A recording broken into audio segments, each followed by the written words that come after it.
The boy played games since childhood, as he was very sick and spent a lot of time in the hospital. It was boring to just lie down, and this became an important part of his life. And this time the hero was playing a mobile game, but suddenly he was defeated and began to complain about the NPC artificial intelligence. But if you do something for a long time, you get tired of it, and one day it just becomes uninteresting to play. Neither puzzles, nor RPGs, nor first-person shooters, nothing could interest the young man. The story and lore were simple and stereotypical, the system had no depth, and there were no unique games. But suddenly he found an RPG indie game with 2D pixel graphics, which had long been unpopular. It was called Dungeon and Stone. The game was only in English, and in general the hero didn't really like such games. But it was free, so despite everything, the guy, out of boredom, decided to download and install it. There were many types and classes here, but the young man didn't have much hope for the game and didn't plan to spend much time in it, so he chose at random. He noticed that he hadn't played a vertical scrolling game in a long time and began to take his first steps in and get used to the mechanics. So, without even noticing it, the hero spent the whole day in the game, and the room began to be illuminated by the setting sun. Only by looking at his watch did the guy realize how late it was. The game seemed incredibly interesting and exciting to him, despite its graphics. Dungeon and Stone had a few mechanics that could be called either interesting or shitty, the first being that you absolutely needed an NPC ally. And the second one implies that after death, the player has to start the whole passage from the beginning, and at first, everything seemed very funny, but with each death, the guy became more and more angry and could no longer contain his anger and began to scream loudly, but the doctor quickly calmed him down. The hero apologized for his behavior and, despite the negative emotions, continued to play because he was so stubborn that he decided to complete the game at any cost. Dungeon and Stone was so unpopular and a failure that there were no tutorials for it in either Korean or English, and so the young man decided that he would complete the game on his own. Time flew by quickly, and the hero continued to play and work in the civil service at the same time, despite the lack of time. He entered university, graduated, got a job, and was already working full-time. Life went on as usual. And all this time the hero continued to play Dungeon and Stone, but he could not complete it, and kept dying and starting over, dying and starting over. But then 9 long years passed, and finally the guy was close to the end he had been striving for so long. He reached the final boss room of the entire Dungeon and Stone game, and was incredibly happy about this event. He was so overwhelmed with emotion from this simple picture of a door on the screen that he couldn't hold back his voice. Filled with joy and pride, he wasn't sure that anyone had made it here. The hero shed tears of joy because he had been working towards this for 9 years, but he gathered his courage and agreed with all the pop-up notifications when entering the room. Among them was a strange window with information that he might never return, and the guy decided that it was just because it was the final boss.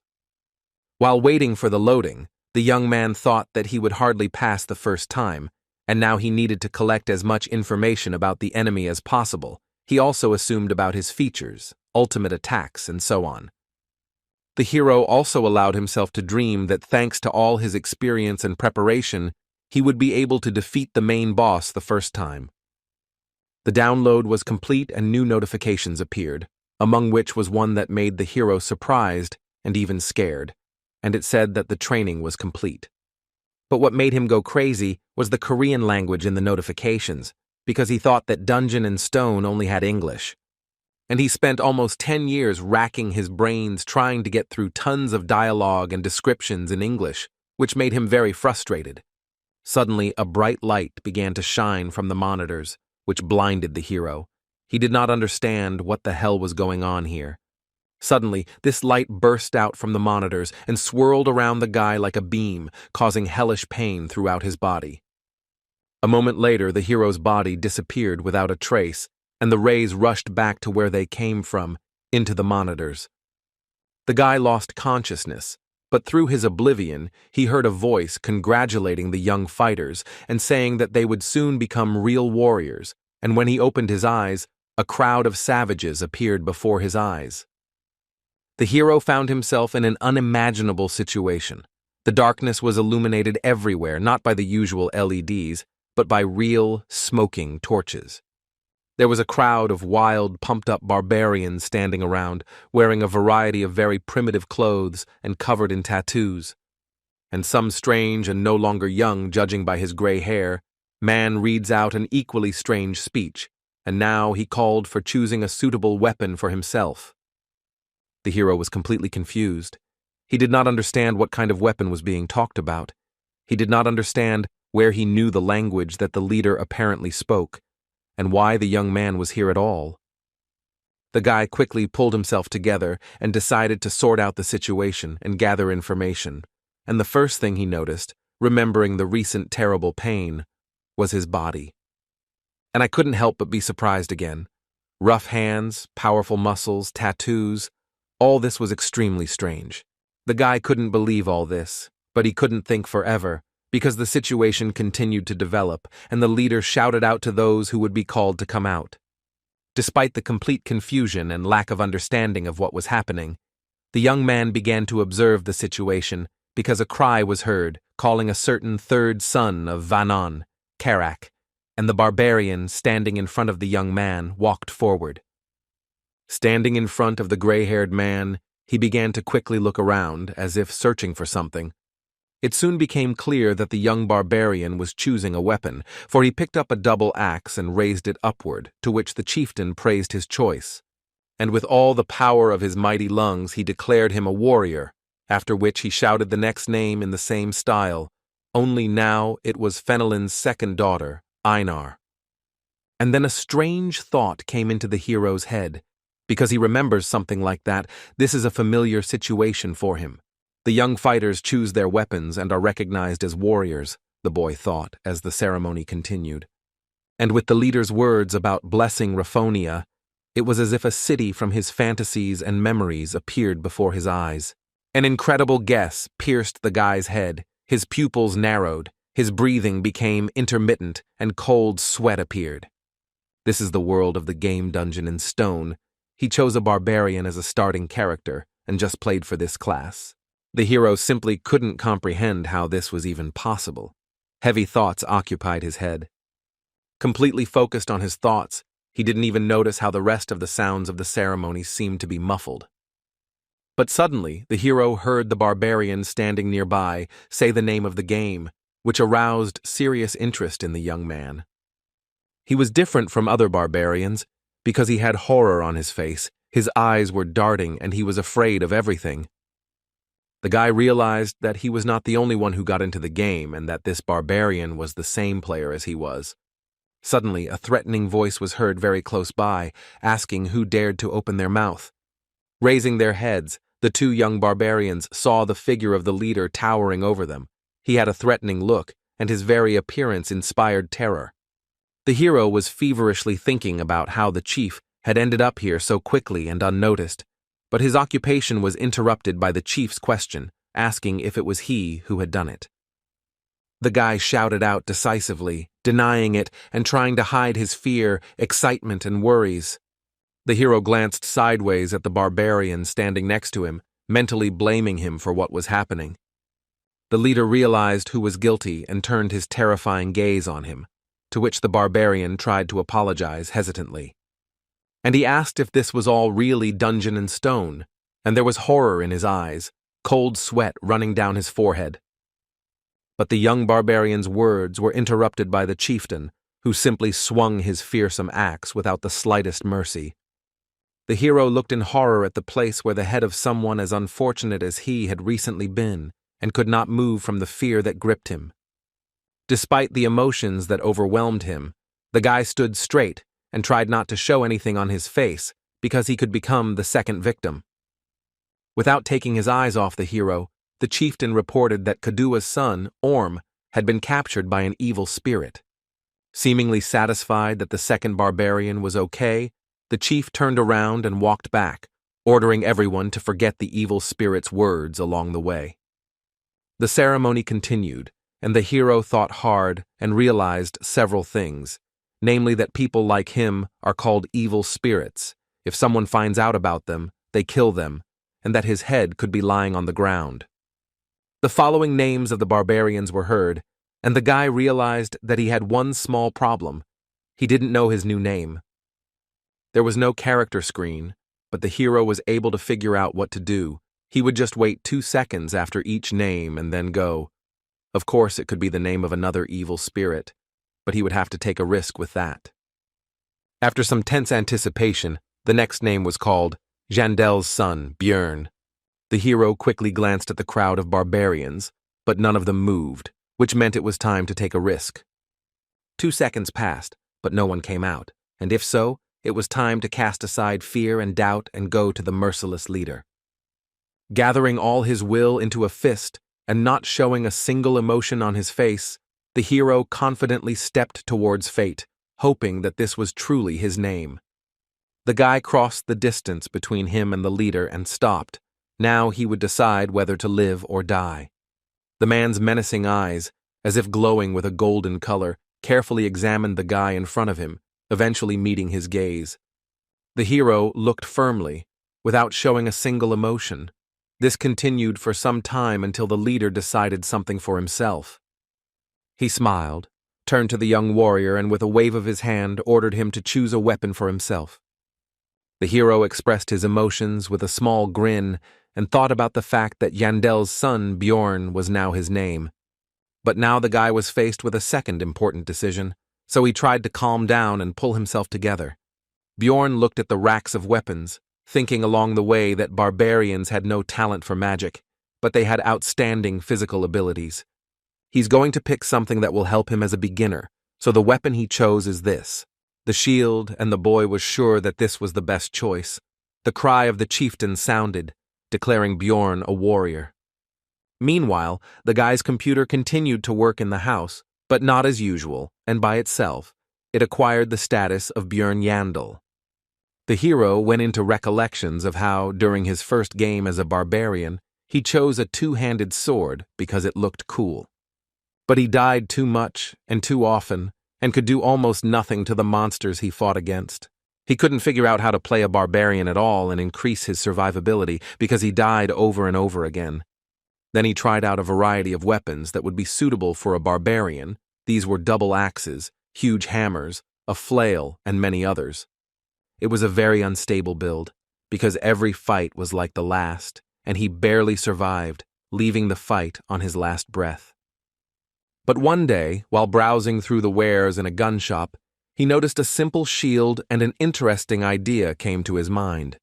And the barbarian should definitely be a damage dealer, because they are tenacious and strong, and although dwarves are better suited as tanks, his class also has everything needed for this role. The hero didn't like this fighting style because it required training, but he didn't want to waste time, so he decided to try it. And surprisingly, with such a strange build as a barbarian with a shield, the guy managed to fully implement this playstyle in a serious fight with one of the bosses, a basilisk, and defeat him. And although in reality the graphics and dry lines of what was happening on the screen were not at all impressive, in the player's head all this turned into an epic battle with a huge monster. The player realized that this was complete MBA, but in reality he summed up his thoughts and memories by saying that this was the most rational decision he could make now, and he would not regret it. Björn was brought out of his thoughts by the loud voice of the chieftain, who ordered the gates to be opened, which the adult barbarians immediately began to obey. Today, young fighters who are going through the coming-of-age ceremony are sent to the Labyrinth, and among them is the hero himself. Their destination was just beyond the gates, in the city of Rafdonia, and the leader ordered the warriors to go forward, for in this city, their fate would be determined. After these words, the crowd of barbarians ran in disorganization through the gate, and with them ran the son of Jandel. The hero decided to run with them for now so as not to stand out, although he was not sure if they even knew where to run. After running around the city for some time, the barbarian who ran first reported that they were lost. At this, the rest of the crowd began to resent, and it was necessary to choose a new leader, and Bjorn thought to himself that they were no better than this leader. To which the ashamed leader lowered his shoulders calmed everyone down and was about to say that he was handing over his position. But in the middle of his speech, he was interrupted by a barbarian girl.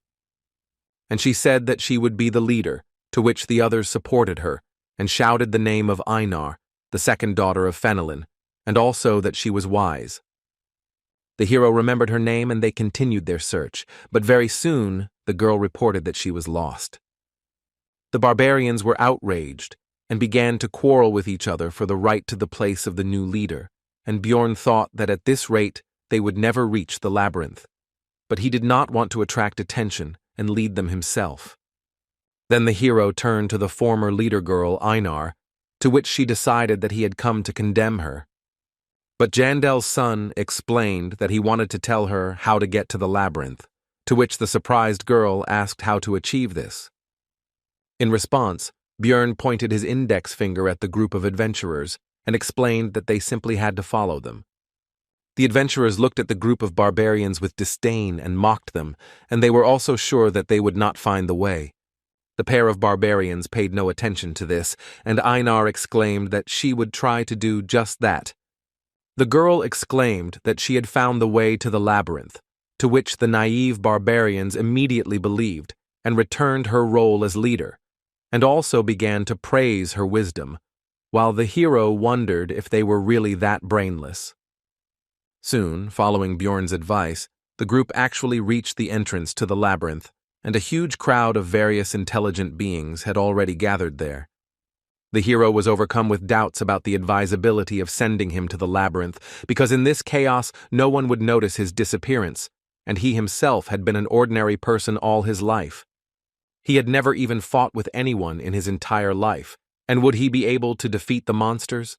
Would he not find another way to pay Rafdonia's taxes?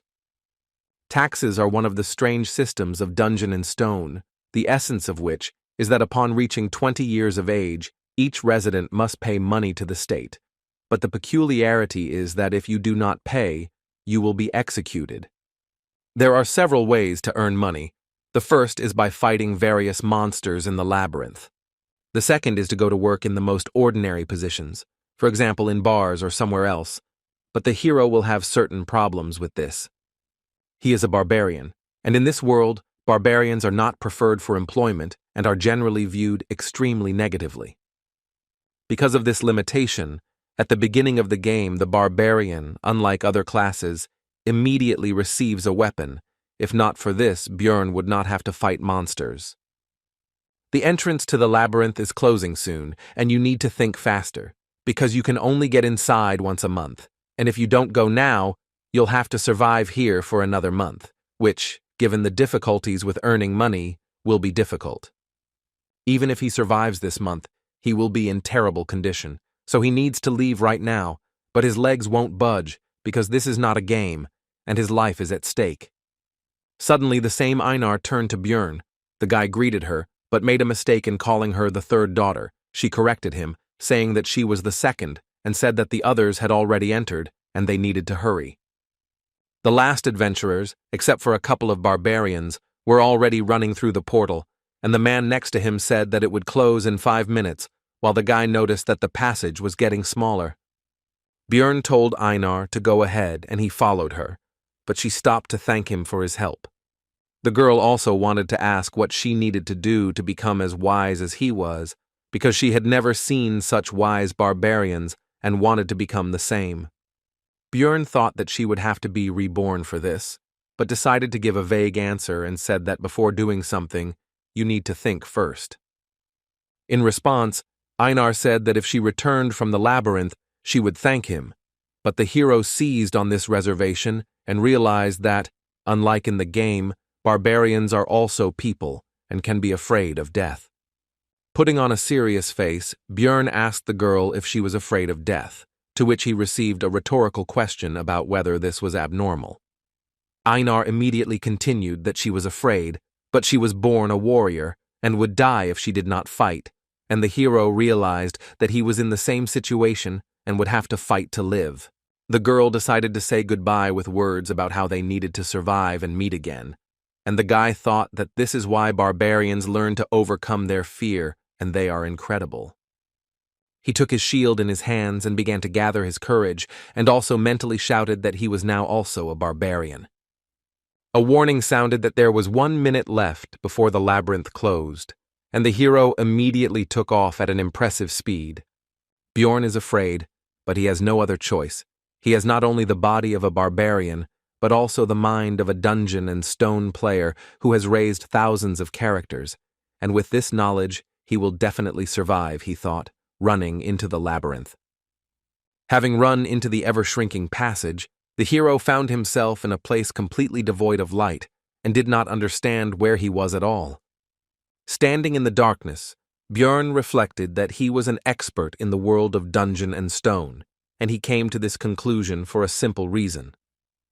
Because the body of a mighty barbarian was combined into it, with his strength, durability, and so on, he has a good advantage, and knowledge of 9 whole years of playing for different classes and builds, which gives simply a huge amount of information. Bjorn tried to make out at least something in the pitch darkness. He hoped that his eyes would soon get used to it, and at least something would be visible. But no.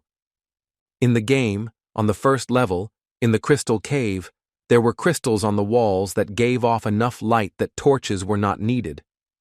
Suddenly the hero remembered that on the first level there was a location with no light called the Dark Region. But in the game, this is not the starting location. But since this is the real world, then nothing can be guaranteed. And even in such places, you can end up at the very beginning. In the meantime, you can finally try to call up the characteristics window or something similar, which is what Bjorn did, starting to pronounce various terms, from inventory to daily log. But, as expected, nothing came of it, which did not stop the hero from beginning to resent the injustice of life.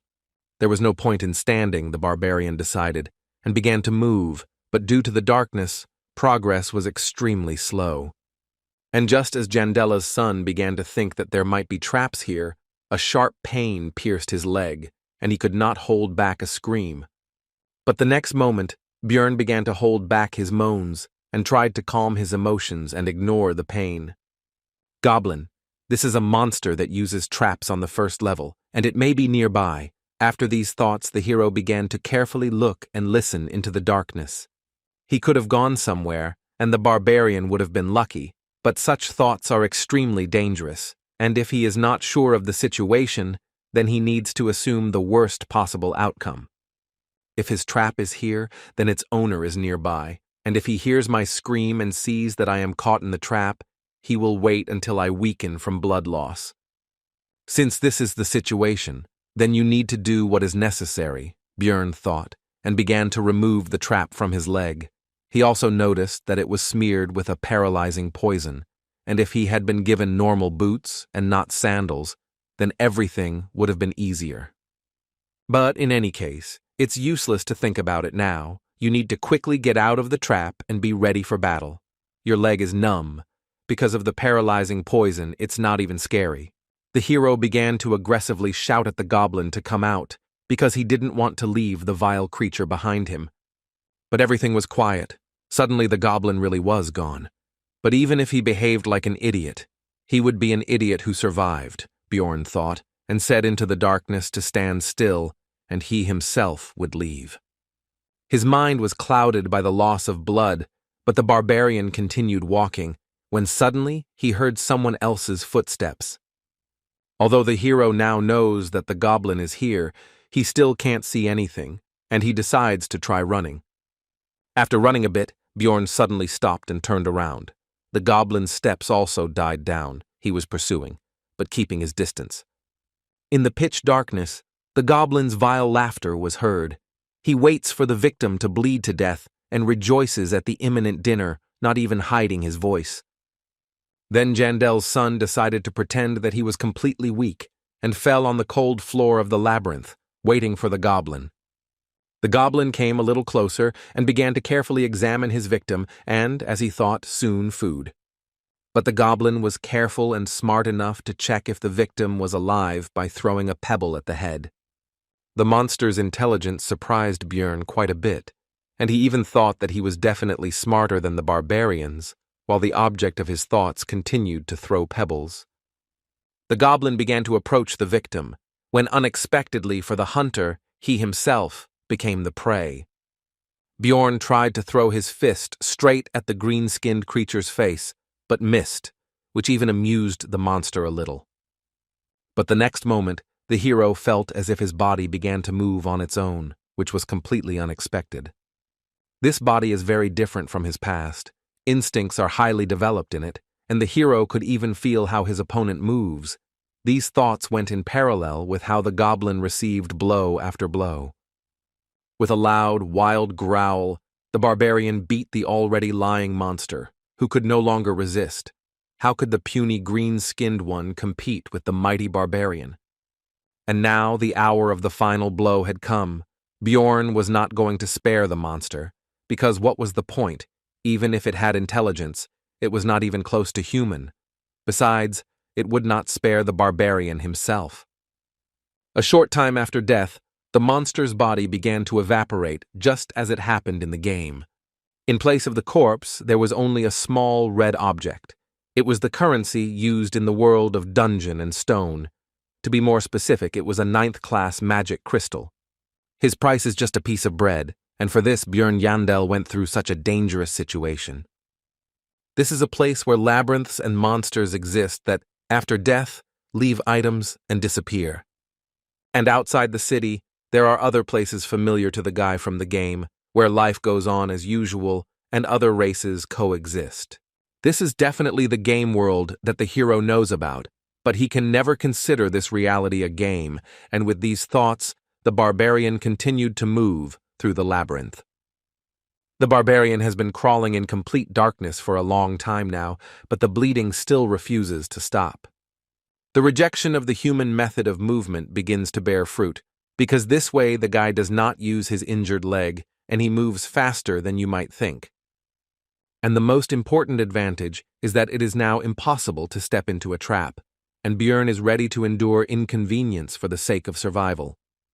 Continuing to move, the hero thought that bleeding was very dangerous, and he couldn't stop because he needed to find someone who would help him with the wound. In such a dangerous situation, Bjorn remembered a guy like him who was killed by the leader at the very beginning, and began to wonder if he died or woke up in his world. And he also realized that it is in such cases that faith helps.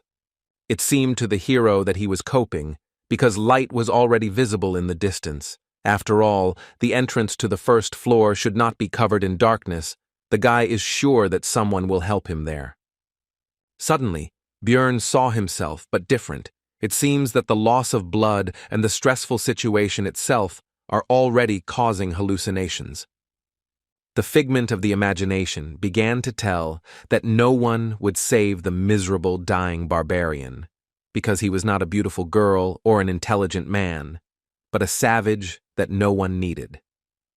Jandel's son felt his personality splitting and then joining, and then becoming silent again, and he was definitely going crazy.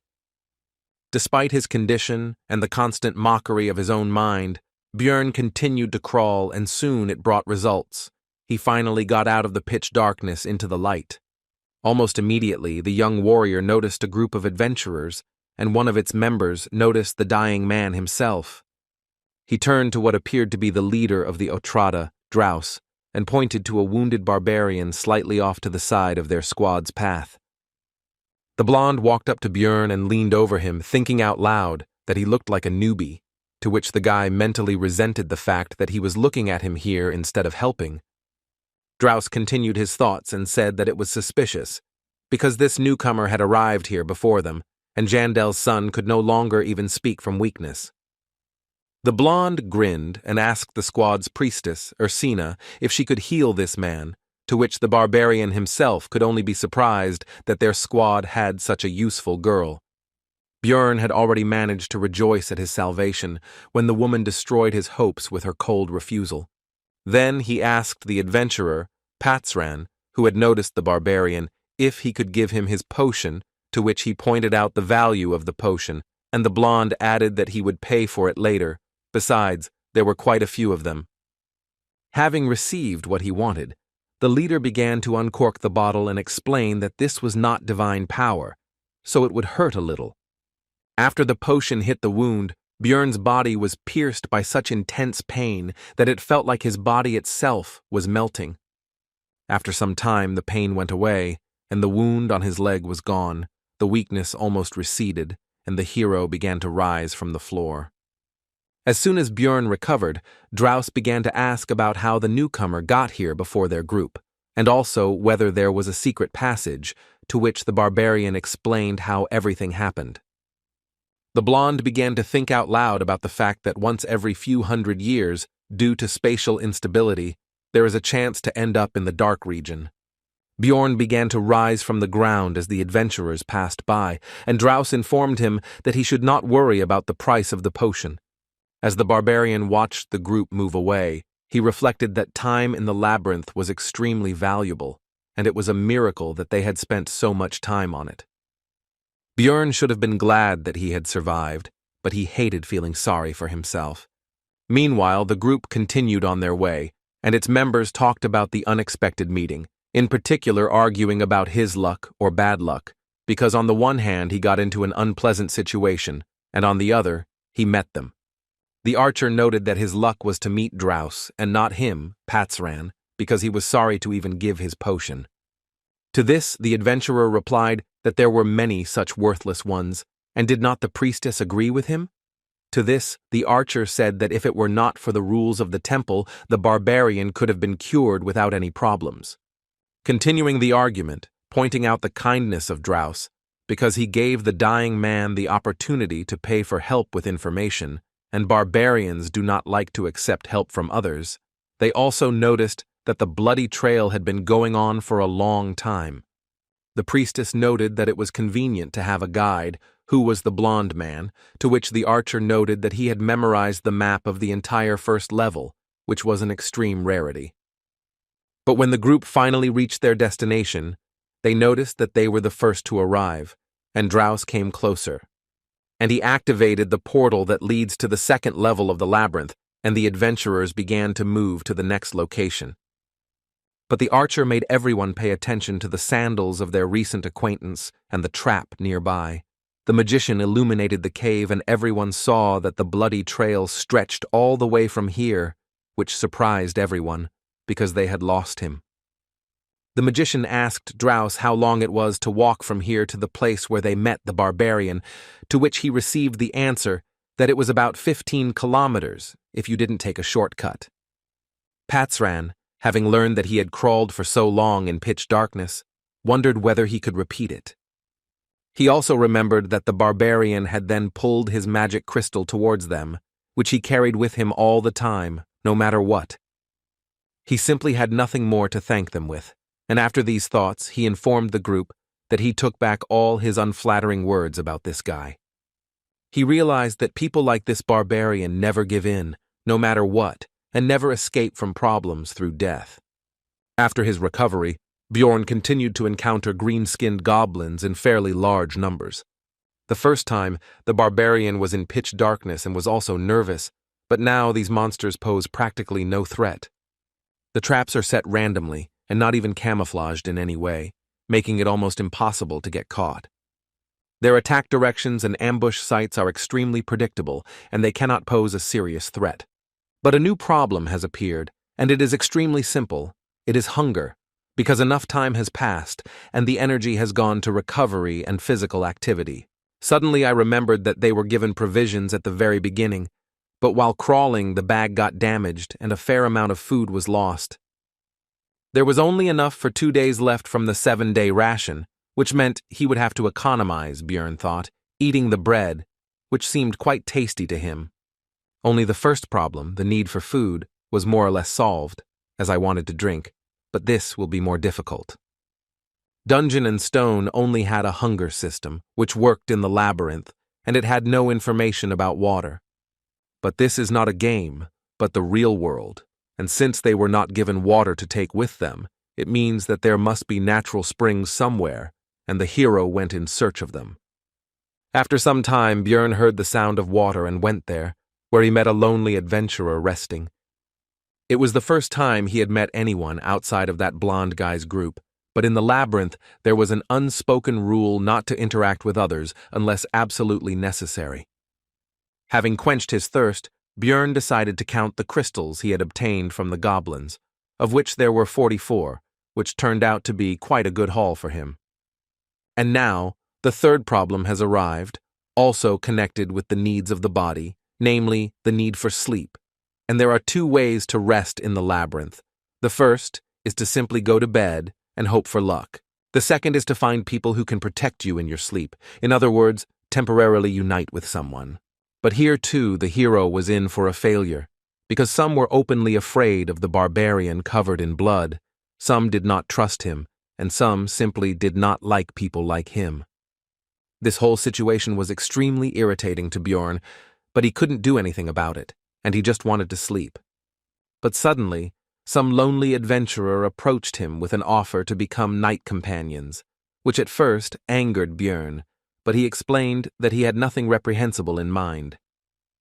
The barbarian agreed with the proposal, and also remembered that a night companion is an in-game term, although in real life it sounds strange.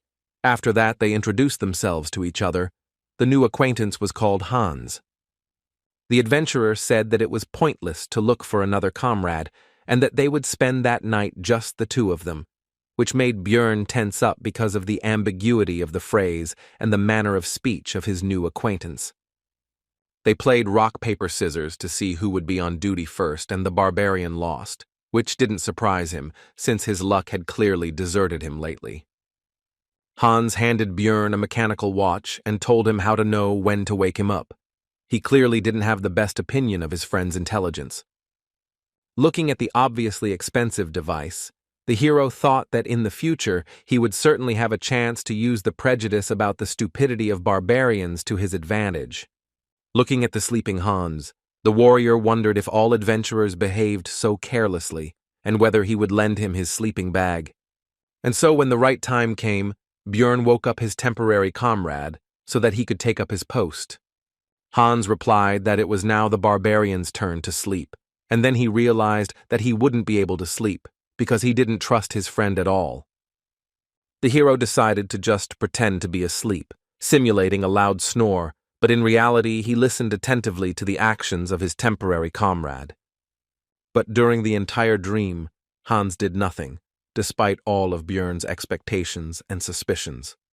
Looking at the carefree sleeping man, the barbarian doubted whether it was all justified, or whether he was just winding himself up in vain. So, while thinking, the hero began to feel sleepy, because recently he had had very intense adventures, an injury, and the very fact of getting into this world.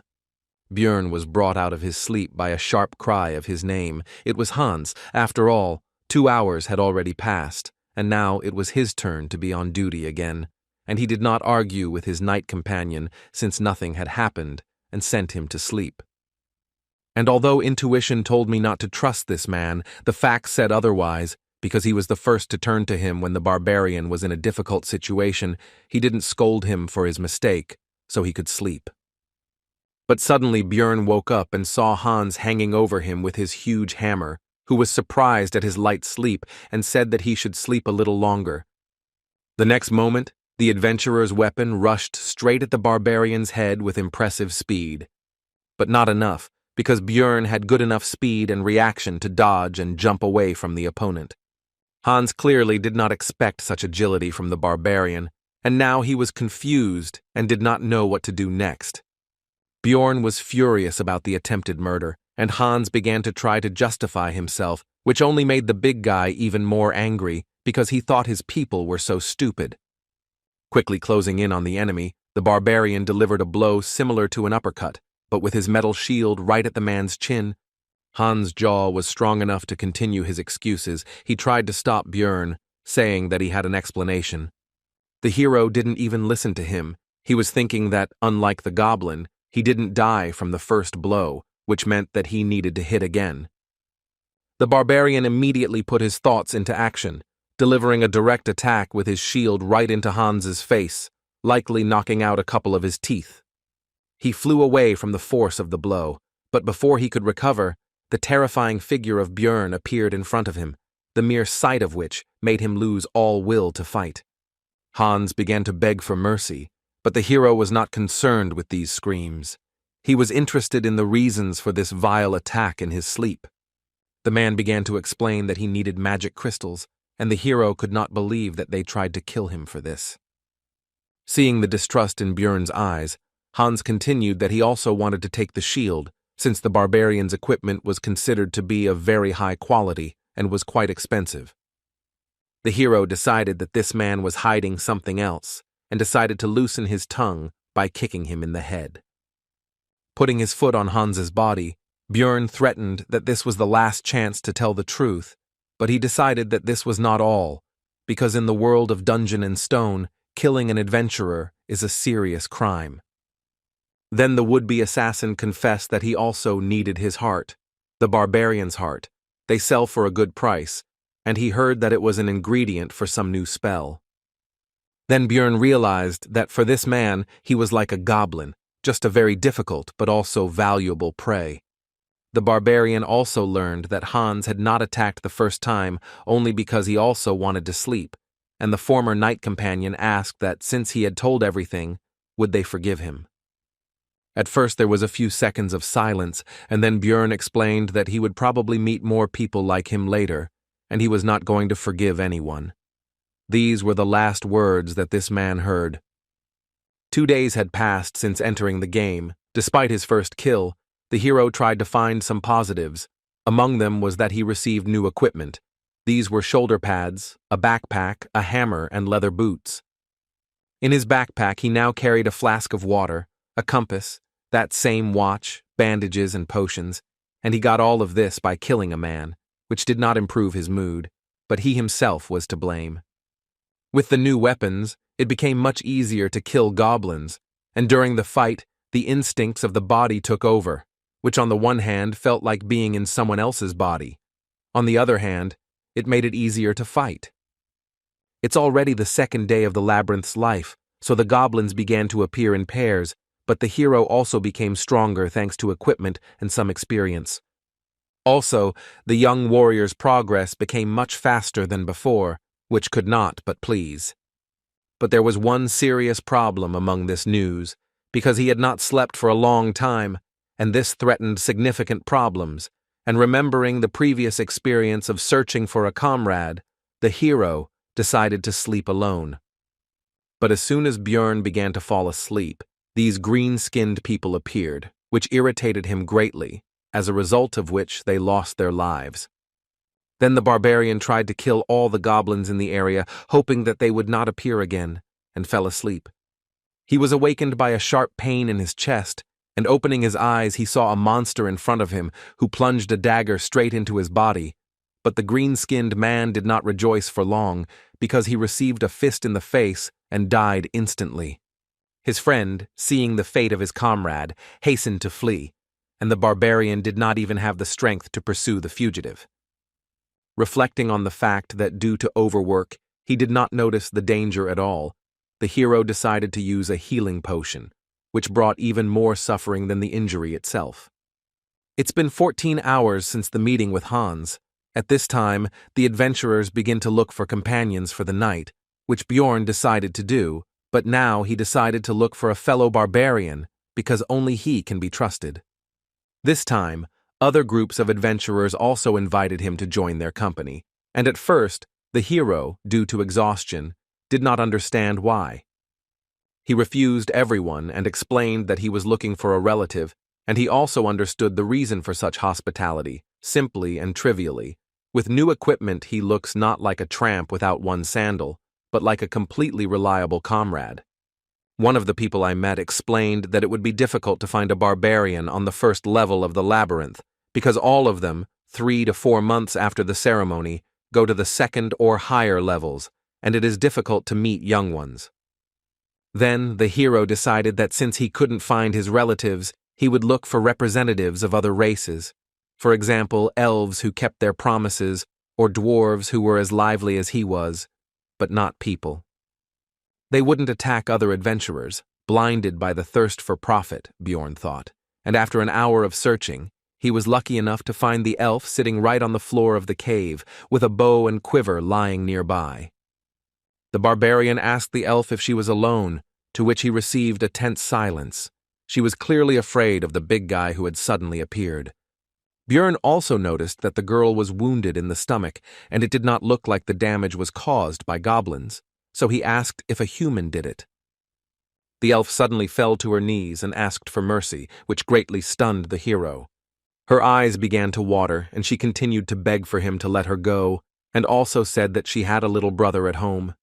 Björn just stood there the whole time, thinking that in the game all the elves were very cold and very different from this representative. In order to calm the elf down, the hero tried to smile kindly, which clearly didn't work out, and on the contrary, he scared her even more, and even added that he didn't plan to kill her, as if an even worse fate awaited her. The next moment, the girl burst into tears and began to say that she knew that the warrior opposite her was a barbarian, but he did not have to kill her. At this sight, the hero could only marvel at the bad reputation his fellow humans had, and he could only guess how they had earned it. Bjorn decided to throw the elf some bandages and some herbs that he didn't know, but the pointy-eared one recognized them. They were the healing leaves of Liko. When the girl asked why he was giving it to her, he replied that there did not necessarily have to be a reason for helping, although in fact he wanted to make as positive an impression as possible. When the elf finished bandaging the wounds, the couple decided to introduce themselves to each other. The possible friend's name was Irwin.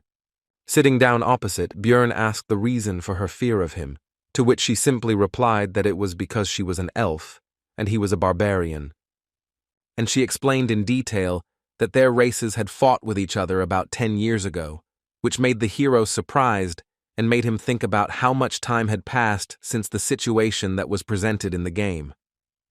But then Irwin said that enough time had passed, and now there was peace between them, and she did not hate his people, and also did not want to fight with them. In response, Björn said that he also held no grudge, which made the elf happy, and then asked her if she would like to be his companion for the night. Irwin was wary of the barbarian, but remembering that people like him value their military honor, she asked him to swear by it that he would not harm her, and seeing the displeasure on the big guy's face, she assured him that she would swear by her tribe. Bjorn agreed with this, but decided to first deal with the fact that the girl constantly calls him Mister, which makes him feel old, and once again reminded him of his name. When this question was decided, the barbarian and the elf began to pronounce mutual oaths, and the full name of the pointy-eared one turned out to be Irwin Fornaci de Tercia. Björn decided that he would sleep first, and gave the girl the watch that he had gotten during his last attempt to spend the night. Lying in the sleeping bag that used to belong to Hans, the hero thought that he would never have thought that it would be so difficult to get the opportunity to sleep, and also that he needed to pretend to sleep a little. But he didn't succeed, and soon Irwin woke him up because 2 hours had already passed, and he decided that it was the power of the pillow and the backpack as a pillow. And he decided to let the elf use these things for sleeping, because this way she would also certainly not be able to pretend and would fall asleep, and she, it seems, was no less tired than he was. This made Irwin extremely happy. She could not even imagine that such a barbarian as Björn would take care of her. As soon as the elf laid her head on the backpack, she immediately fell asleep, and the hero began to guard the sleep of his night companion. Bored, Björn sank into his thoughts. Memories of his past life began to penetrate his head, and as a result of his reflections, he came to the conclusion that even if he could return, there was nothing to do there anyway. The barbarian and the elf swapped places a few more times, and soon it would be time to go their own way.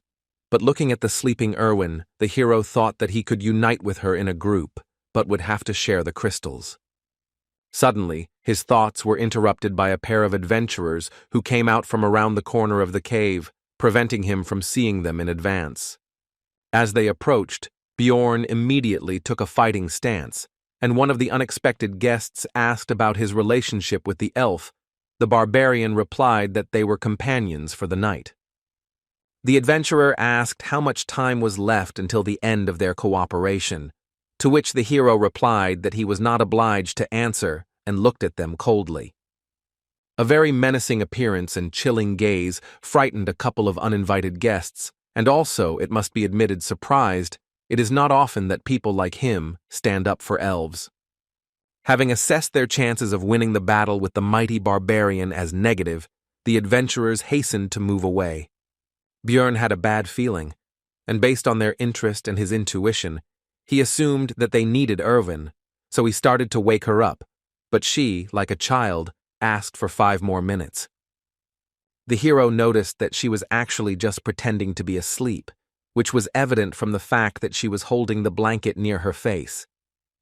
Grabbing the elf by the shoulders and lifting her up, Björn asked the reason for her behavior, to which she put her hands up in a defensive gesture. Irwin replied that if she stood up, the guy would leave her alone, and the hero understood the situation because they were just temporary allies, nothing more.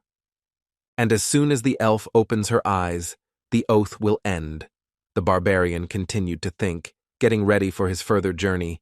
He also asked about what connects her with those 2 recent guests. She answered that nothing. But Björn noticed that they knew her from somewhere, and Irwin had to admit that they were from the same clan as the people who had wounded her. This could be seen from the symbol on their clothes. They were from the Crystal Union. The hero began to think that this promised big problems, because there was a whole group of them, but looking at the worried girl, he could not leave her alone. Björn told her to get ready and that they were leaving, and the delighted elf asked if he would help, but the guy replied that first they needed to listen to her story. Irwin said that she was with their squad as companions for the night, but at night she felt something and woke up, and upon awakening she saw a man approaching her. Continuing to run away from the place where they spent the night, the girl said that only later she found out that he was the director of their clan, which operates on the first level of the Labyrinth, and since then she has been persecuted. They are helped to coordinate their actions in her search by stone transmitters, magical devices that allow them to communicate at a distance of up to 300 meters, if they are synchronized. The hero began to think hard. They are the equivalent of walkie-talkies. They are a bunch of people. There is nowhere to run. If he abandons Irwin, she will die. Björn asks why they continue to pursue her if she has done nothing significant, perhaps to silence her, to which the girl hesitantly replies that there is a compelling reason. And feeling awkward, she began to tell that when she ran away, she threw her knife somewhere, and that this is what happened, and she fell silent. And after a pause, she continued to talk about how he had ended up in a so-called bad place. At this news, an unpleasant guess appeared in the barbarian's head, and the same unpleasant emotions appeared on his face. Smiling awkwardly, Irwin ends the story by saying that she heard that the director was so injured that even potions couldn't help him return everything to how it was. But after a few seconds, the emotions left her face, and she reported that they were being followed, and the distance was 150 meters. Looking out of the corner of his eye at Irwin, the hero thought about how she heard this from a very impressive distance, and also noticed the opening of her wound, and she was not complaining. Although they have sped up, the elf reports that the distance is still the same 150 meters, which means they cannot break away, and during this time the pursuer has probably informed his people about the situation. The only way out is to destroy them, but then there will be no way back. Is it worth risking for the sake of a companion? Because he is not the target. While the hero decided to gather more information before making a decision, so he asked what Irwin was good at, and she replied that she was good at washing and cleaning, although her cooking was not so good. When asked if Björn meant battle, the elf replied that she was good at archery, which was understandable, but she also had mastered the magic of the spirits of the element of fire. When asked whether the girl had killed anyone, the answer was negative, but she tensely assured that she was quite capable of doing so.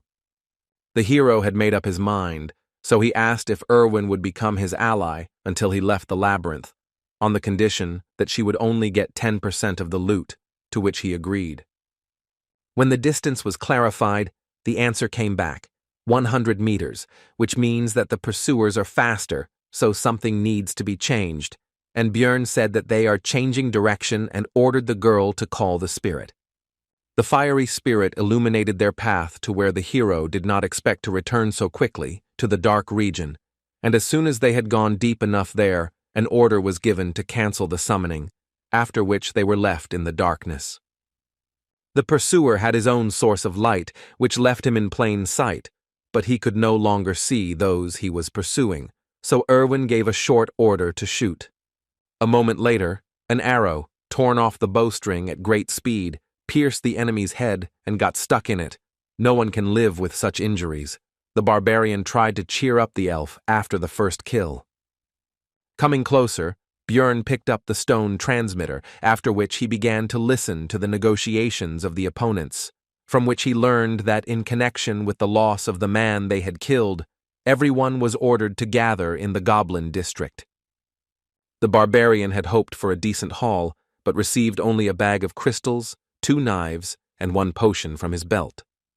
And also, plus the leather armor that Irwin took for herself, because it's better than what she had before. When Björn asked how to use these stone transmitters, the elf replied that there should be a button on the side. Soon a voice was heard from the magic object, telling that one of them had been killed by a barbarian and a pointy-eared one, and a reward of 1,000 gold had been announced for the latter. This news did not please Irwin at all. Rather, on the contrary, it caused feelings of fear and uncertainty.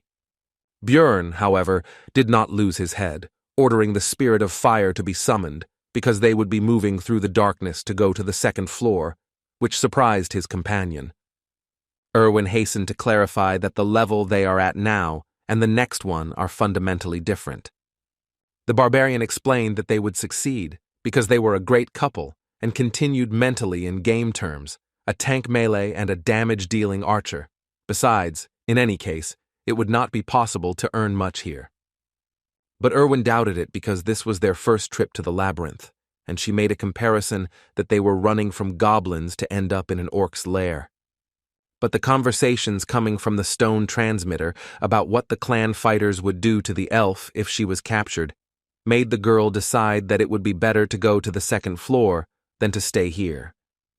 While moving through the dark region, or alternatively known as the Goblin Lair, the pair talked about how to get to the 2nd level, and Björn told them that on the way north, they would definitely come someday.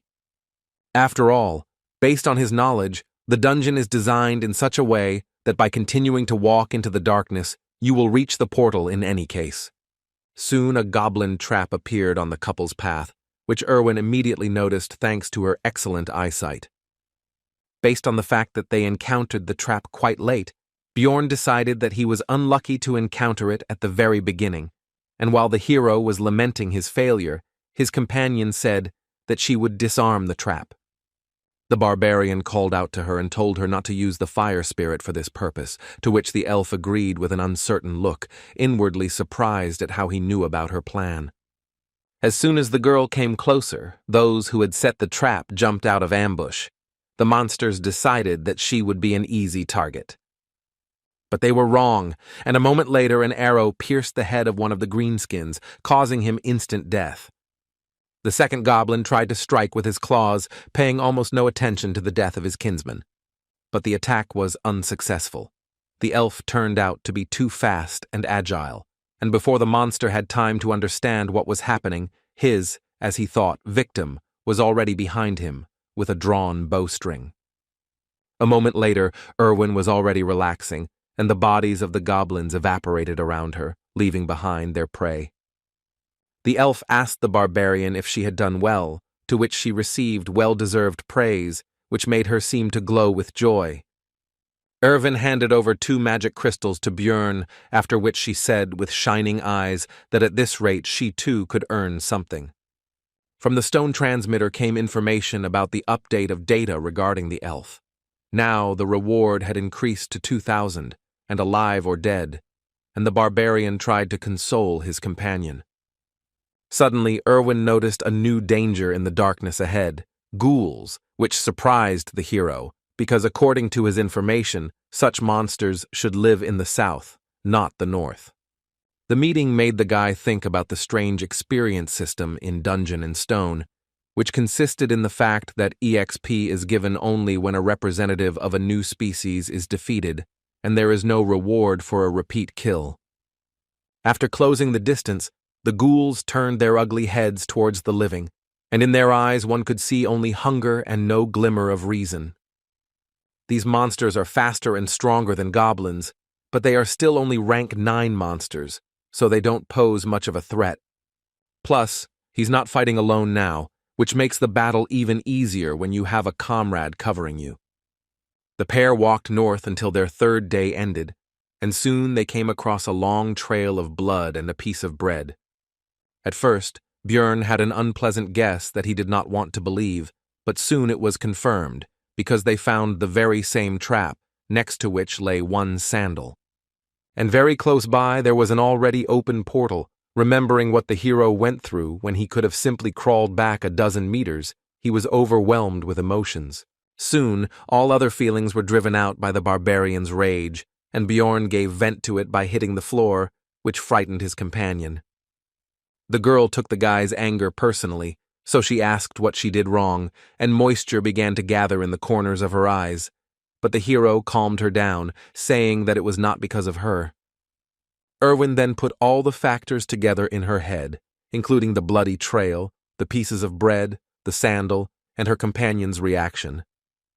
And she said in a mournful voice that he had been through so much, which made the barbarian wonder if she had really guessed what had happened.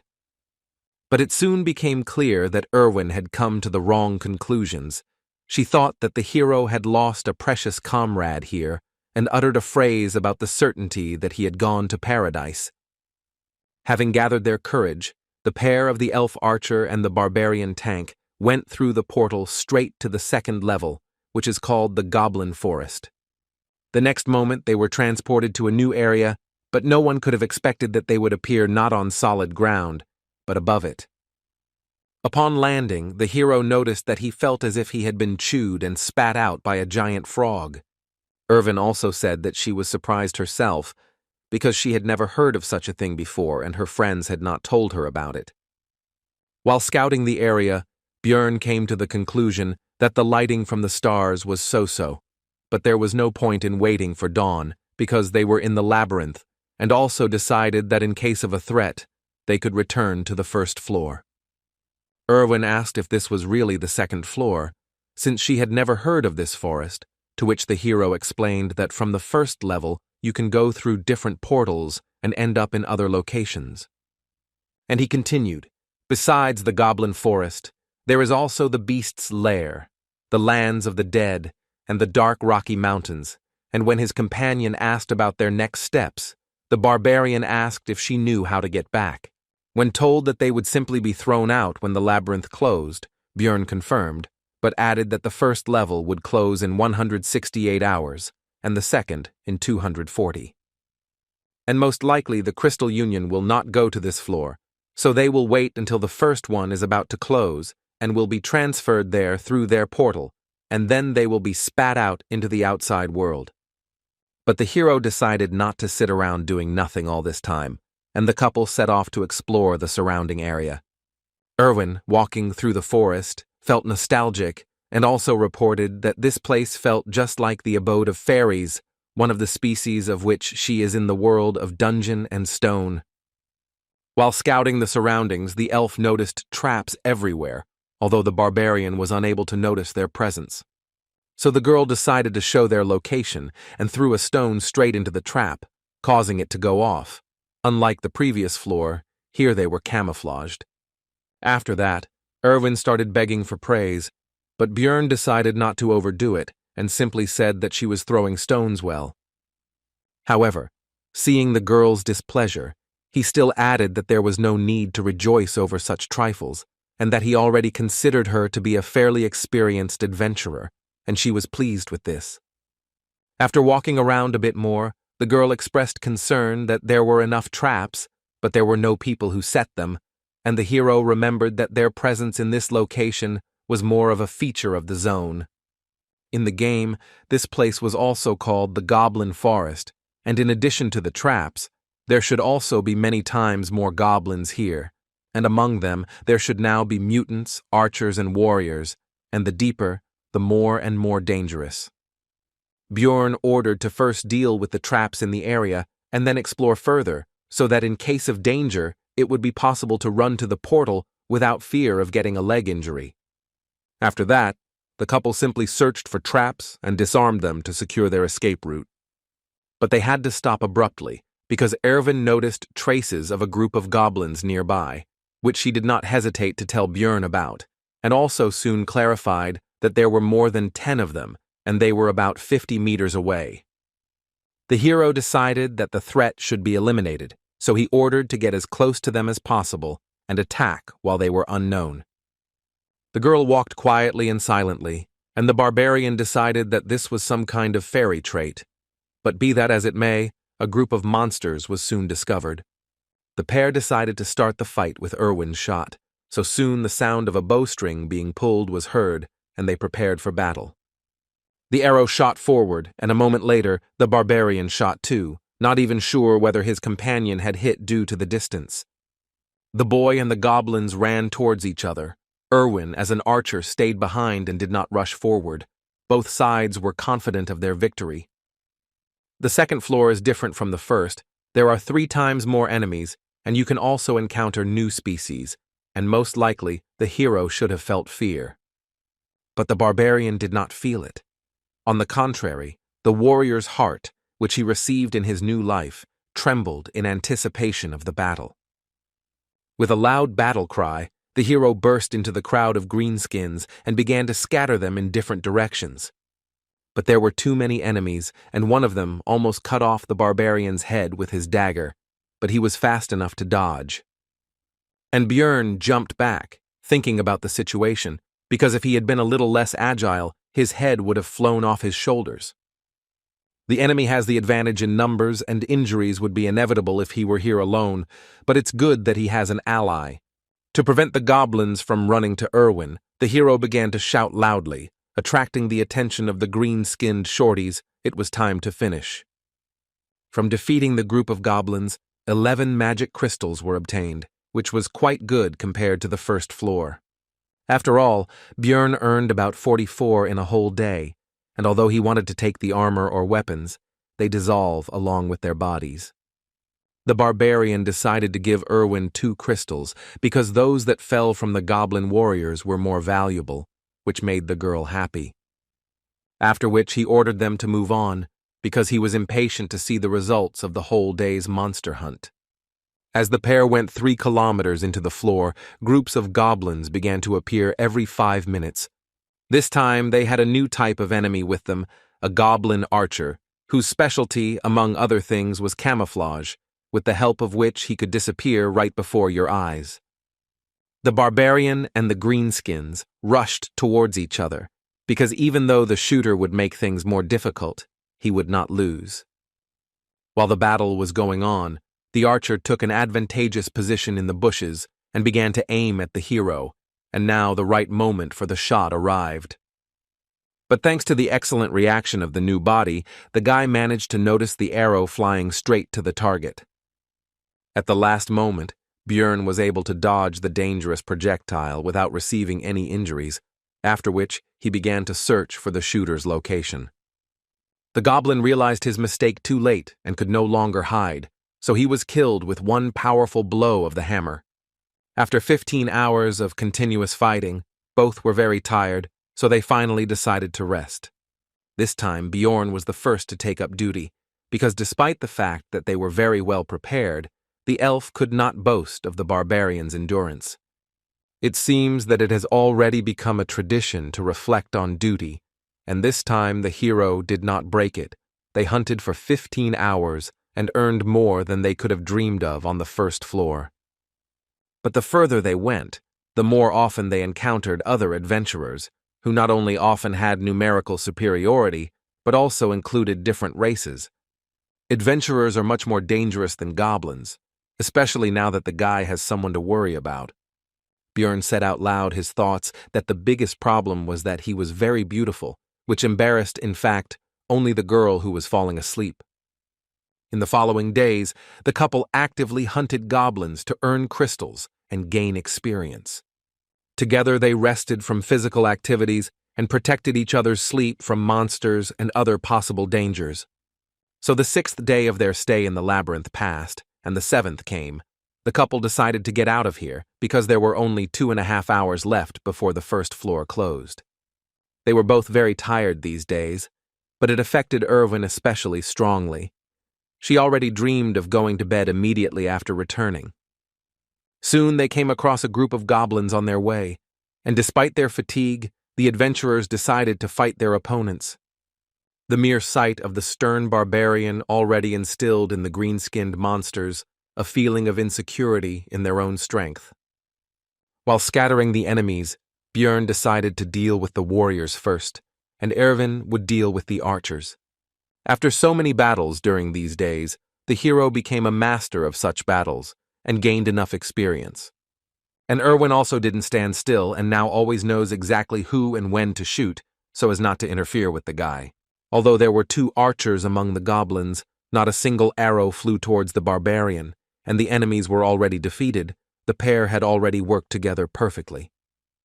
The time it took to kill goblins had been significantly reduced, and looking at Irwin and noticing how much she had grown in recent times, Björn even began to feel proud of her. Suddenly, among the evaporating corpses and magic crystals, the elf noticed something unusual, something they had never seen before.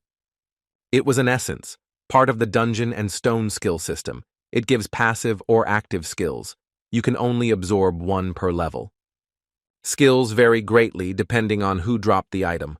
For example, the guy who chased the couple downstairs most likely had the essence of a razor wolf, which enhanced his sense of smell. When asked if the elf wanted to take the essence for herself, she answered positively, since he didn't need it anyway. But then, suddenly, a group of aggressively minded adventurers emerged from behind the trees onto the recent battlefield and began to accuse the couple of something. Irwin tried to justify herself, but Björn took her by the shoulders and told her to stop, because he had already guessed why they were here and what they wanted. After which, he simply threw the girl's light body into the essence that rose into the air, because that was exactly what these people had come for. A bright light flashed and blinded the adventurers, who realized what had happened and were extremely outraged that the valuable prey had slipped out of their hands. Björn Yandel decided to try to intimidate the adventurers by making a brutal face and saying that he was ready to fight right now. After some time, the couple was already running through the forest towards the portal to the first floor. The guy ordered his companion not to slow down until the portal itself. The 4 adventurers still did not risk encountering them, but Irwin asked if they would pursue them, to which she received the answer that they were hanging around near the portal, which meant they were going to leave this place. And also, there are only 4 of them. They have the same tactics as their couple, to which Irwin praised the guy's intelligence. Soon the girl reported that there was a group of goblins ahead, and they were running straight towards them. Björn realized that he would not be able to simply get around them.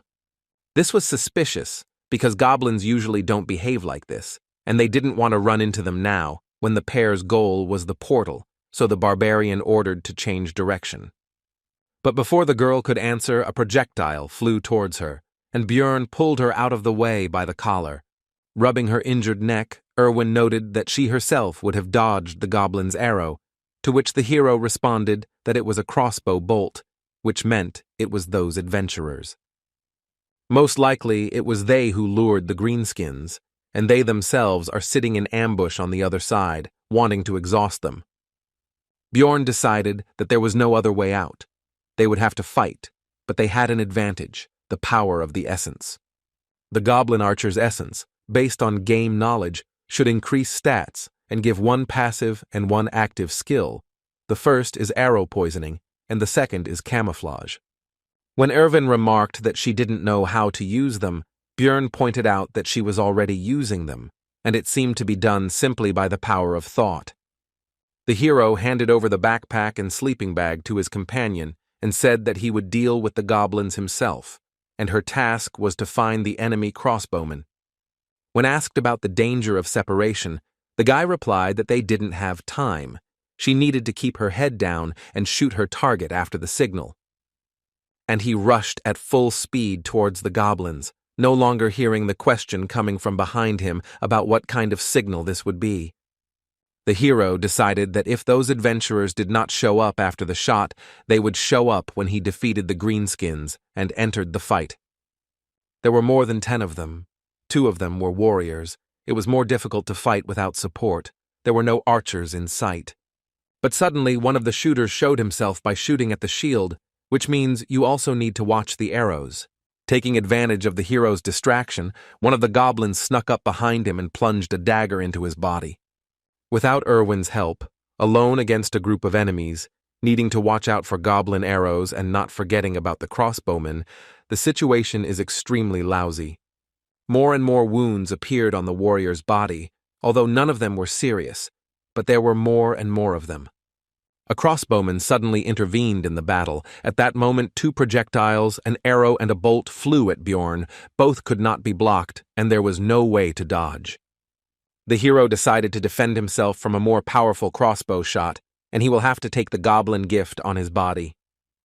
The arrow pierced right into the elbow, and it also turned out to be poisoned.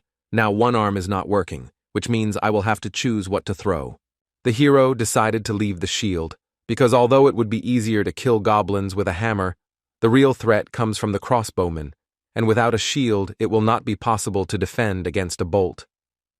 The battle with the greenskins became even more ferocious and difficult, but despite the advantage they had gained, the monsters could not win. Very soon, there were only a few goblins left, and they decided to run away. This man had instilled fear in their little hearts. As soon as the battle was over, how did the adventurers who had been watching the hero's battle all this time show themselves? The crossbowman was not with them, the barbarian noticed, and their leader began to ask about Irwin's whereabouts. But the hero was not going to answer and simply said to attack. There was nothing else left anyway, because he was not going to give up. The adventurer gave a speech about how, although the barbarians had a lot of energy, this representative of theirs already had enough wounds, and now they would defeat him and find out where the elf had gone. Finally, the leader said to imagine that they were fighting a huge monster. The group rushed towards the hero. Choosing a unique gesture for this world, suitable for giving a signal, the guy decided to raise his hand higher and put out his middle finger. Seeing the suspicious movements, the adventurers became wary and stopped, and the hero wondered whether Irwin had understood the signal. But in any case, it doesn't depend on him, and all that remains is to trust his companion, thought Bjorn, making a dash towards the enemy. He met his onslaught and blocked the blow, but realizing that he would not be able to compete in strength with the barbarian for long, he called his comrade for help. An elderly man with a katana named Eliza intervened. He drove the hero away with a blow from which he had to move away and break the force contact. But despite the less than ideal situation, Bjorn could not retreat, because in order to help Irwin, the enemies needed to be distracted. So the son of Yandel entered the battle against the 3. But everyone had to turn away from the battle because some kind of projectile was flying towards them, and no one knew whether it would be a crossbowman's bolt or an elf's arrow. The above-mentioned projectile would have hit one of the adventurers, if not for the shieldman, from which it was concluded that it was Irwin. The warrior with the shield shouted to his comrades to focus on the barbarian, and he himself would protect them from the arrows, and the hero realized that this was his original plan, and that was why he almost did not interfere in the battle. And since you can no longer count on help from Irwin, it's enough that she practically took one of the 3 enemies out of the battle. You need to win yourself. But despite the barbarian's strength, the battle was not in his favor. His opponents were noticeably stronger, more skilled, and more cunning than some goblins. The hero decided that in order to win, he would have to sacrifice something, and perhaps by exposing his non-working hand to the blow, he would be able to incapacitate the red-haired leader of the squad. He succeeded. Elias's blow failed to penetrate deeply into the barbarian's muscles, but the guy's target received a powerful blow to the face from the shield. Taking advantage of the moment of vulnerability after the blow, the older man attempted to cut the hero in half with a downward swing of his katana, but Bjorn was able to dodge. Elias was extremely surprised that such a mass of muscles could move so quickly, although he seemed like a clumsy brute, and froze in surprise. Irwin tried to take advantage of this, but the shield man covered his comrade and urged him to be more attentive and not get distracted. But this arrow turned out to be a trick. The elf was counting on the warrior taking the shot, because this arrow carried fire magic, and now the wooden means of protection would soon burn out. Irwin's next attack pierced the shoulder of his opponent, who was now unable to hide behind his shield, while Bjorn was thinking about how extremely skilled his archer was. The situation on the battlefield changed dramatically, and now the scales tipped in favor of the hero, although victory was still far away, because the red-haired man was already recovering from the blow to the face. The adventurer decided to deal with the elf first, and the barbarian could not stop him, so he only believed in his companion. The fight continued, and in an instant Elias opened himself up for a strike, which Bjorn couldn't help but take advantage of and tried to strike.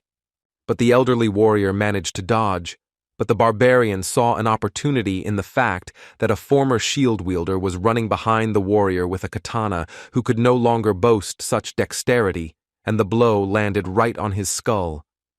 Now they were left alone. The other driver was unlikely to get up. Bjorn was thinking about the fact that Elias was very strong, and it was unclear how he ended up on this team. They fought each other.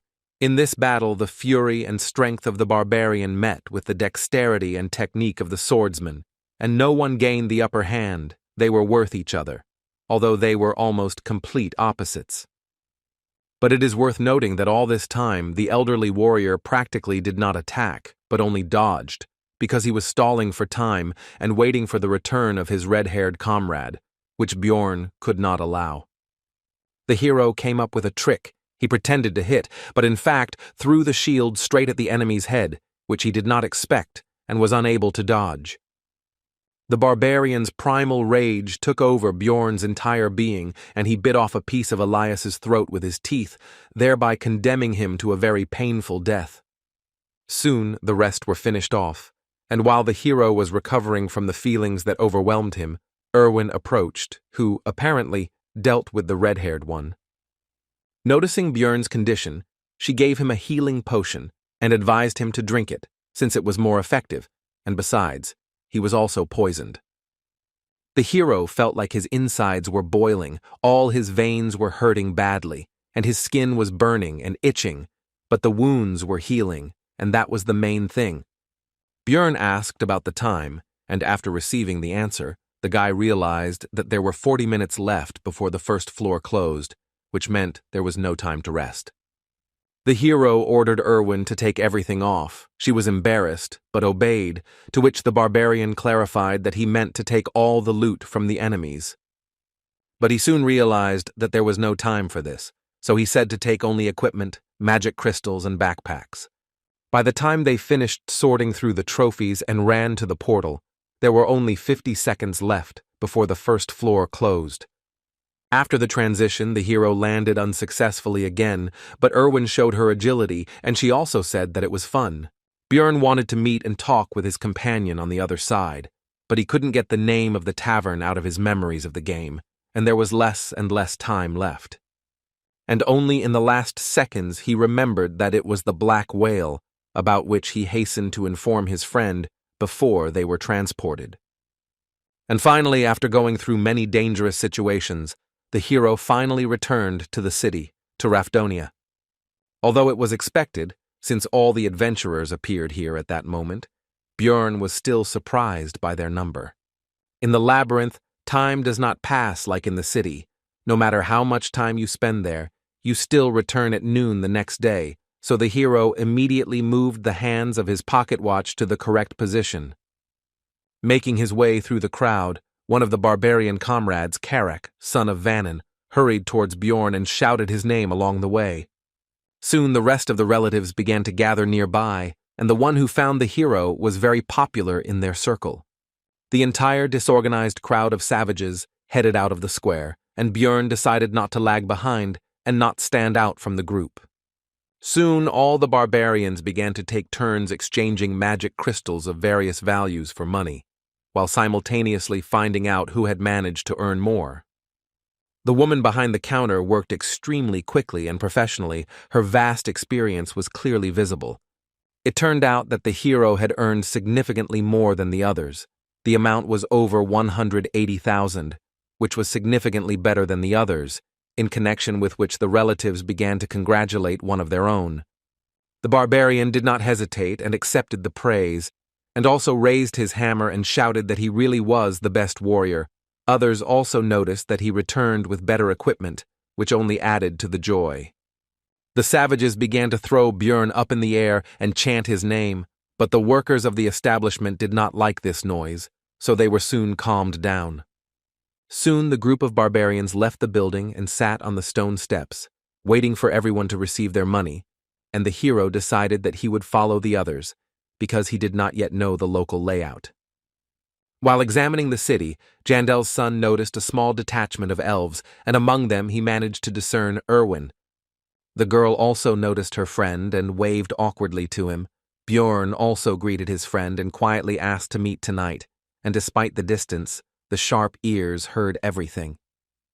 But the attentive elven eyes of one of the group of adventurers noticed the couple exchanging glances, so the attentive person asked if Irwin knew this barbarian.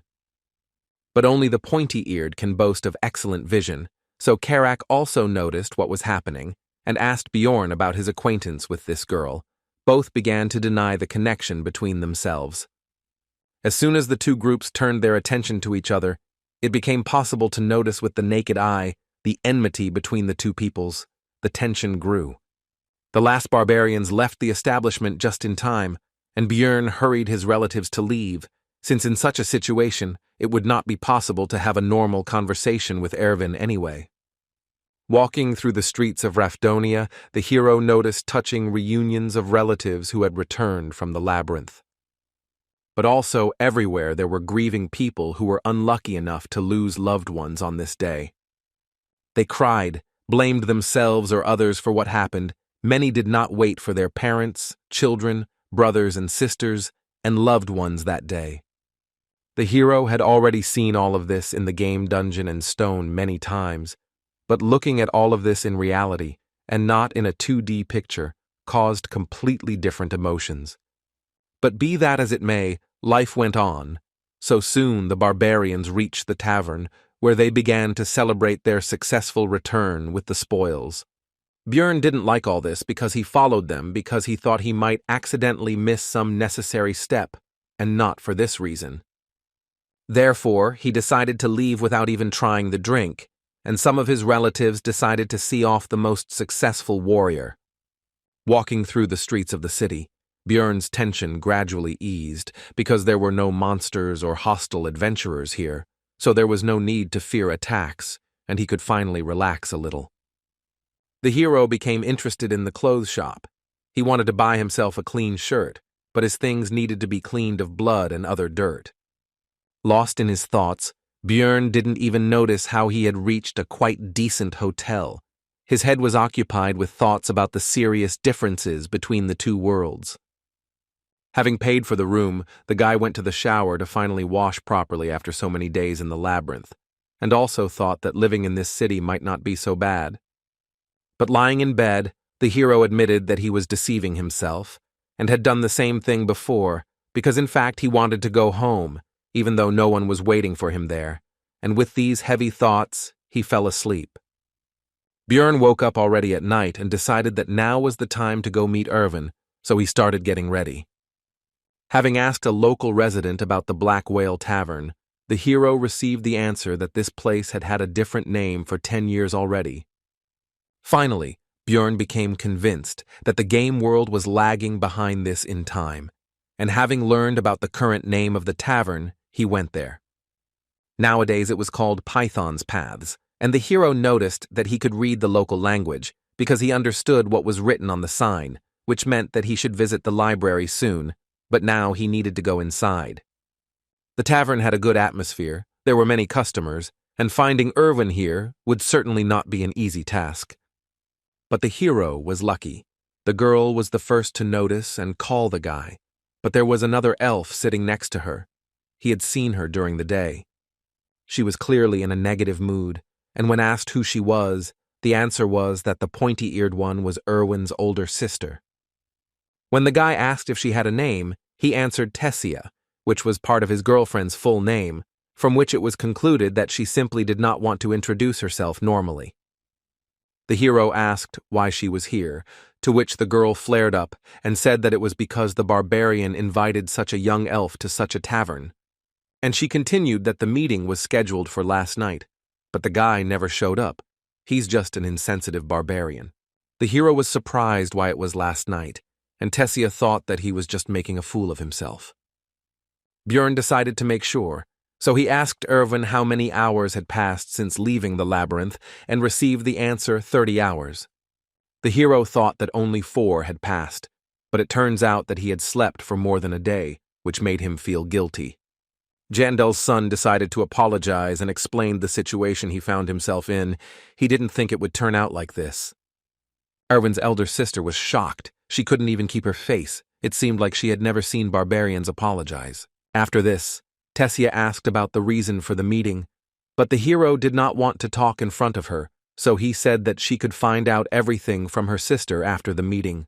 Further dialogue did not take place. Sparks seemed to fly between the two of them, and Irwin was torn, trying to calm her friend and relative. During the argument, Tessia suddenly slammed down a heavy bag and said that these 350,000 magic stones were payment for the essence. Björn began to explain that he would like to continue hunting in the labyrinth with Irwin, and she could earn the necessary amount with him, and they would divide the spoils in half. At first the girl was happy about this, but a moment later she became gloomy and refused, and the hero could not understand the reason because they made a good team. Tessia explained that now Irwin would be on the same team with her, and before that he was alone due to the tradition that the first entrance to the labyrinth should be solo. The hero realized that now his girlfriend had people who would take care of her and decided to take the money, but noticed that based on the agreement he had made with his girlfriend about dividing the spoils 1 to 9, there was still 280,000 missing. To this Tessia responded with a bag she had prepared in advance, and Björn realized that she was simply trying to trick him, but he kept it all to himself and asked her to leave, because he still wanted to talk about something with his friend. But she didn't want to leave her little sister here and was about to start objecting when Irwin herself intervened. She really appreciates her sister's concern and is glad that she came here with her, but she needs to thank Björn and say goodbye to him. Tessia agreed, but only on the condition that the barbarian swear that he would not sleep with Irwin, which embarrassed her sister. Björn calmly swore an oath on his military honor, because he didn't give a damn about it anyway, just like he didn't give a damn about the oath itself in principle. Tessia was satisfied with this and was already heading for the exit, but halfway there she turned around and thanked the hero for saving Irwin's life. Left alone, the friend said that she had never contradicted her sister before and asked if she would be angry about this. The hero calmed Irwin down because Tessia didn't look angry when she left and even thanked him with a smile. The girl tried to apologize for having already decided to be on a team with her sister, but Björn stopped her, and also thought that he himself would not have refused if a high-level elf had invited him. After that, Irwin handed the hero a bag with the red-haired man's and the crossbowman's magic crystals, and she had already taken her share. She also left the rest of the equipment in her house, and tomorrow they should sort it out and decide what to do with it. Irwin said that she wanted to somehow thank Björn for saving her, and he realized that this was precisely why Tessia had demanded an oath, but nothing had come to his mind yet, and the guy suggested ordering something. The girl's eyes lit up, and she said that she had deliberately not drunk anything yesterday so that she could share her first return drink with the hero. It is a special drinking tradition that involves having something to drink upon returning from the labyrinth, and for young elves it is quite important. Irwin was a little worried that this wouldn't be Bjorn's first return drink, but the hero said that this would actually be his first as well. The girl was very surprised by this, to which the hero replied that he had already said that he was only 20, and she thought it was a joke. Soon the table was covered with all sorts of dishes, because Björn had slept all day and was terribly hungry. The couple spent their time culturally drinking the first return drink, and it didn't take long before the table was almost down. Björn decided it was time to take a break, and announced that he had come up with a way for Irwin to repay him for saving him. The elf decided that she already guessed what the guy would ask for, so she suggested going to his room. But what awaited her was not at all what she thought. The barbarian decided to check how the essence affected the girl's characteristics. And in real life, an increase in the flexibility parameter by +4 is not particularly noticeable, the hero thought, watching the elf check her hand. Irwin asked if he really thought she came to the room to check her stats, to which the guy replied that you can't check your skills in the city, and some people were clearly disappointed with this development. Although the game dungeon in stone had only 3 main characteristics, these are strength, spirit, and abilities, but each of them had hundreds of other parameters. The guy spent thousands of hours studying them, but still couldn't understand the effects of some parameters. Looking closely at Irwin, the hero thought that the goblin essence should have increased her obsession parameter, and he didn't know what it was doing. When asked whether she had felt any obsessive thoughts or lack of restraint, the girl replied that she suddenly really wanted cookies, although she had never liked them before. The hero concluded that this characteristic strengthens desires, and in the future some other unknown effects may appear, but his thoughts were interrupted by Irwin, who said that she wanted to lie down. Soon Bjorn woke up and thought about the oath he had made to Tessia not to sleep with her sister. And then I decided that it didn't matter, because you meant a completely different dream, and I continued sleeping. The next morning, the pair decided to sort out the equipment of the dead adventurers. Irwin asked if the barbarian was going to sell everything, to which he agreed, but specified that he would leave a couple of things. The elf then asked if she could keep the leather suit and belt, to which she was granted, but it would be deducted from her share. After this, the couple began to go to various shops and stores, and in order to sell all their loot, they had to go around a lot of places. The total came to 1,450,000 stones, but taking into account the equipment, 50,000 is Irwin's share, which does not change the impressiveness of the remaining amount. This would be a great start, Bjorn thought, since even in the game he hadn't managed to get that much on his first outing. When the girl heard that it was time for them to say goodbye, she was upset, because she wanted to spend more time with the guy, and to console her a little, the barbarian suggested that they go to the central square together, since they were on the same path. Upon arrival, the couple noticed that a crowd of onlookers had gathered in the square, and a guillotine had been erected in the center. When the girl asked what was going on, the guy replied that it looked like the execution was beginning, while looking at the condemned man. There were other unfortunates nearby, whose only guilt was non-payment of taxes. People have no other choice, because the rest of the world was destroyed by the witch's curse, and only here, thanks to the Labyrinth, there are resources. But they are limited, and in such a cruel way one has to control the number of hungry mouths, the hero thought, watching the locals dip bread in blood and eat it. When the girl asked about the reason for their actions, the guy explained that there is a belief that the blood of the executed brings financial luck, and then asked about the amount of crystals for the first year's tax.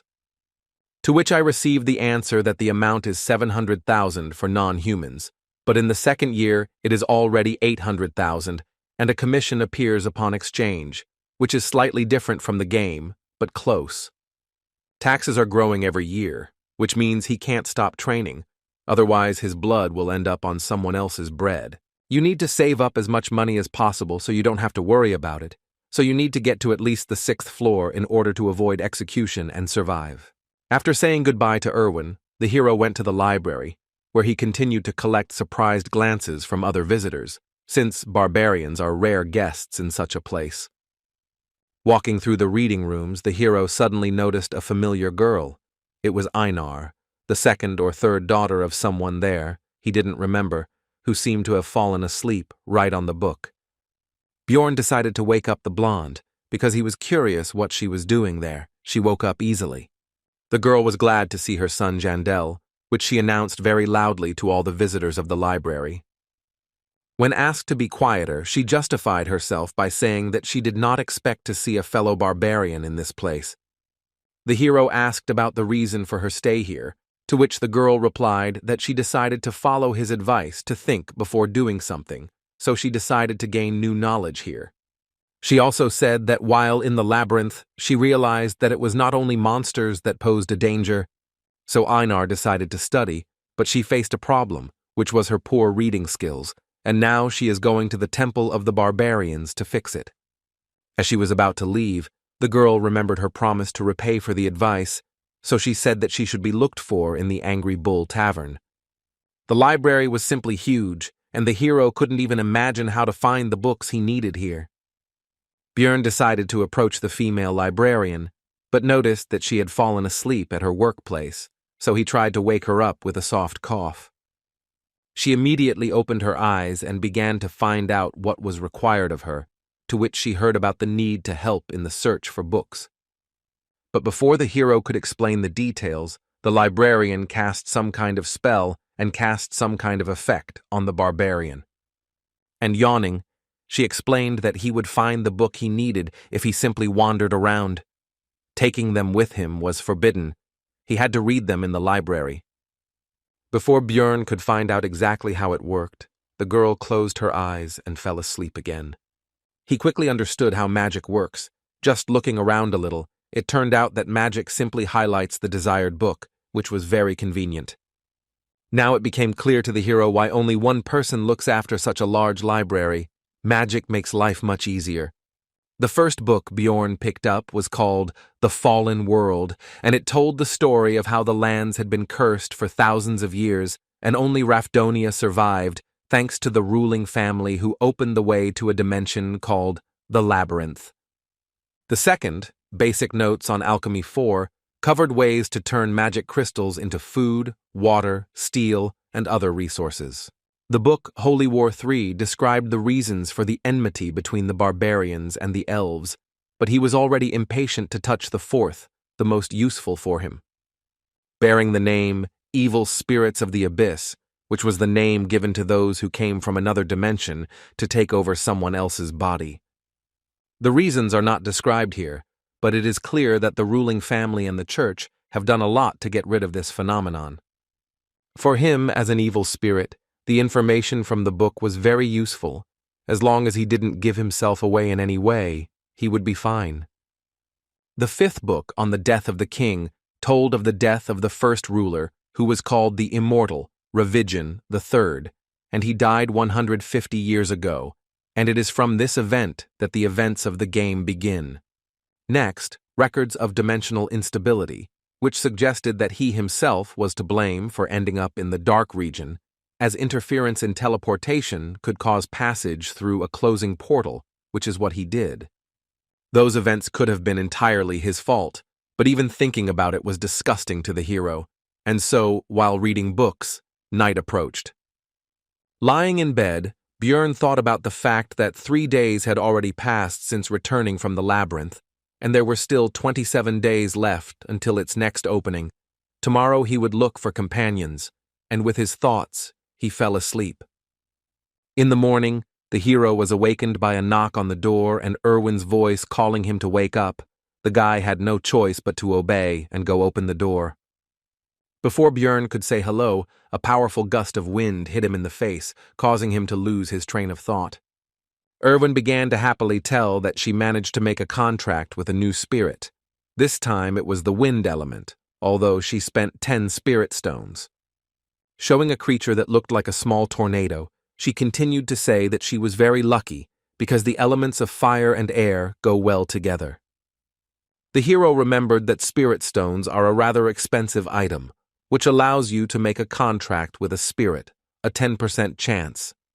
After finishing his thoughts, Björn asked to call the creature back, as a strong wind was currently causing a disturbance in his room. As an apology, Irwin decided to confirm her words about her good cleaning skills, and the barbarian admitted that she really did it very quickly and efficiently. After this, the hero asked the girl about the reason for the visit, because she has more important things to do, for example, preparing for the trip to the labyrinth. Irwin explained that she wanted him to be the first to know about her successes. Based on these words, Björn decided that he was her first friend, or something like that. The barbarian said that he would live here for a long time, so if the girl had problems, she could come, and he himself thought that they could very well remain friends, despite the fact that they would be on different teams. Irwin, sitting on the bed, beamed at these words, and the hero thought that having many connections is always useful. Having said goodbye to the girl, the hero went to the Angry Bull Tavern, where the barbarians were staying. One of the relatives told them all sorts of things as they walked through the establishment, in particular that they lived 10 people in a room of 5, but paid only 300 crystals. Soon they met the one for whom Jandel's son had come here. It was Anar, Feneline's second daughter. When asked why he needed her, the hero explained that he wanted to fight her for training. In response to this request, Einar explained that there was no point in spending her debt on this. She could just go to the site, and she was not against training in her free time. Björn didn't want to put this matter off for later, so he suggested that the girl fight right now. It didn't take Einar long to defeat the guy. It was just a crushing defeat. She was very good, which meant he would not waste his time in vain, so the hero was not going to limit himself to one duel and demanded another. The fights continued one after another. Einar emerged victorious from each one, but Bjorn was not upset. Because she was very strong, the main thing was that he learned. The moon had already risen in the sky and both fighters were tired, so they decided to finish training. Looking at the girl, the hero found her very strong, smarter than the other barbarians, and she was also unlikely to betray him. Björn decided to find out if Einar had a team, to which he received the answer that she was going to go alone, because she did not have the money to assemble a group. Having learned the information he was interested in, the hero decided that the best choice would be to invite the girl to join him. And he began to explain the conditions under which he would take 80% of the spoils for himself, but would pay for the creation of the team himself. But in the middle of the speech, Einar interrupted Björn and said that, not a word more. She looked determined. The hero tried to explain the benefits, to convince. But this was unnecessary. The girl meant by her words that she agreed without any words, since she wouldn't understand anything anyway, and simply trusted him. This brought a smile to Björn's face. He was glad that he finally had a reliable teammate. The next day they went to the Temple of the Barbarians, where the hero had recently begun his journey. There they were met by the same man who had conducted their ceremony back then. Björn had no desire to return here, but there was no choice. The man recognized them and asked the hero if he was following in Einar's footsteps in wanting to learn to read and write, to which he received a negative answer. When asked why he was here then, Björn replied that he wanted to obtain a certain spiritual seal, or more precisely, the seal of the immortal. The non-human races have different features. For example, elves can make contracts with spirits to borrow their power. Dwarves can also gain the blessing of armor, which increases the effectiveness of their equipment. Beastmen have the ability to form contracts with ancient beasts, called spirit beasts, and the barbarian race has the ability to apply a spiritual seal in the form of a tattoo on the skin of the back. The man began to question the source of information from which Björn learned about this method of amplification. But the hero had thought this point through. He had checked in advance whether this information was available in the library, so he replied that he had read it in a book.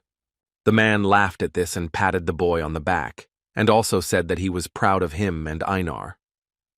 The chief noted that he had no reason to refuse, but the cost of this service was 800,000 stones. To the rhetorical question of whether the newcomer could handle such a sum, the hero answered in the affirmative, which surprised both his companion and the man opposite him. The chief became serious and asked where the young warrior got so much money. It was very suspicious. But the hero thought this through too and began to talk about how he was lucky to meet a wounded elf in the labyrinth. He used her as a slave and took away the magic crystals he obtained, and also gave her essence. And upon returning from the labyrinth, the guy forced her sister to pay for the provided item.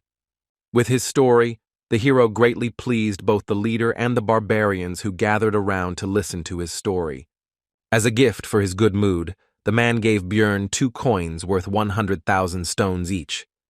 The hero shouted that he would continue to bully these useless elves in order to become a cool warrior, and the more he looked at his new relatives, the more he became imbued with their spirit. Spiritual seal is a kind of strengthening technique, the purpose of which is to fill the body with special ingredients that will give special strength. Barbarians tattoo newly born children when their souls are still pure, so that the paths of the soul are visible even after they grow up. So every one of his kind has tattoos. The shaman gave the young warrior a chance to think better, because he would not be able to choose another spiritual seal, but would remain with this one until the end. The seal of the immortal is the main requirement for a tank barbarian. Other seals are also very useful, but the hero has already made his decision. Getting the tattoo was excruciatingly painful, and Björn was already shuddering at the thought of having to go through that again in the future to level it up. Its effect was a significant increase in natural regeneration and physical characteristics. At parting, the guy thanked the shaman, which surprised the latter because for the first time he saw a warrior who thanks people like him. At this news, Björn hurried away as quickly as possible, hoping that his unusual behavior would not reveal his nature. The next morning, the hero went to the shopping district to buy the necessary equipment, thinking along the way that thanks to training with Anar, it became clear that the sword would not suit him. Björn plans to focus on learning shield techniques, so the weapon should be easy to handle. The hero's choice fell on a medium-sized mace, the cost of which is 220,000 magic stones. The barbarian also took half armor for 360,000 and a custom helmet, since he couldn't fit into the usual ones, for 170,000. After that, time flew by. Although the days were full of worries, they very quickly became routine. At 7 in the morning, he woke up and had breakfast with Irwin. After that, Björn stayed in the library until 4 in the evening, which greatly surprised other visitors, and the librarian slept constantly. After this, the guy goes to different taverns to listen to the conversations of other adventurers. He does this in order to obtain information that cannot be found in books. After this, around 5, Björn goes to the barbarians to fight with various relatives, with whom he began to fight a week later. After regular training, the hero even began to defeat Anar sometimes, and his efforts began to bear fruit. He succeeds in this because the girl, although strong and skilled, has direct and predictable movements. He told her this, but it has long become her habit, which she is unlikely to easily correct. At 9, Björn returns home, washes up and meets Irwin again to have dinner with her. They finish around 11, after which the elf leaves, but this time she reminded them that the labyrinth opens again tomorrow. The month has passed extremely quickly. The next day, Björn and Einar went to the Explorers Guild to establish a magical connection. Its price for rank 9 seekers is 15,000, and it works for 24 hours, but it is necessary so that after teleportation, you end up next to each other, and not in random places. The hero decided to order an expensive dinner, a whole feast for 800 stones before entering the labyrinth, which made his partner happy. Having finished with the last things to do, the couple headed towards the square, where the rest of the researchers were already waiting for the portal to open. Suddenly, a group of barbarians burst in here. They were newcomers who had just come from the coming-of-age ceremony. Their appearance brought a pleasant nostalgia to Einar, even though only a month had passed since she had been in their place, and Björn thought about how they managed to find their way every time in an unfamiliar city. Soon, it was possible to enter the portal, but the hero stopped his companion and said that he wanted to check one of his guesses. The portal became smaller and smaller. Einar began to worry, but Björn was still waiting for the right moment. And so, when the security guard at the entrance shouted that it would soon close, the guy rushed forward and shouted for the girl to do the same. The next moment, the hero's guess was confirmed. They found themselves in the dark region, as he thought. To his companion's concern about what was happening, Björn explained where they were and said that this time he had torches, and the last reservation surprised the girl a little. Right in front of them was a passage to the second floor, and thoughts flashed through the hero's head that every gamer should know how to use bugs to their advantage. Without delay, the portal was opened, and the first person to do so also received some experience as a reward.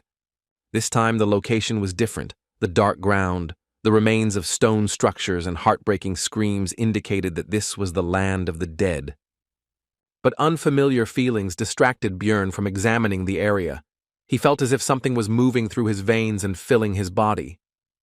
The barbarian shared this with his companion, to which she replied that according to the description, it looked like an increase in the level of the soul, that is, an increase in the level of the character, as it was in the game. He now has more energy to use skills and can also have 2 essences. Anar congratulated the hero on this, but noticed something strange because he did not kill the monsters, and the hero told about the reward for opening the portal first. In this world, experience can only be gained the first time you kill a certain type or subtype of monster, so the further you go, the harder it is to level up.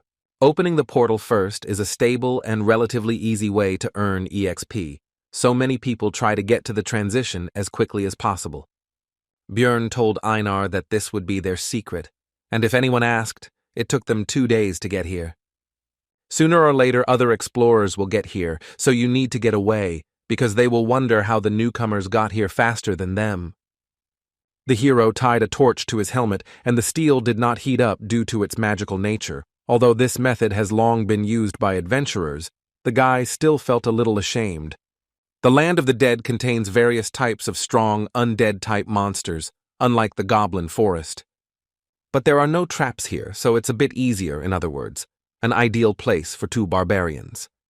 The first enemies the team encountered along the way turned out to be a trio of ghouls, but this is only because it is only the first day. On the 3rd, their number will triple. These enemies did not pose any threat, so they served only as a light warm-up for Einar, and the hunt began. After some time, a terrible scream was heard nearby, and the companion, although a barbarian, was also a lefty, so she pressed herself against the guy in fear and asked what it was. Bjorn explained that these were banshees, and they should not attack these monsters, because their physical attacks would not damage the ghost's body, and the curse could easily be obtained. The next monsters that appeared on the barbarian's path were skeletons, on which Einar could just vent her fear. Björn tried to advise the girl that monsters had a vulnerable core between their ribs, but it soon became clear that she didn't need that. She could just smash the bones with brute force.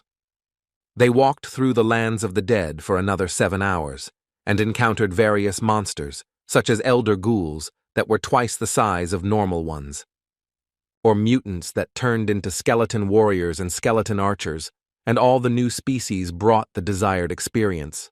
They did not pose a danger, both because of their small numbers, and because of the hero's increased combat capabilities. The mace was perfect for the guy in terms of weight and length, so it breaks the skulls of enemies much more effectively than with a hammer. The vest-style armor reduces the area that needs to be covered by the shield, allowing for more aggressive fighting. And the new helmet, although it won't protect against any crossbow, can easily deal with the rotten bows of skeletons. The hero has become better at destroying the enemy, but there is also someone nearby who is no worse at this. She went into battle with the battle cry of Behela, the name of the goddess of the barbarians' ancestors, and having tried to shout as well, Bjorn did not notice how this cry began to fly off his tongue extremely easily. It was a refreshing feeling. Compared to fighting with Irwin, having a fellow barbarian's shoulder next to him felt completely different. During the fight, Björn received a small wound on his arm, but it closed very quickly, causing delight in Einar. The seal of the immortal improves natural regeneration. Healing a wound half a centimeter deep takes only a minute, and stamina is restored faster, although the pain is terrible. Soon the earth became dry, the soil changed, and the banshee's cry became much louder. All this meant only one thing: monsters of the 8th rank would appear soon. And he didn't keep us waiting long. It was the demon of death, who somehow miraculously managed to quietly approach the couple almost right next to each other. The monster looked more terrible than Bjorn had imagined, but fear did not stop the barbarians, and they rushed into battle. Einar attacked first, and while the monster blocked the blow, the hero slipped past and found himself behind the enemy. But the maneuver was useless, because the creature's body was so hard that the blow felt as if it were a stone and not the flesh of a living creature. Despite the lack of visible damage, the demon still tried to kill the impudent barbarian, but the latter was fast enough to dodge.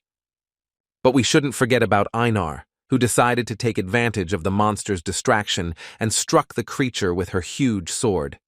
But the weapon was unable to enter the monster's body, and the young warrior was thrown further away by the attack. The death demon in the game had high defense, but the guy didn't think that in reality it would be such a difficult opponent, and even small scratches on it healed extremely quickly due to the body preservation skill.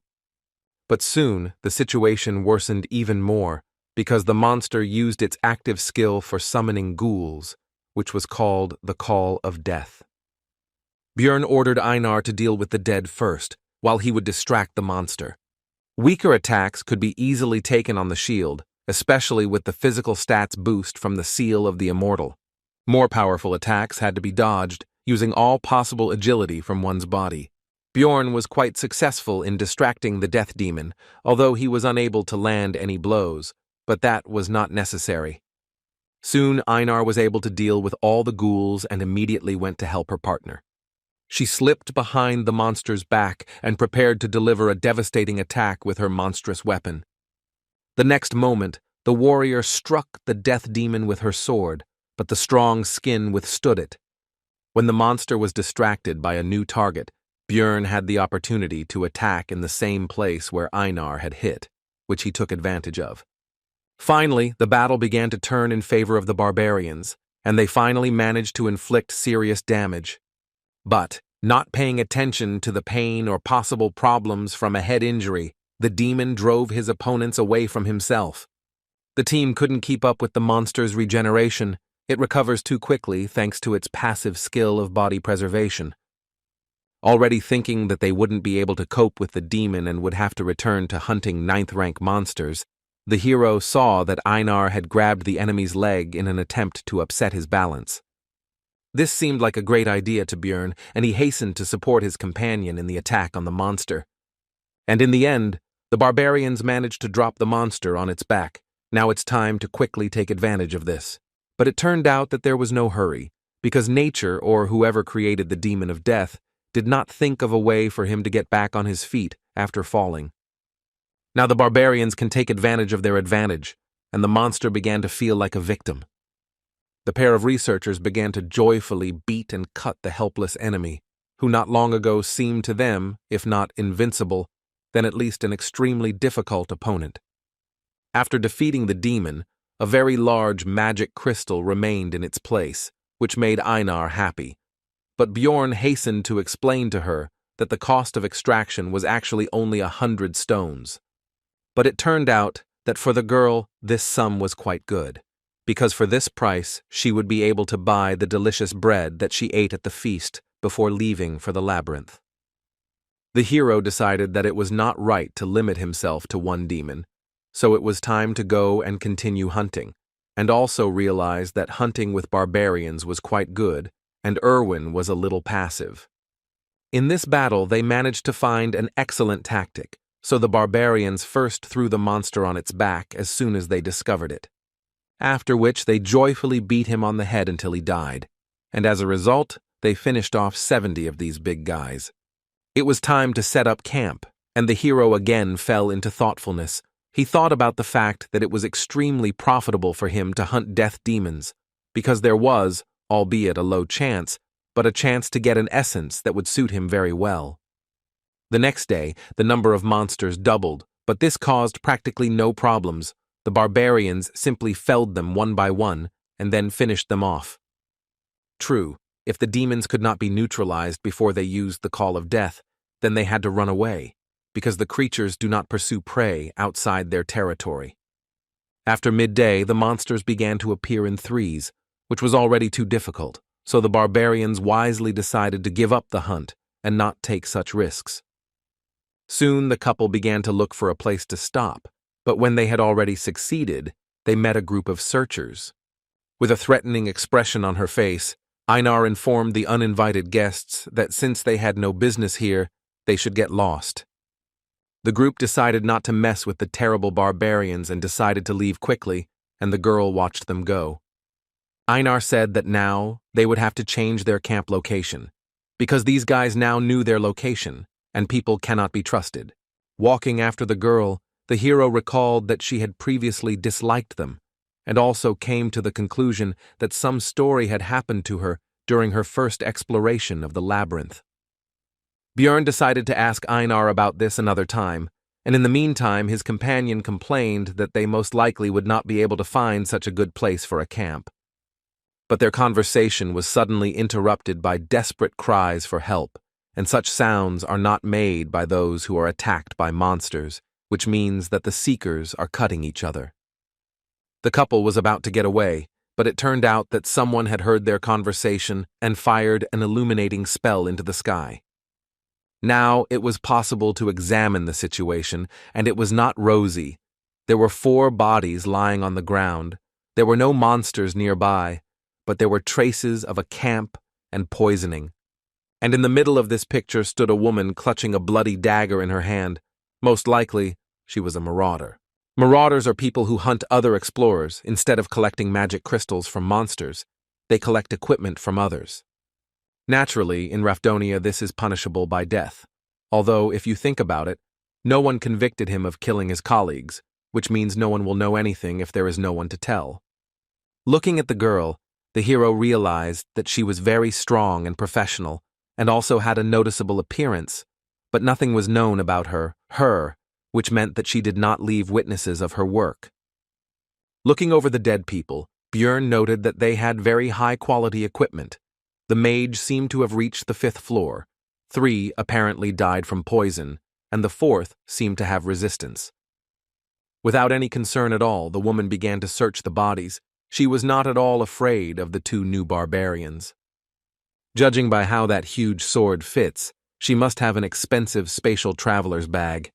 Most likely the marauder was much stronger than them, which means the only chance to survive was to escape. Along the way, Björn left marks on the trees, just in case if they followed them, they would soon reach the portal to the 1st floor. On the way, the barbarians met a group of other labyrinth explorers, among whom there were no representatives of non-human races. People were hard to trust. Einar was especially sure of that, but they had no choice, so they reported that a marauder was chasing them. At first, the researchers didn't believe it, but Björn used the warrior's oath again. Then they said that they would take the things for themselves and would also now use the camouflage skill. Everyone within a radius of 3 meters merges with the surroundings. This is very useful. But there is a drawback, which is the inability to move, otherwise the haze will dissipate. The barbarians came closer, but instead of using camouflage, a suppression skill was used, which paralyzed the couple. These people also turned out to be marauders, and this skill was obtained from a high-level stone golem monster. The victims would be paralyzed until they took any damage, the hero thought, as the researchers quickly searched their backpack and other belongings. They were also already anticipating the huge amount of stones they would receive from selling the valuable barbarian hearts. The man with the dagger was going to kill them both with one blow, as he always did before, so as not to free the victims from paralysis. The next second, the blade rushed straight at the hero's neck, but he already had an idea about how to get a chance to survive. As soon as the dagger penetrated Björn's flesh, he took enough damage and began to tilt his head back before it could penetrate deep enough. Now the paralysis had lifted from the barbarian, allowing him to grab his mace and kill the man who had just recently been about to take his own life. The searchers were shocked and even slightly horrified. They had never encountered such an extraordinary situation before. Taking advantage of the confusion of his opponents, Björn pulled the dagger from his neck and threw it straight at Einar in order to bring her out of her paralysis as well. But this also accelerated the blood loss even more, and the barbarian began to weaken quickly, so he had to leave everything to his partner. The warrior took full advantage of the opportunity and immediately released her anger on the people, instantly cutting one of them in half. Soon the rest of the enemies lost their lives, except for one, who, seeing the quick reprisal against his comrades, decided to escape. Einar was about to chase after him, but she heard Björn's request for help, so she hurried to use the healing potion.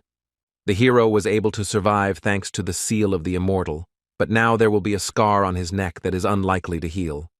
His partner was only happy because he would be the only barbarian with such a mark, which could be considered an excellent reason for pride. Soon the barbarians caught the escaped enemy. Anar held him tightly, and they were already about to interrogate him. But suddenly, from behind their backs, a small dart flew at the man, which killed the man almost instantly. All this time, the female marauder followed and watched them. They were never able to break away, which is an extremely bad sign.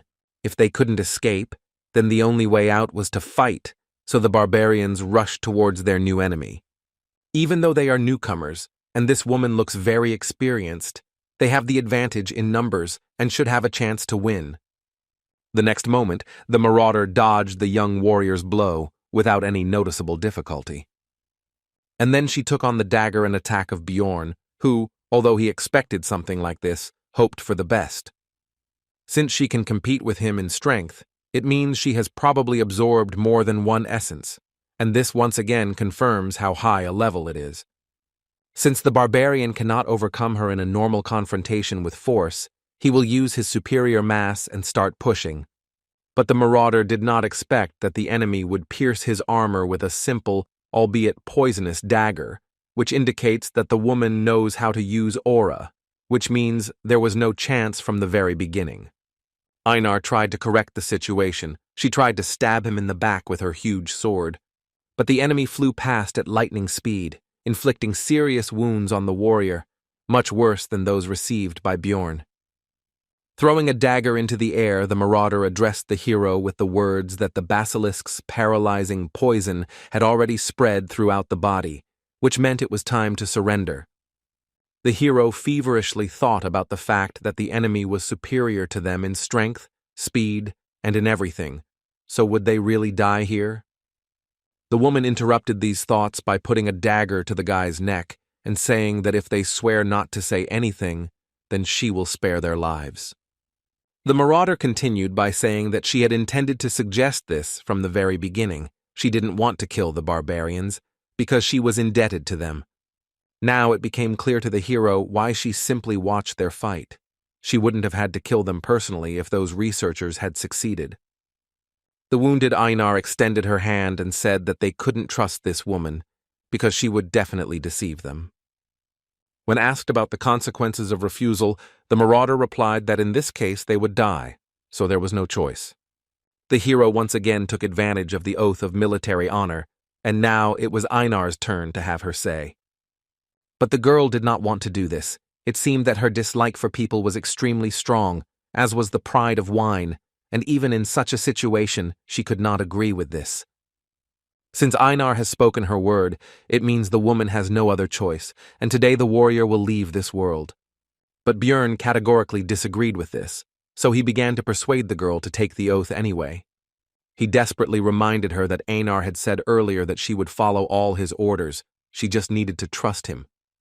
The warrior did not want to swear by her military honor, but still gave in to her partner's persuasion. The marauder was satisfied with this and was about to leave, but the hero finally asked what floor she had reached, to which he received the answer that she had reached the 8th, which meant that there was no hope of victory. Soon the pair of barbarians returned to the first floor, and the guy noticed that Anar took it all much worse than he thought. It seemed that for his kind to beg for mercy with the honor of warriors was extremely shameful. Bjorn tried to console the warrior with the words that they survived, and that was the main thing, and in the future they would still have a chance to defeat that woman in the future. Einar responded to this by saying that she would endure the shame and the desire to kill herself in order to become as strong a warrior as the hero.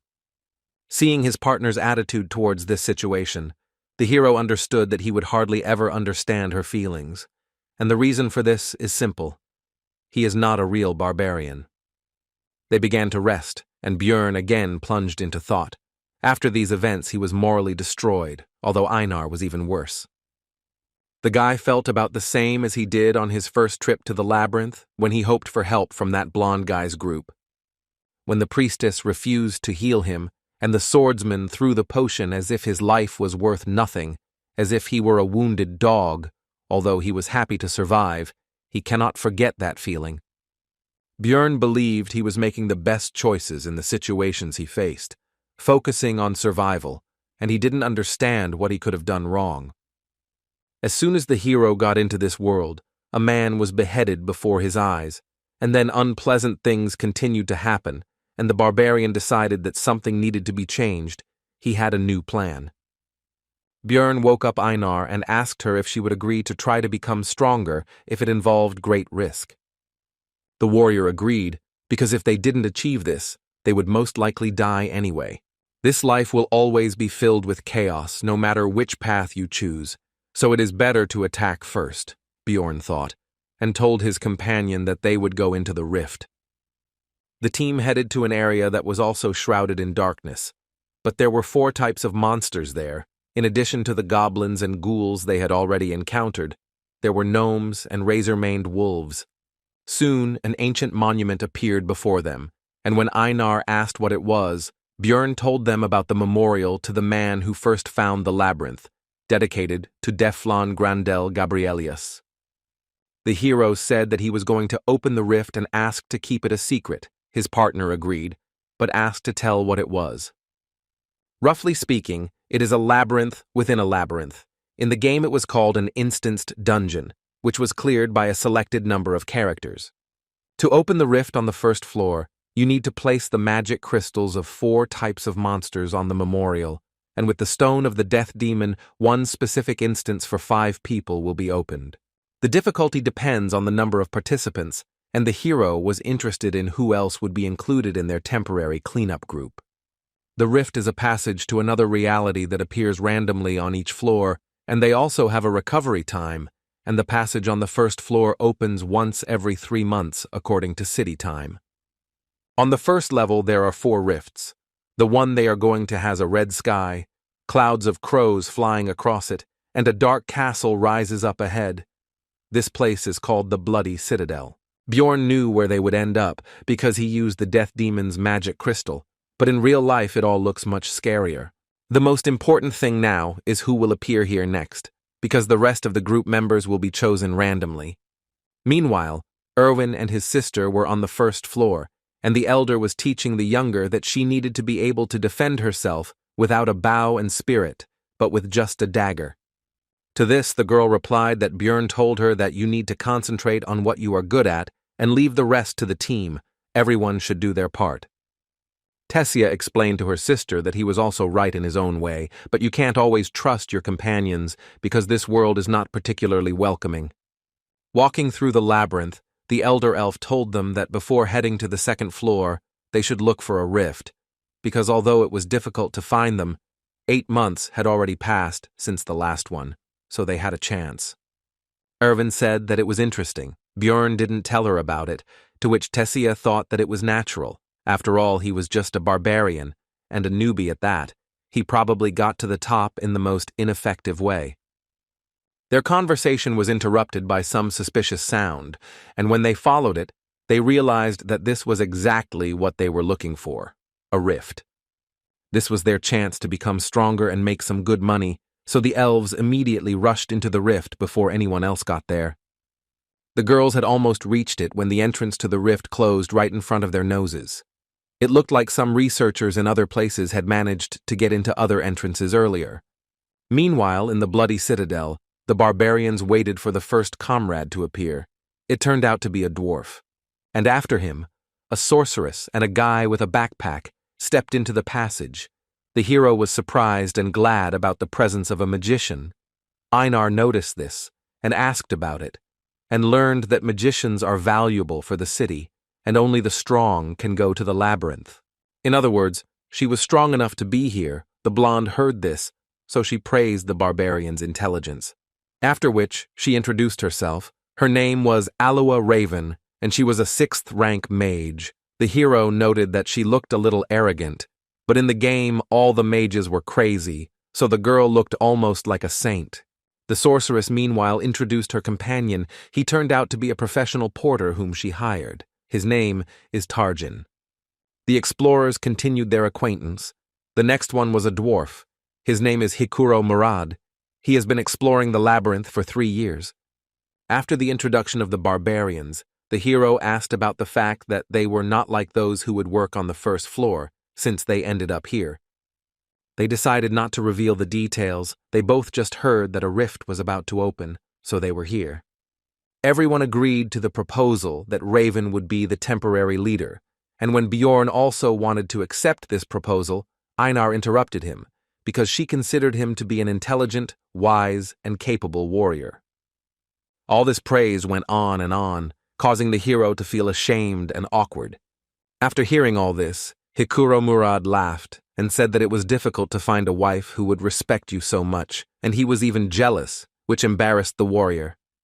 Their conversation was interrupted by the sorceress, urging everyone to move forward. It seemed she was not interested in this dialogue, so she changed the subject. The dwarf noted that they still needed to learn about each other's abilities, but Raven arrogantly noted that there would be monsters of the 7th rank and below here, and she and the porter alone would be enough. The sorceress continued by saying that she would also take the spoils from the keeper, which caused a conflict with Hikuro Murad, who was dissatisfied with the distribution of the spoils.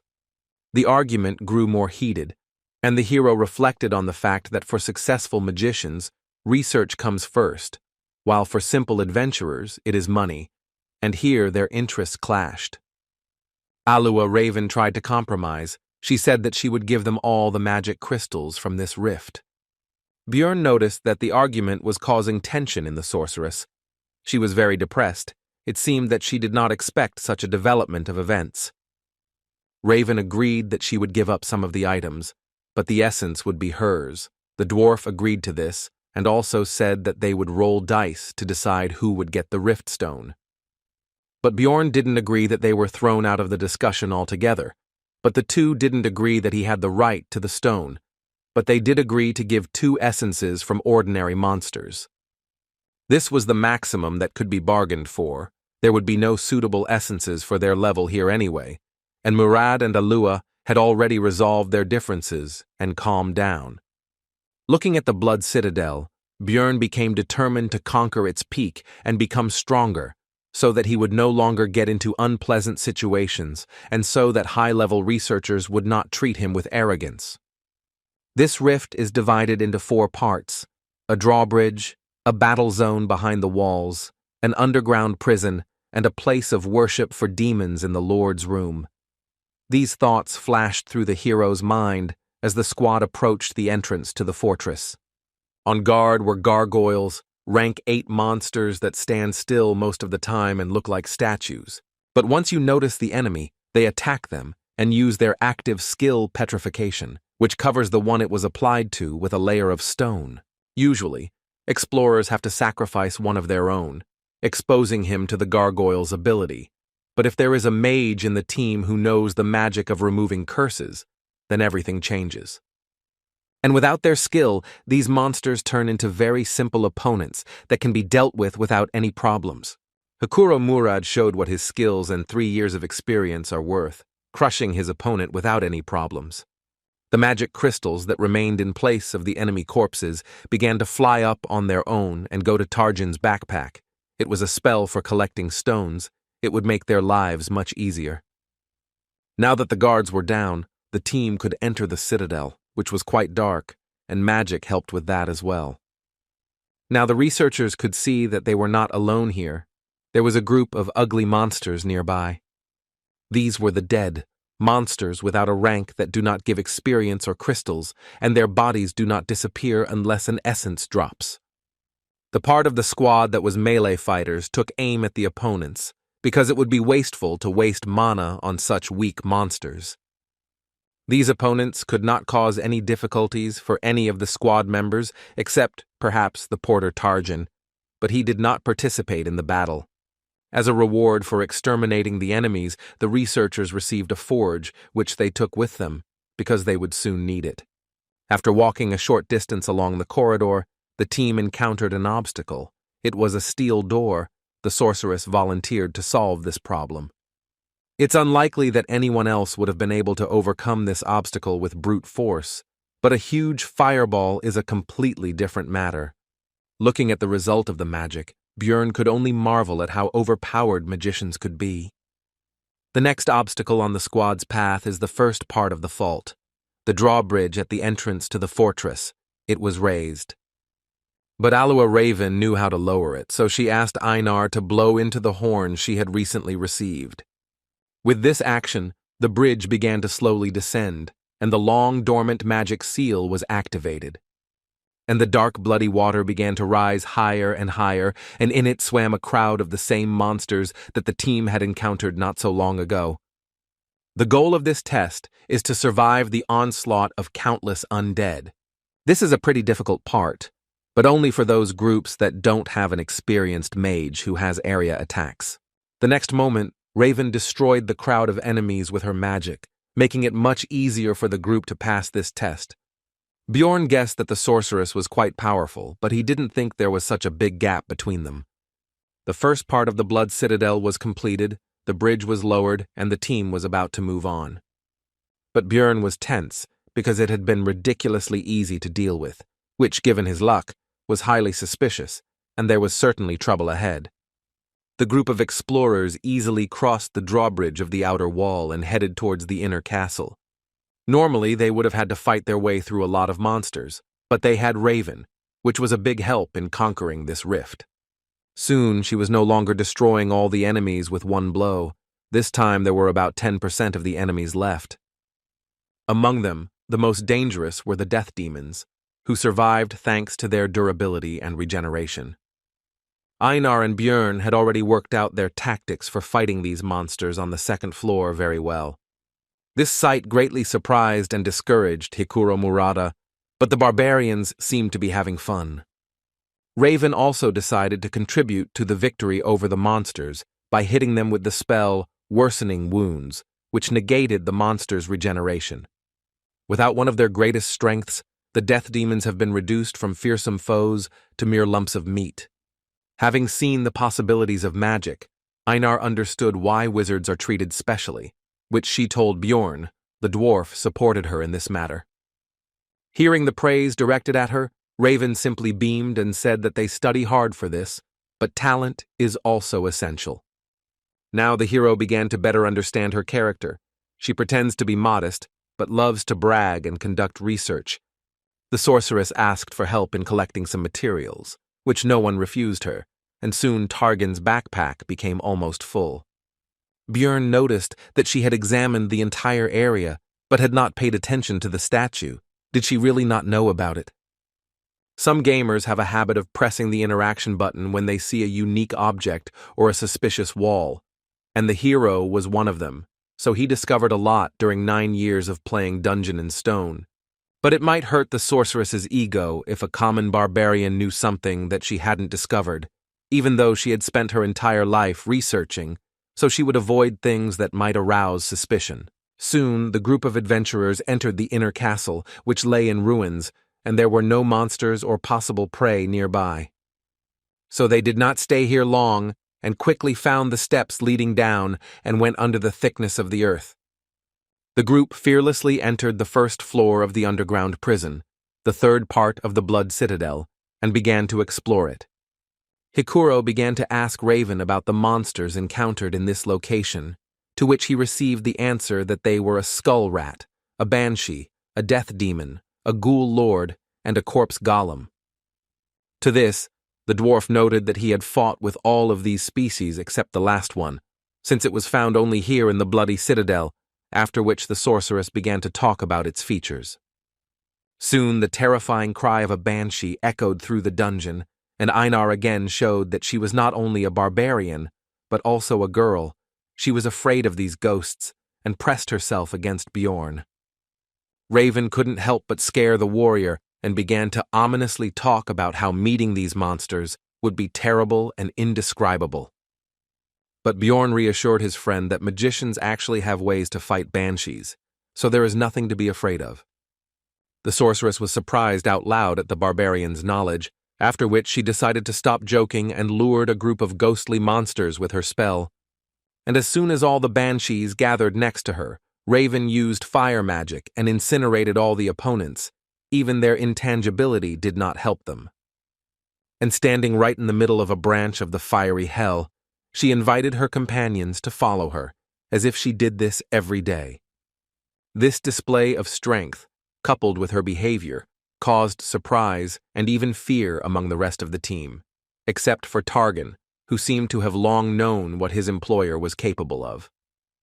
Soon, the researchers found themselves on the second floor of the underground prison, where they encountered new monsters, such as a chimera wolf, or the Lord of Ghouls, and the interior of the environment began to resemble the laboratory of an evil scientist, since there were ugly monsters and objects everywhere. The sorceress did not feel fear, because she herself carried out autopsies. Aloha Raven had previously researched the first floor's rift maps, so she knew where to go and had no problem finding the secret door behind which the corpse golem's lair should be. Having prepared themselves, the group opened a passage, behind which they were met by endless piles of corpses, and a terrible smell instantly filled their nostrils. In the past, the hero would have definitely lost consciousness from all this, but the effect on the barbarian's strong body is not so strong.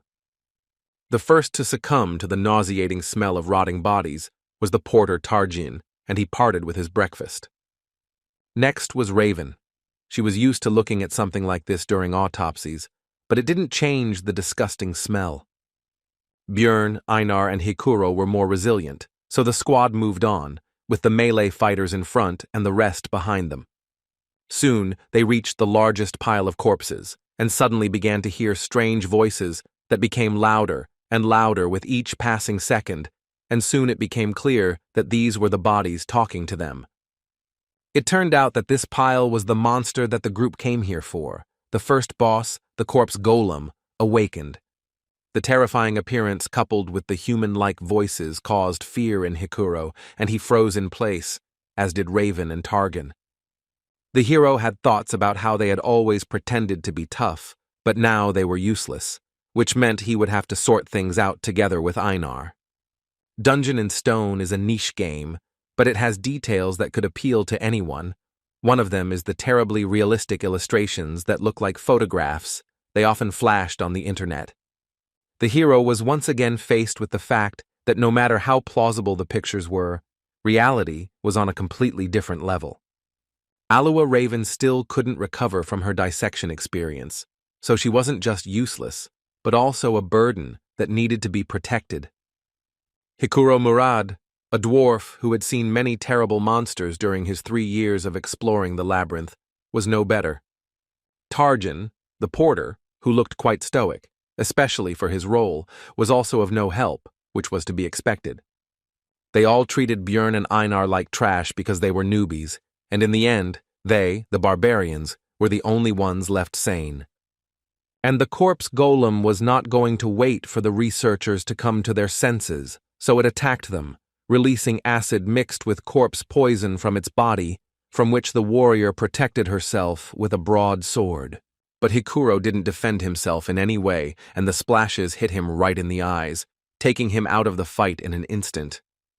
Raven couldn't recover and was still vomiting. She couldn't even stand on her feet while Targan tried to help her with something.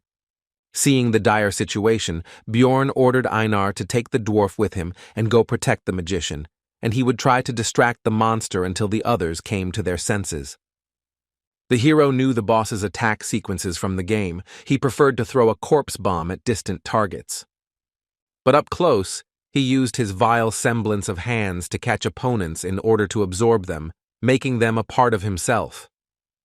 The vile corpses that made up his body stretched out their arms in an attempt to grab the living one, shouting out various phrases along the way, which instilled fear in the hearts of the researchers. Björn couldn't get too close, otherwise the golem would hit the mage with long-range attacks, so he had to stay at a medium distance all the time, balancing on the edge. After some time, the hero's efforts were rewarded, because Raven was able to gather her will into a fist and strike the monster with magic. Watching the huge wall of flames, from behind which came the screams of the undead bodies being burned, Björn was impressed by the power of the spell, as it alone ended the first phase of the boss fight. The outer body of the corpse golem was destroyed, and the second phase, the skeleton golem, had arrived. this was not the end yet. Einar and Bjorn rushed forward, because now the monster had no long-range poison attacks, and the two barbarians had every chance of destroying it. With their brute force, they would crush its bones.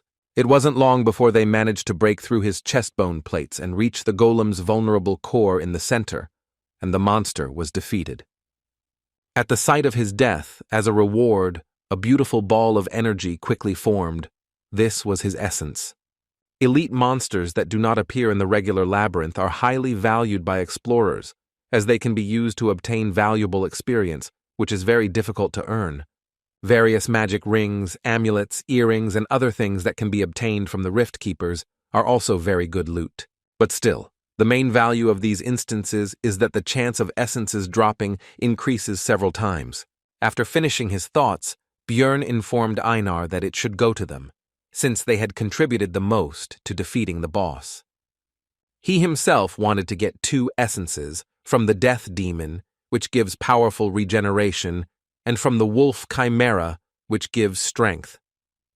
Corpse Golem Essence is also good for a tank. It slightly dulls perception, but increases bone density by 55, as well as weight, which helps to knock down the enemy and reduces damage from enemy weapons by 21. The pain resistance is also useful, and the extra strength and poison resistance are a nice bonus. But the main problem is the essence skills. The active skill Flesh Explosion deals a lot of damage, but the price is your health points. The passive skill, Acidic Bodily Fluid, turns blood into acid, and with each injury will damage equipment, reducing its durability. The essence is good, but you'll have to spend a lot on potions and equipment, Bjorn concluded his thoughts, and told his partner that the loot wouldn't dissolve for another 30 minutes, and for now, they needed to help the dwarf with healing. Soon Hikuro was as healthy as before. He felt shame and regret for his behavior, and only thanks to Einar he saved his life. But it seemed to him that he had already seen all sorts of monsters, but the hero was irritated because due to mental problems they almost died from a monster, with which otherwise they would have dealt without problems. Alua Raven had more or less recovered, so it was time to discuss payment. He said that it was thanks to him that their group survived this fight. So as a token of gratitude, he demanded that they take the Rift Stone for themselves, since if it weren't for it, everyone would have died, after which a tense silence ensued. The silence was broken by Hikuro Murad.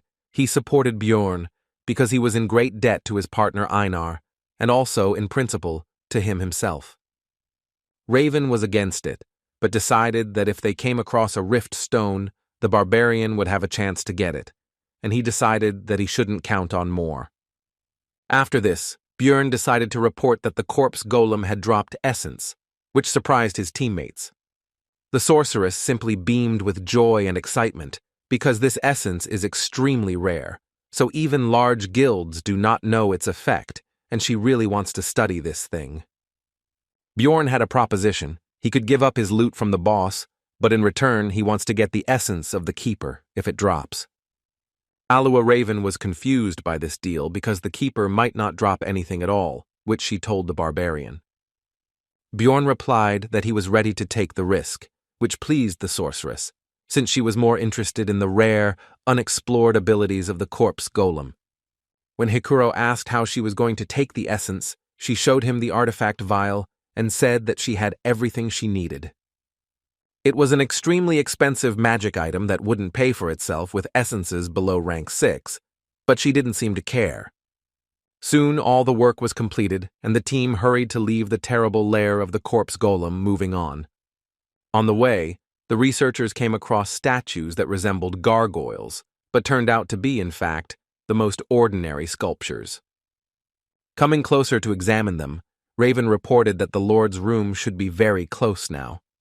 After touching a certain point on the statue's face, a book fell from somewhere on the ceiling and was deftly caught by the sorceress. It seems she had read about the cache in advance, and the volume itself was called the Necronomicon and contained rich knowledge about black magic. Raven said that she was taking the book for herself. The dwarf agreed with this because none of them possessed the magic of distortion, which was needed to carry out of the labyrinth what should usually disappear. These are usually the weapons and equipment of monsters.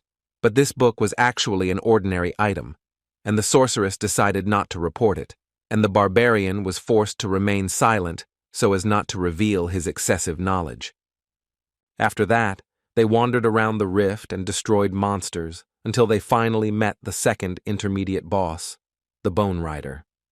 Raven noticed that luck was clearly on their side, since they had obtained the essence of the corpse golem, and now they had also encountered a successful opponent. She was right, because the monster of the 7th rank, the Bone Rider, is divided into several types.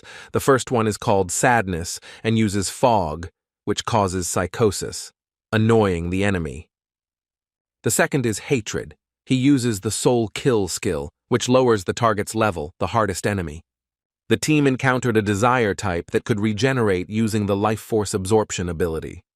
Normally this would cause some problems, but the party's mage knew the spell Worsening Wounds, which could negate the effect of his skill. Without his main advantage, the boss was unable to cause any problems and was soon defeated by the researchers. And they were lucky again. The second elite enemy dropped essence, which happens very rarely. By agreement, this was the spoils of the barbarians, and Björn decided to give it to Anar since it did not suit him very well. Since the life absorption skill is only fully revealed with swords, and he is not going to change weapons, it is better to try to get another essence with the help of the enhanced warrior. And during the adventures, the hero realized that Einar could be trusted, and the girl herself, meanwhile, beamed with joy and hurried to devour the prey. The only thing the hero forgot to do was to tell about the side effect of the Bone Rider's essence. At first, Einar did not understand what had happened, and why all her companions began to seem larger to her, but Björn explained that it was she who had become smaller.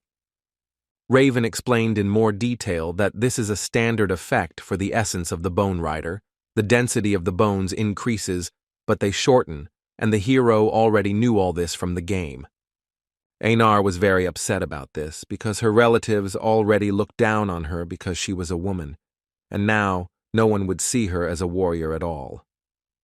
The sorceress tried to console her by saying that she had become more beautiful. Her facial features were softer, and now her appearance would impress even aristocrats. But this only upset Raven even more, because she no longer looked like a warrior at all. Bjorn told her that everyone already knew about her excellent fighting abilities, and he himself thought that if it weren't for the tattoos, she would look like a very ordinary girl, while the dwarf joked that if he took this essence, then everyone would stop noticing him.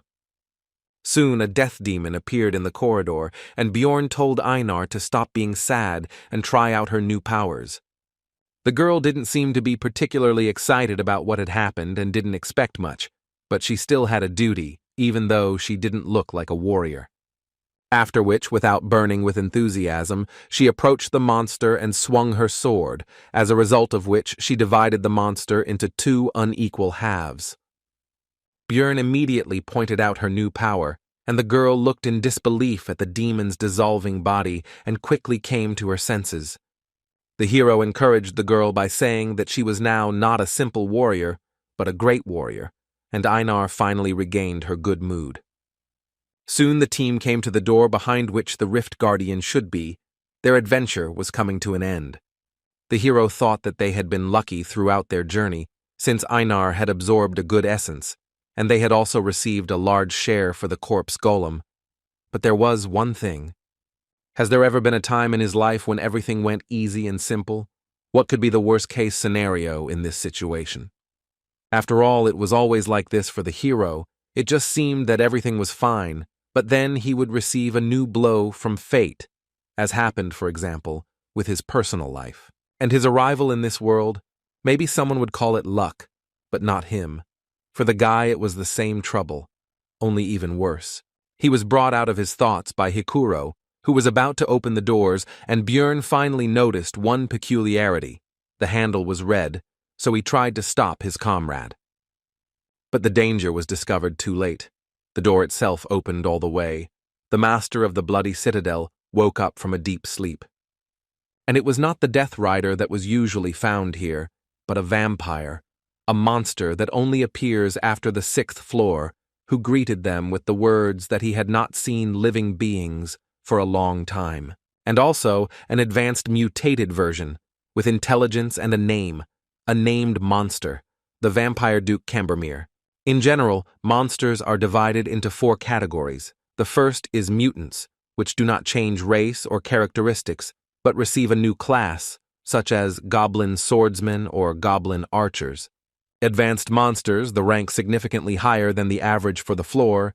These include, for example, the Death Demon, a rare category like the corpse golem which can only be found in rifts, or the mimics, which are very difficult to find on normal levels. And the last ones, those with an individual character and name, are advanced mutants, named monsters, which is exactly what their group met. The researchers sensibly assessed their chances now, so they immediately decided to run, and the hero shouted not to be distracted by conversations when Hikuro tried to ask about what happened. While running, the hero thought about the essence of the monster. This is a 5th rank boss that can act in an unconventional way. He is strong both in close combat and in black magic. The conversation was brought up again by Raven, who was surprised that the Guardian had become an advanced mutant, since this had never happened before, and the hero could understand her surprise. After all, even he, having spent thousands of hours in the game, had never met the Vampire Duke, and only knew about him because he saw him on the stream. Even in such a situation, the sorceress could not suppress her curiosity, so she asked how he guessed about the trouble, because he said to close the door in advance. Björn couldn't come up with an explanation for his gaming knowledge, so he blamed it all on his well-developed intuition. And he understood everything thanks to the red pen, because he had tried many times to find the Vampire Duke himself, and when he watched the recording of his appearance again, he was able to notice this small difference from the usual rifts. Björn partly blamed himself, because if he hadn't been distracted by his own thoughts, he could have noticed this in advance and changed something, but now it was useless to think about it. Hikuro noted that they wouldn't be able to leave without finishing off the Guardian anyway, so shouldn't they turn around and fight, to which he responded that they needed to get to a place with sunlight. But their conversation was suddenly interrupted by the voice of the vampire in front, who said a phrase about ill-mannered guests. It was one of the spells of black magic, spiritual form. A frightened Raven began to prepare some kind of spell, and before using it, she called on everyone to close their eyes. After using magic, the vampire disappeared, which surprised Anar greatly, but it was clear to everyone that everything could not end so simply. Spiritual form is one of the spells available to vampires. It allows them to move quickly, but their real body remains in place. Only with the help of release he can switch the real and spiritual bodies, and they would have been in huge trouble if Raven hadn't reacted in time, but they gained about 3 minutes. But it seems that the meeting with Cambermere did not pass without a trace for the group. He somehow managed to cause internal bleeding to the sorceress, which surprised the hero because vampires do not have such an ability. This means that the boss has the essence of another monster, which the hero does not know about, because in the video, the player did not have time to not only win, but even do anything, so he could not show his techniques. Bjorn interrupted his thoughts and urged everyone to continue running towards the exit, to which the dwarf noted that only Raven knew where to go, as she was studying the map of the Blood Citadel. The hero shouted that he also knew, which surprised Hikuro, and the latter asked how he knew this, since this was the barbarian's first trip to this rift. Björn replied that he had simply memorized the route, thinking to himself that he did not want to seem like a suspicious barbarian, but right now survival came first. On the way to the exit, the hero thought that technically he had told the truth, but he had only received this knowledge after visiting this dungeon hundreds of times in the game. Soon the exit was already visible ahead, but the Vampire Duke was also already close and, if such words are appropriate to apply to the undead, was practically breathing down their necks. But the researchers still managed to run out into the street, and the boss's spiritual body still caught up with them a little, but quickly dissipated. The weakness of this spell is sunlight. Like vampires, their group was very lucky that the sun had not yet set, and it was also very good that the fake luminary inside the rift has the same properties as the real one. Now that they were temporarily safe, Hikuro noticed that Björn had indeed remembered the entire route the first time, and asked if he had really completed the ceremony just a month ago, causing the barbarian to tense up. The situation was defused by Anar, who began to praise the hero, saying that he was a great warrior who was capable of more, which amused the dwarf, and he said that in the future he would truly become one. Putting aside idle talk, the group began to think about further actions, because the sun would soon set and the monster would emerge from the dungeon in search of prey. Although Raven was wounded and needed rest, Bjorn said that they needed to find at least some cover, so they needed to retreat to the outer wall. Soon a place for a camp was found, and the hero decided to temporarily leave his companions to take something that could help in their situation. He went to the statue that was located near the fountain, where he knew there was a hiding place that Raven had not discovered. Inside was the so-called tear of the goddess, a disposable item that heals well and is also useful in fighting monsters that have the attribute of evil. Upon returning back, Björn found that the sorceress had already woken up, so he decided to find out what happened to her. She replied that the vampire's attack was similar to the skill pain sharing, a low-level skill. The hero asked how much time she needed to heal, and received an answer about 20 minutes, after which she would be able to use a 7th rank spell 5 times, which was not enough to fight the boss. Then Björn asked about the presence of solar-type magic, and although in this world it was rude to ask a mage about his arsenal of spells, he took advantage of the reputation of barbarians. Raven accepted the uncouth savage's behavior and replied that she knew the Sunspot Sphere spell. This is a 6th tier magic that is similar to a normal fire sphere, but instead of fire, it has a solar attribute. When asked if she could use the attribute strengthening spell at the same time, the hero received the answer that only if she had enough mana, which needed to be pumped up for 10 minutes. Bjorn interrupted her explanation, telling her to prepare for 30 minutes to increase the power, and he would try to delay the monster for that period while she should not interfere and save mana. At first, Raven meekly agreed, but then she came to her senses and began to be indignant at the fact that the hero was acting like the boss, even though she was supposedly the leader. Hikuro supported Bjorn's plan because in this adventure he got to know him well enough to trust him, because he has a keen eye for human nature. Soon the sun set behind the horizon and the vampire went out to hunt and slowly approached the group, along the way saying that he could not contain his thirst for blood at the sight of them. The enemy is already here. Raven needs 30 minutes to prepare the spell. The team needs to hold out during this time at any cost. The fight began with the vampire deciding to fly into the sky on his wings, and from there, choose his victim. The next moment, Cambormir made his choice and swiftly dove down on the group of researchers.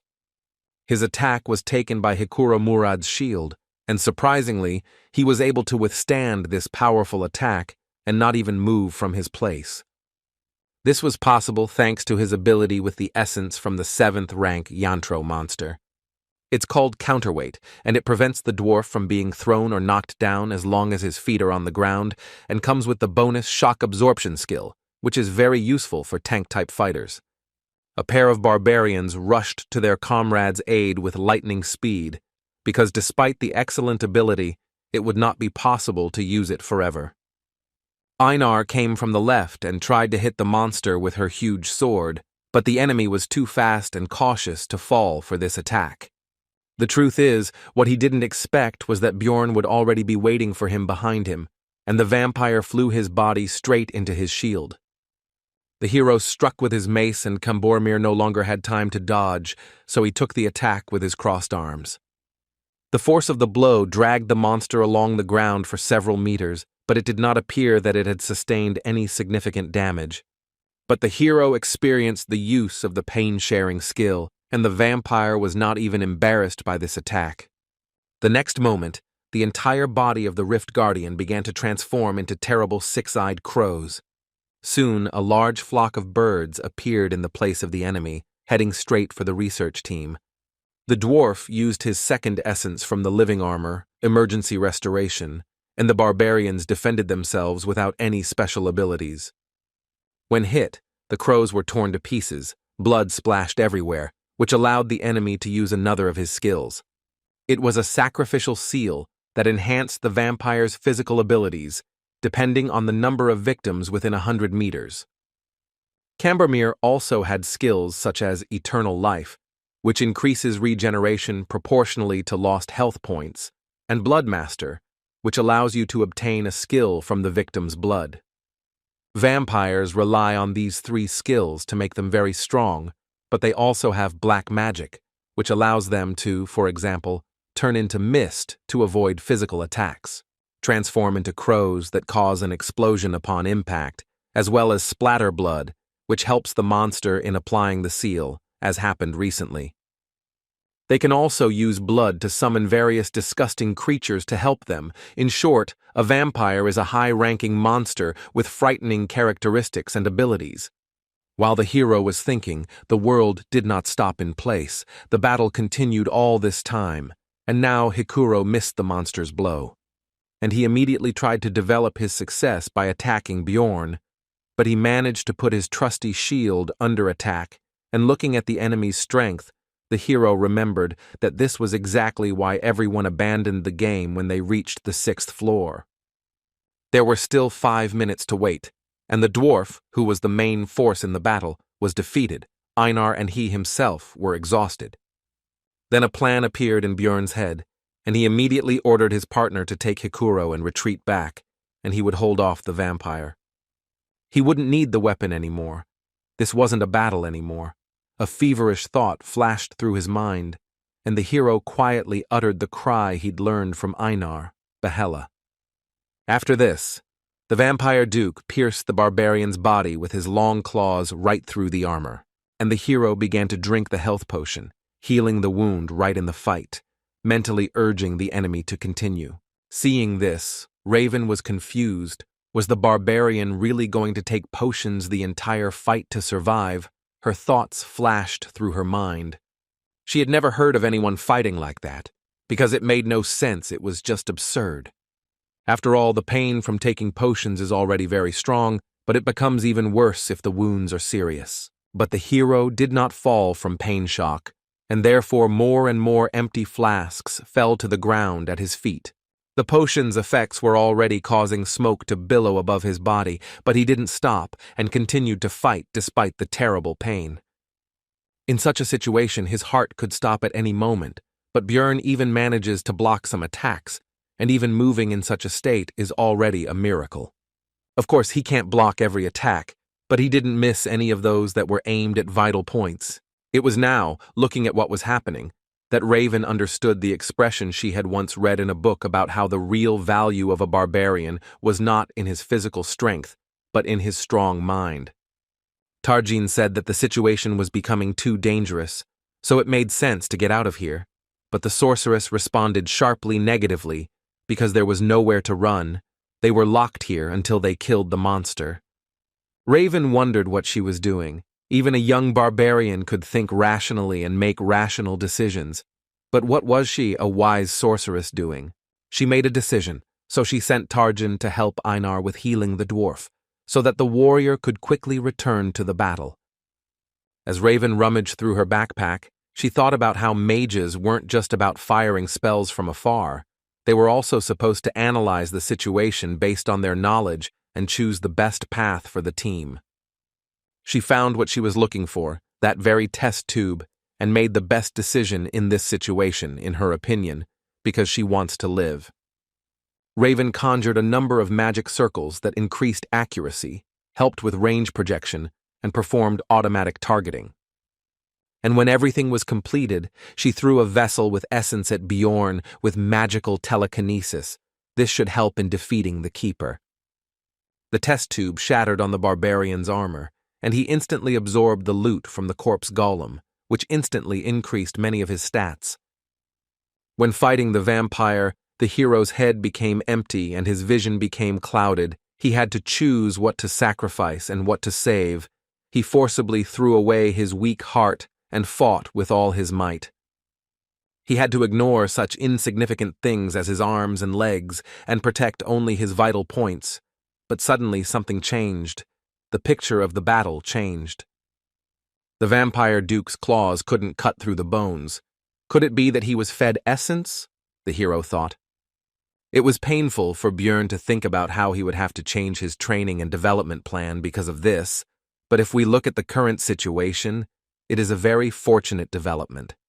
After all, the doll that was beaten one-sidedly can now move, and even such a small thing increased the guy's chances of survival by an order of magnitude. The thought flashed through the barbarian's mind that he couldn't just keep taking damage, and suddenly someone seemed to hear it, and a restoration potion hit him in the back, increasing his regeneration. It was Raven, who had already come to her senses and seemed determined to use up her potion reserves in this life-or-death battle. If he can regenerate at the same level, then there is still a chance the immortal barbarian mode is activated. Björn no longer cared how his muscles were being cut, because the main thing was that his acidic blood from the essence of the corpse golem would cause damage to the vampire. And the damage will be immediately healed with the help of Raven's potions, so he doesn't care about his own wounds, he just needs to keep fighting. Finally, Anar was freed and immediately rushed to help her relative, which distracted the monster's attention. Björn dropped his weapon when the enemy began to hold him back, so now he had to attack the enemy with just his bare hands. The fight went on, and for the two barbarians the battle lasted for hours, although in reality it had not even lasted 5 minutes. And then Raven's voice was heard, saying that the spell was ready, and the hero realized that the time had come. The barbarian lunged at the vampire and grabbed him, briefly stunning him, and then tensed his entire body. And with a cry, Behela threw the body of the monster high into the sky. Although Cambormir had enormous strength, he was still quite light.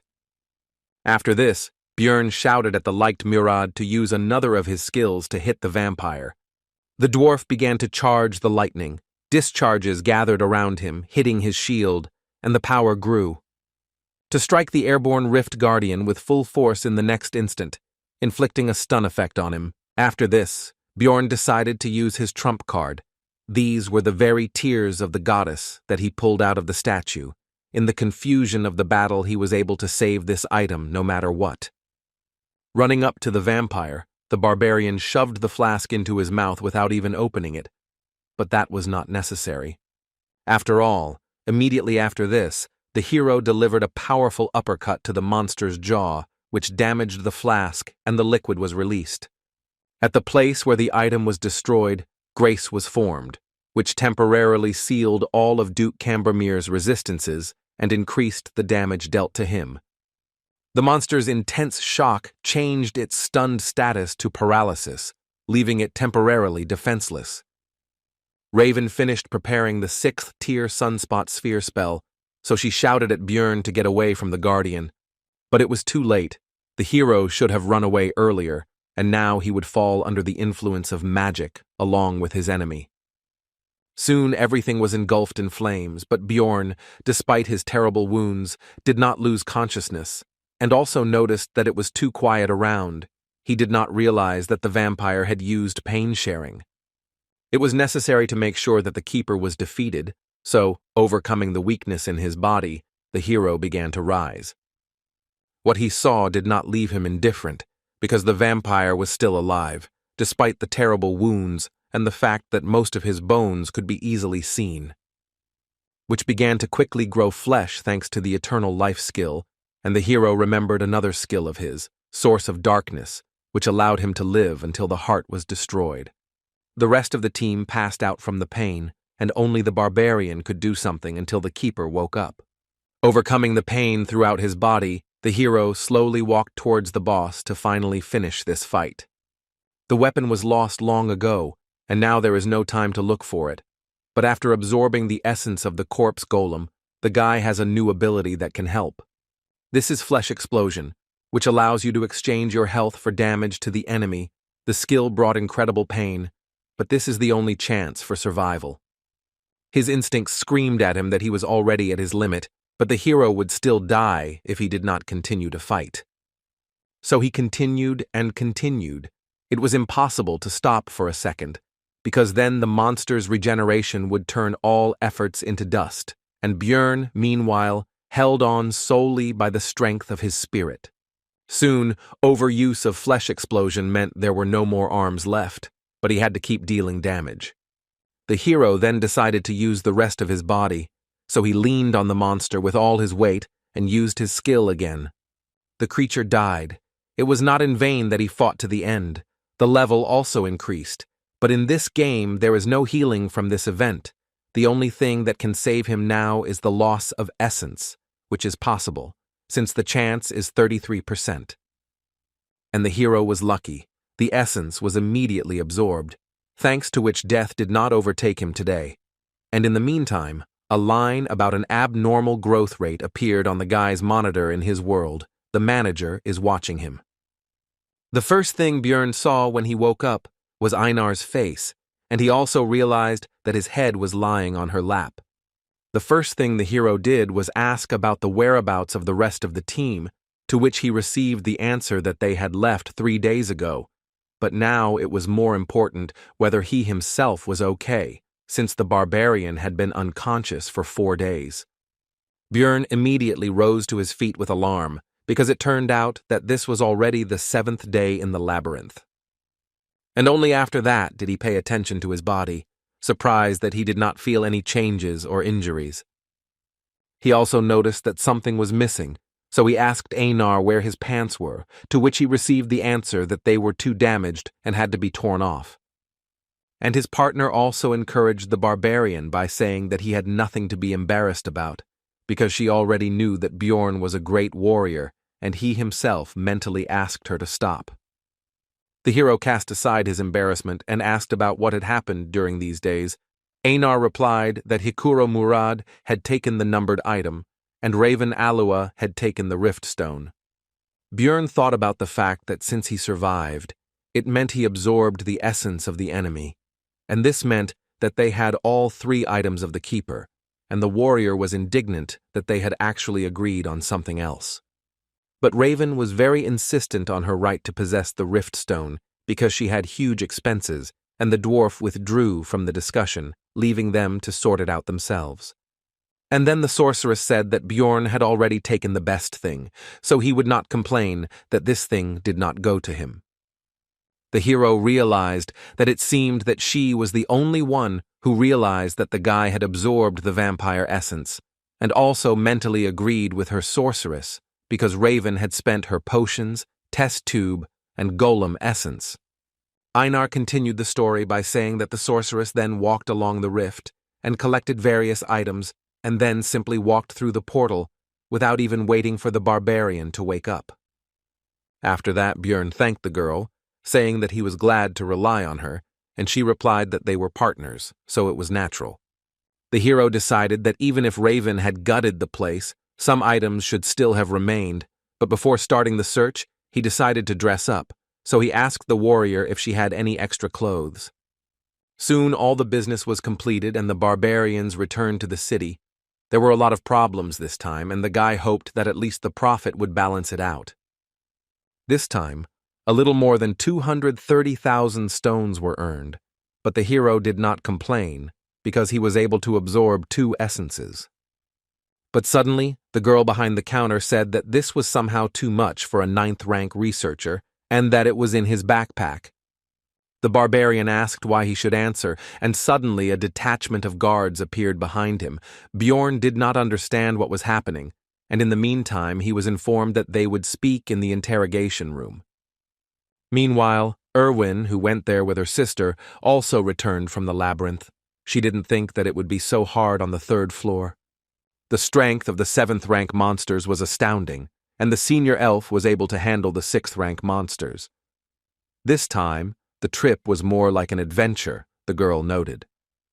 While standing in line, Irwin thought that she wanted to meet Björn as soon as possible, to show him off and show him her new essence. She managed to earn 184,000 stones, and the guy behind the counter remarked that it was a bit too much for a researcher of her rank, to which he received the answer that she went to the labyrinth with her sister.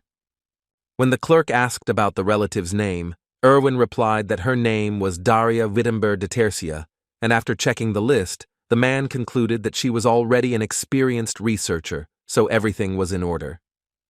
Once at home, the girl was thinking about when Björn would return, because she definitely needed to treat him to dinner for the stones she had earned and listen to him about his adventures. But upon arrival at the hotel where the Barbarian was staying, news awaited her that he had not yet returned, so the girl decided to wait, because what could have happened to him? He was strong.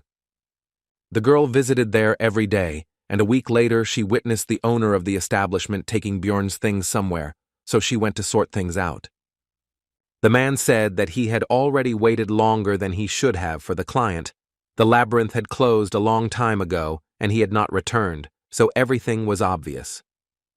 Irwin had been trying her best to push these thoughts away from herself all this time, but the innkeeper himself voiced what should have been obvious anyway. He had died during the investigation. Daria found her sister sitting in the rain near the same building she had just left, and said that the situation had already been explained to her, but that sitting there was not right. Irwin said gloomily that she had to become much stronger, so much so that she could protect everyone she cared about. Meanwhile, Björn has been sitting in a cold and cramped cell for a whole week, accused of being a looter. During the first interrogation, he was asked where he got the crossbow in his backpack, since barbarians don't use such things, to which he received the answer that this is a weapon of real marauders. But the investigator said that first, they still needed to find out who actually attacked first, to which the hero asked if they were really going to keep him here for such a stupid reason.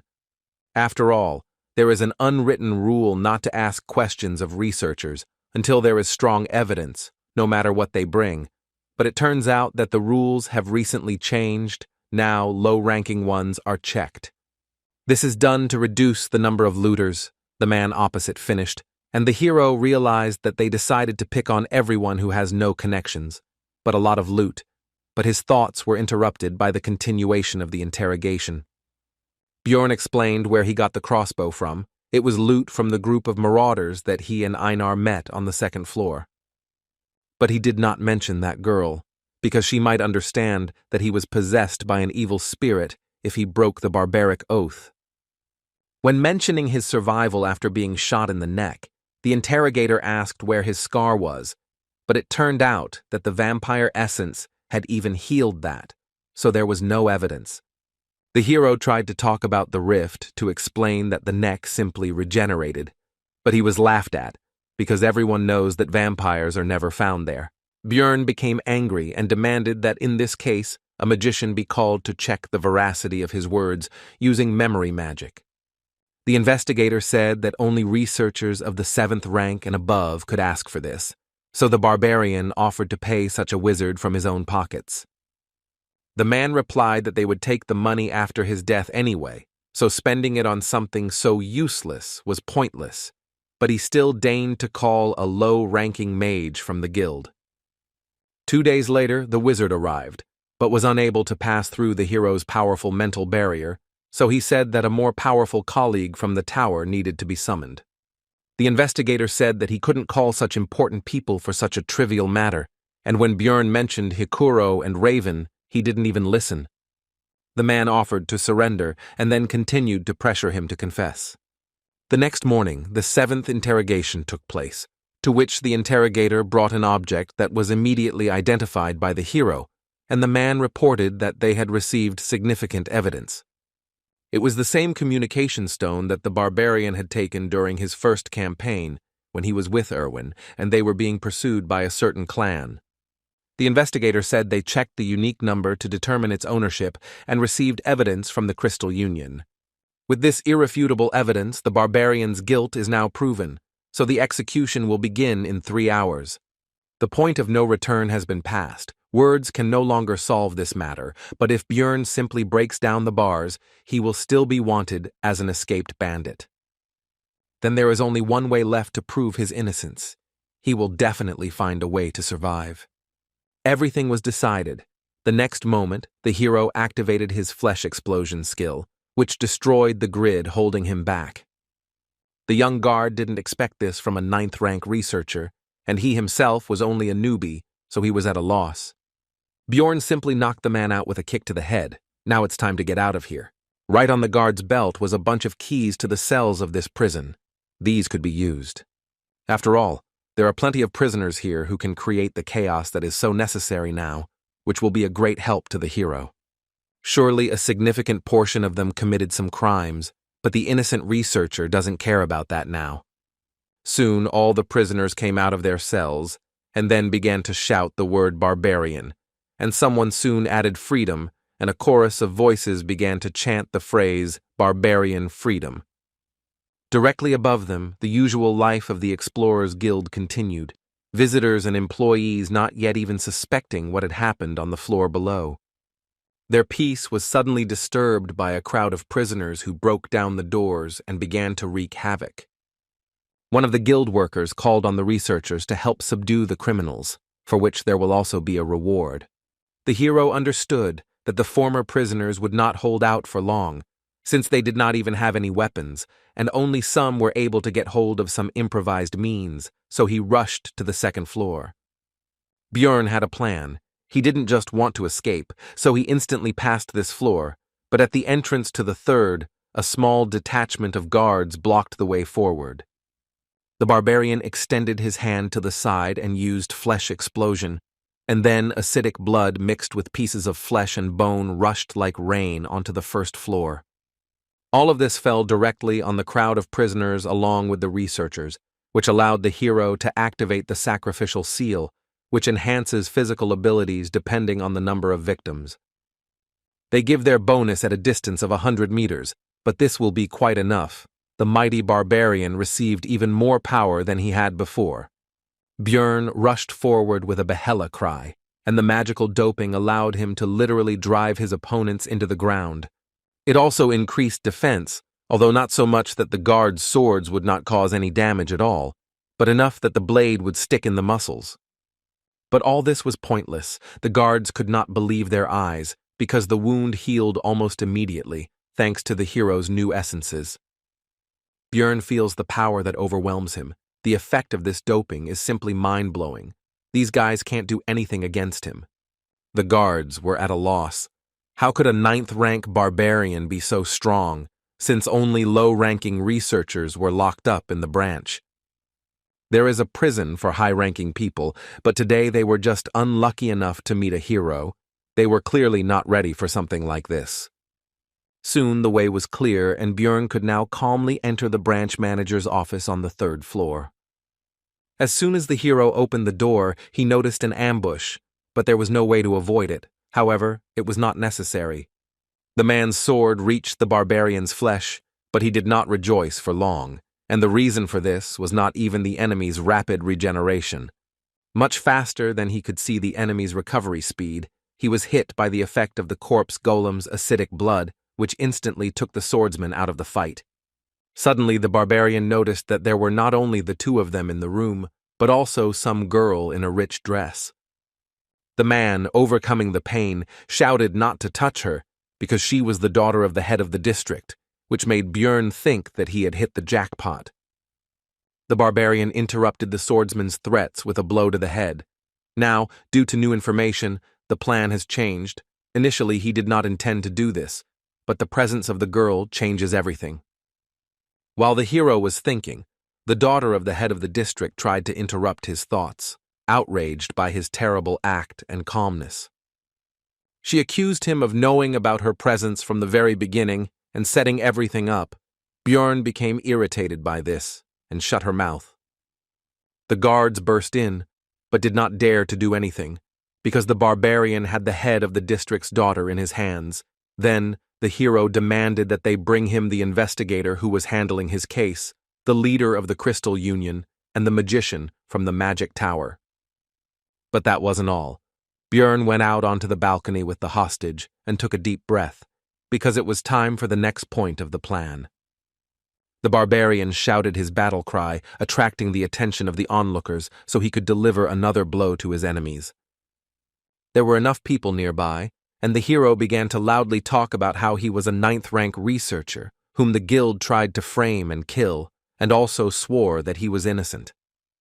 The bastard set him up. He didn't do what he's accused of, and now their leadership won't be able to hide such a grand event. Now a lot of people know what's going on. Meanwhile, a respected old man from the Tower of Mages received a message from the branch manager that some psycho was wreaking havoc and they needed a wizard. And the elder decided to send Raven Alua there, and also clarified that the one who arranged this freed the prisoners and took the daughter of the head of the district hostage. The sorceress agreed to go there because she still needed to find someone, and she was also curious to take a look at this crazy man. Upon arrival at the Explorers Guild, Raven fulfilled both of her wishes, although she was not particularly happy about it, and the Barbarian simply clarified whether she was the mage they had sent. The sorceress was confused, so she shouted out what Bjorn Yandel was thinking when he did all this. And she continued to be indignant about whether he really thought he had several lives, and she was also curious who it was, and it was the hero again. But Bjorn interrupted her, asking her to use the memory check magic faster. The sorceress agreed. Only if in the future the Barbarian fulfilled one of her requests, he accepted the conditions. But the spell didn't work. Then Raven asked if he had any equipment against psychological spells. The hero answered negatively, and the hostage meanwhile tried to understand what was happening. Their dialogue was interrupted by an investigator who ran into the room and immediately rushed towards the branch manager, apparently not even noticing the others present. He asked what could have happened here, since they had taken care of most of the prisoners on the first floor. And only after that did the investigator notice the others, and immediately pointed at Bjorn and shouted that it was he who had caused the disturbance, to which the manager replied that he was already aware of this. And he continued his explanation, saying that this barbarian speaks of his innocence, and it was precisely the investigator who was conducting his case, and what evidence there was. The man in glasses began to say that no one had set him up, because it was impossible. Too much evidence proved that the barbarian was a marauder. The first piece of evidence is that he brought too many magic crystals for a 9th rank researcher. Also, in his backpack, there were various equipment, such as a crossbow, swords, a shield, which seemed to have been stolen. The investigator also found the owner of the message stone that was found on the barbarian, and received information from the Crystal Union that Bjorn Yandel was killing innocent people and stealing their things. The hero noticed that this testimony was not only from a member of the same clan, but had not yet been verified by magic. This news surprised the branch manager, and he asked if these words were true. The investigator screamed that this was because the barbarian continued to lie about being wounded in the neck and surviving, and also said that there was no scar because he had absorbed the vampire essence. The interrogator continued by saying that this was complete nonsense, and that Bjorn had lied because he knew that memory magic would not work on him, and how, under such circumstances, could he bring the precious magician from the magic tower there? The man was confident that his arguments were irrefutable and was already anticipating the end of the annoying savage. But Raven indifferently reported that the information about absorbing the vampire essence in the first-floor rift was true. This news surprised the head of the branch and the investigator, and the latter, stuttering, asked what she meant. The sorceress explained that she had been there and seen everything with her own eyes, and ironically asked what to do now, since he would not be able to verify the truth of her words with magic. The interrogator did not take this information seriously and told Raven that even if she knew the barbarian, she did not have to protect him with lies. But the blonde sorceress interrupted the man and threateningly asked if he really doubted her words. And, without changing her tone or facial expression, she continued to talk about whether investigating the cases of low-ranking researchers with his pitiful powers had forced the investigator to look down on magicians as well. The interrogator, after Raven finished speaking, immediately fell to the floor and began to make excuses and ask for forgiveness. This was because the wizards of the magic tower were close in status to the aristocrats. There were many different schools of magic, but they united into a group to protect their rights. A simple guild worker dug his own grave. Bjorn finished his thought, and the branch manager suggested that they stop this argument already. After all, even for her, a sorceress, this might have seemed absurd if she had not been aware of the situation. Raven made an indifferent face and said that there really had never been vampires on the first floor before, to which the man began to thank her for her understanding. As a loud no came out of her mouth, this was not something that the manager of the branch of the Explorers Guild should say, placing special emphasis on the last word. And she continued her explanations by saying that even now, many years after the discovery of the Labyrinth, there are still mysteries that have no answers. One can never predict what might happen there.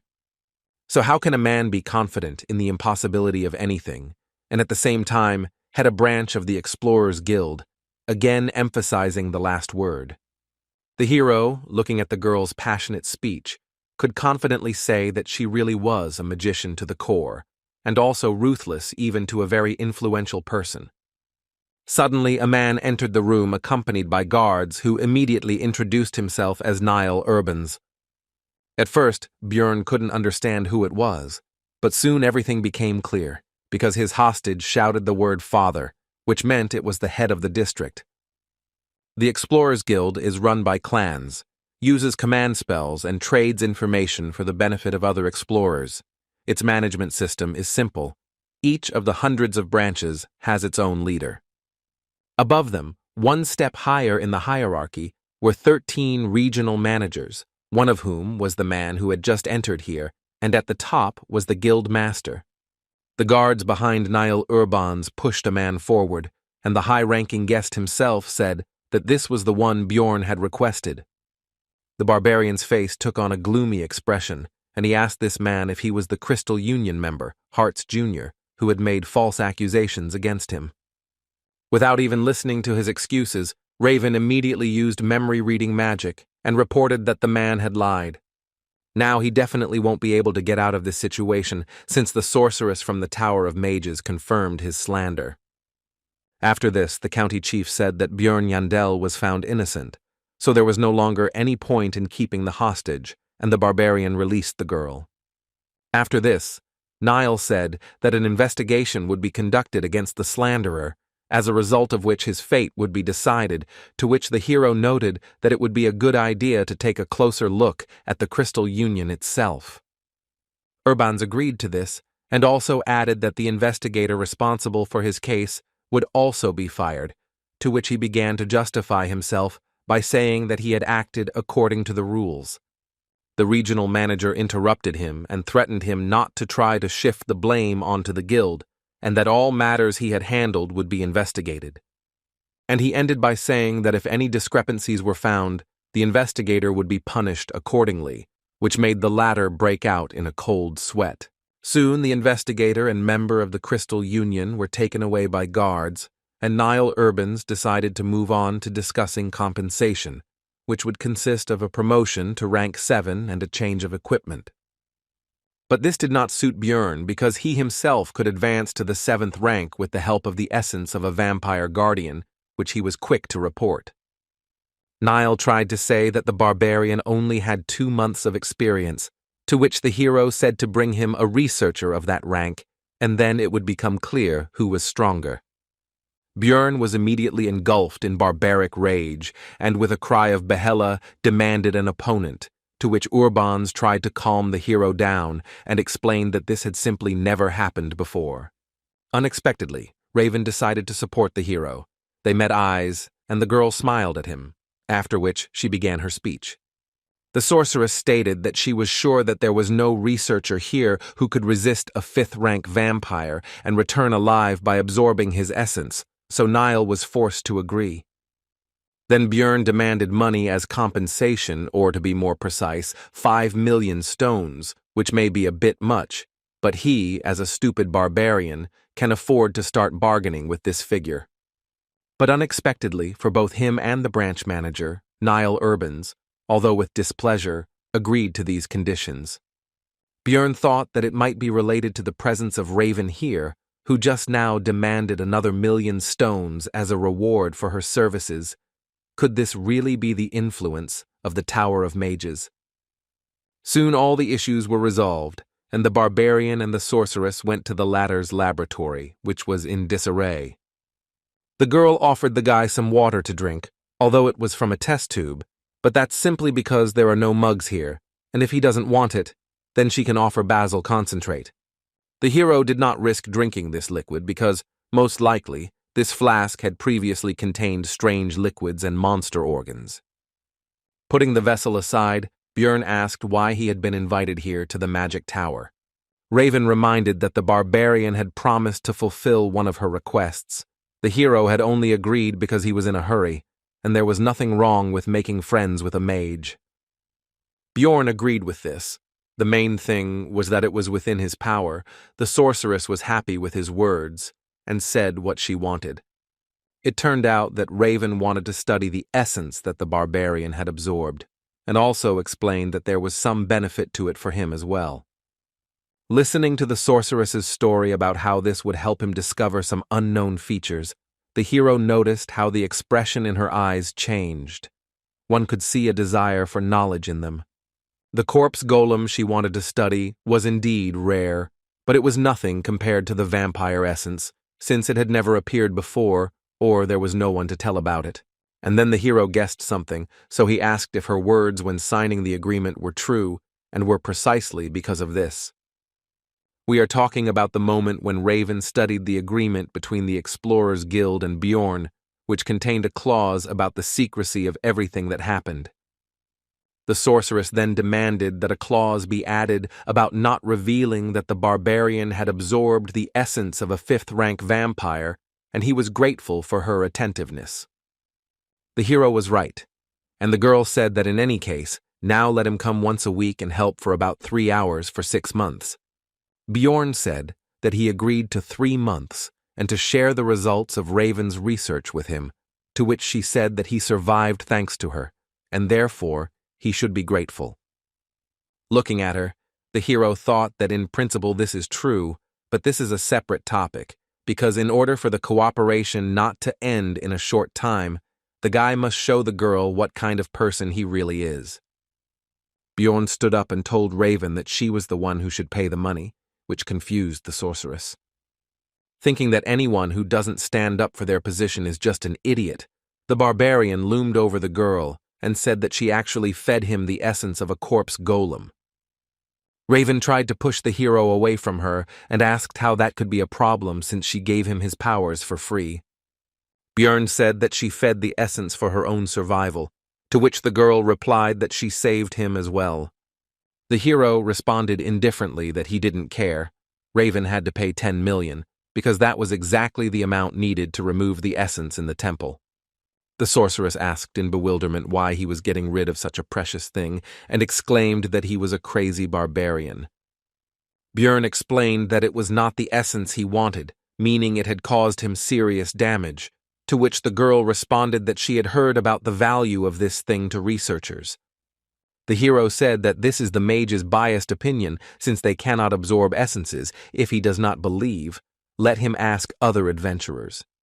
Raven said that he was just sure that she didn't know any other explorers besides him, but that wasn't true. He should just wait a little. After this, the sorceress took out a magical communication item from somewhere and called a certain Patsran to resolve their dispute. The girl asked him how he would feel if someone fed him an essence he didn't want, to which he said the answer was obvious. To begin with, Patsran would be very angry, because despite the possible value and uniqueness, the essence, which was not in the plans, would only interfere. It's hard for mages to understand, but researchers can't just absorb everything and hope to move up the floors that way. And when asked about possible compensation, Patsran replied that he would demand 15 million, because the more essences a person has, the more expensive the removal, and if they cannot pay him, he may kill. This news worried Raven, and while she was collecting her thoughts, Bjorn decided to think about this Patsran. This researcher is obviously of a very high rank and experienced nature, since he understands the importance of skill combinations and has connections in the magic tower. If you were to ask the same question to some 9th-rank rookie who was barely surviving, then the answer would be completely different. Interrupting the hero's thoughts, an old magician entered the laboratory and said that he was the teacher of this lady, whom the barbarian had forced to tense up. Bjorn understood that since this was Raven's mentor, it meant that this was the person who controlled the 5 floors of the tower, the master of the great Artemian school, he was even higher in status than the regional leader.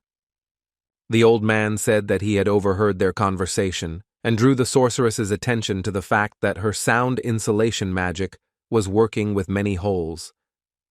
And he explained that he did this to satisfy his curiosity, because his youngest student had dragged a man to her for the first time, and even a living barbarian, the hero, paid attention to these last words. And the old man ominously informed that usually Bjorn's relatives are delivered dead, or simply their hearts are brought. After which he changed his behavior, laughed, and said that it was all just a joke, but the hero was a barbarian who understood the mood of others well. Bjorn decided to respond with a barbaric joke, so he pointed his finger at the wizard and said that he really wanted to crack that skull. And after a few seconds he said that it was all a joke, so the old man should relax and laugh. Raven, looking at this disgrace, exclaimed that Bjorn had already gone completely crazy, although this was clear from what he had done in the guild. Having already decided that he had gone too far, the hero began to think about how to resolve the conflict, but the old man laughed and assessed the character of the boy in front of him. He also said that the older generation could easily tell the difference between a joke and a threat, although it was clear that he was actually furious. The hero decided to take advantage of the reputation of his people and praised the magician, saying that since he understood barbarian humor so well, he was not such an old man, and asked if there were any barbarians in his family. Teacher Raven decided to return to what he came for. He had heard about compensation and would like to offer Bjorn something else. He took out a box and presented its contents. It was an artifact.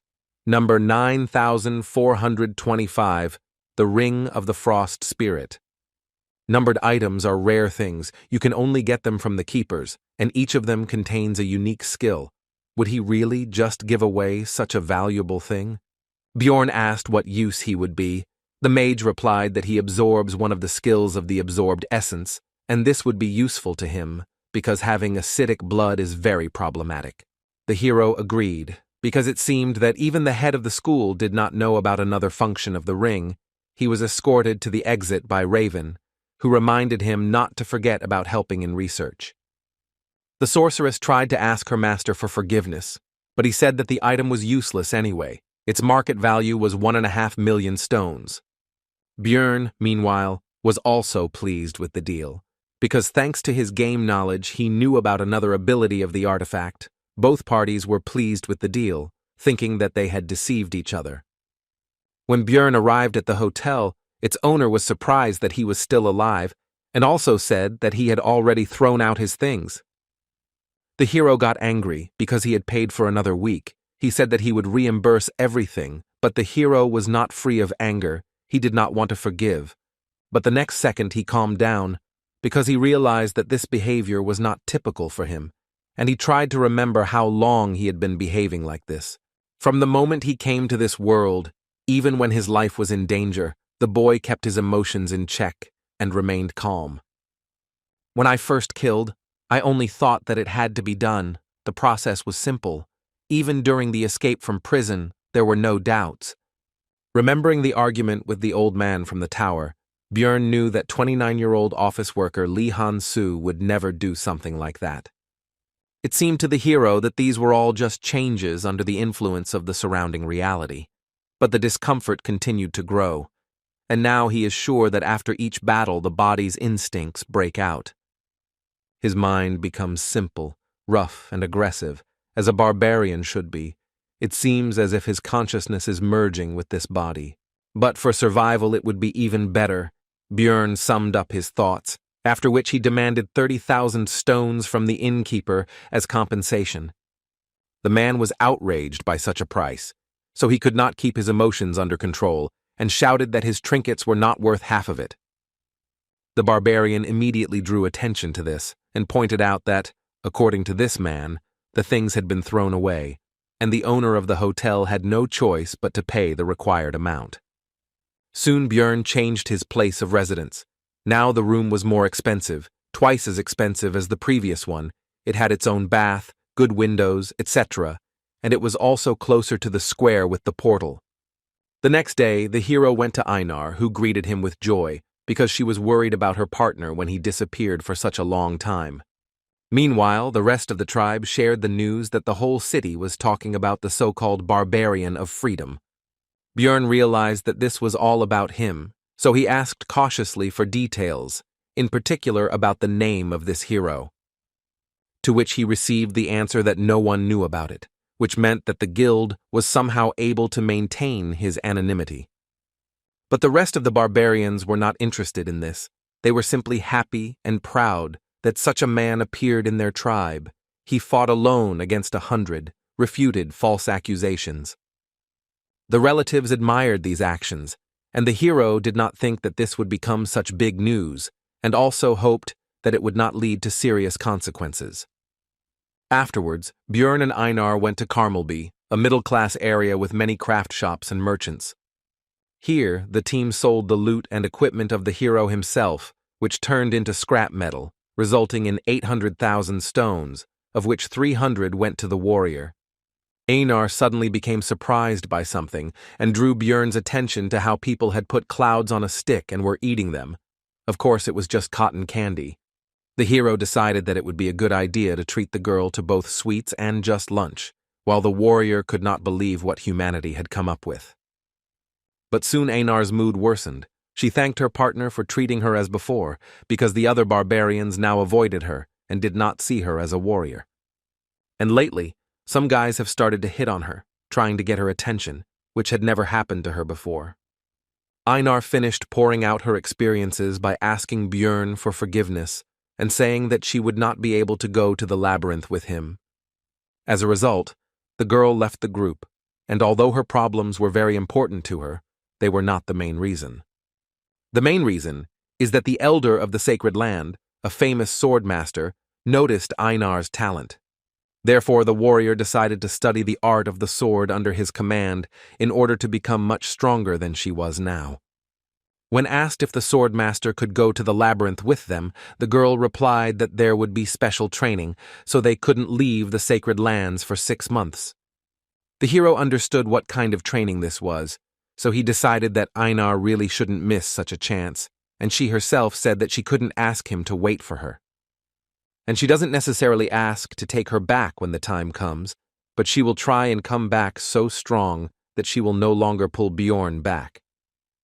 He couldn't hold her back, because during the second exploration, she was defeated by the marauder, and she also had to use the oath.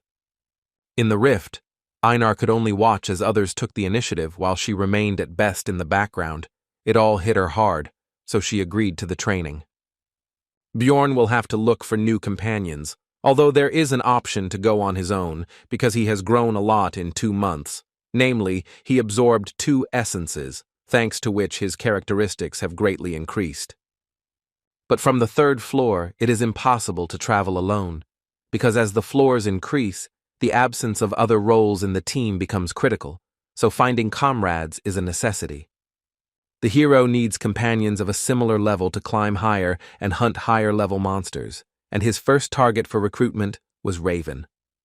After completing the research, Bjorn spoke about it, but nothing came of it. She didn't even listen and refused. She demanded to invite her only if the group was larger, everyone at least 6th rank, and there must also be a priest. Raven told him to put this nonsense aside and handed the research subject the result of this very research, which he began to study and came to the conclusion that he already knew this from the game. The growth of characteristics, among which the most prominent were regeneration, magic resistance, and soul power, as well as all of his active and passive skills, he studied and tested, except for Bloodmaster.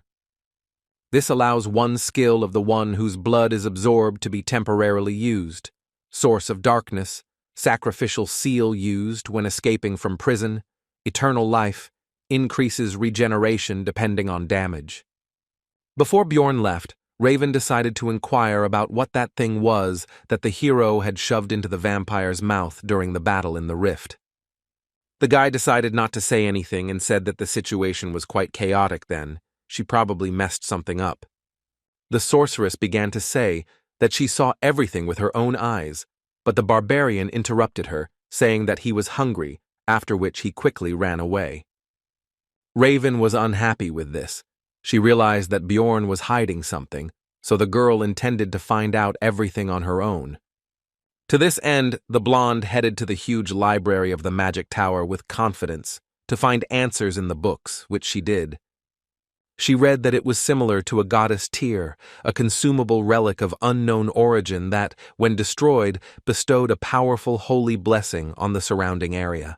150 years ago, during a dimensional collapse, Cardinal Andron used 3 such objects to save the Holy Pope, and it was never mentioned publicly again. Suspicions grew stronger, because how could a barbarian who had recently undergone the ceremony know about the location of the relic, as well as its effect? Upon arriving in his room, the hero began to think about another artifact, the Golden Mask, which drops after defeating the boss of the Bloody Citadel when many conditions are met. It changes the wearer's face for 30 days, the number of uses is 5, the item dropped for him in the game, but there was no point in changing the appearance of a 2D character, so he sold it. But this is reality, which means that in the event of a clash with the forces of law or with someone extremely influential, this may come in handy in the future. Meanwhile, Daria Wittenberg de Tercia, Irwin's sister, sat in the tavern, calmly eating and resting. But she was drawn to the conversation of the other visitors, as they talked about the Crystal Union and its disbandment in just one night. This clan created a huge information network with the help of communication stones and offered various services to newcomers on the first floor. It grew very well.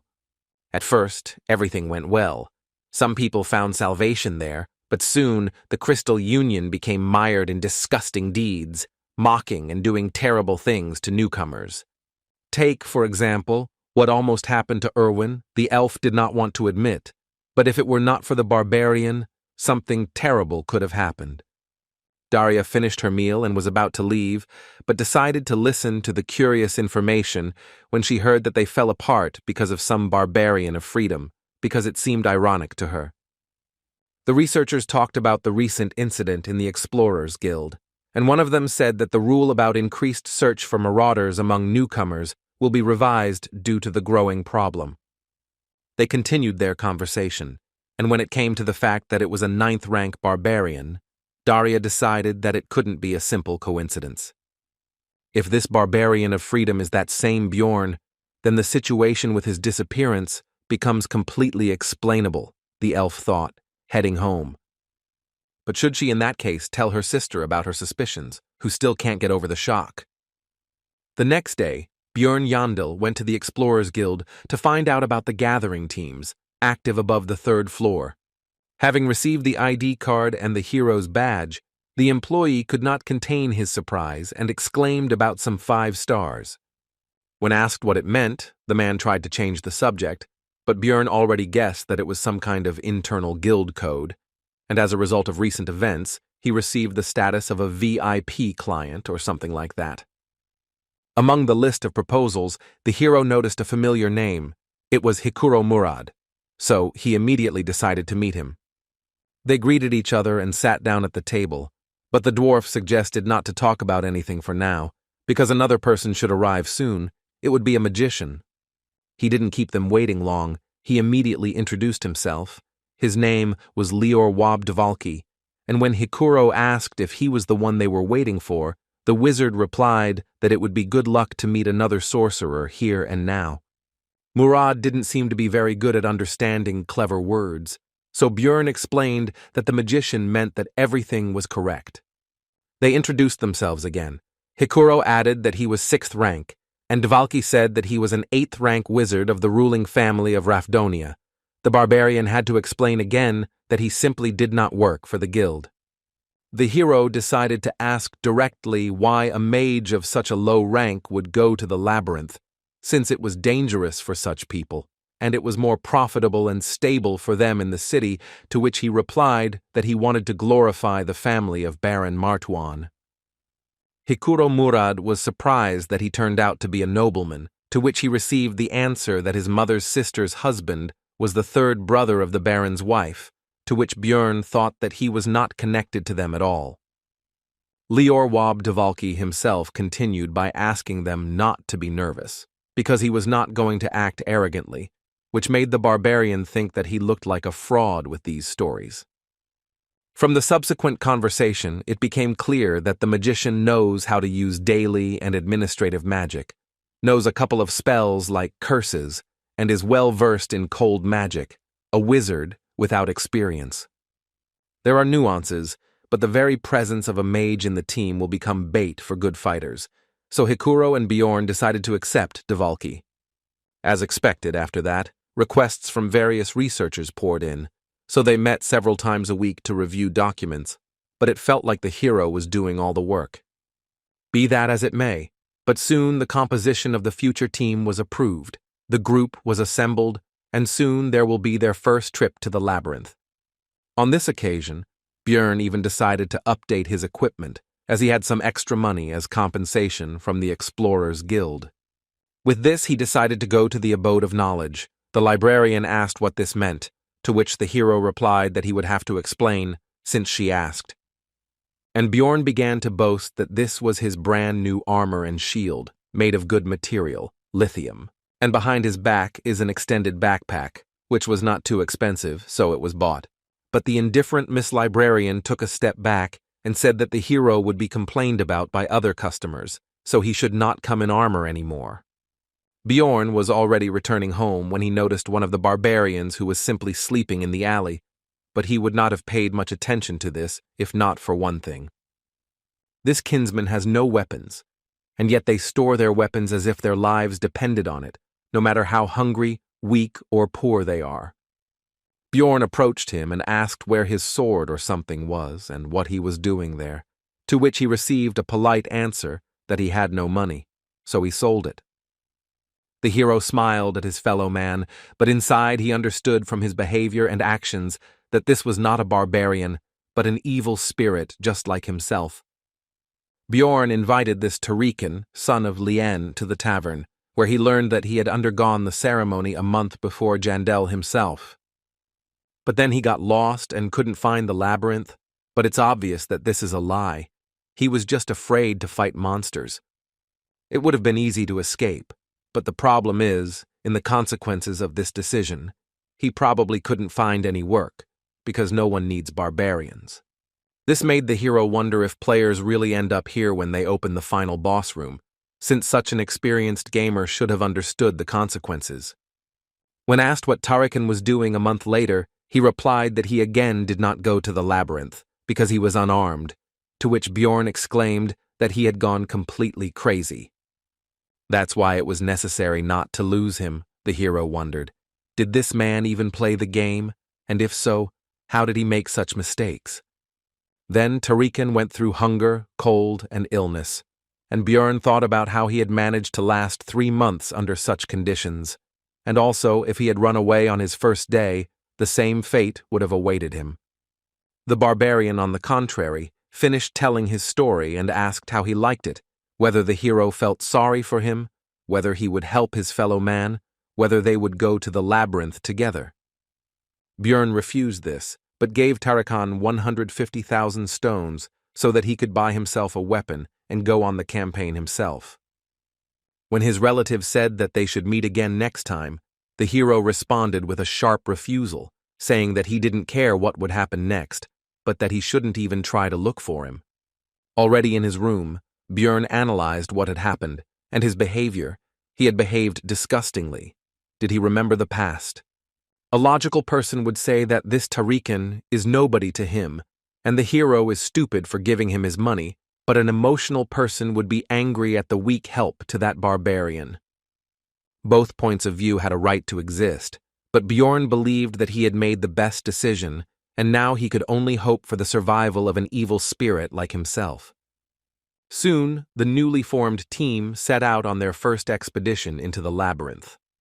The squad's wizard, Lior Wab Dvalki, an 8th rank mage, 25 years old, was inspired and ran around everywhere.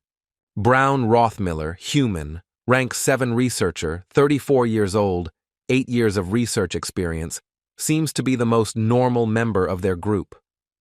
Hikuro Murad, a dwarf, a 6th rank explorer, a tank and the leader of the group, and right next to him stands the second tank, Bjorn himself, a 7th rank. The last one is Misha Karlstein, a 7th rank beast woman, 25 years old, 5 years of experience exploring the Labyrinth, and someone also said that she is the 13th princess of some tribe. She has a strange habit of saying Nia at the end of her lines. She claims that it is an innate trait, but the hero has never encountered this.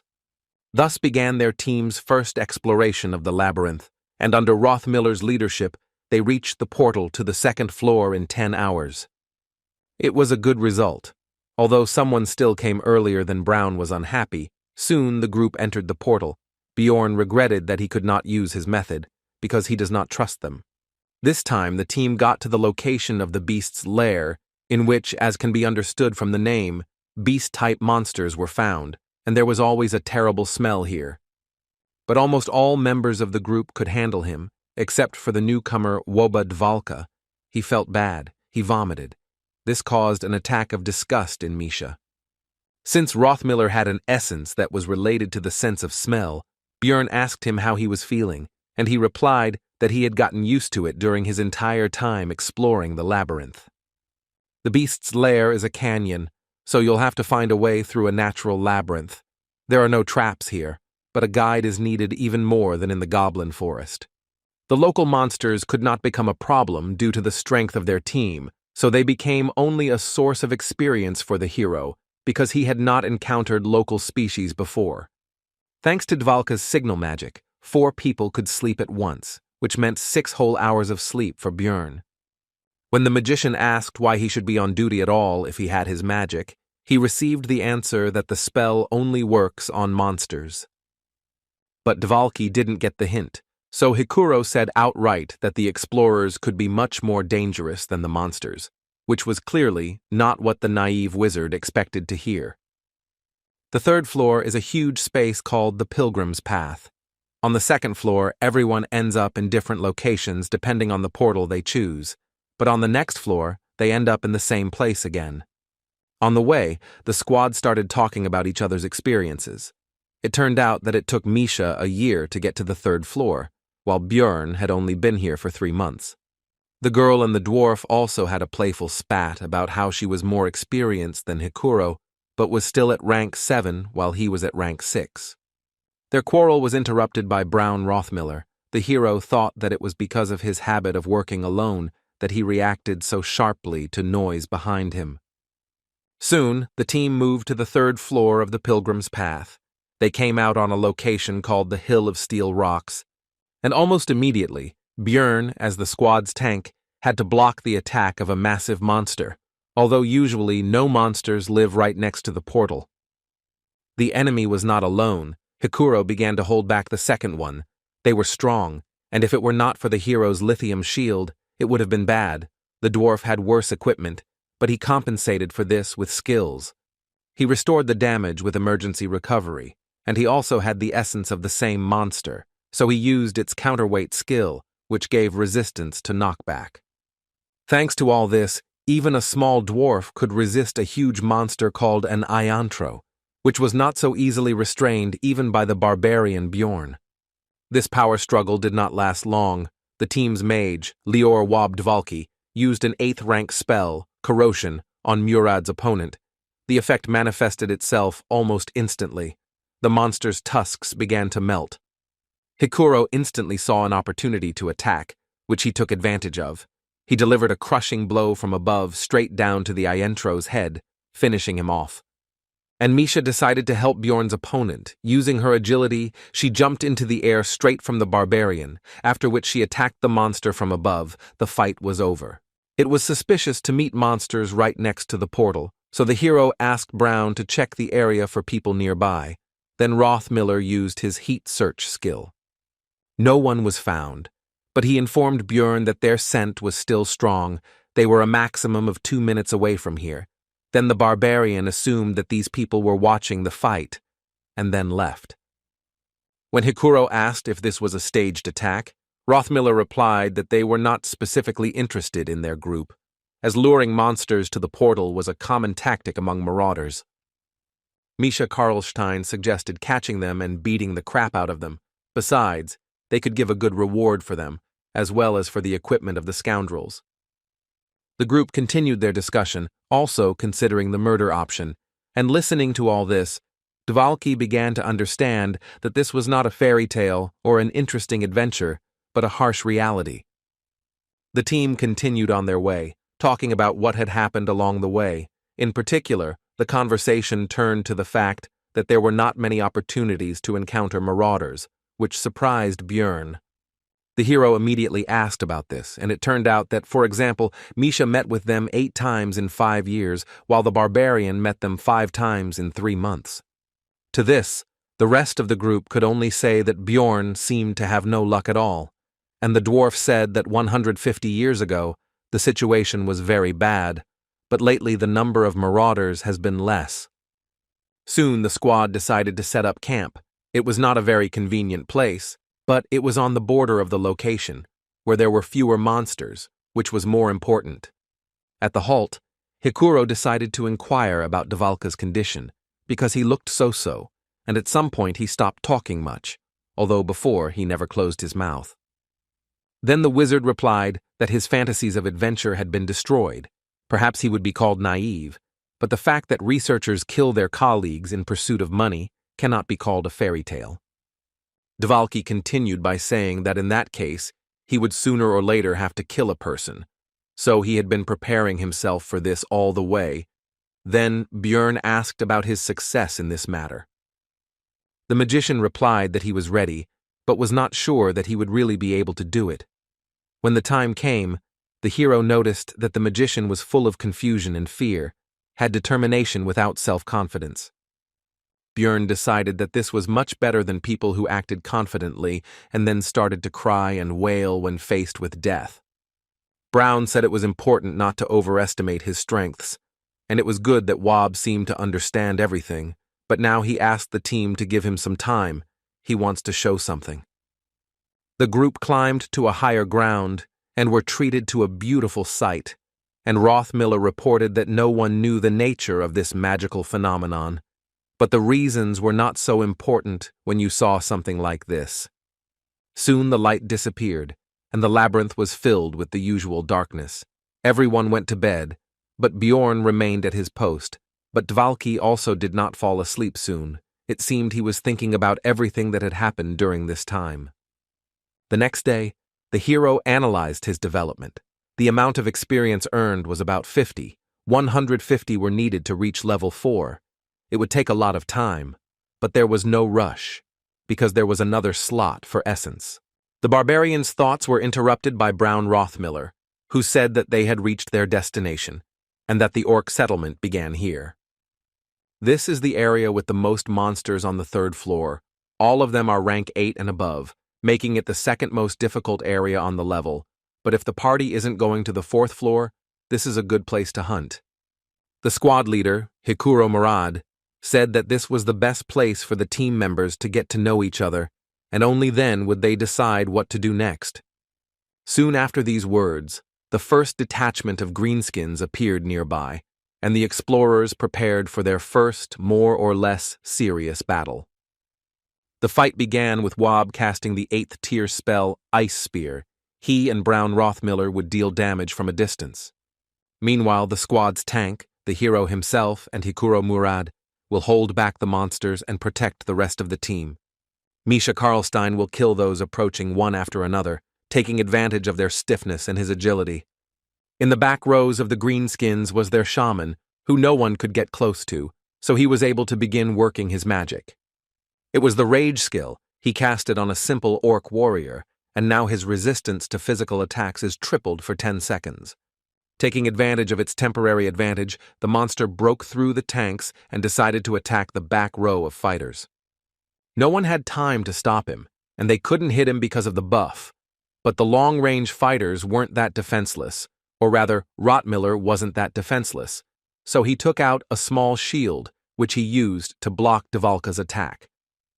The orc was unable to develop his attack and properly use the opportunity.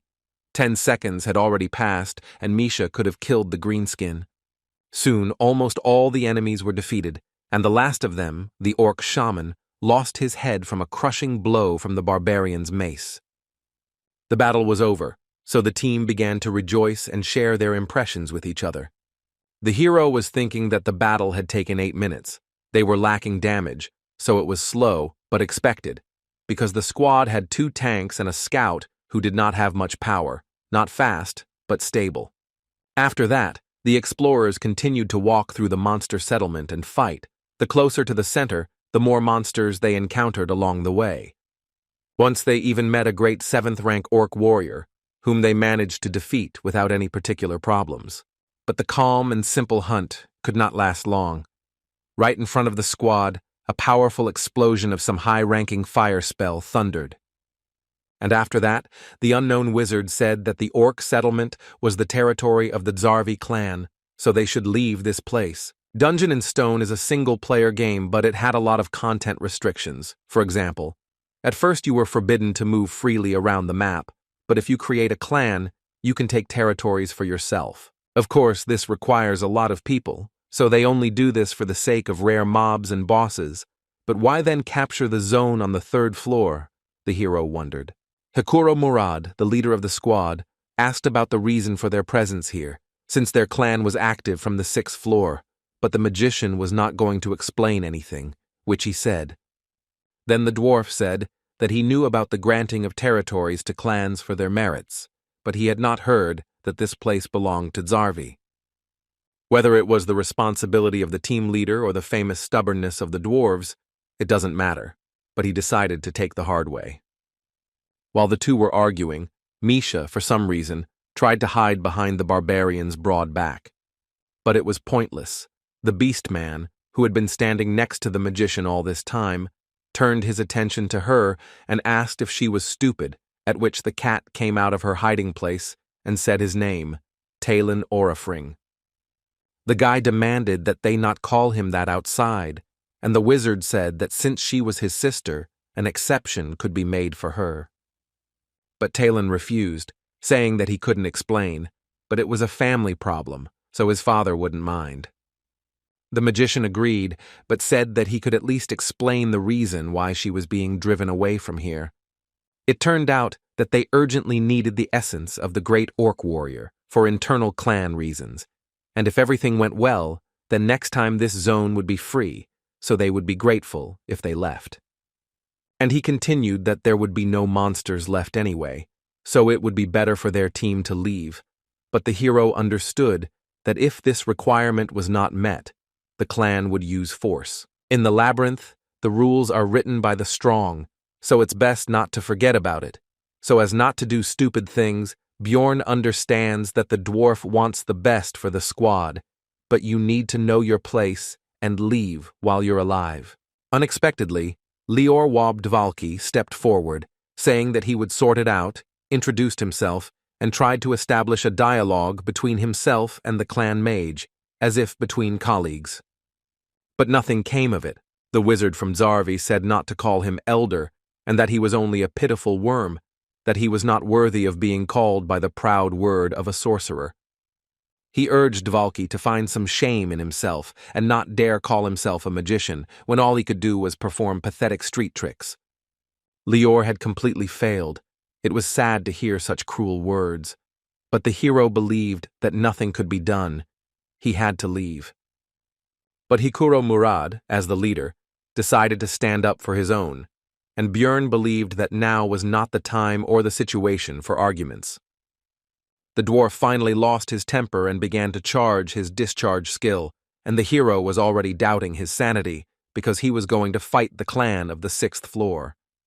Additional fighters from the Zarvi clan approached the magician. They all just looked at Hikuro and were not going to leave, because what could such a low-ranking researcher do to them? The dwarf lunged towards them with a cry of rage, while the wizard seemed to be only waiting impatiently for this, since in this way he would be able to kill this squad with impunity, citing self-defense. But the hero couldn't let that happen, so he made a lightning-fast dash and knocked the commander of his squad into the ground. He pinned Hikuro's head to the ground, not allowing him to move, and told him to stop. The dwarf himself seemed to also begin to understand what had almost happened just now. The Zarvi clan members just watched the performance with predatory eyes, and their wizard said that they had a good team, and Murad should definitely thank the Barbarian later. The squad moved away from the scene, and then Hikuro began to apologize for his actions, saying that he had lost control. Rottmiller began to scold the dwarf, and the hero thought that it was right, because it was better to accuse him now so that he would remember everything. But the next moment, Brown forgave him and even praised him for defending his comrade. Misha Karlstein also began to ask for forgiveness. She said that if it were not for her participation, it would have been much easier to cope with the situation, and Dvalki began to deny her guilt. Hikuro noticed how awkward but sincere this consolation was, and the atmosphere between the squad members somehow changed, and the hero began to feel some kind of shame from this situation, as always in such cases.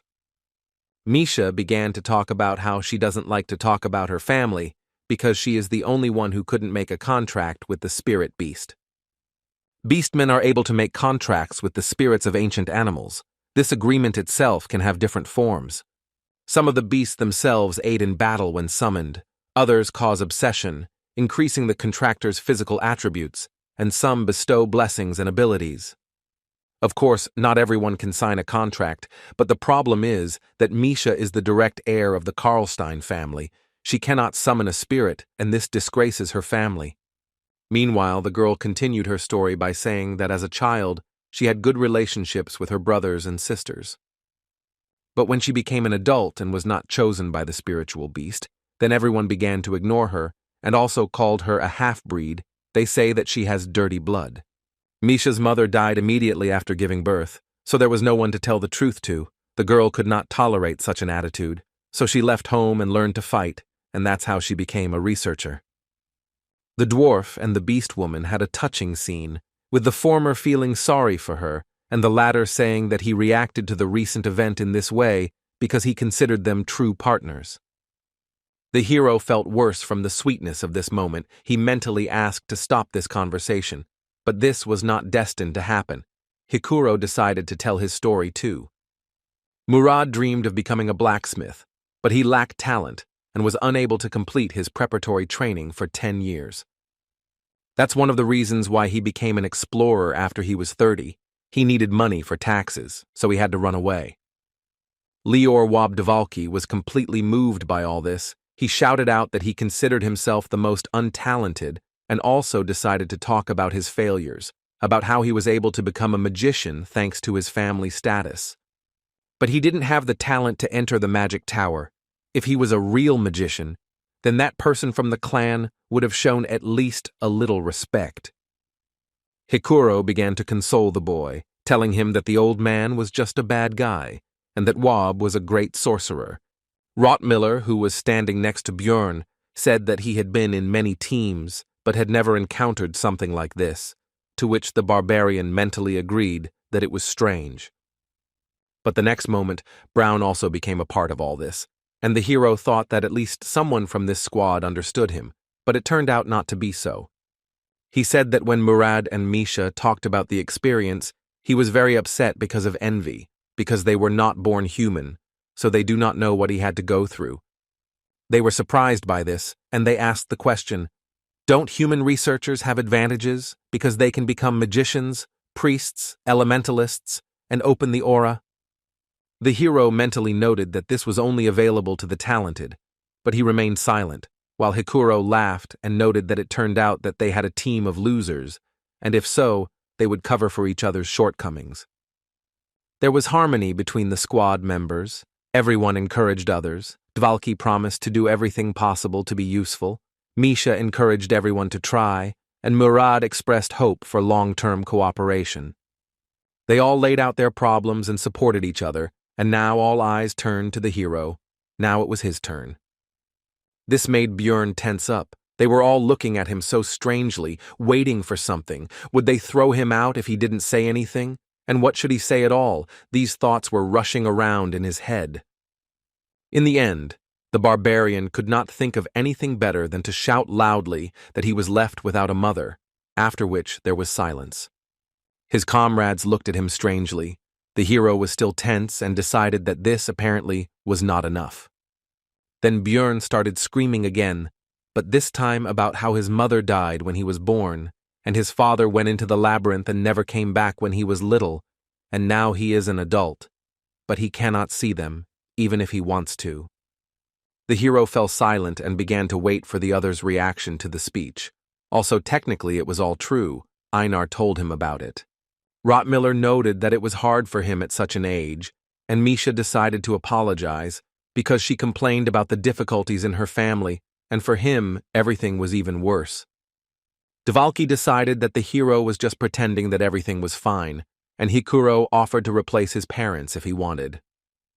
Björn shouted that everything was okay, but inside he was screaming for them to leave him alone. The shame inside him was beyond all bounds.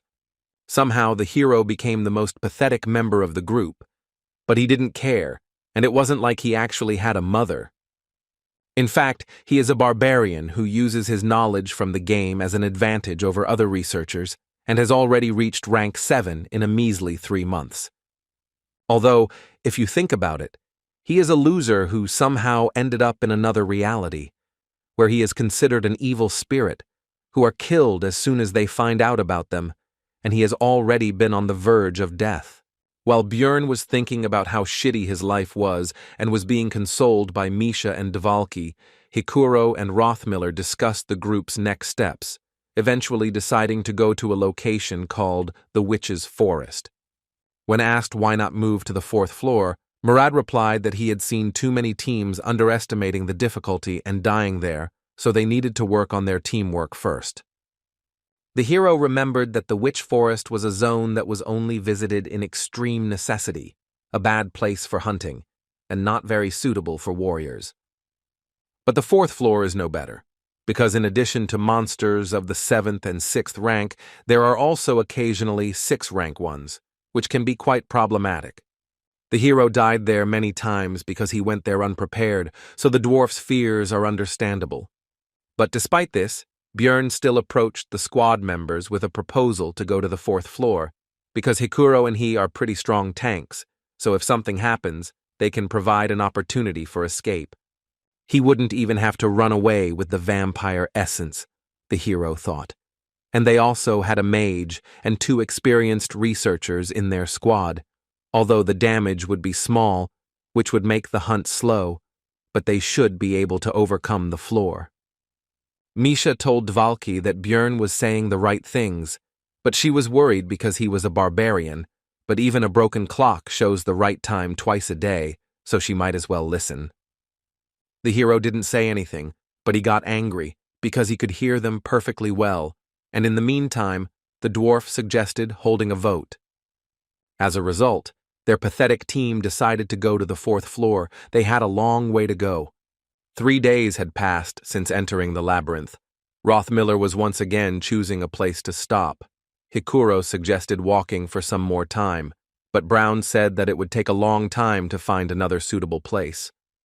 Björn noticed that they set up camp at 9 in the evening, just like the last 2 days, which was quite curious. It seems to choose its future resting place based on the remaining distance and speed, which doesn't sound very complicated, but is impressive, especially in the labyrinth, where the concept of day and night does not work. The hero asked Brown about his plan for tomorrow, to which he received the answer that they would be at the Witch's Forest before lunch, and he also advised everyone to have a good rest, because moving through the forest would require a lot of strength. Björn thought that Rothmiller didn't even think about the answer. He was just a walking GPS navigator, but he didn't expect anything else from the veteran researcher. In the middle of the night, Brown woke up the barbarian. Although it was not his turn, the hero, seeing the tension of his comrade, asked whether they were people or monsters, to which he received the answer that both. The sounds were like those being pursued. Rothmiller recalled the attack at the exit from the portal. Björn replied that the guide said that it looked like a trap for those who escaped. Brown confirmed this and said that he smelled the same scent as then, and their conversation also woke up Hikuro, who became tense from this news. It seems that for some reason they were specifically targeting them, and now they decided to deceive them by pretending to be people in trouble. In this situation, Björn decided to take advantage of the opportunity and ask the others not to interfere. Soon, 3 explorers appeared from behind the trees, screaming for help, but the barbarian stopped them with the words that if they approached, he would break their skulls. Orcs appeared behind the night visitors, and they themselves began to talk about the fact that the rest of their team had died, and also promised to reward them for their help. Bjorn demanded that they first put their weapons on the ground, but the adventurers were unwilling to do so, arguing that there were monsters right behind them. The orcs themselves were in no hurry, but simply watched and, it seemed, tried to understand whether the researchers had united into one group, but the hero decided that it was even better that way. The next moment, the barbarian threateningly announced that the choice was theirs: either throw down their weapons or get out of here straight into the clutches of the monsters. The researchers nevertheless decided to agree and threw down their weapons. Then Bjorn asked Rothmiller to collect it all. After this, the orcs turned around and hurried back into the forest. It seems they are retreating because they do not want to attack a large group, cunning monsters. The woman began to thank for the help and also introduced herself. Her name is Eliza. Also, her clothes were damaged, especially the bottom. The dwarf, due to his short stature, had a better view, and he was distracted by the girl's appearance, which irritated the barbarian. The others also decided to introduce themselves. One is called Irida Tyson, and the other is called Hans Argoth. The hero asked the latter again, because he remembered the first marauder he had met, who was also the first person he had killed, which was an interesting coincidence. Argoth replied that it was a fairly common name, and also asked if he knew the other Hans. Bjorn answered in the affirmative, and mentally added that he was already a corpse, so the acquaintance was very conditional. Eliza, meanwhile, even shed a tear, and also said that their meeting was probably the protection of the goddess Ritlas, which surprised Rothmiller, and he asked if she was a priestess. The girl replied that it was true, that she served the deity of light who protected explorers and relationships, the star that rose at dusk and guided them.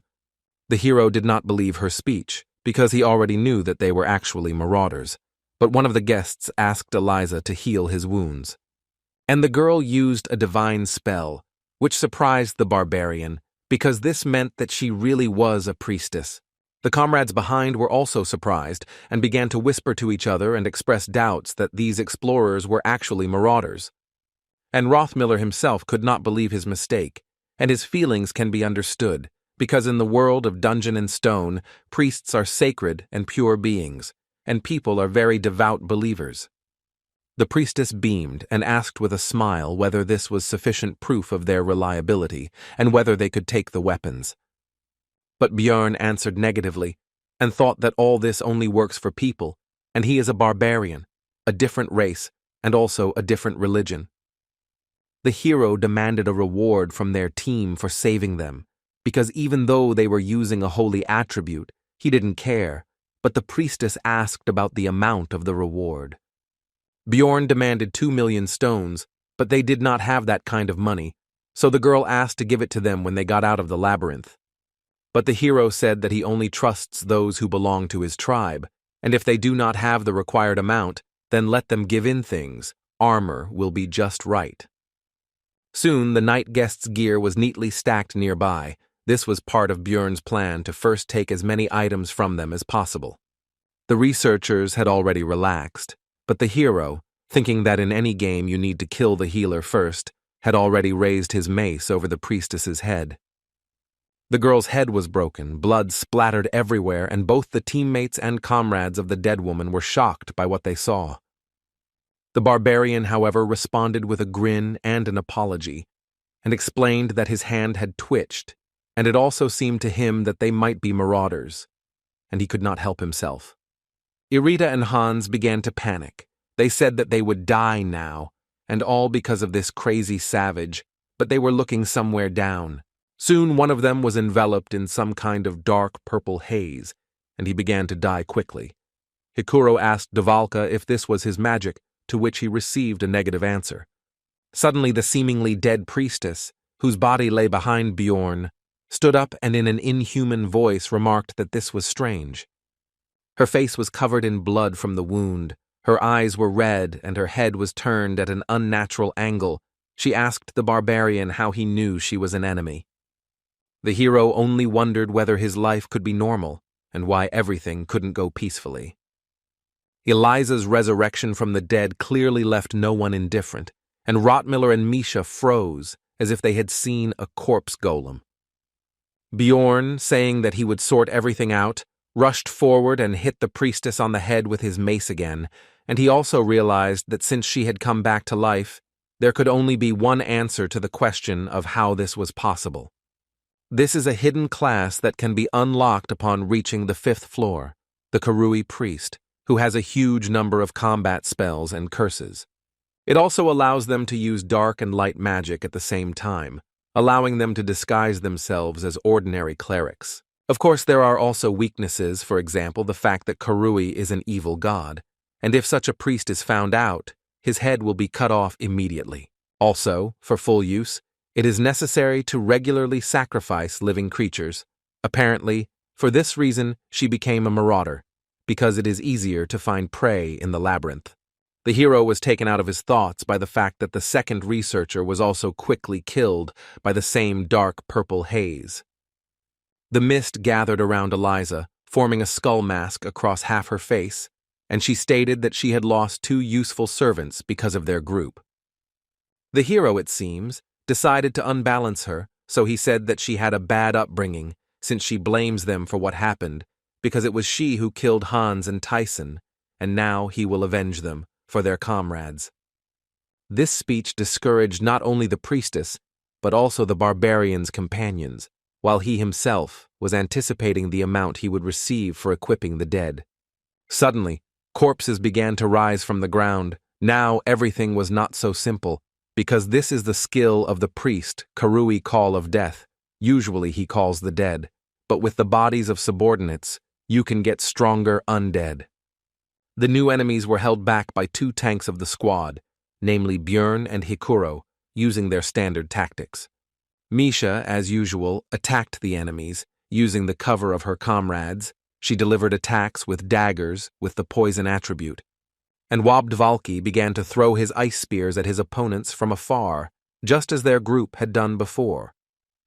They now understood each other without words. Teamwork was now at a good level, but there was one problem with all this. The undead have quite a high resistance to ice and poison, so the attackers couldn't deal normal damage. Then Rottmiller decided to use an incendiary mixture. It took some time to find it in his backpack, but soon the bottle went straight to the enemy. The living corpse was engulfed in flames, which was their weakness, and he even screamed piercingly despite his dead state. But with the statement that it was all useless, Eliza took advantage of the team's distraction and used the dead man's flame spell. It immediately began to absorb the fire in the surrounding area, which negated almost all of their group's successes. The only attack that could work against the undead was rendered useless, and they had no way to use the holy element. Then the hero came up with another plan of action and shouted to his comrades to deal with the priestess, and he and Hikuro would hold off the reanimated corpses. Bjorn took their weapons and armor in advance, so they should be able to buy themselves the time they need. Brown, Dvalki, and Misha rushed towards Eliza, leaving the rest to the tanks. The beast woman ran ahead as the fastest. But the trio's path was blocked by a new spell from the priestess of Karui, and something began to appear from the darkness on the ground. It soon became clear that these were shadow guards, and they would have to deal with them in order to get to Eliza herself. The Trinity began to fight the new enemy, but the priestess was not going to just stand and watch, so she began to prepare her magic. She cast a curse on Misha, which prevented her from escaping in time from the attacks of 2 shadow guards. But suddenly Hikuro intervened in the battle and covered the girl, instantly destroying one of the opponents. When the beast woman asked him what he was doing there, he replied that Bjorn had told him to help in their battle, which meant that the barbarian was currently holding off both of the undead alone. The servant Karui became angry at her failure to kill the researchers and shouted at Hans and Tyson that they were supposed to be protecting her. The hero, holding the 2 dead men, grinned cheekily, looking into her eyes and said that they were a little busy right now. Eliza realized that she was losing, and saying that she would not forget this humiliation, began to rise into the air. After looking at the hero one last time and telling him that he would never get out of here alive, she left the battlefield using one of her skills. Looking after her, Bjorn understood that they had almost won, and she had run away at the last moment, harboring a huge grudge against them. The next moment, the barbarian felt extremely ill. The priestess left him with her entire arsenal of curses, of which there were over 15.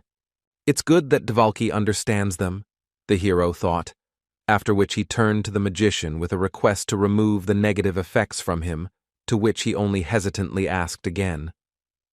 Then Bjorn said that Wob claimed to understand this magic, but he replied that he only knew a couple of spells from this school, but did not know how to remove them. This was very bad news because physical characteristics could be permanently reduced if the curses were not removed by magic or holy power. Soon the squad was running as fast as they could towards their destination. Hikuro asked how Bjorn was feeling, to which he replied that everything was fine, although in fact it felt like he was dying. It was all because of the negative effects. If it weren't for the vampire essence, which gives resistance to magic and darkness, he would have fallen off his feet long ago. The rest of the crew were also cursed, but they only received 2 or 3, rather than over 15 like him. It was extremely unfortunate that out of all the effects, he received one that hits stamina, but does not affect vitality, which is why high regeneration does not help. In the game, the character stopped moving when his stamina dropped below 10%, and since he was moving, there should be about 30% left, he had no idea that it was actually 5%. Soon, the area around changed dramatically. It became very gloomy. The team finally reached their destination. It was the Witch Forest. 5 hours ago, immediately after the priestess's escape, the squad discussed the battle that had taken place, and the hero noted its enormous danger, as well as the fact that none of them could have dealt with it one-on-one. Bjorn said that if they hadn't taken the weapons and equipment and attacked first, some of their group would have died in an instant. Misha's eyes lit up at this, and she shouted that reliable barbarians are the best. She had doubts, but the hero simply went and smashed Eliza's skull. Bjorn asked Rothmiller if he could track the priestess, but he replied that there were no traces, so it was impossible.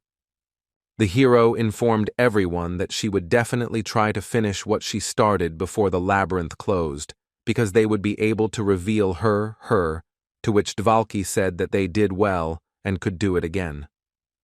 Bjorn became angry at the wizard's frivolity and asked what would happen if monsters intervened in the battle, after which he said that they needed to go to the witch's forest. This is the area surrounding the portal to the 4th floor. There are monsters of the 7th and 8th ranks here, many of which have a spiritual body that is immune to physical attacks, so it is not the best place for warriors. But right now, this is the best option, because in this special zone, all status effects, except for the effects of the zone itself, lose their power, which allowed the squad to get rid of curses. Rothmiller noted that it was strange that the barbarian understood the local geographic features, and that this was his first time climbing to the 3rd floor, to which the hero replied that he had studied in the library. Misha and Dvalki took it as a joke, because a barbarian who reads books is simply an impossible phenomenon. Be that as it may, Karui's curses disappeared, but now the effect of the zone appeared, which consisted of auditory hallucinations. The voices constantly screamed at him to die and tried to hurt him by telling him that he had no mother, but he didn't care about their words.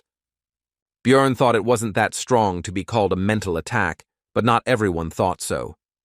Misha asked how he could listen to all this nastiness and be okay, to which he received the answer that it was quite bearable. Hikuro and Brown were perfectly fine. The beast woman was more or less coping. They had all visited this place before, and Bjorn himself was also normal.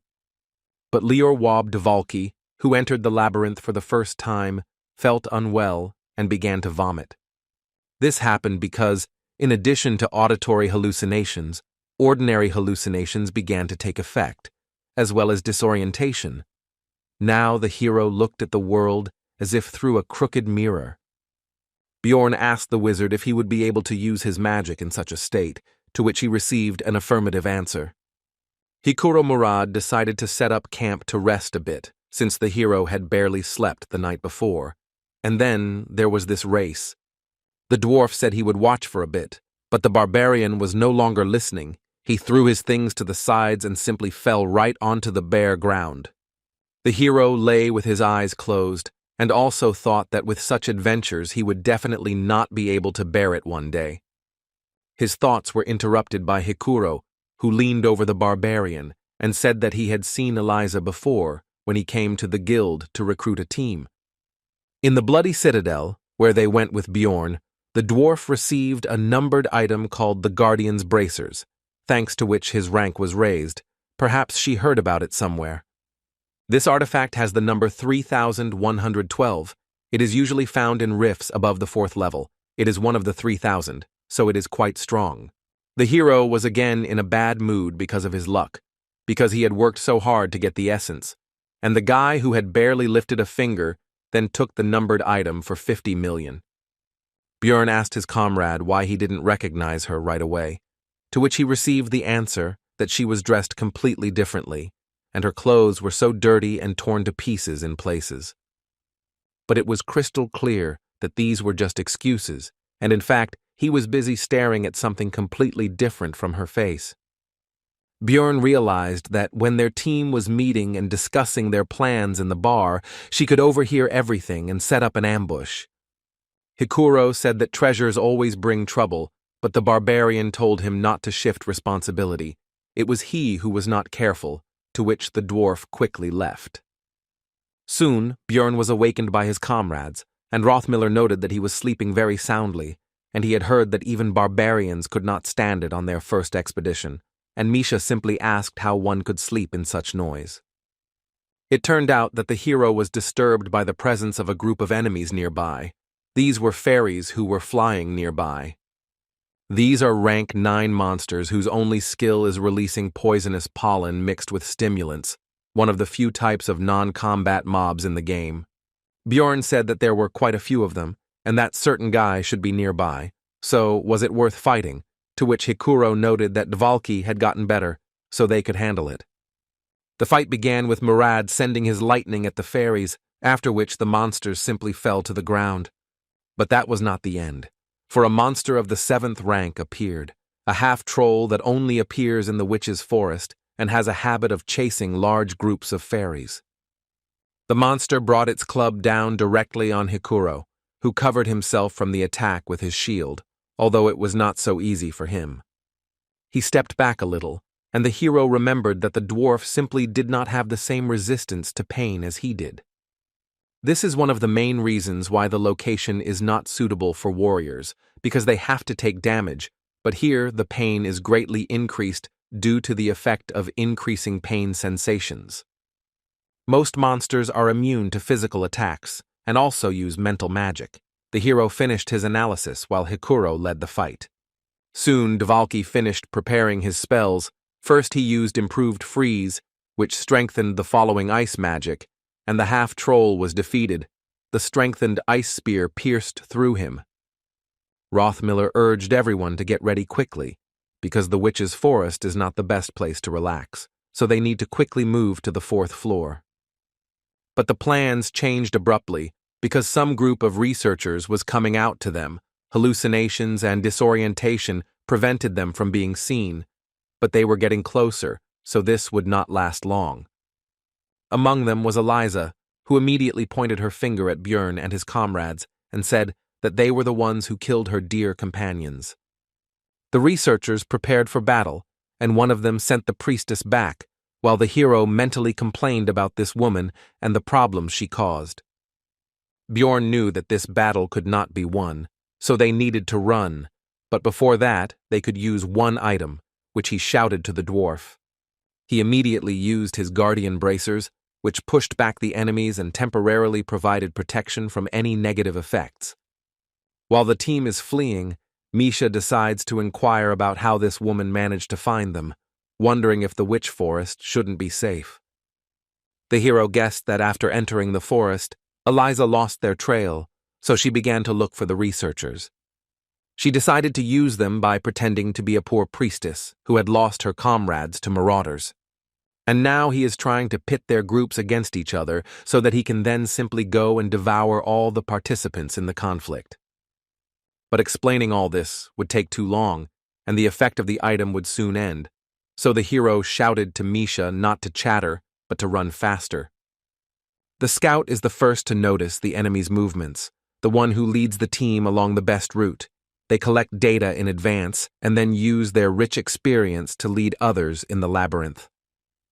But all their skills are truly tested in the Witch Forest.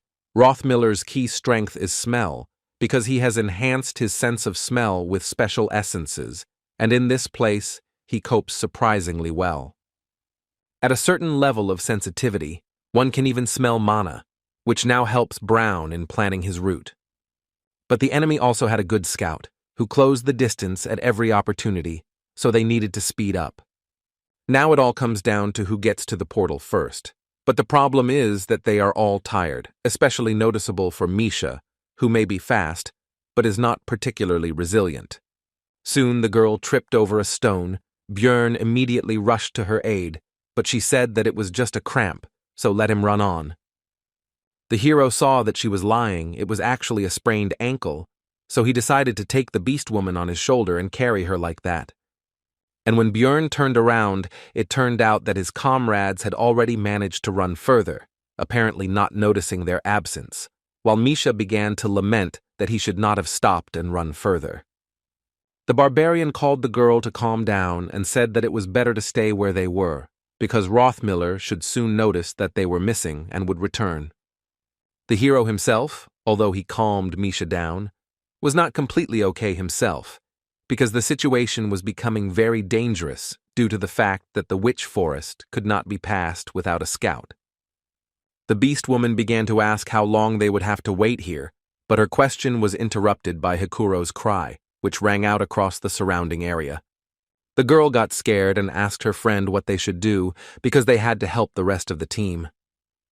Björn replied that relying on sounds in this area was a bad idea, and that attacking them meant that they would not be able to return for them and they would have to move on their own.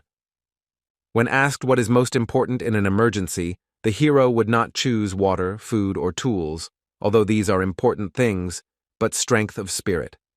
Right now, Misha clearly missed her. She was screaming that she didn't want to die like this, that she had worked and tried very hard, and it would be too pitiful. The hero told the girl to calm down, and mentally added that when you find yourself in such a situation, you need to accept reality and not deny it.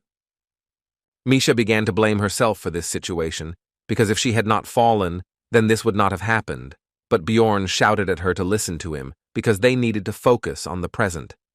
He told her to drink the potion from his backpack so that the girl could walk on her own 2 feet, to which she, having more or less calmed down, agreed. Soon they stopped to rest a bit, and Misha began to lament that she couldn't believe that she had swallowed the potion while riding on a running barbarian. She even managed to think that she would die on his shoulders. Sitting by the fire, the hero thought that 4 days had passed in the labyrinth, so it would only get more difficult, and now only the 2 of them had to hold out until the labyrinth closed. The worst part is that most of the monsters are spirits, which they can't attack, meaning they really need attribute power. Then the hero made a decision and first of all asked Misha if she was married, to which she noted the strangeness of this question, but still answered that she was not. Then Björn continued asking, but this time about whether she had any beliefs that she shouldn't show her naked body to men she barely knew. The girl, embarrassed, replied that circumstances vary. The barbarian said that this was great, after which he took off his helmet and began to approach Misha, and she shouted at him not to approach, and that in general she was not ready for this. But he simply put a ring on her finger and said that he was keeping it for the person to whom he could give it. All this surprised the girl. She did not understand what was happening. Björn told Misha to swear by her guardian god, and in exchange for this, he would always be by her side. And he continued by saying that from the moment she accepted this ring, then he himself would take an oath on the honor of a warrior that he would support her, and he hoped that the girl would promise the same. Embarrassed, Misha asked him about his seriousness, and then explained that it was a bit unexpected, but it was the first time she had received such an offer, so it wasn't that she wasn't happy. And then she apologized and said that she didn't think of him in that way, and then she tried to explain something else, but she was constantly embarrassed and spoke incoherently, so the hero didn't quite understand her. In the end, the blushing beast woman shouted that she generally preferred thin men, and he, a stupid barbarian, had no masculine charm at all. Bjorn explained that there was a misunderstanding. He didn't mean it, but simply asked to become his comrade, which is why he gave the ring. Misha immediately felt somehow better, but the hero continued to talk about how she could refuse it at any moment, but then she would have to return the same ring or 15 million stones. The girl began to complain about the price, because it was too much money for a simple decoration, so she began to inquire about the reason. Bjorn said that this ring could fulfill her cherished wish, and mentally thought that if he had not played Dungeon and Stone, he would never have done this. But now he is going to awaken Misha. Number 9425, the Frost Spirit Ring, a numbered item that the hero received from the master of the Artemian school. At first glance, it can be considered almost useless, but after destruction, it had a special effect. He did almost no damage, but after all the years of playing, the guy couldn't help but learn this secret, and he figured it all out. If it is worn by a beastman who has not yet made a contract with a spirit beast, a special event will occur and the ring will be destroyed, fulfilling special conditions. This would remove the seal of Skadi, the spiritual beast of ice, and right now all this was happening. Now the spirit offered Misha a contract which she could not refuse. Soon the contract was concluded, and the girl could not believe that it all happened so simply, and she also asked Bjorn where he got this ring. But if something like this exists, then why did her father never tell her about it after all these years? The beast woman asked sadly. The hero replied that he most likely did not know about this effect, because the magicians had been trying to understand it for a long time, and had only recently unraveled the secret. Then the girl asked how he knew this and repeated the previous question. Bjorn said that before all this talk, Misha should get dressed, after which he pointed towards her clothes, and also said that there was some useful equipment from the marauders there. The girl noticed that he was also wearing new clothes and asked why she was naked. The barbarian replied that he undressed her himself, because during the ritual all equipment is destroyed. Then Misha indignantly asked why it was necessary to ask about her husband. Bjorn said that if he had been, it would have made him very angry. The girl was angry that he thought about such things, but he did not think to warn her. He replied that he was in a hurry. But despite all the negativity, Misha quickly calmed down from the words that she should say something, and she sheepishly thanked the barbarian. The hero asked if that was all, and the girl, after thinking, decided to share with Bjorn something personal from her past.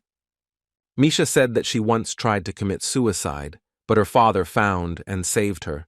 The barbarian said that in that case she should be grateful to him, but she was not sure about this, and continued the story. When the girl woke up, he said that if she wanted to die so much, let her do it in the Labyrinth and not disgrace their family. The hero realized that her relatives were even crazier than he expected, and Misha said that it was then that she became a researcher, but not because she wanted to die. She simply ran away from that house. She thought that she could become famous and strong even without a spirit, and then her father would pay attention to her. She doesn't know if he will accept her with such an unusual contract, but it is a good thing anyway. And the next moment, the girl bowed to Bjorn at the waist and said words of gratitude once again, and also added that she would not forget his deed for the rest of her life, would seal it in her heart and thank him. A beastman who has made a contract with a spirit beast will receive one of 3 types of enhancement: Summon, Strength, and Fortify. Misha Karlstein received the last one, and now her body is forever imbued with the power of the ice beast, Skadi. Now they have the attribute attacks they needed so much, and finally, they don't have to worry about encounters with spirit-type monsters, and they are pretty weak, so there won't be any problems. Now Misha can fight alone, but like the barbarian spirit seal, the beastman must strengthen the spirit beast. The girl is only in the first stage, so she cannot yet add an attribute attack to her weapon, but she used to be a martial arts master, so she can fight with her bare hands. But the witch forest is too difficult for one person. The monsters were weak, but there were many of them, so the partners had to run away. The hardest stage of survival is just beginning. 11 hours passed. All this time, Misha and Bjorn avoided large groups of enemies, attacking only small ones. Thus, many were defeated. Despite the difficult situation, the researchers did not stop collecting magic stones, and the hero was simply happy that they did not encounter any 7th-rank monsters or Eliza. But now another problem appeared. The Ring of Frost spirit was destroyed, and now the corpse golem's passive skill became active again. The acidic blood began to corrode the equipment. Even the lithium breastplate and shield lost their shine. Although they were made of 2nd-level materials, it would cost a lot of money to repair. Also, during all this time, the partners failed to find a single attribute essence, so Bjorn could not inflict any damage on the ghostly monsters. Misha was forced to cope with this alone. Now she had less and less strength left. According to the hero's estimates, their chance of returning to the city alive was about 30%. The Witch Forest's debuffs get worse over time. Now that 12 hours have passed, they've gotten stronger. You can tell by the feel of it. Bjorn decided to tie a rope to himself and Misha so that if something happened, they wouldn't lose each other. He also asked the girl about her knowledge of the increasing negative effects of the zone. She already knew everything. In addition, they are now also affected by the Witch's Eye status, which is why it is considered that one should not linger in this place. After all, if you stay in one place for a long time, a rank 7 monster, Canevaro, will appear, and the time it takes for it to appear is reduced with each level of the effect. It had been more than 60 hours since the team split, or more than 50 since entering the forest. The Witch's Eye had reached level 5, and the other debuffs had also increased. During this time, the road was not found, and Misha and Bjorn cannot stop to rest, because at this level of effect, Canevaro appears in 10 minutes. It would take about 15 to kill one, so if they didn't keep moving, it would first turn into an endless battle, and then defeat would follow. The only thing that could be done in such a situation was to stretch a rope between them, because that way they could find each other if someone fell behind or fell. This morning, Misha's condition finally worsened. It wasn't because of illness or wounds, it was exhaustion. The barbarian had to slow down, but the rope continued to tighten. The girl could no longer maintain even a very slow pace. The hero believed that perhaps most of the damage was related to the hallucinations she was seeing. Bjorn told Misha to climb on top of him so she could close her eyes and rest a bit, maybe even fall asleep. The girl tried to object, but the barbarian simply picked her up and placed her on his shoulder. Usually she would have resisted, but now she had no strength left at all. Another 17 hours passed.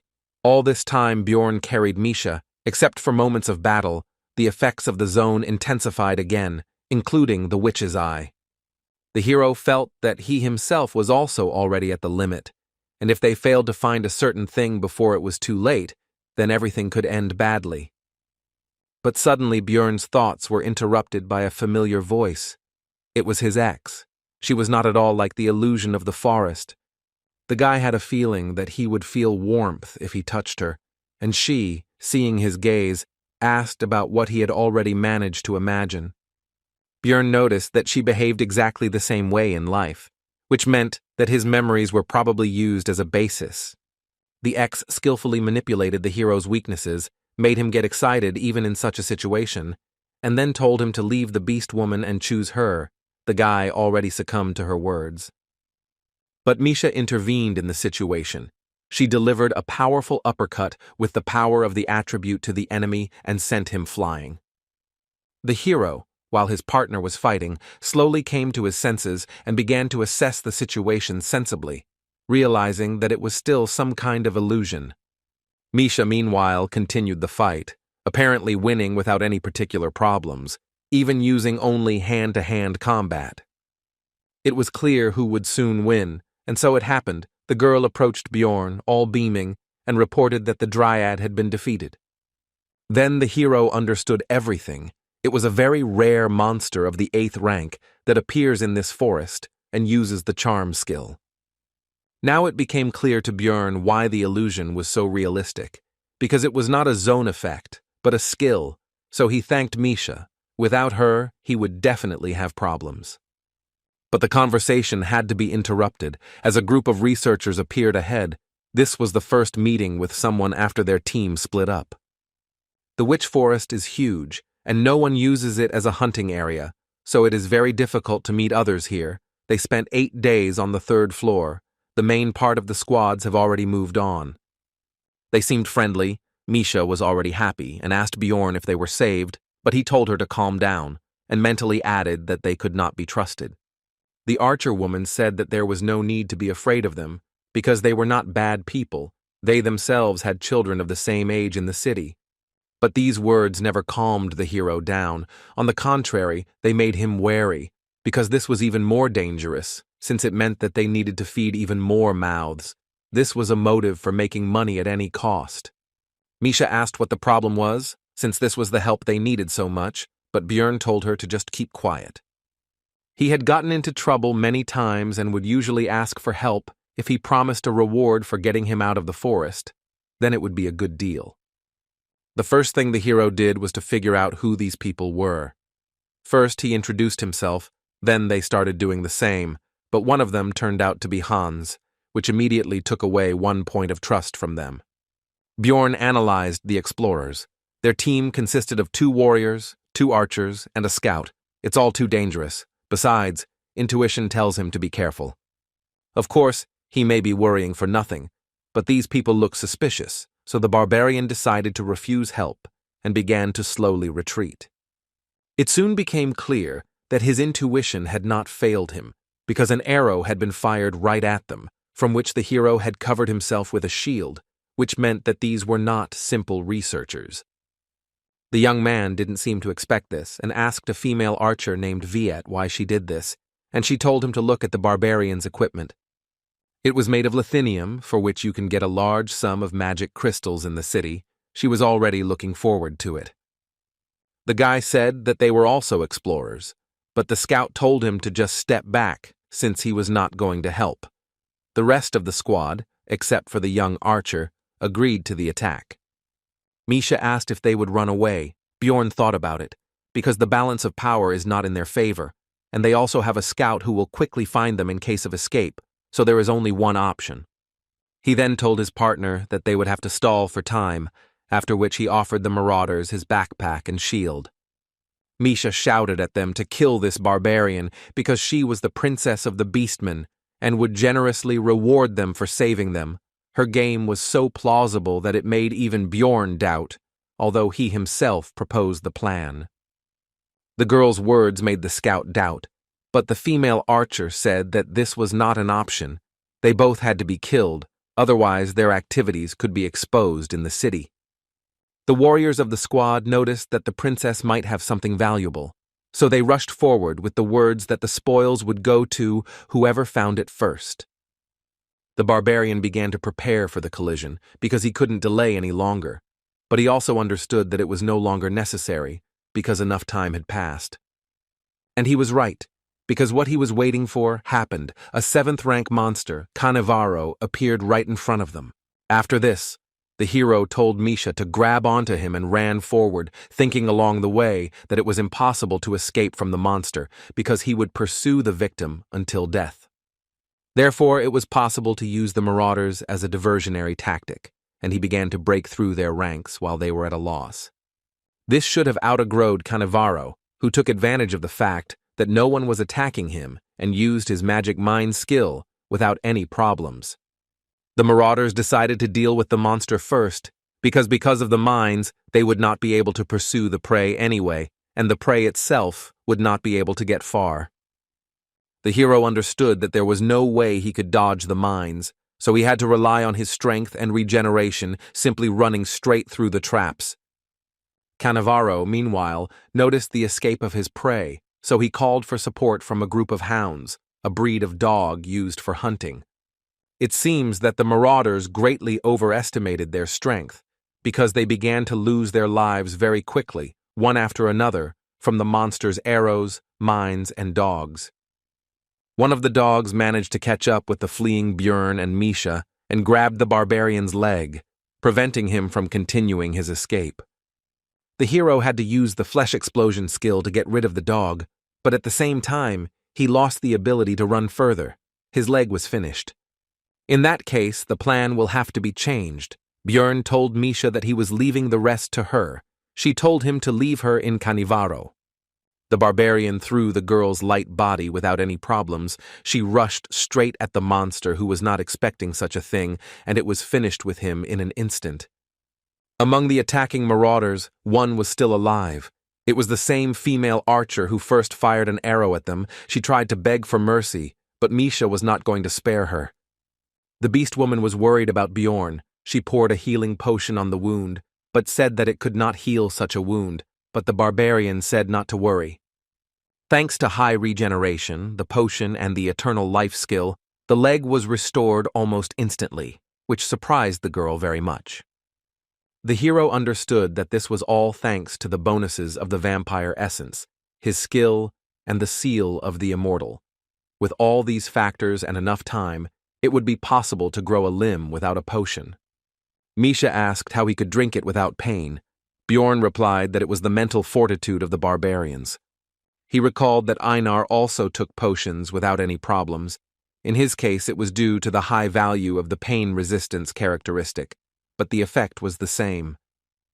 The hero suggested that Misha pack up and leave before a new Canivaro appeared, and she herself asked how he realized that those researchers were dangerous. Bjorn replied that one of them was named Hans, and he didn't like that name, which confused the girl, but she quickly put it out of her mind. Misha shared her thoughts that she would never have thought that that woman could change her attitude so quickly. She could have been good. The hero replied that if they had not seemed so weak, if they had not worn expensive equipment, and if they had not met in the labyrinth, then everything could have turned out differently. In that case, she could have been remembered by them as a kind person, but what happened, happened. She attacked first and paid the price. Misha said that she didn't understand this. Then Bjorn asked about her reasons for visiting the labyrinth. She replied that it was for money. Then, the hero said that they had the same reason, because it was the best way to protect yourself, especially in a world where failure to pay taxes would result in execution, and she also needed to protect not only her own life. Both were in a gloomy mood after this dialogue. Misha reported that there was a lot to rethink after this trip. 109 hours have passed since they got lost. Now the beast woman has found the place that the partners hoped to find, the only place in the location where they can rest. The witch's hut is a shelter that appears in random places in the forest at regular intervals and remains there for 8 hours. The effect of the zone is temporarily removed while you are there. It is also safe here, because monsters do not appear. This place is difficult to find, but there is no other way to rest. The partners spent a long time looking for the first shelter, but Misha's keen eyes quickly helped them find the next one. There were 53 hours left to hold out before the labyrinth closed.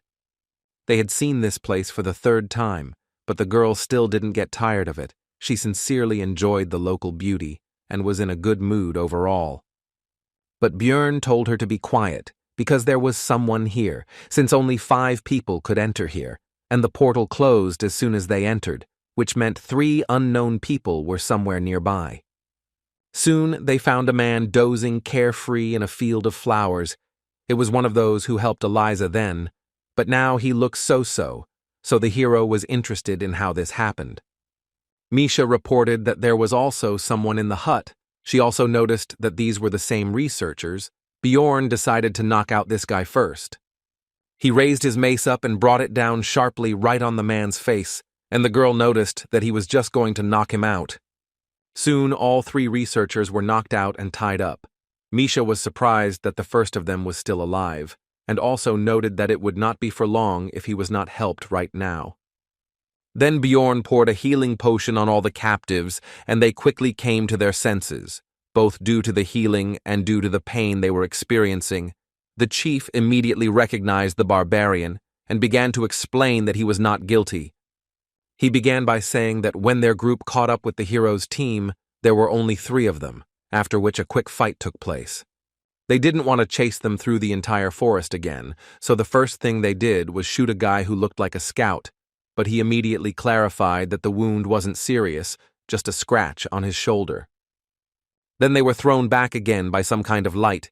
Björn understood that it was Hikuro who used his numbered item again.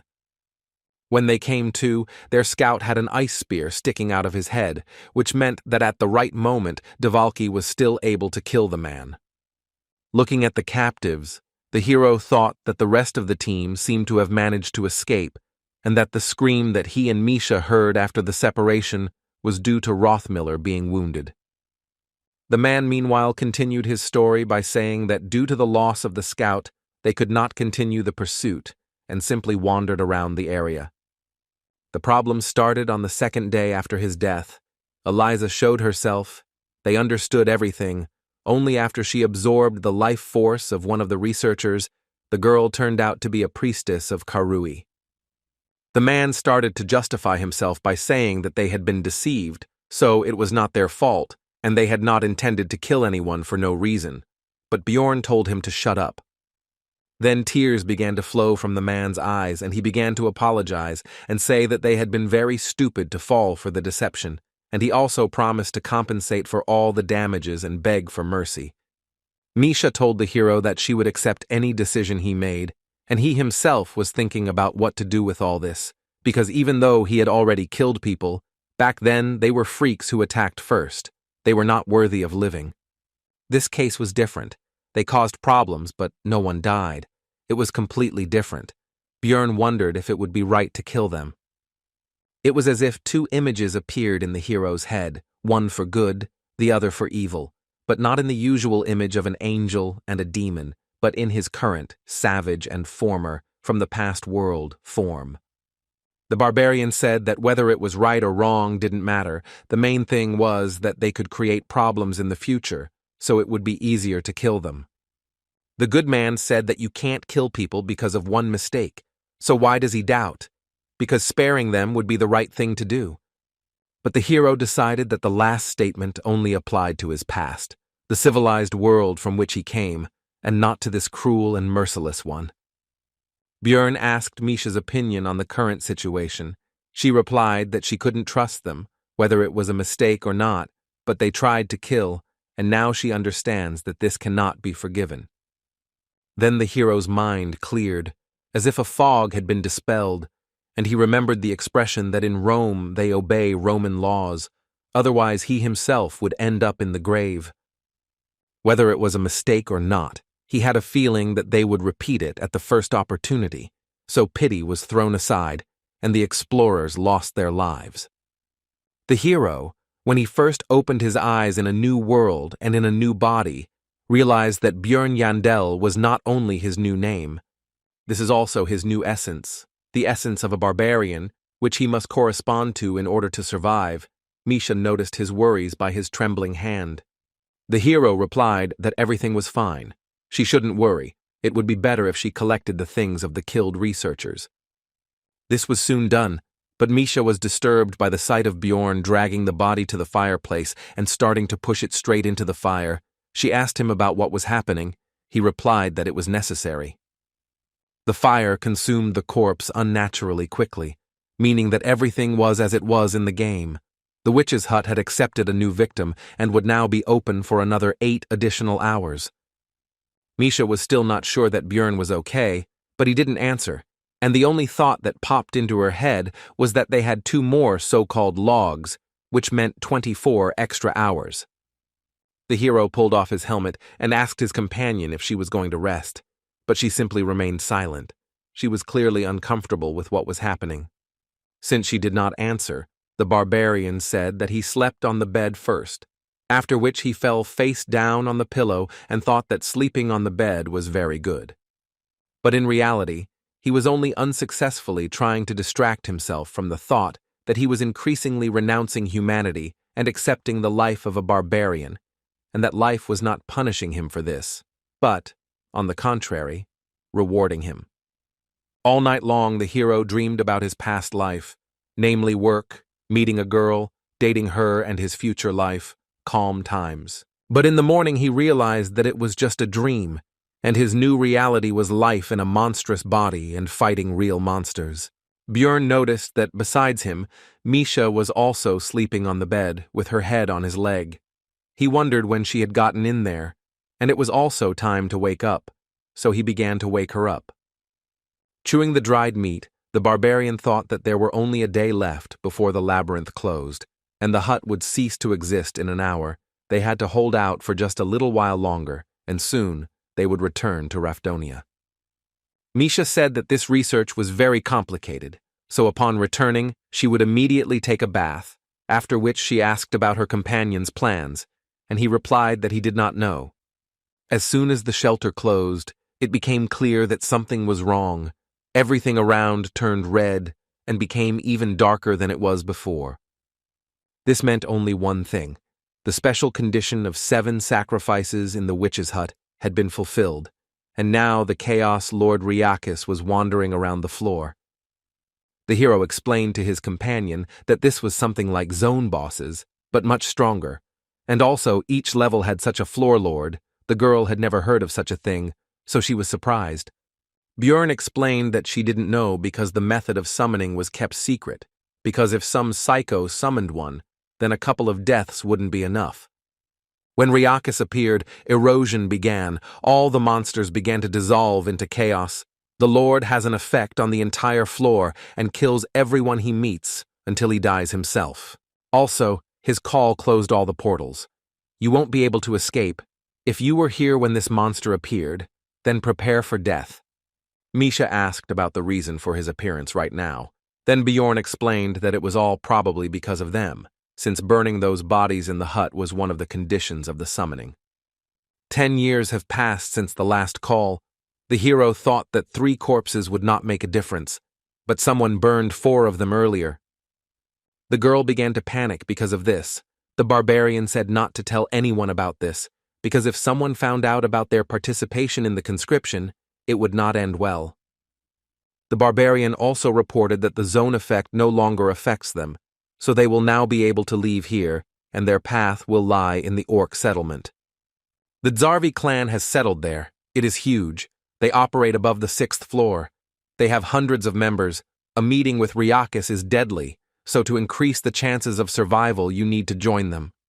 It's unlikely that the entire clan will be on the 3rd floor, but to control the area they should have at least 10 teams, which would already be good. A huge crowd of researchers had already gathered here. The clan leader tried to call for order, but from everywhere came requests for help, promises of a reward for saving, accusations, and lamentations. Suddenly, a golden barrier appeared around, causing the crowd to quiet down somewhat, although not completely. But this was enough for the man on the podium to shout to the researchers. He explained that it was already safe here, since their priestess had activated the announcement of the destruction of evil, and his clansmen were standing guard. And he continued his speech by saying that they only needed to hold out for a day until the floor was closed, during which time Zarvi would fulfill the agreement with the royal family and do everything possible to ensure that most of the people returned.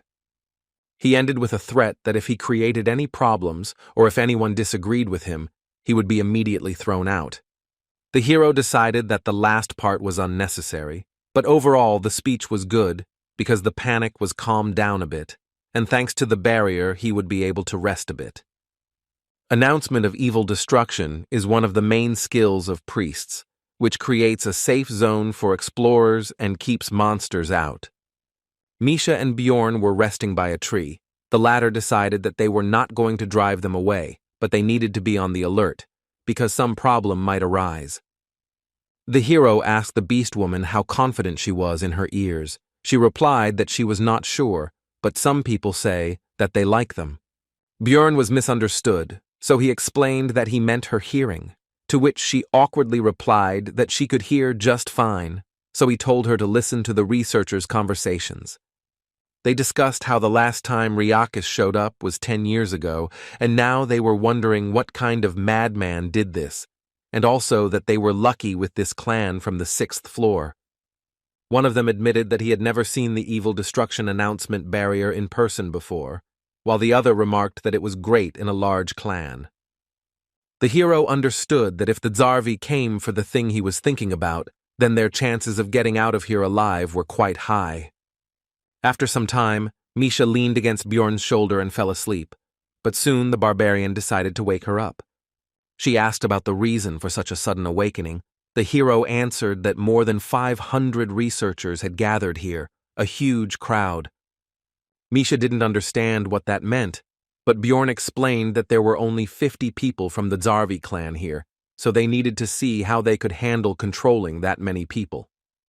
Soon, the local leader actually began his speech. He started by saying that thanks to the barrier, this was the only safe area of the floor, but the priestess would like them to show respect to her god.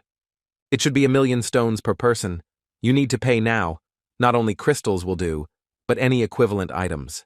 The hero admitted that it was a smart move, since not every researcher would have such a sum on hand, and in this way it would be possible to take away some of the equipment from people to simplify control.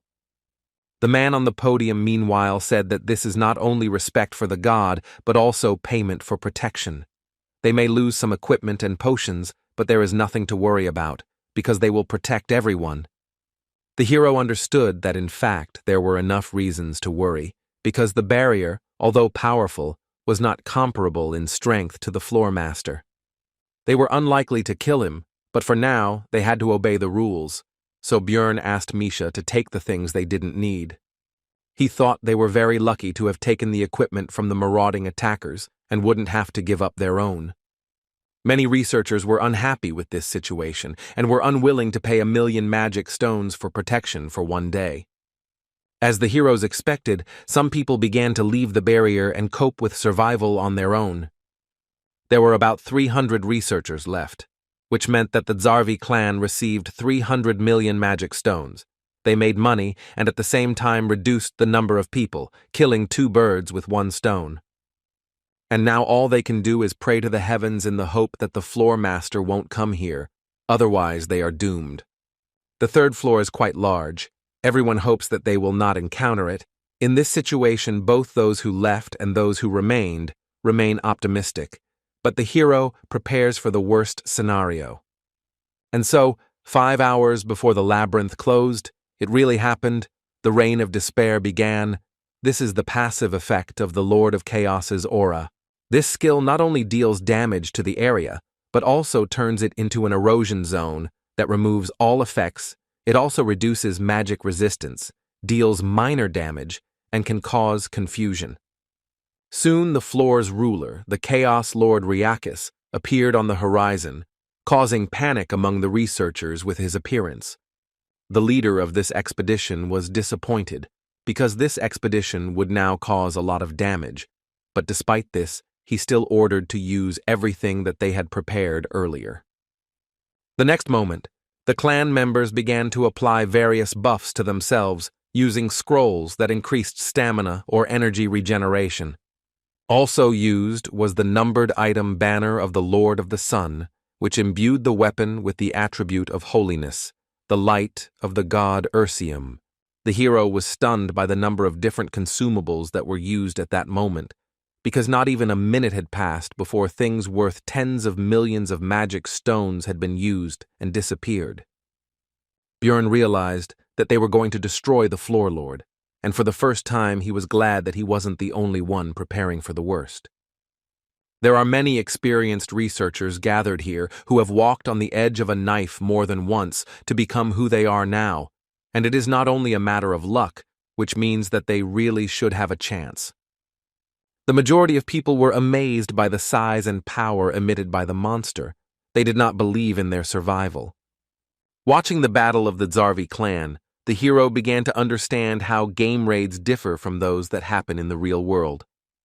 For example, the fact that tanks and melee attackers always try to avoid direct combat, they can barely deflect even the lightest blows from the monster. Also, warriors have to return to the front line of the battlefield immediately after treatment, even if their body is in terrible condition. But perhaps the most important difference was the multiple deaths of the explorers, who could no longer return to the battle. The current situation is that the melee war was instantly crushed, and the 3 ranged ones were hit by Ryakis's breath. Such losses immediately lowered the morale of the rest of the people. They don't understand what they're talking about because the clan is doing everything possible to fight the war, holding back the floor lord, and the mages are suppressing him. Suddenly, spheres appeared around the boss, and the expedition leader immediately forbade attacking him, because first he needed to focus on new targets. Bjorn was glad that the clan knew about his features and the second phase, but the other researchers did not understand why they did not attack Ryakis, did not understand their actions. About an hour passed. 11 people died. 20% of Zarvi's force. It's not scary. The worst can still be avoided. It's still possible to hold out until the labyrinth closes. However, the real problem is that ordinary researchers start to panic, and this will not lead to anything good, even though they have reasons for it. After all, every time Ryakis became enraged, someone who had paid for protection died, and the hero believed that it was their own fault, since they came so close to the battle and did not monitor the situation at all. Misha told Bjorn that things looked really bad and asked if they weren't going to do something, but he said what he thought. One man in the crowd said that they could no longer just watch. They needed to intervene in the battle to increase their chances of survival and protect themselves from the monster. At first, they countered that the clan had taken their equipment, but very quickly the crowd's eyes turned to the pile of armor and weapons they had paid Zarvi with. Realizing where all this could lead, Bjorn immediately told Misha that they were getting out of here right now. Now that the entire clan was busy fighting the boss, only 2 guards were guarding the equipment. They decided to negotiate through dialogue. But the panicking crowd did not listen. They attacked even the high-ranking and experienced researchers, but the numerical advantage was on their side. Soon the clan fighters were defeated. The hero knew that things would only get worse, since ordinary fighters had no idea how to properly fight Ryakis, so he urged Misha to run faster. Soon, spirits of chaos appeared on their way, but there was no time to fight them. They needed to run away, so they turned in the other direction. But it was all useless, because soon they were swallowed up by complete darkness, which meant that the floor master had swallowed all the spheres and used his ultimate skill. Evil Cleft is a reactant skill that appears after absorbing 10 spheres. The radius of action is 5 kilometers. The term is 45 minutes. If you do not have time to escape, then death awaits you. There are also many chairs, the peculiarity of which is that it attracts all those who fall under the effect to the center of the zone. Soon, Misha and Bjorn found themselves there along with other researchers. There were about 200 of them left. Of the Zarvi, who were originally 50, only 20 remained. With 11 dying in the few hours of battle and the rest in the last minutes, it was obvious what happened when the pair escaped. Now the clan fighters were aggressive towards the other researchers. They bared their blades in their direction and refused to let them get closer to them, because it was because of them that many people died. They also said that they should be grateful that they were not finished off immediately, and that there would be no protection now. The ordinary researchers were at a loss, and then one of them said that they needed to get out of here as quickly as possible, otherwise everyone would die. He had read about this in ancient texts. He also said that they needed to get out of the 5-kilometer zone. There would be monsters in their way, but if they acted together, then they would have a chance of salvation. Bjorn understood that the main problem was that if you move away from the center, the clones of Ryakis and the spirits of chaos will attack like crazy. More than half of the researchers left, but the hero and the girl were not going to bet on such low odds. They would bet on what looked more reliable, on the clan. So they headed there, but Talon blocked the way. Bjorn started the conversation in a friendly manner and asked if they had received the essence of the orc hero. He first answered that they had, but then came to his senses and asked how he knew this. Meanwhile, the vice-captain of the Zarvi clan, Iraz Magrain, was later informed that 23 people had survived, including 3 priests, 6 mages, 12 ranged attackers, and 2 warriors. He was especially saddened by the fact that only 2 fighters survived, many of whom died when the commotion occurred, and many were unable to get support from the others. They tried to buy time, but Ryakis still absorbed the spheres, and now the lack of melee warriors will be fatal. Only 2 of them will be able to clear the way for everyone else, especially this spear swordsman. The vice captain was constantly asked to give orders, asked about something, reported new problems. Everything was very bad. Transmigration could not come up with a plan of action, but suddenly a cry from the entrance to their temporary camp distracted him from his heavy thoughts.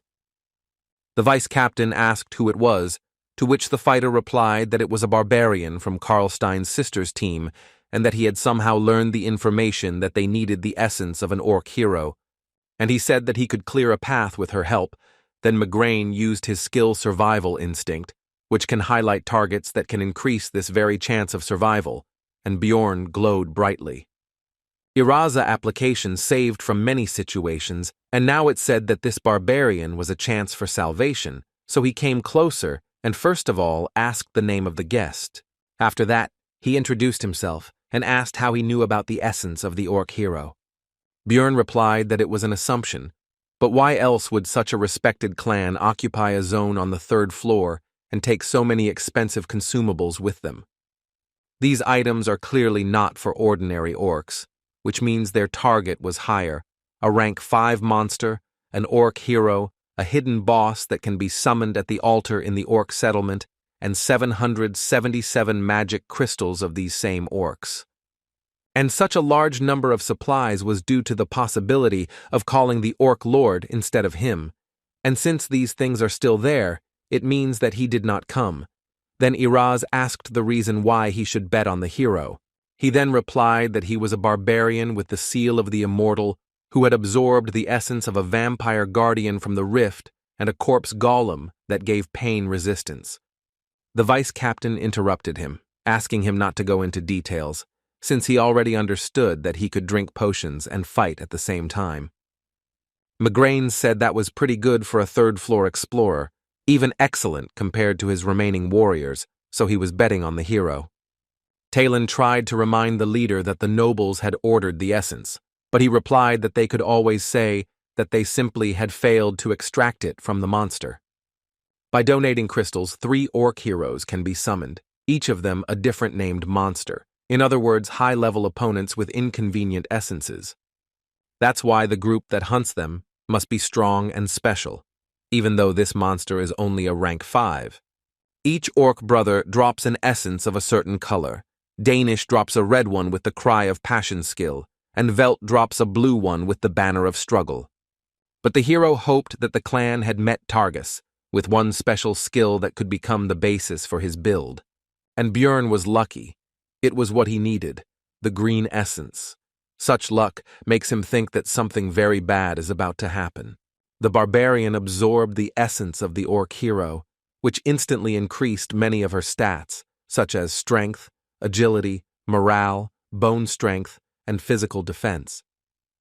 The hero felt his body filling with power, and although his pose seemed funny from the outside, no one laughed at the situation.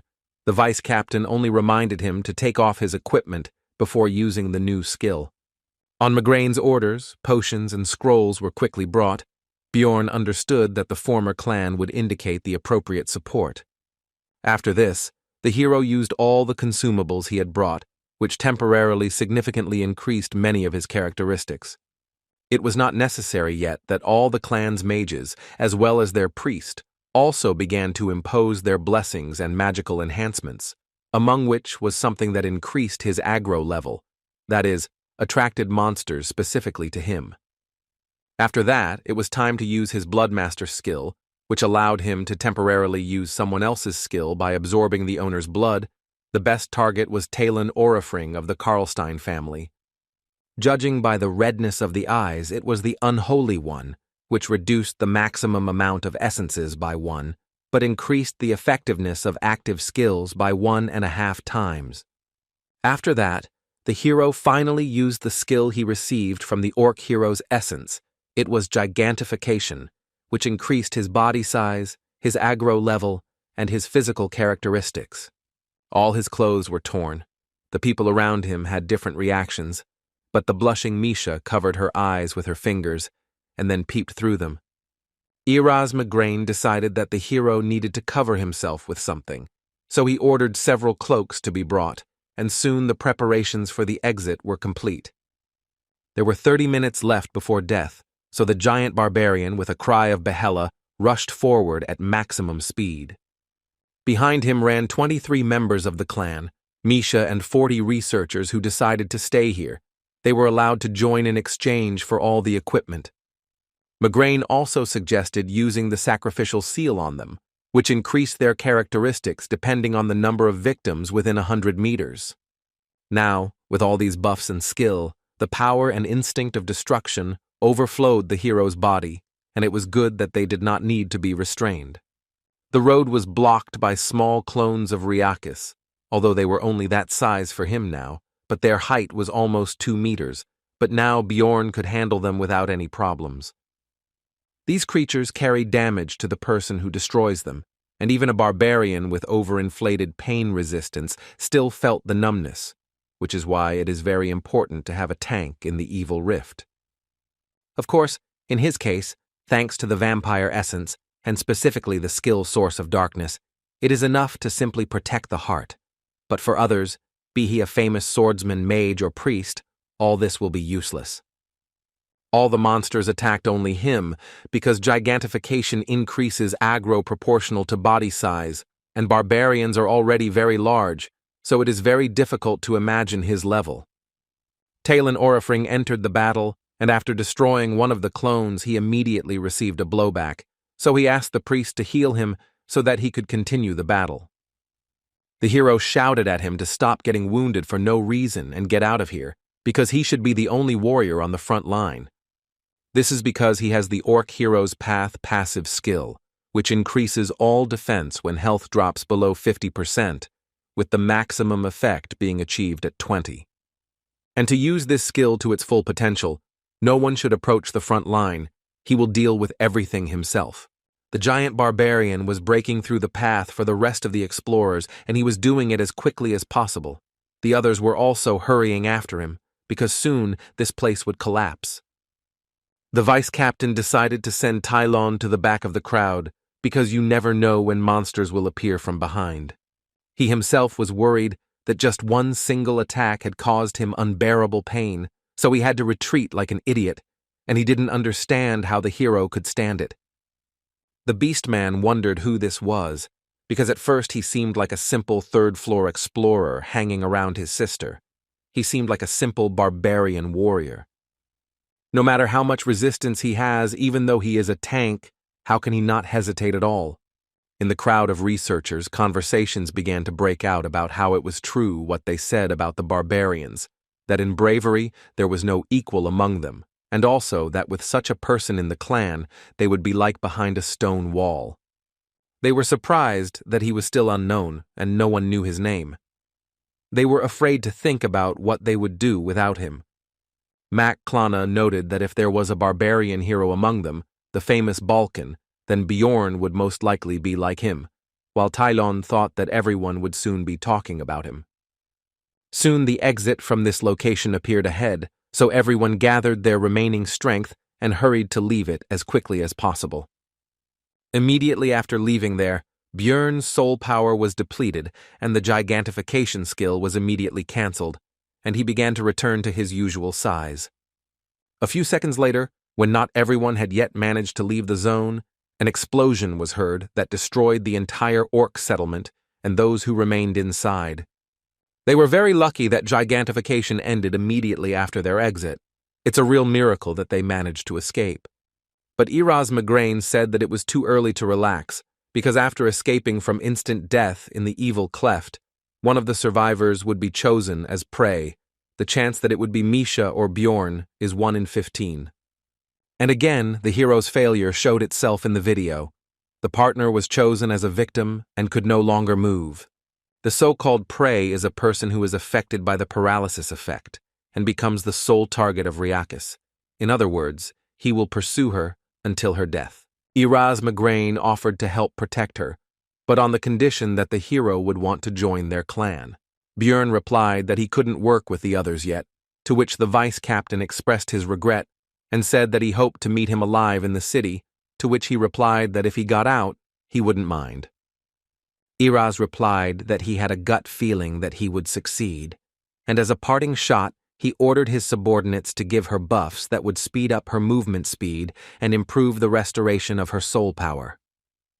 Björn said words of gratitude, to which the vice captain replied that it was not necessary, because if they died, Riakis would run after them, and they would serve as a diversionary tactic, so he also had an advantage in this. There were 15 minutes left before the floor closed. The Chaos Lord had awakened, and the hero hoped to hold out for that time, so he quickly ran away from here. The roar behind them was getting louder and louder. Misha understood that they would soon die like this, and it was also clear that they were chasing her, not Bjorn, so she asked him to stop. And she explained that he had done enough for her, and he didn't have to die for her, because they weren't that close. Without him, she would have died much earlier. He had even already fulfilled her wish. She could die without regrets. But the hero refused, because she really doesn't want to die at all, and doesn't necessarily have to tell him all this nonsense, and he also understands that the girl is afraid of being abandoned. The beast woman shouted that the barbarian didn't understand anything, and she didn't want to be a problem for others. Then Björn said that this feeling was not more important than her life, so if she wanted to survive, she just had to ask him, and then she would have a chance. These were simple words, like the barbarians themselves, but the girl still understood them, because even from the forest he had constantly tried to help her save her life. In his eyes, the beast woman was definitely pathetic and whiny, and simply giving up and saying such stupid things was not what the man who was trying so hard for her wanted to hear. Misha said that if Bjorn saved her, she would be there for the rest of her life to help, to which the barbarian noted that she had already said that before in the forest. Then the girl replied that in that case she would give him all the money from this study, and the hero replied that this already sounded better. This exchange of words raised both their spirits. But their high spirits didn't last long, because the buffs from the Zarvi clan ended. A rain of despair began to fall, which meant the presence of Riakis nearby, and more spirits of chaos were getting in the way. The hero was going to use it later, but he had no choice, so he used his skill called gigantification, which raised his stats, but now what was more important to him was that his steps became bigger. With the remaining soul power, the skill would last for another 2 minutes, and there were 200 seconds left before the labyrinth closed. Bjorn told Misha to give the countdown. The further path was blocked by the spirits of chaos, so the hero had to engage in battle with them, but he did not experience any problems thanks to his increased characteristics. There were only 90 seconds left before the labyrinth closed, but things became more complicated because they were now within the radius of its deadly breath. On the plus side, some of the chaos spirits also died from Riakis' actions as he cleared the way for them to escape. But there was no point in thinking about it, because he was already at a sufficient distance that he could simply take and lower his paw directly onto the giant barbarian. Fortunately, he managed to jump away. The huge floor lord, the Chaos Lord Riakis, was at an impermissibly close distance. He carried a deadly threat, and his size allowed him to simply crush Bjorn, even under gigantification. In this situation, Misha again began to persuade him to leave her, but the barbarian was unwavering, because she would die in this case, while the girl believed that it was not worth it, and he himself should save himself. The hero told her that he would not break his promise, and also thought about who would return the money for the ring. He also said that they would not die today, they would get out of here alive. But their conversation was interrupted by a blow from Riakis, which instantly deprived the barbarian of his hand. It happened so quickly that he did not even have time to feel it. Misha, with even greater force after what had happened, began to persuade him to leave her, but the barbarian simply demanded to clarify the time. There were 60 seconds left. Now Bjorn has to hold out for 1 minute without an arm. He can't escape, which means it becomes a little more difficult. The hero turned around and ran straight at the floormaster, which scared Misha, but demanded that she continue counting the time. He attacked with his breath the place where they had just stood. He wouldn't shoot under his feet. The main thing was that he didn't move. After that, the hero managed to dodge this monster normally, because he had managed to study its behavior during the battle with the Zarvi clan. All this was very difficult for the barbarian, because for a very long time he had not been able to rest normally.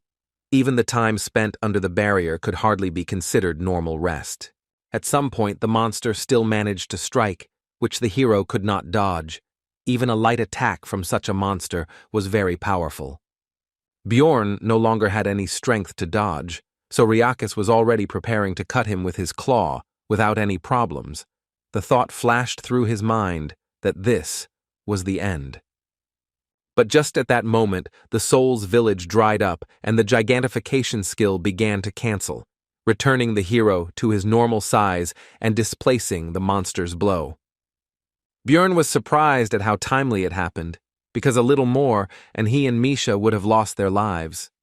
In a desperate struggle, the wounded hero, with his last strength, jumped onto the monster's claw and grabbed it, with 10 seconds left before the labyrinth closed and salvation. To somehow compensate for the absence of his hand and to hold on here more securely, he sank his teeth right into the monster. Riakis began waving his paw back and forth to shake off the pathetic bugs, but Bjorn couldn't hold on very tightly. Soon the actions of the huge monster had an effect, and the hero and Misha went flying. There were 4 seconds left before the labyrinth closed.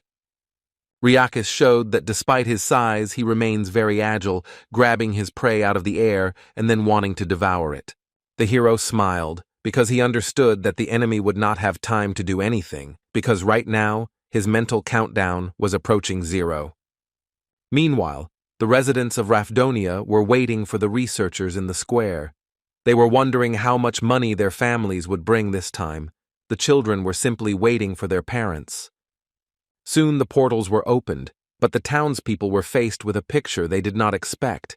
Many people were injured and were now simply lying on the ground. Misha came to her senses. She immediately heard the words of those around her about the need to quickly call the guild and so on. But she only paid attention to how they talked about the seriously injured barbarian. The girl immediately pushed her way through the crowd and saw Bjorn, who was lying on the ground and showed no signs of life. Her heart sank into her heels. She was already expecting the worst, but when she put her ear to his body, the beast woman heard his heartbeat, which immediately caused tears of joy to flow from her eyes. Soon, talk about what happened on the 3rd floor began to spread through various taverns and other places. The victims of the tragedy numbered in the hundreds. And the survivor said that they got out thanks to one barbarian who got to this floor in 3 months of research. His name is Bjorn Yandel. He was given the nickname Little Balkan. It didn't take long before this news reached someone high up. He didn't remember such a rapid growth during his entire career, and besides, the hero's essences go beyond the scope of simple researchers. There have been similar cases in history. They were intelligent, born under the star of a special destiny. They were forever remembered by everyone as heroes. The man was interested in who the researcher who interested him, Bjorn Yandel, was, such a hero or an evil spirit. 2 days passed. The hero finally woke up, and the first thing he decided to do was gather the whole team and discuss everything that had happened. Everyone was happy to see each other alive. Rothmiller began to apologize, because if he hadn't been wounded, they wouldn't have had to abandon Misha and Bjorn in the forest, but the barbarian interrupted him, because first they should place an order. The hero inquired about the events that had happened after their separation, and Hikuro then told him that with the help of his emergency recovery skill, he was able to use the Guardian's bracers without recharging. When they ran far enough and healed Rothmiller, they tried to find the missing team members, but nothing worked, and then they ran into the priestess of Karui again. This news excited Misha, so she demanded to continue the story. It turned out that the group had to run to the 4th floor, taking advantage of the entry restriction. This level is called the Sky Tower. The color of the portal that leads there changes periodically, and those who enter before it changes begin to climb 100 floors together, and there are also safe zones there. Hikuro reported that just sitting there for 10 days was unbearable. And also, in the very first test, they got the essence that Rothmiller absorbed. The hero was outraged by the difference in their positions at that moment. The monster whose skills Brown mastered was a rank 7 mimic. It gives the skill Treasure Warehouse, which gives a personal spatial warehouse. The key point here is that when you first open this space, there are various things to find inside. This time, it was 2 million stones, 3 top-quality potions, and numbered items. Hikuro decided to sell the last ones, since there was nothing useful there, and the hero was irritated by their luck, because at that time he was suffering in the witch's forest and fighting for his life, but decided not to take it out on his comrade. He decided to justify the bent cutlery by saying that he couldn't control his strength because of the new essence. Misha said that she hadn't noticed this in him, but Murad changed the topic to the adventures of the girl and the barbarian. After this, the hero told about all their misadventures and the struggle for survival, while leaving out some details that he decided not to report. This impressed the others. Rothmiller decided to congratulate Misha on signing a contract with the beast because she was very worried about this, and also asked about what merit Bjorn had in this. Then the girl said that she would not have survived without him.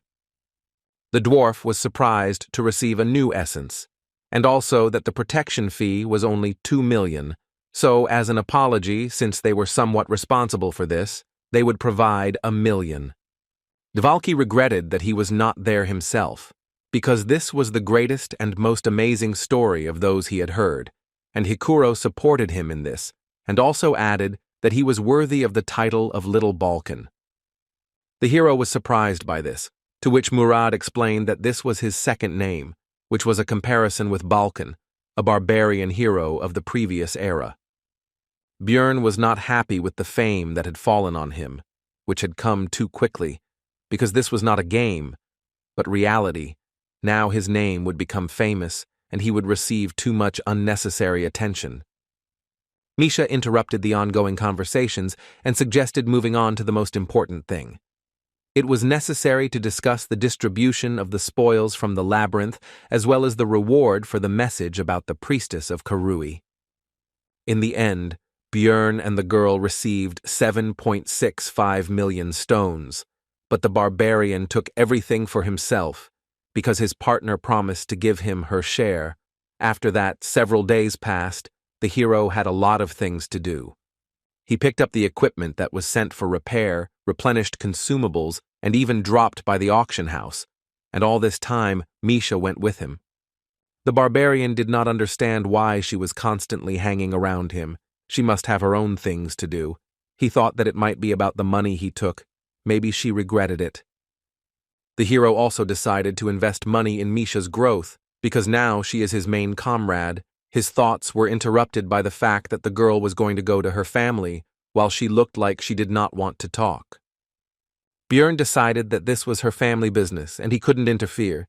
He encouraged his partner, and she told him goodbye to eat right, eat vegetables, and so on. She began to take care of the guy after what happened. On the way home, the hero thought that he himself, with his characteristics, can move further along the floors. But before that, he needs to strengthen Misha, update her equipment, get essence, improve the contract. On the way, Bjorn accidentally came across an execution process. At first, he was going to move on, but he heard onlookers discussing that this time an evil spirit was on the chopping block. After that, he could not pass by. The man sentenced to death turned out to be an acquaintance of the hero named Tarikan, the son of Lien. It turned out that he had not bought the weapon with the money he had received earlier. The poor fellow was terrified. His eyes caught sight of Bjorn's figure in the crowd, and he tried to shout his name, but it was impossible because of the gag. Then the barbarian turned away, unable to look. A moment later, the execution took place. The hero understood that he could well have been in his place. He decided to think about it at home, but some guy called out to him and started asking where he came from and suggested Europe, Asia, and America. He continued speaking, and the barbarian thought that this could very well happen, but he did not expect it to happen so soon. True, for this case he had one prepared answer, and it goes by the name of Strategy Anar. He made a stern face and said that there was no need for complex words, after which he demanded to speak directly. The blonde praised his acting and said that he was not to be feared. Because they were all here because of this damn game, Bjorn drew attention to the incorrect pronunciation of the last word. The guy continued to speak. He admired the hero's successes, after which he said that they have their own alliance, but the barbarian interrupted him and asked if he was an evil spirit. He answered in the affirmative, after which Bjorn shouted loudly into the sky and said that the leader of the tribe taught to immediately kill people like him upon discovery. After this, the hero simply rushed at the blonde with his fists, because that is exactly how a real barbarian should react. Soon Bjorn was sitting in the garrison. The guard first decided to thank him, because his younger brother would not have gotten out of the labyrinth alive without Jandel. The hero accepted his gratitude, after which he asked how much longer he should sit there, because he was hungry and unhappy that he had not managed to finish off that evil spirit. The man was about to answer when another guard ran through the door and said that the detainee had a certificate of a hunter of evil spirits, which immediately interested Bjorn, but he did not show it. After this, a man who also belonged to this organization explained to the barbarian that they always test those who have managed to become famous in a short period of time and show extraordinary abilities. Bjorn put on a show of being a simple-minded savage who was angry at these suspicions, after which he was released. Now he went home in a lousy mood. He didn't even think that these guys knew such details about evil spirits. That blonde guy was pretty good at using words from his world. But fortunately, the hero noticed the catch when the hunter messed up his pronunciation and said Vigra. If they had reached such a level, then it was no wonder that Tariqan had ended up on the chopping block. Now Bjorn considered this world even more dangerous and out of reach. Upon arriving in his room, the barbarian found an unknown envelope on the floor, given recent events. This could be somehow related. Inside was a pill and a letter, which said that it was sent, presumably, to the player, warned that this cannot be said about the hunters. They also have their own community. It guarantees complete anonymity, and to get there you need to take a pill. It is signed by ghost hunters, and at the end there was an insult to the king of Rafdonia. Meanwhile, in the secret Ministry of Public Order, which reports directly to the ruling family, a subordinate bowed before his superior and began to briefly recount what had happened. After which he said that it would be better to see everything with his own eyes and turned on the magic device, which showed Bjorn's meeting with that blonde man. At the end of the screening, the chief said that in such cases, evil spirits prefer to flee, and he attacked without a doubt, so by all indications, Jandel is found innocent. Standing by the open window, the man was surprised that Bjorn had become famous in just 3 months. He thought that fate might have prophesied a hero's path for him, and that was good, because the city had always lacked talent. The barbarian decided that yesterday's letter was not a fake, but in any case he had to show potential observers that he did not understand anything and wanted to get to the bottom of the truth, so he went to the magic tower. He went to the only competent mage he knew, Raven Alua, who said that this is what all researchers get when they become famous enough. She also felt sorry that it had not come to her, because she would have immediately checked the letters, which had now disappeared.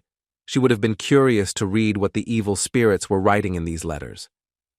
Raven also told about the pill. It was made by an extremely talented magician who must have mind control magic, other dimensions, and deep knowledge of alchemy. By swallowing it, you can enter a special world of spirits. Only the mind gets there. The body remains in place. This happens at midnight on the 15th day of each month. There, they most likely exchange information. And those who tried to get in there later died in a pool of bloody vomit. Bjorn asked about the possible toxicity of the pill, but Raven said that the magicians had studied it a long time ago, and there was nothing like that in it. Then the hero asked the reason for the death of these people.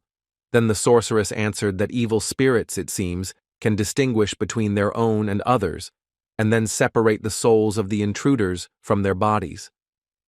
Raven also added that in that place, everyone has the appearance of their soul, so they cannot recognize their appearance.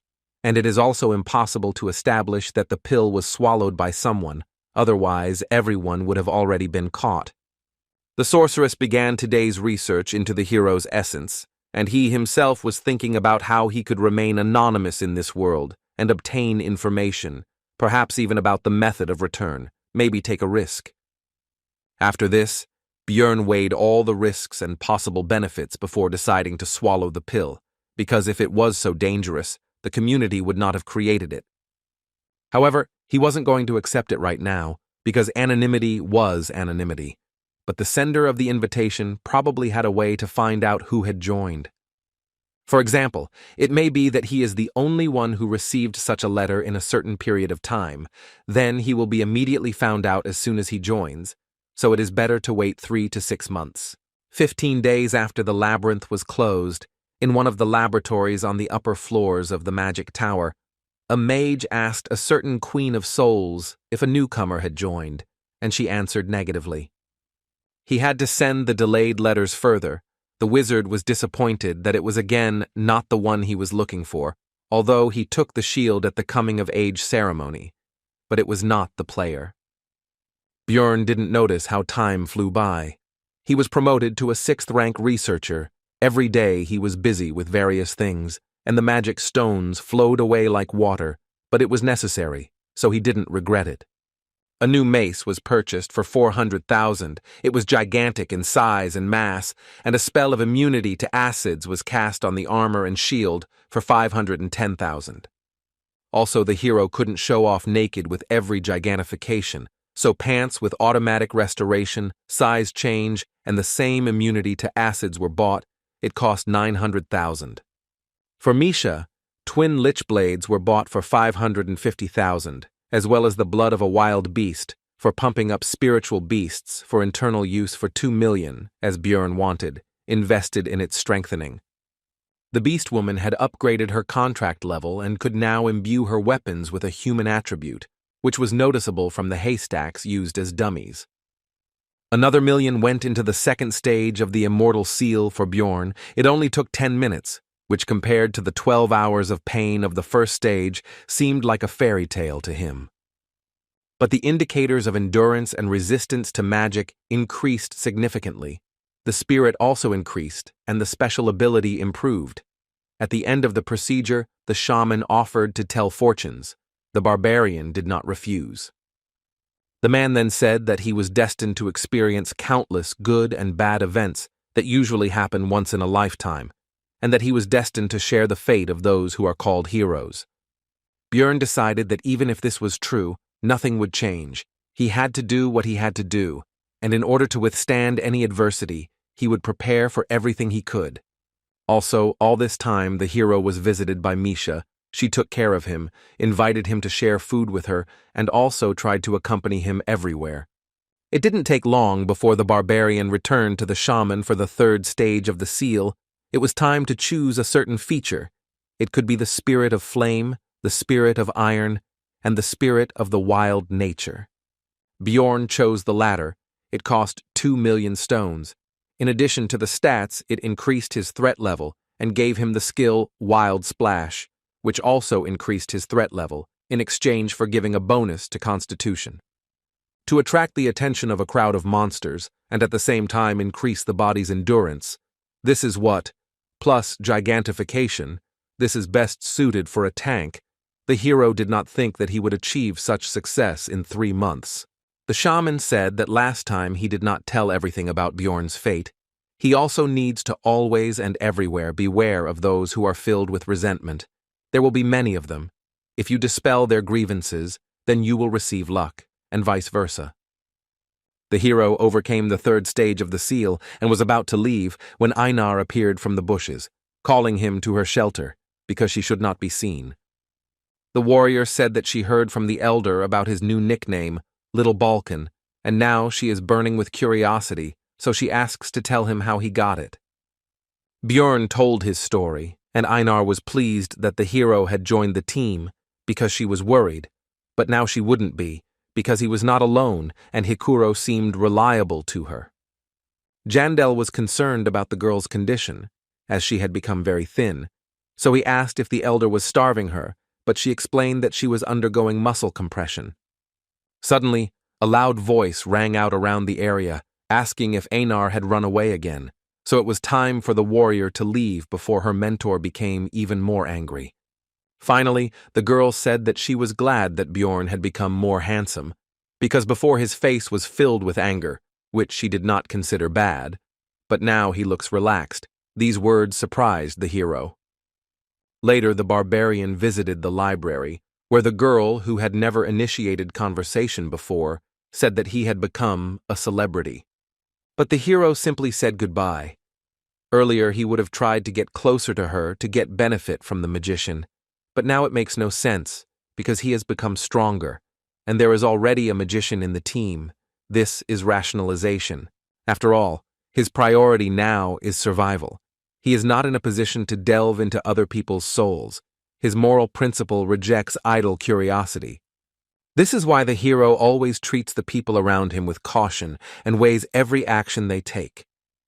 That is why he always focuses on their possible value to himself and thinks about using them for his own benefit.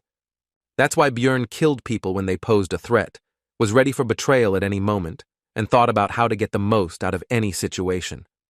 But at some point this thinking cracked. He kept his cool and acted for himself alone, until that situation on the third floor happened, and the barbarian risked himself for her. He changed, and Einar noticed it. The hero began to catch himself more often wanting to do something useless. His body changed. Something else changed. He doesn't know how to solve this, so he will be like a barbarian and will not restrain his desires. Bjorn demanded that the librarian say what she wanted to say. She asked how he knew about her intentions. He replied that he could see it in her eyes. The next day, the barbarian went to the Promise of Flowing Water Cafe. He somehow squeezed through the front door. The other visitors did not expect to see a savage in such a place, so they decided that the owner was in debt. Soon he was called by the client for whom the hero had come here. It was Shavina Amur, a 7th-class officer of the Administrative Department of Revision, and also a friend of the librarian. The girl asked him what he should get, to which he replied that he would like to have beer with meat, since he was not a fan of sweets. Obviously, there was no such establishment. It was just a little revenge for the invitation here. After that, he asked to get down to business. Shavina was surprised that he didn't know anything, because the librarian, whose full name was Ragnar Litaniel Peproch, was supposed to tell her. The woman explained that the mission was to patrol the sewers. Usually they have a trusted squad that is engaged in catching tax evaders and other criminals, but they died on the 3rd floor. The hero had suspicions that these were again hunters of evil spirits, so he asked about the reason for his invitation, because there were more suitable researchers for this. To which Shavina admitted that it was simply a matter of his high popularity, and she was also curious to meet little Balkan in person. After which she said that she would order cookies to go and asked permission to tell her colleagues that he had given them to her, to which the barbarian hesitantly agreed. Amur said that the reward was only 200,000 magic stones, but if they worked together, Bjorn would show himself to be a qualified person in the eyes of other guilds and departments, and people would consider him reliable. Shavina thought that the hero was already up to his ears in tasks, with his fame, but in fact his title in this matter turned out to be useless. People did not consider the barbarian a good worker, so he agreed. He soon left, and the woman thought about how she hadn't met anyone interesting for a long time. The conversation with Bjorn calmed her thoughts, and Ragna talks about other people. It's high time for her to find new friends. 2 days later, the entire team of losers gathered again at the entrance to the sewers. Devalki complained about the stench. Although he expected it, he did not think that it would be so strong. The guard who escorted them asked them to be careful and not to lose the map, helmets with flashlights. The latter also have recording devices built into them, so they would definitely need to be returned later. Initially, Bjorn was supposed to go alone, but at a team meeting he told about the task, and Hikuro immediately decided to join. He could not miss this journey, because it was full of ghosts, and he did not need money. Lior Wab Dvalki decided to change the scenery, because lately he had been so buried in books that his head was starting to split. Brown Rothmiller couldn't leave the team in the sewers without a guide, and this would be a great chance to practice his new essence, which, in addition to the skill, increased his luck and sixth sense. Misha heard that there were criminals hiding there, so it could be dangerous, and they also needed to get used to the new twin blades, so they all gathered together. The hero decided not to refuse free help. It is unknown how much help from the others is needed, but Rothmiller will definitely be useful. The passages in the sewers were surprisingly spacious. Dvalki lit the magical fireflies and the squad moved forward. Along the way, Hikuro told a story about a terrible monster living here. Misha asked the magician if its existence was possible, to which he replied that all the waste from the magic tower was dumped there, and a huge number of experiments were carried out there. And if suddenly everything coincides so that the reagents mix correctly and react with the monster's body, then in theory, a specimen that never existed before could appear. Björn thought it was impossible, because first there had to be a monster's body in the sewers, and they usually dissolve, so someone had to bring it here, and besides, it had been quiet here for 2 years already. Suddenly, Rothmiller reported that he felt someone's presence, and with the essence of the mimic, there was no reason not to trust his words, so everyone began to look for the unknown. Misha discovered that some guy was visible from a crack in the wall. The hero didn't understand how he got there, but it didn't matter, so he grabbed him and threw him on the floor. He realized that things were bad, so he launched a desperate attack with his dagger on the group of researchers. It was useless. Bjorn just grabbed his hand and squeezed. His strength was already enough to break the bones of ordinary people with just one effort, but he praised the man for his efforts, because you need to try everything to survive. After this, the barbarian began to interrogate the man, who began to beg for mercy since he would not hurt a fly, and he also said that he was a simple homeless person. But Rothmiller said that the brand on his forehead was placed on those who had committed terrible sins, so escaping from the tax office was not all that he had distinguished himself with, and it reminded the dwarf of his youth when such people went to the forge where he worked. The people from the department said that they would add 5,000 if the criminal was brought in alive, but they also said that it wouldn't be scary to kill him. The main thing was to get it on tape. The squad was deciding the fate of the criminal.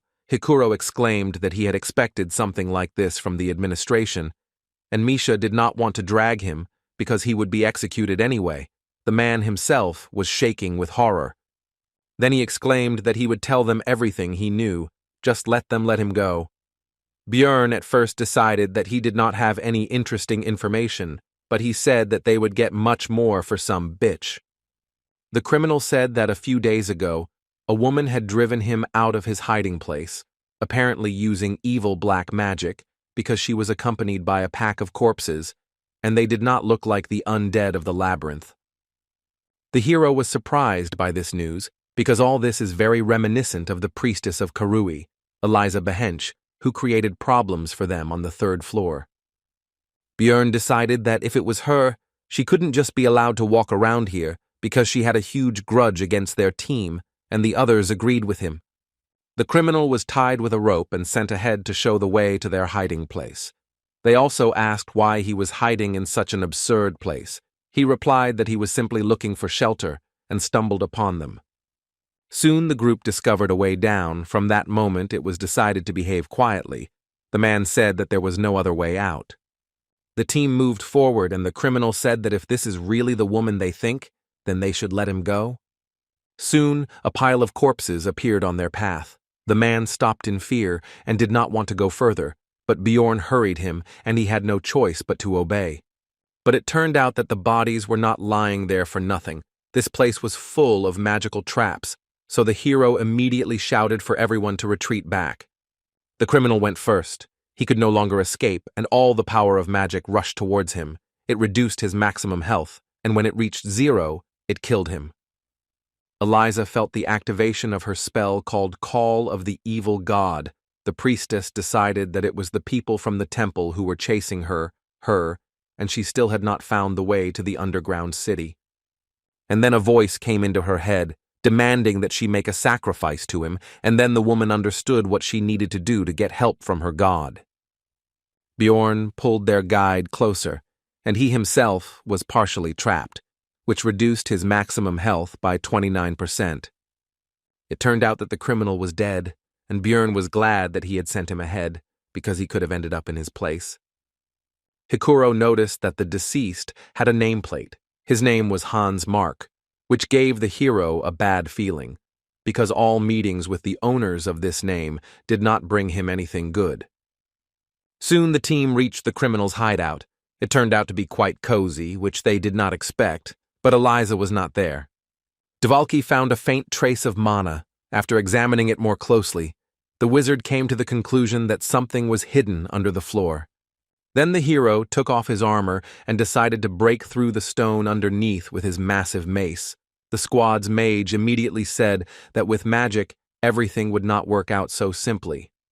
But the barbarian didn't think so, so he used gigantification, because if you can't break through with brute force, it only means that not enough effort was put in. The squad watched with tension as the big guy began to punch the floor, and he finished his previous thought by saying that, by the way, this doesn't work on ghosts.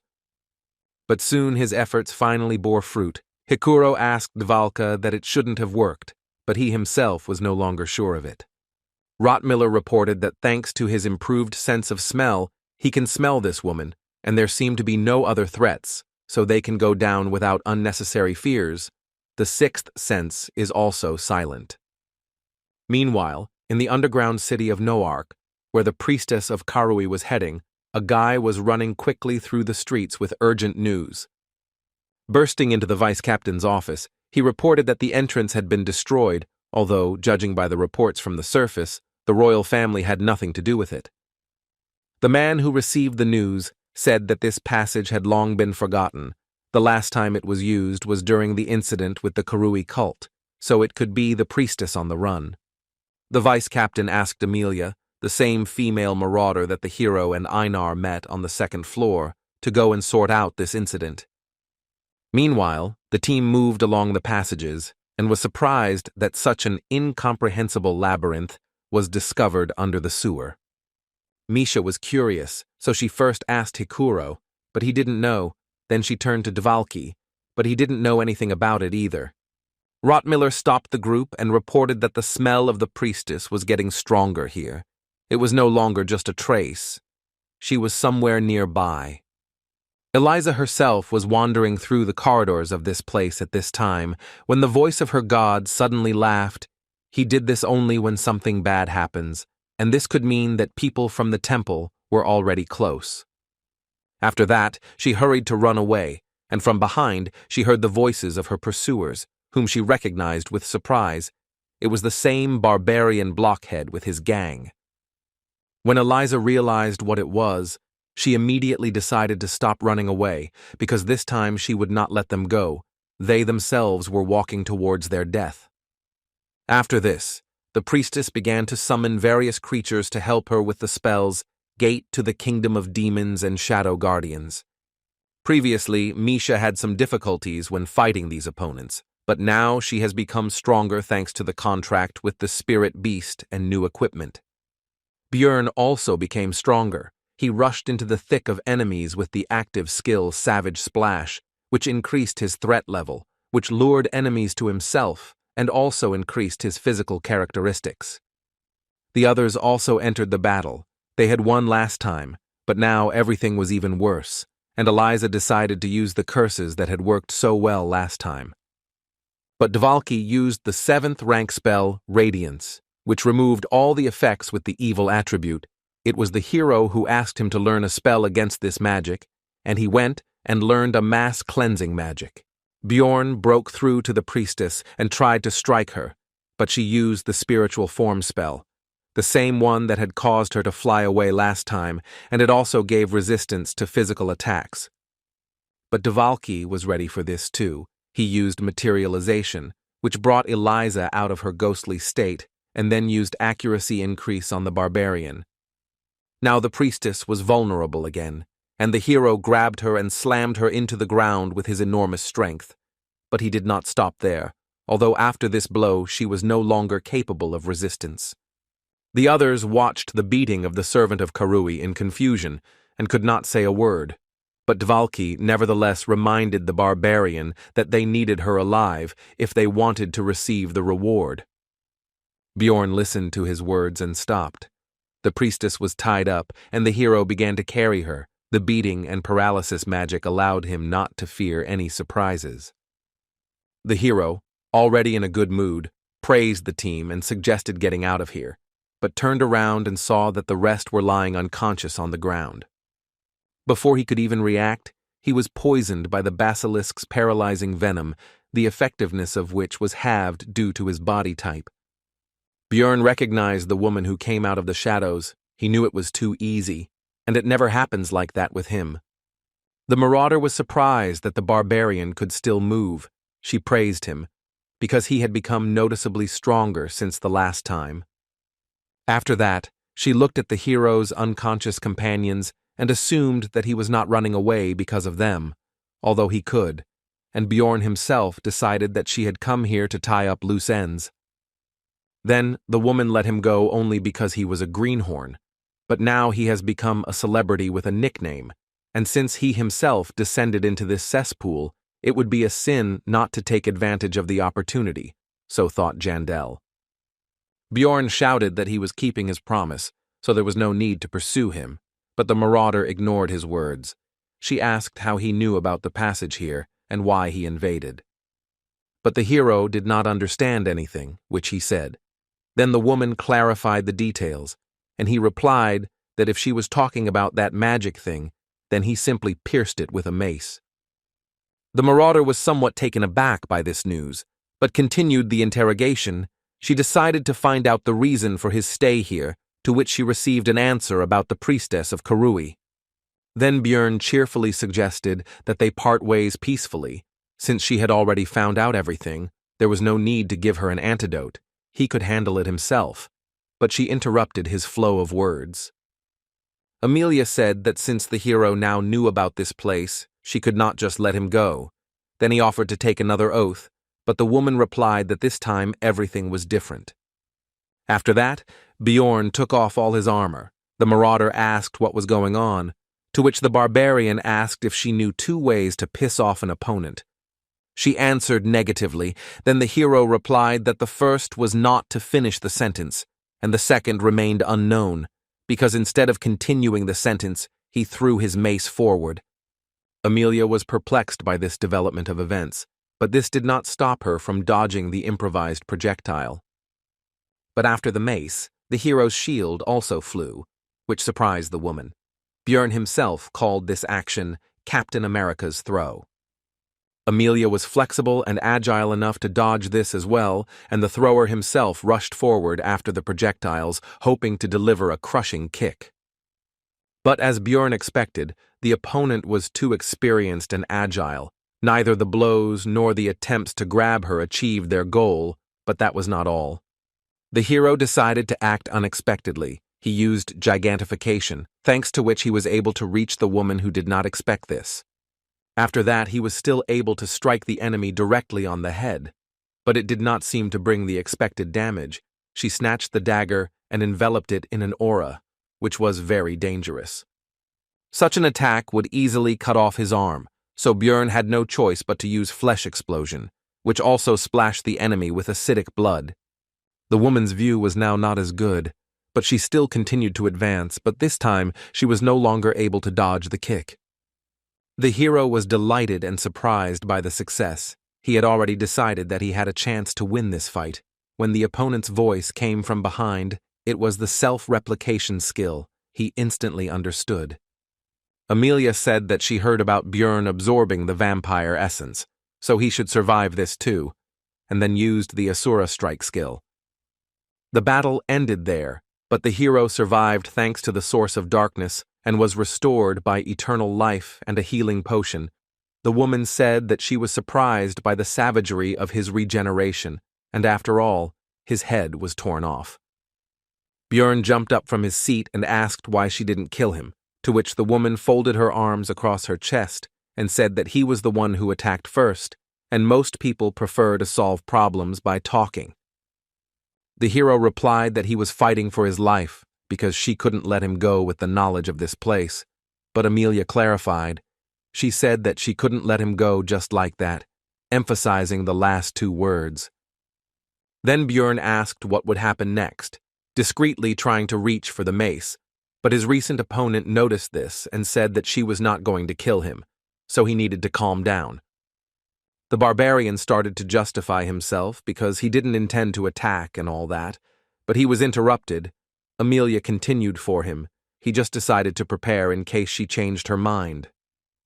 Bjorn noticed that the woman herself had not recovered from the wound, did not take the potion, which indicated a special essence that interferes with the treatment. She meanwhile handed the hero a drug that erases memory. The barbarian asked why she didn't give it to him last time, to which he received the answer that it was a rare remedy, after which he asked her motives because if she killed them, she would get a lot of money for the equipment. Then Amelia asked who the hero thought she was, but he decided to remain silent because he considered her crazy. Then the woman hushed up the topic and shoved the drug into his mouth, also saying that she had not heard of any side effects. The woman also decided to find out about the second way to piss off her opponent, which he had not told her about before the fight began. The barbarian began to respond, but a drug called Lethe's Blessing began to work, and he fell asleep. After a certain period of time, Bjorn woke up, but was surprised that his memory was still there. Even though the last hour should have been erased, he didn't know. For some reason, the drug didn't work on him. The next morning, the hero visited the administrative office to receive a reward for the task. Shavina said that there was no need to compensate for the damage for the broken devices, because this case was truly special. The hero agreed with this and plunged into memories of yesterday. When he woke up in the sewers, the equipment was with him, but the flashlight and recording device were broken. The rest of the squad didn't remember anything. Their last memory was going down to Hans's shelter, so the drug worked correctly on them. While his comrades discussed the loss of their memories and the fact that Eliza was dead even though they had no memory of the battle, Bjorn himself wondered why his memory was untouched. Rothmiller had a hypothesis about what happened. He came to the conclusion that they caught up with the priestess and won the fight, but she tried to do something with their consciousness, so she had to be finished off. But the damage was done.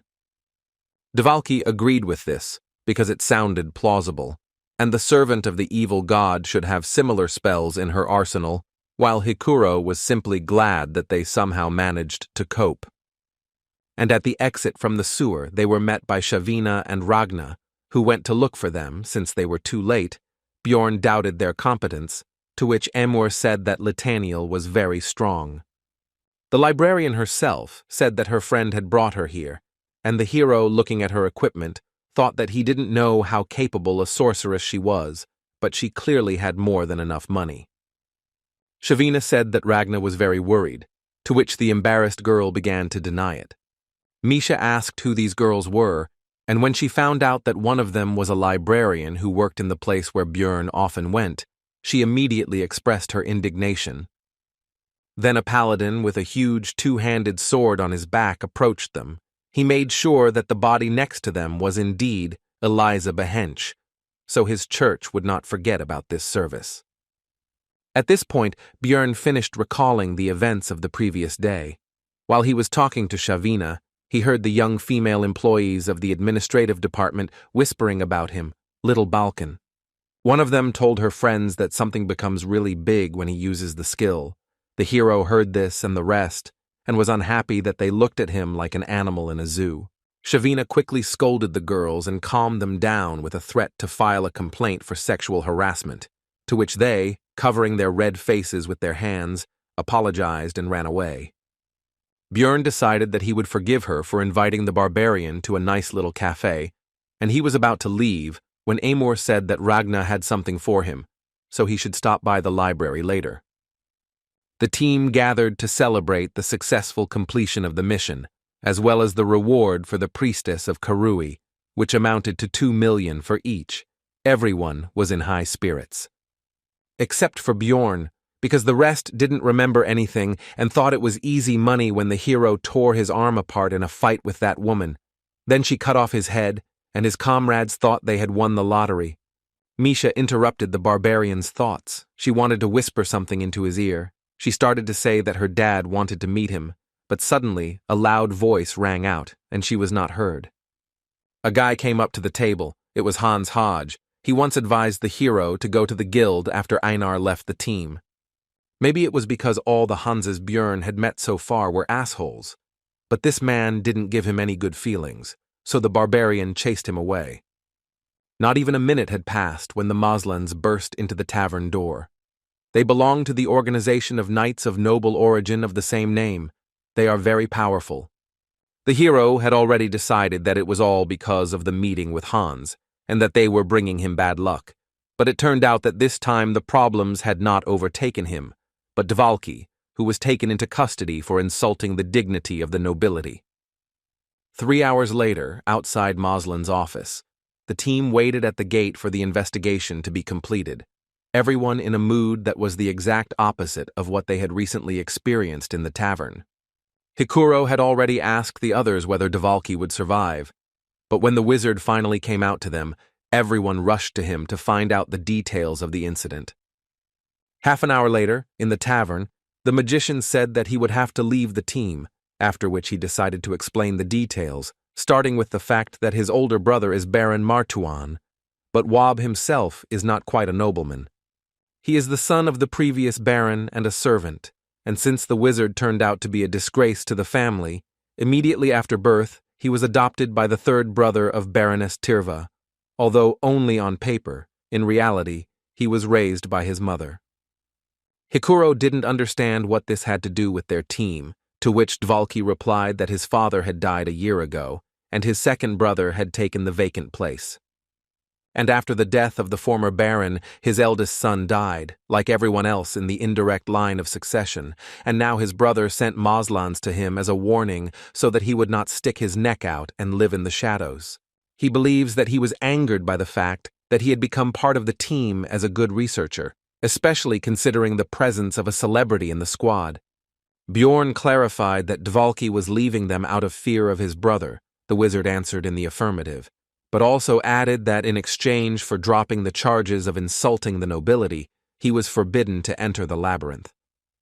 The team members agreed to continue the discussion tomorrow. Rottmiller went one way, and Hikuro and Wab decided to talk some more. The hero decided to go to the library because he had business with Ragna. Misha wanted to go with him, since she had nothing to do anyway. But Björn drove her away and also said that since she had a lot of free time, then let her train, he was in a bad mood because of the change of plans. Soon the hero arrived at the library, after which he said that he and Ragna had not introduced themselves, after which he began to, in fact, introduce himself, to which the girl replied that she obviously knew his name anyway. She said that she was closing the place soon, but Bjorn said that he didn't come here for books and offered her to join the team as a magician. She refused without thinking. The hero with an innocent face said that since the librarian was such a worthless sorceress that she couldn't even enter the labyrinth, then nothing could be done. But Ragna didn't rise to the provocation, so Bjorn had no choice but to retreat. It was time to take an interest in what, as Shavina said, there was something for him here. The girl launched into an explanation that it was not from her, but from Emor, because she had raised her status, and Peprock had a debt to her, so she asked her to do this. The hero was not sure of the need for these excuses. Bjorn asked what it would be, to which he received the answer that it was books, after which a spell was cast on him that allowed him to find volumes of high secrecy, and it was allowed only to nobles and the chosen ones. The hero asked if this was possible. Ragna replied that if he didn't blab about it, then no one would know. She had only used this spell a couple of times anyway. No one cared about what was happening here. The top secret books were definitely different from the regular ones. Their contents were incredibly useful, so the barbarian wanted to read all the works he could get his hands on. Bjorn almost missed his chance to start reading because he arrived at closing time, but Ragna let him stay after closing while she put everything back in place. With the help of the girl, the hero managed to read a lot of useful literature. He started with the organizational chart of Rafdonia, which contained information about various organizations, even about hunters of evil spirits. The next book was about the latter. It was called The World of Evil Spirits. It was written by an agent who described a journey into the spirit world from which he barely returned alive. Björn appreciated the security system. Next was the complete book of Rifts 2, which described 4 of them due to volume restrictions. It contained details that the hero had been extracting from the game for 9 whole years. For the locals, it was a real treasure. The Barbarian decided to find out the name of the author, who turned out to be Aurel Gevis, causing shock to Björn, because this is the creator of Dungeon and Stone. This meant either that the player wrote the book or the real developer.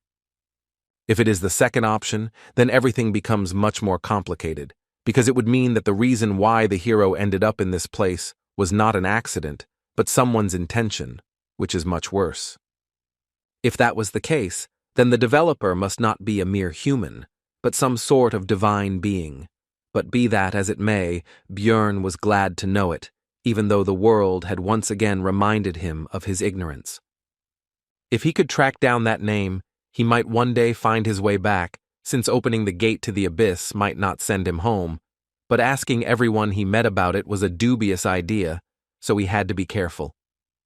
The Barbarian was so immersed in his reading that he didn't even notice how morning had come.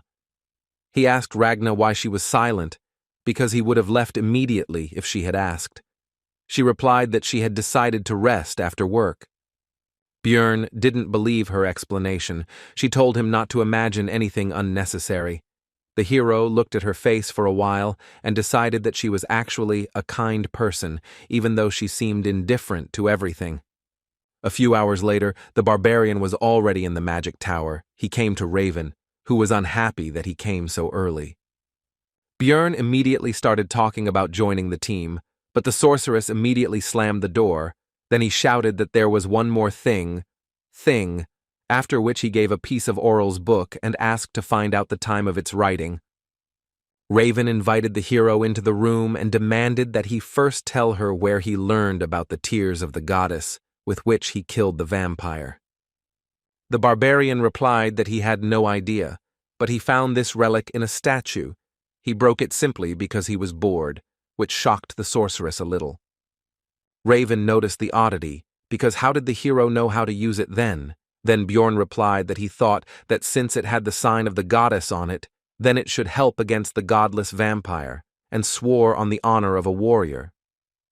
The girl was upset by this, because she had already hoped that she would be able to get a copy of the complete Book of Rifts, but the hero decided not to say that there was one in the library, because it was a secret. Then Björn asked about his request, to which Raven replied that she would take care of it, but he would help her research supervisors with the research, since they were bothering her, and he would receive the results of the paper analysis next week. A little later, at a meeting of the Outcast team, Misha immediately attacked the hero with questions about where he spent the whole night. He replied that he was stuck in the library, which only made the beast girl tense up more. The Barbarian explained that he had only read books, after which he remembered that his partner had wanted to tell him something yesterday, but then events had taken a turn and he had remembered it only now. But she was interrupted again, this time by the rest of the team. Their meeting began. Björn immediately said that it would be easier for them to find a new magician. He had already asked 2, however, both turned out to be. Hikuro was angry that the hero had resigned himself so quickly, but Dvalki calmed him down, as he believed that the Barbarian was right, and the latter asked if there were any other ideas. Murad replied that they needed to meet and talk with Baron Martuan. Misha was surprised by this. Because he lives in the capital area, they won't even be allowed there. Hikuro replied that he often came to this tea shop where they were now, and usually showed up at this time.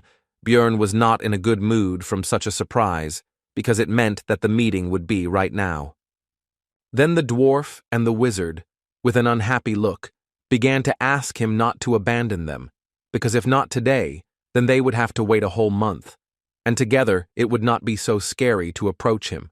Besides, Hikuro would give 300,000 each. Soon Baron Martuan entered the tea house in the company of a butler, 2 guards, and 2 servants. Dvalki was sent ahead, since they were relatives after all. The wizard immediately introduced himself and asked him to listen. The nobleman noticed that the surname was somehow familiar. Then one of the accompanying people explained that it belonged to the family of the third wife of the previous baron. Dvalki seemed to have spent all his determination on the first phrase, and then became completely confused by the fact that his brother did not even know about the existence of the wizard. So Bjorn entered the conversation. The baron noticed that he hadn't communicated with the barbarians for a long time, and this was at least something new and would dispel his boredom. Then the hero asked him to lift the ban on Woba entering the labyrinth, but he didn't understand what he had to do with it. Bjorn decided that he had no idea what had happened, and the butler meanwhile told him that Dvalki was a bastard, and he did not include this whole story in the report because he did not consider it a particularly important matter. Martuan agreed that it would be a waste of time and decided not to grant the request, but the servant informed him that this barbarian was the famous Little Balkan, which immediately raised the spirits of the master. Then he said that he would lift the ban, but in return, Bjorn would do him a favor. In 2 months, the count would organize a large banquet, and at this event, the hero would become the baron's companion. Martuan also asked if the barbarian had any talent that could be demonstrated to the public, such as bending metal with his bare hands, which at first angered Jandel. Who do his people think he is? But the baron offered him 1,000,000 magic stones for this matter. Bjorn smiled and said that he would do anything for his comrades, mentally thinking that he would not refuse this money. The next morning, all charges were dropped against Dvalka. Now he could go to the labyrinth again, but the wizard was still not quite in the mood. It seemed to him that this story ended too easily. Bjorn reflected on the fact that using power turned out to be very pleasant. He decided to start making plans to achieve a higher status, although for now he was satisfied with his current level of influence. Then Hikuro began to distribute the promised magic stones, but the rest of the squad refused the money, and the barbarian was embarrassed to agree to the reward alone. After this, the dwarf thanked Bjorn for humbled his warrior pride and agreed to the baron's offer. The hero himself did not understand why he would refuse 1,000,000, how his relatives lived at all. Hikuro said that he would definitely repay him, but Dvalki interrupted him because he owed the barbarian. Both tried to convince each other, and the object of their discussion himself said that he did not need it. Time flew by quickly, and the day of the opening of the labyrinth arrived. Bjorn again came across a new group of relatives whom he helped to get to their destination. He also gave them a great deal of advice, from how fire burns to warnings about the dangers of evil spirits and marauding people, and they were happy to learn from the famous Little Balkan. The barbarians joyfully saw the hero off on his journey and wished him luck. Hikuro was touched by his sincere concern for the newcomers. Bjorn replied that he was simply helping in any way he could, since learning only from one's own mistakes was quite harsh, and the dwarf agreed with him. The hero also recalled how a few days ago he met with Karak, the third son of Fanun, who reported that the rest of his relatives had mostly died, because due to traditions they had not been properly taught. Meanwhile, Misha asked Rotmiller where his weapon was. He replied that it was in the treasure vault, because he had already gotten used to his new skill and now takes out all the things only when necessary. Bjorn was thinking that his last 3 trips to the labyrinth had been pretty shitty, and now it was time to see what awaited him today. He was not going to relax and was ready for anything. Thanks to a lucky spawn point, the team reached the rocky desert on the 2nd floor in just 9 hours, where they hunted new monsters for experience and reached the next portal in 4 days. On the 8th day, the squad reached the 4th level, where all the monsters from the 3rd appear, but among them were also 6th-rank opponents, unique to this location. In other words, this is a great place for gaining experience en masse, because it's not for nothing that this location is called the Training Tower. Having taken up the hunt in earnest, the team earned 3.9 million stones, 780,000 for each. This amount came only because of Rothmiller's greed skill, which increased the chance of crystals dropping by 30%. It was less than Bjorn's first foray into the labyrinth, and he was beginning to understand why there were so many marauders here, since that was what most people usually got. But the hero was not upset and continued to spend his time usefully. namely helping Raven with research and visiting the library. From the sorceress, he learned that the complete Book of Rifts 2 was created 150 years ago, which is also the date of the death of the first king of the dynasty and the beginning of the game. All this happened at the same time. Even in everyday affairs, Björn continued his thoughts. He would like to know what happened then, but he did not have such an opportunity. There was no choice. He had to continue his trips to the Labyrinth.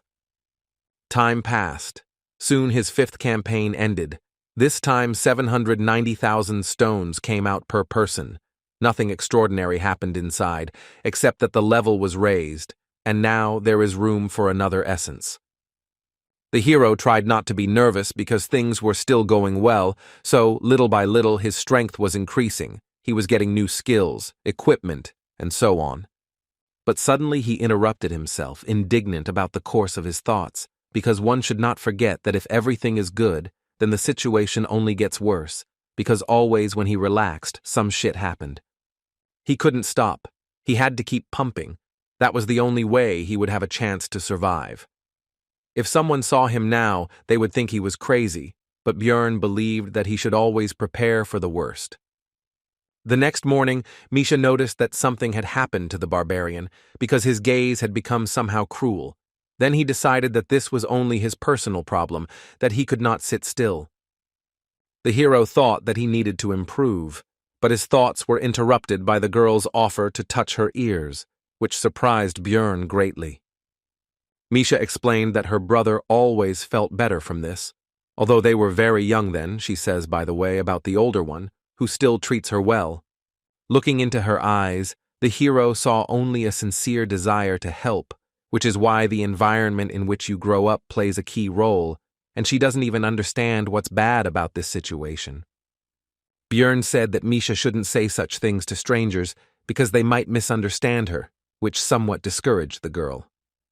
If the barbarian hadn't found out in the witch's forest that she liked skinny guys, he himself could have thought up something wrong, like that she wanted to seduce him.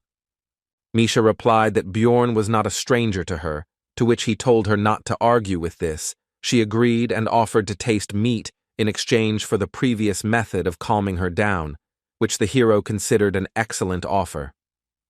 Later, he went to the library, where he started a standard conversation about nothing with Ragna, after which he said that if she had any business, then she should ask.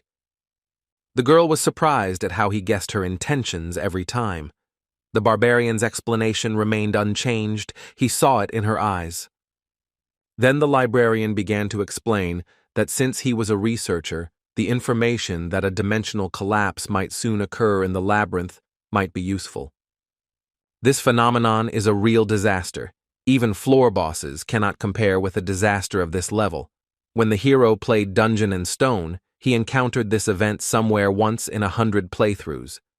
Ragna thought that Björn did not believe her, but he asked where the information was obtained from.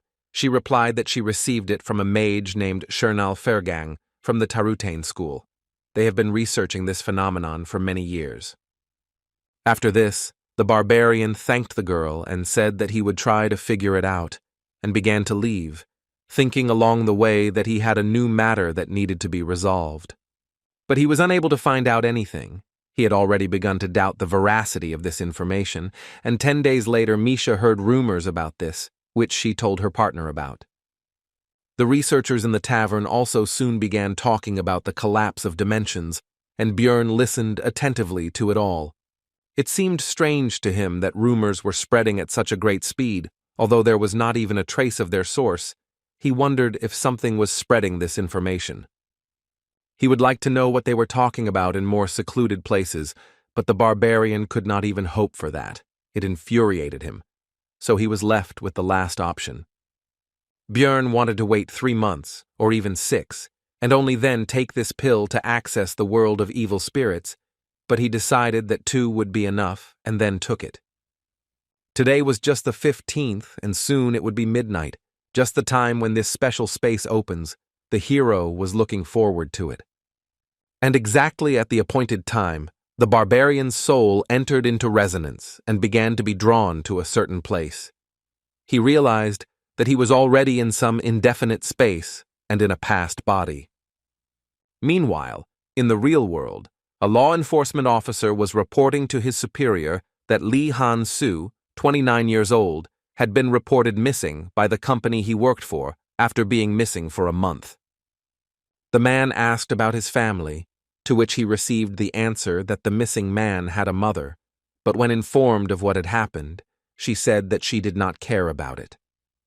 Then the boss asked why they, the violent crime unit, had been assigned this case, and the subordinate said that the guy had entered his house through the cameras but had not left it.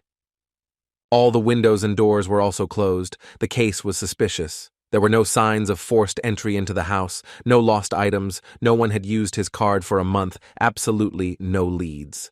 The clothes he was wearing were found in the room, and the way they were lying, it looked like he didn't take them off himself, but as if his body just disappeared. Whoever did all this was just crazy. The boss ordered a request for an examination, but the subordinate said that he still had something to show, after which he began to take out a massive object. It was the missing person's monitor.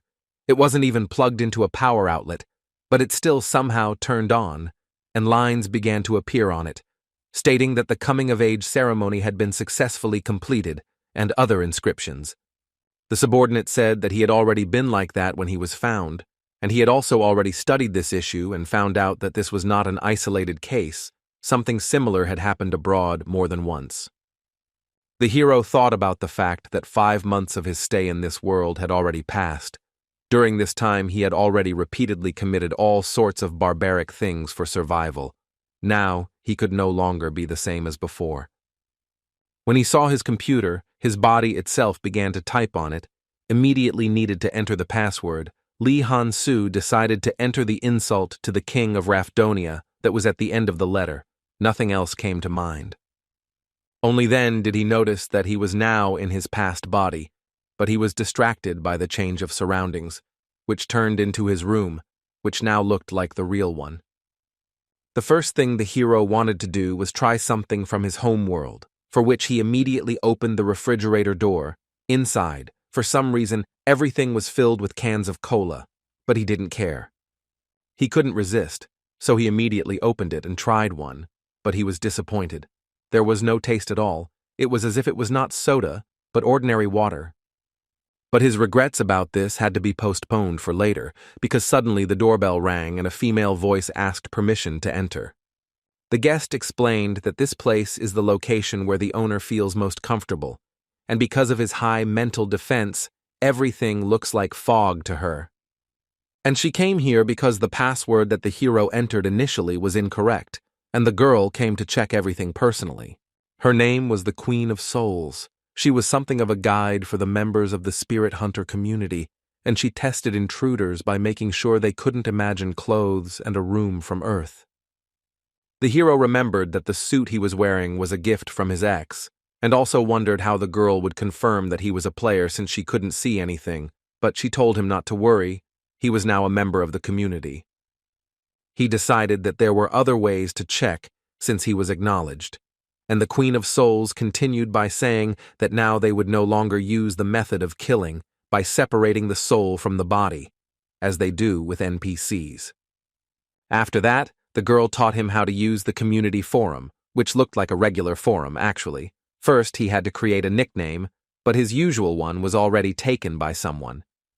Then he wrote it a little differently, and the Queen of Souls asked if he was a fan of it, which surprised the hero because he didn't understand what they were talking about.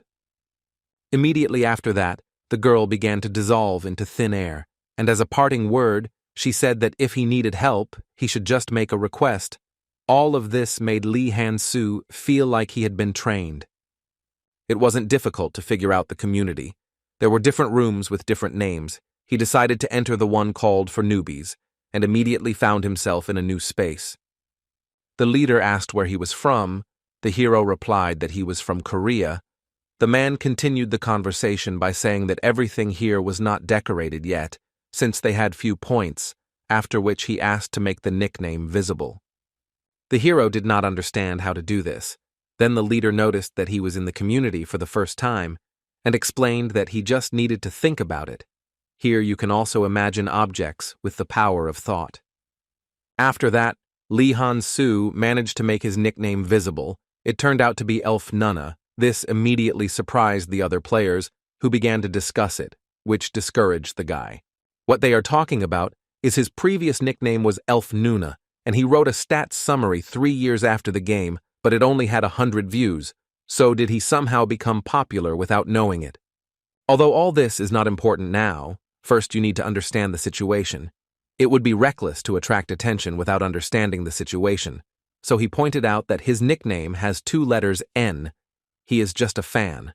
This immediately upset the rest of the people. The room leader also tried to calm everyone down.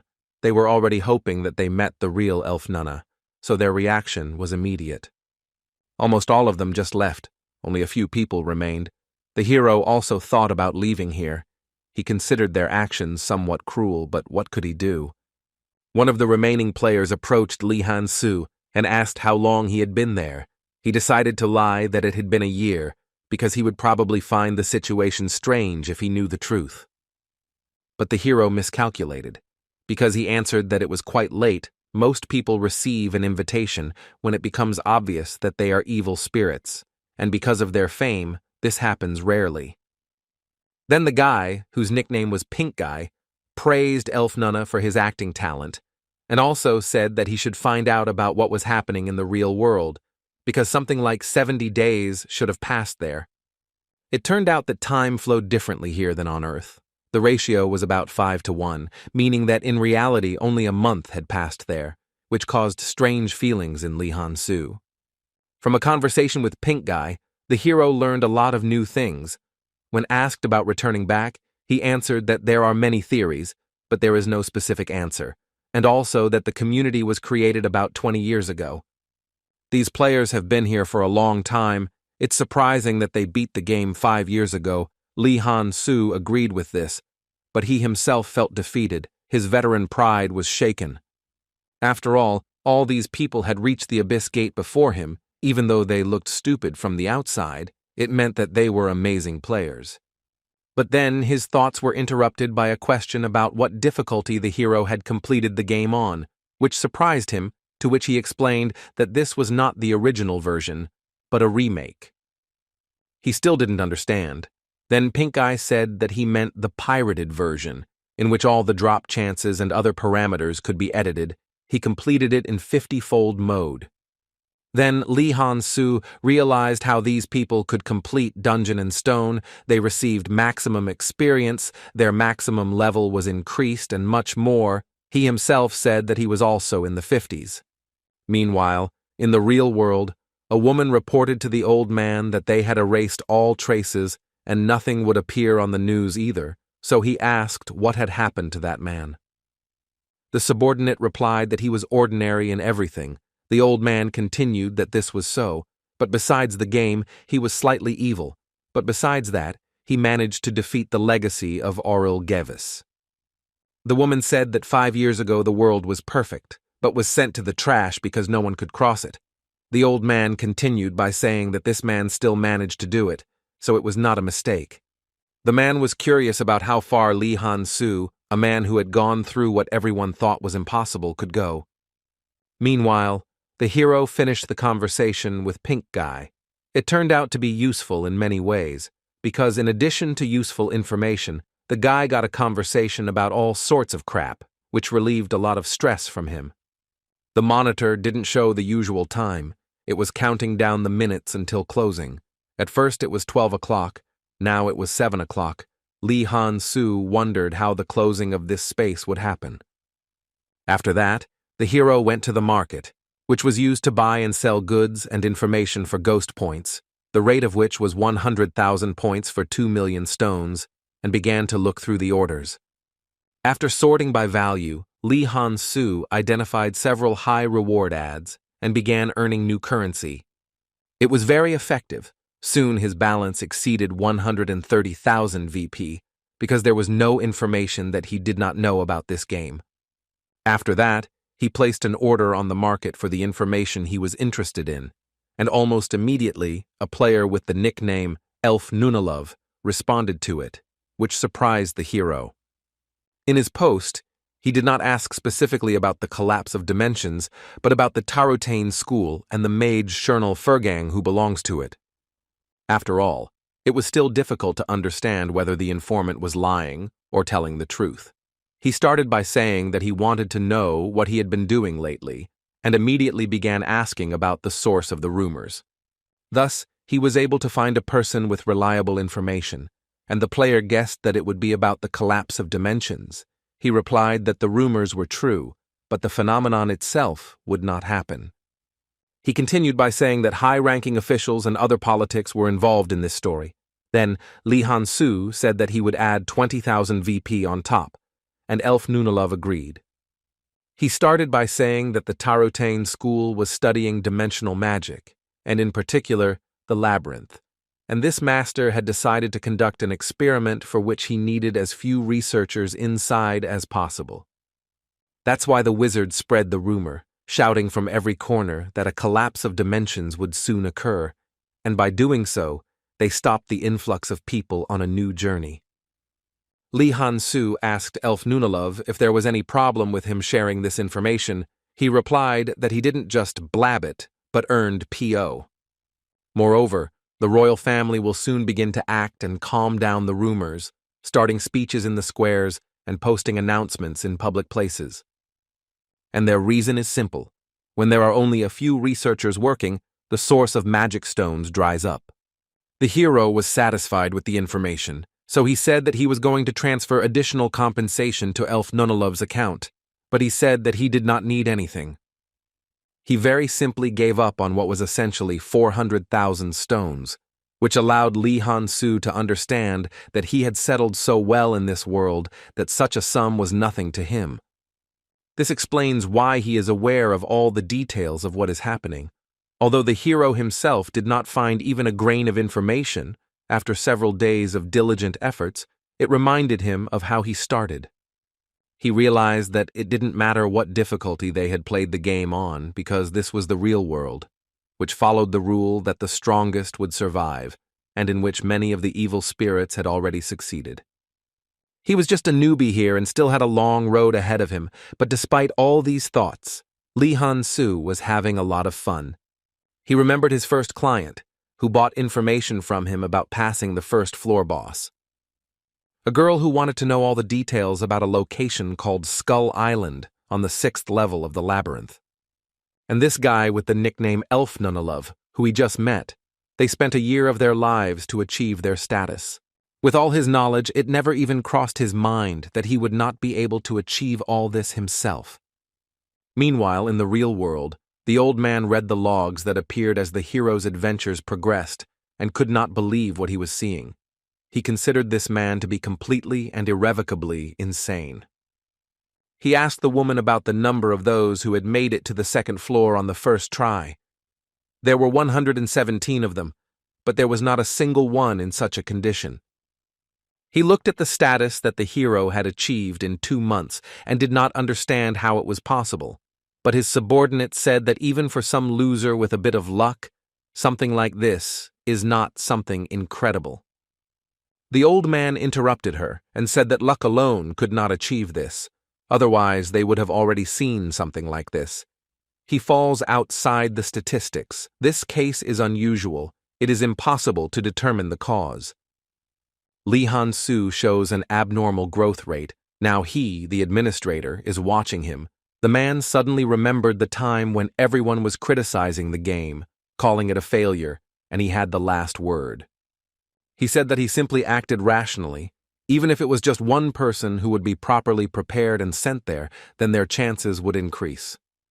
Meanwhile, the time spent in the world of evil spirits has ended.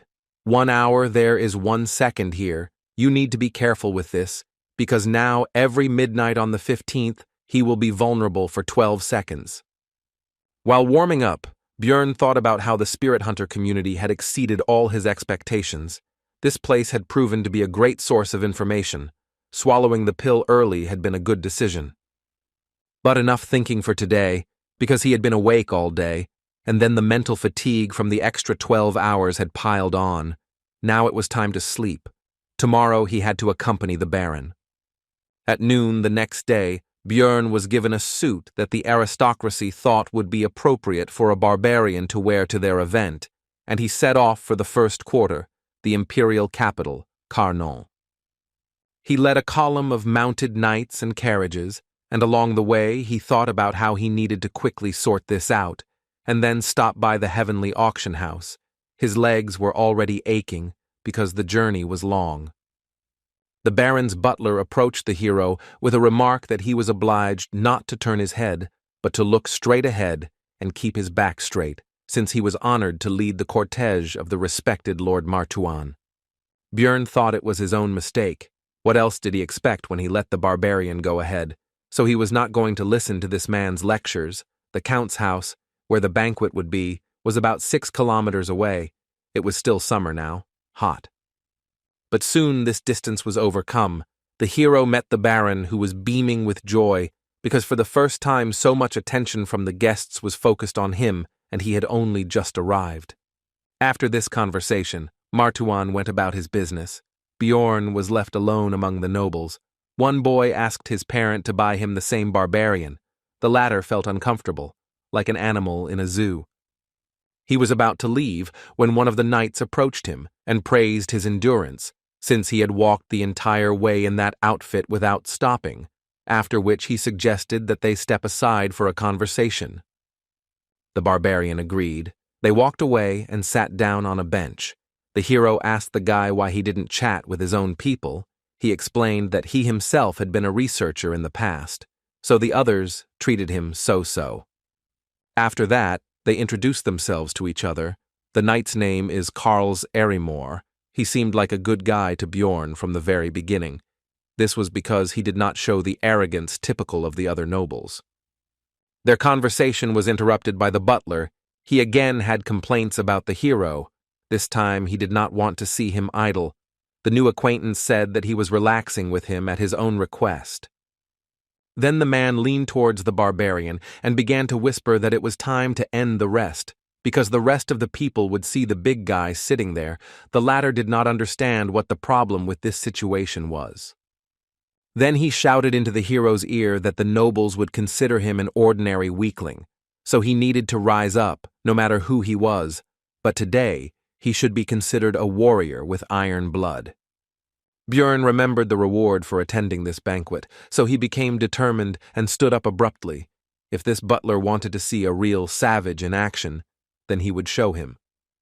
He is a warrior with iron blood, a barbarian who has rejected civilization, a child of the wild who has rejected civilization, which he proved with a mighty cry in honor of the ancestor goddess Behela, which attracted the attention of the guests. The butler got angry at this prank and asked the hero about the reasons for his sudden action, to which he replied with a bright smile that he simply suddenly wanted to shout. After this, Björn, as befits a true savage, began to grab various dishes from the tables, mostly meat, and, in the literal sense, devour them. Of course, there was no talk of any manners or etiquette. This fueled the interest of the nobles who were watching the barbarian. They began to discuss what they saw, his wild lack of restraint, how he gnawed even bones, and also the fact that he could not even control himself. All this attention and their reaction was exactly what the butler wanted. He was sincerely happy about the situation, when suddenly the hero's strong hand was on his shoulder.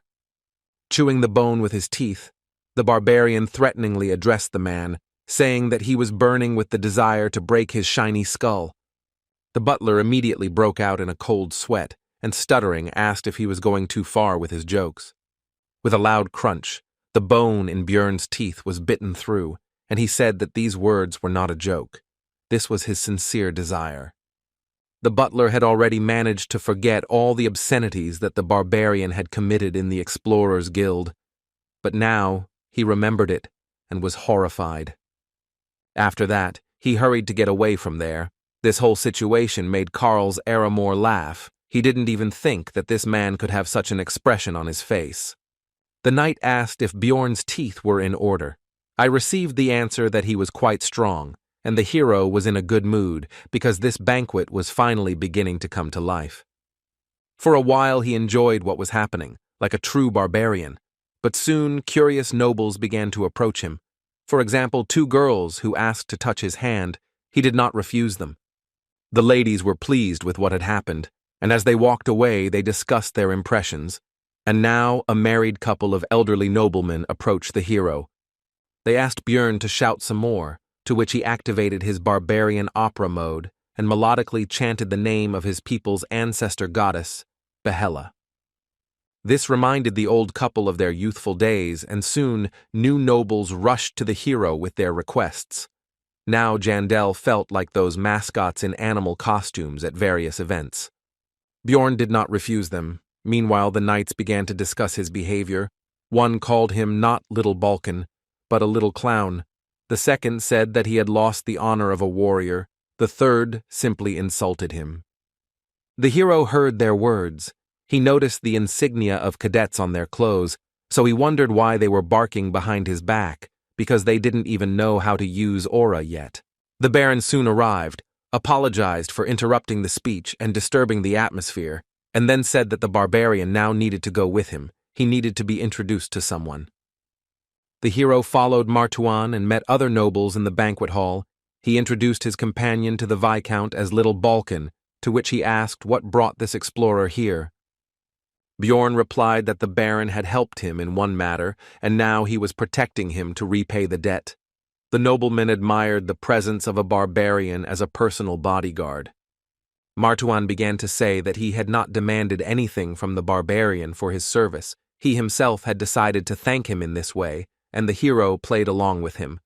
The Viscount admired his noble way of thinking.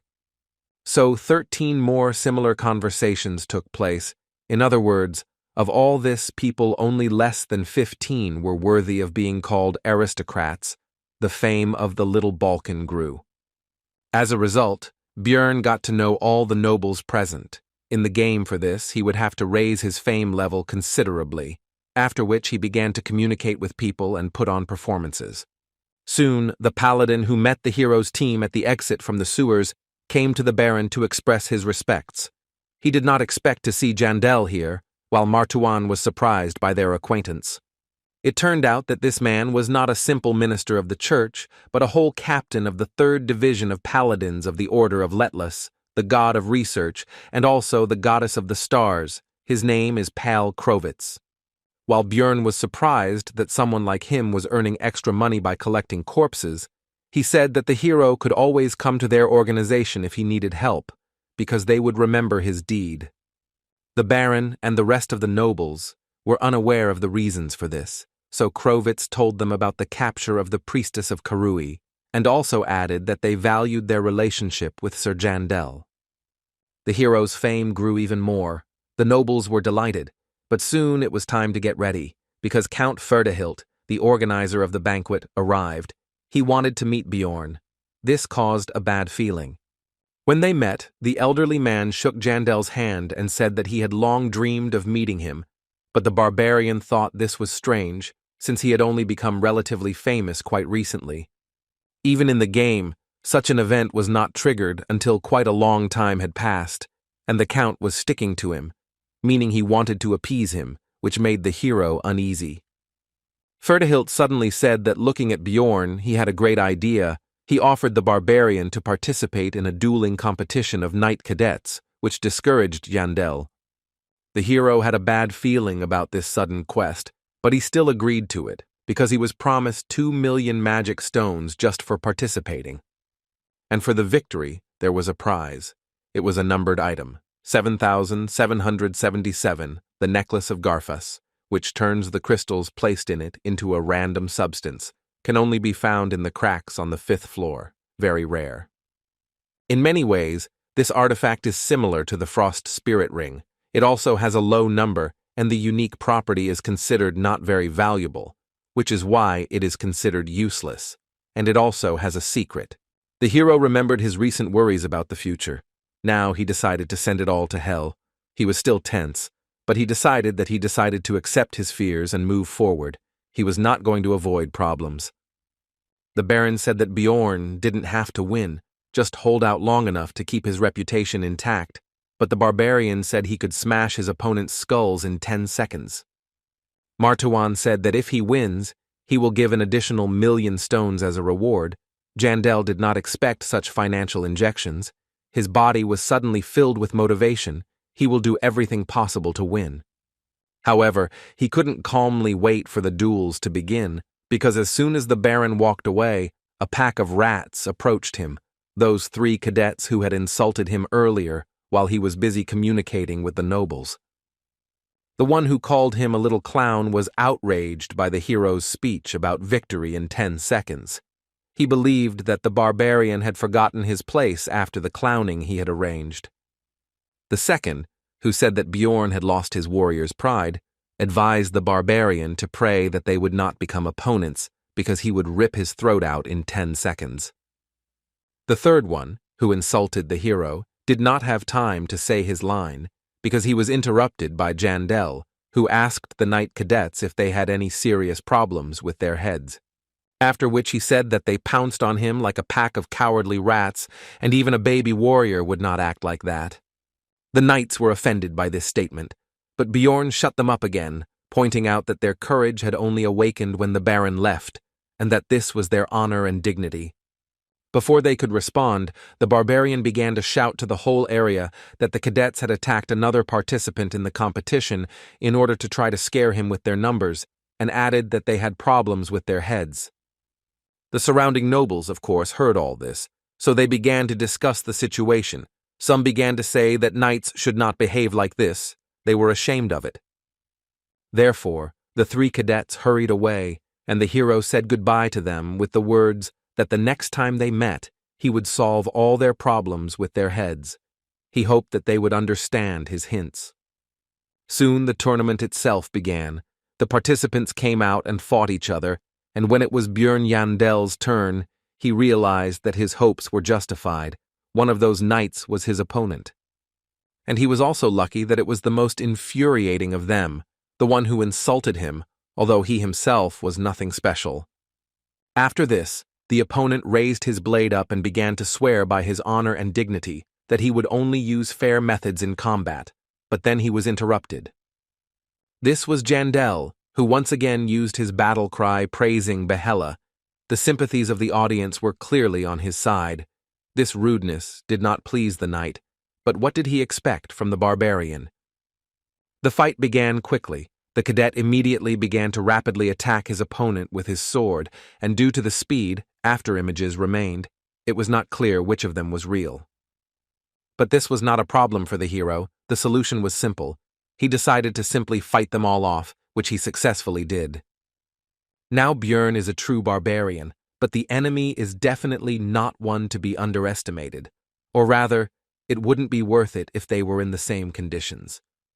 After these thoughts, Jandel used his skill Wild Splash, which increases the threat level by 3 times, and physical characteristics increase proportionally to this value. He remembered his recent conversation with Baron Martuan, after which he told his opponent to go to him, because there was still a lot of time left until the end of the agreed 10 seconds. Wild Surge increases the threat level, which provokes monsters, but it affects people differently. For example, those who are already afraid of it begin to shake in terror, and the brave at heart are filled with fighting spirit. It turned out that this knight belonged to the latter, because he rushed straight at the enemy with a cry. It seems that he is still part of the elite. The hero didn't have a shield in this fight. He was so used to it that now he felt like he had no arms. The latter, by the way, was what he had to defend himself with from the cadet's attack. But it didn't do much damage. The blade cut through the barbarian's skin, but didn't go too deep. The enemy didn't understand how that was even possible. The hero, seeing all the worries on the enemy's face, explained that he was simply too weak, while simultaneously pulling his hand back and yanking it, splashing blood. A certain amount of red liquid got into the knight's eyes, and it was acidic due to the essence of the corpse golem. After such a move, the enemy no longer posed a serious threat, so he was grabbed by the neck and lifted into the air. At the same time, the hero reminded him of his promise to solve his problems with his head.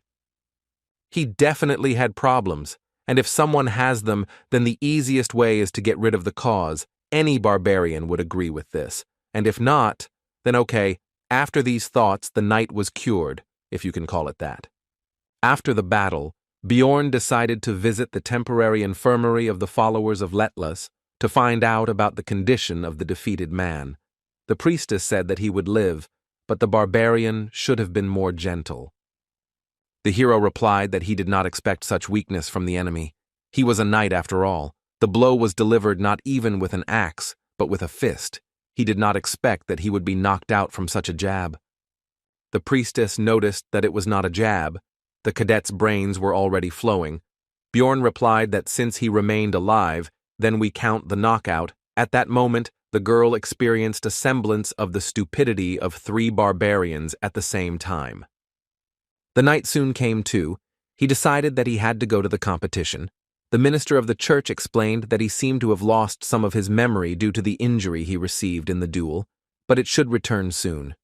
The barbarian hovered over the victim and asked if he really didn't remember anything, to which he answered in the affirmative. The hero decided that he wasn't lying.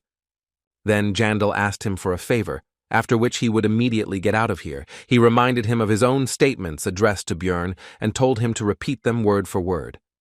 The knight agreed with this, but the further he spoke the phrase, the more uncertain his voice became, and soon he fell silent altogether, grabbed his head with his hands, and exclaimed that he remembered, but there was no joy in his voice. Bjorn was pleased with the patient's memory return. He smiled and encouraged him to continue speaking. This made the cadet quite tense. He was already covered in sweat while speaking, but now there was more of it. The knight knelt down right in his bed and began to apologize, admitting his wrongdoing and asking for mercy, while the hero said with satisfaction that his problems with his head had passed. The cadet was horrified. In an attempt to save himself, he crawled under the bed.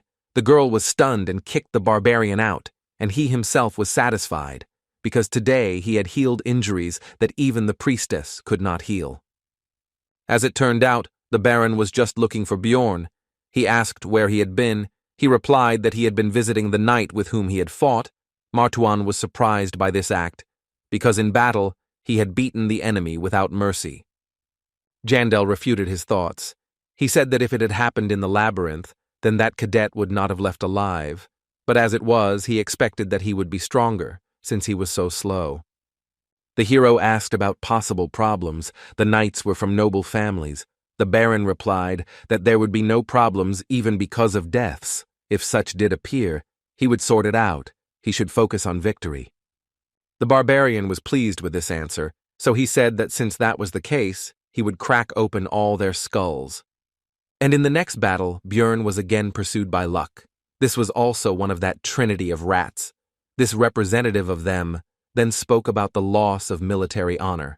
As soon as the start of the duel was announced, the knight began to accuse his opponent of lack of shame, because he entered the ring after the previous dishonorable beating and warned that this battle would not be so easy. He still didn't attack, but continued his speech. He began to say that the barbarian's previous opponent was the weakest of their 3, but the hero was not going to conduct a dialogue here. He moved forward. The knight didn't have time to react to Bjorn's sudden attack right in the middle of his speech, so he got hit right on the head with an axe. The battle ended in 3 seconds. The treatment of the problems with the head continued. After his victory, the barbarian again shouted the name of the ancestor goddess Behela, and it came out so naturally to him as if he had been in this body all his life. The spectators of this competition were only delighted by the bloody spectacle. Many shouted the name Little Balkan, but there were also many who shouted the phrase Night Crusher. The hero was surprised that they actually enjoyed watching someone get their head smashed in, and he wondered which of them was supposed to be the savage here. After that, fight after fight continued. Bjorn invariably emerged victorious. His reputation grew, and in the semi-finals, he showed the audience how spines are broken. The only thing the hero regretted was that he never met the 3rd rat, and he was the only one who had not yet undergone physical therapy and had not been cured of his head problems. But soon this unfortunate omission was corrected. It is also worth noting that the second one also survived after the opening of the skull. All of them expressed a desire to join the faith, apparently thus saving themselves from Bjorn. During the break, the Baron approached the hero. He praised Jandel because he was truly amazing, after which he asked where he knew the latest technique from. He could not answer because he saw it in cartoons. So Bjorn got out of it by saying that he needed to rest before the next fight. The Baron bowed out, and the Barbarian realized that this would be his last opponent. It turned out to be a cadet who had sworn allegiance to Count Ferdehilt. The hero had previously observed his battles. He had the essences of an orc warrior, a giant golem, and a cyclops. This was a typical combo to increase strength. Before the fight, Jandel took off all his equipment.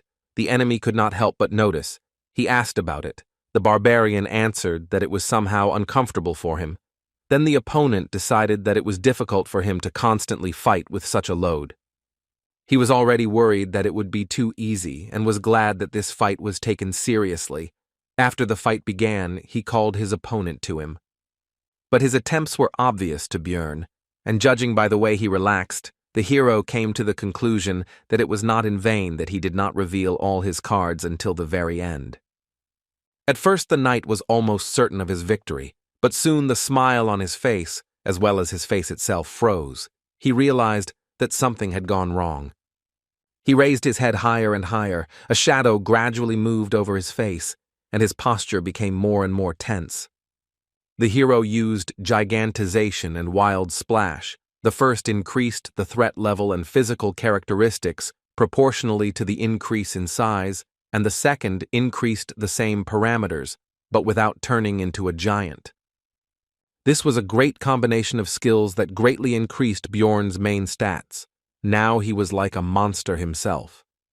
Perhaps the threat level had increased so much that it had affected even the experienced knight, or perhaps he was not particularly brave, but whatever the case, he began to tremble in fear before the colossal barbarian. The enemy did not stand there in a stupor for long. He could not gather his courage, but threw his sword to the ground and, screaming for salvation, rushed to run through the crowd of spectators. Bjorn was never upset by this development of events. It was easier for him, so he just stood and watched the events unfold. The referee soon shouted that one of the participants had left the battlefield. These words made the knight come to his senses. He returned to the arena and said that it was not on purpose and asked for another chance, but he was denied.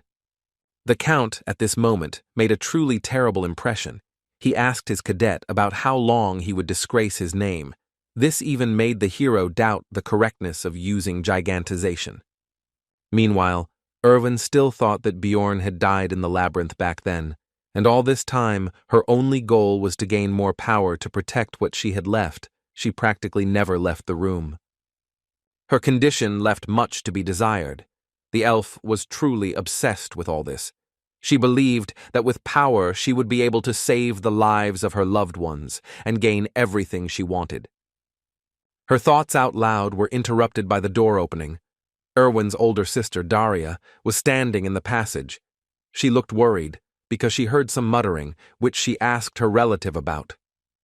The girl put on a happy expression and cheerfully said that she was just talking to her spirits, and that she was currently busy training, so she should be left alone for now. Daria went out the door and began to think that it was probably better to tell her everything now, because everyone in the city was only talking about little Balkan, and it was somehow abnormal for her not to tell anything. But when will she have such an incentive to grow as a researcher? Because in the future, it's not just her well-being that depends on it. We're talking about her life. There are many dangers in the labyrinth. At this point, Irwin had become a contractor with all 4 elemental spirits. She had even managed to give 3 of them free will. This growth rate was even confusing. She had achieved a lot. But that's not all.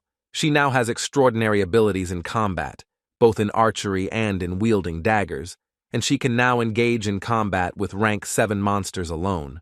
As a result, Daria decided not to tell her sister anything for now, because she could grow even stronger, although she has become much worse lately. At that moment, the elf was struck by the guess that Irwin's condition could be partly due to the essences of various monsters she had recently absorbed.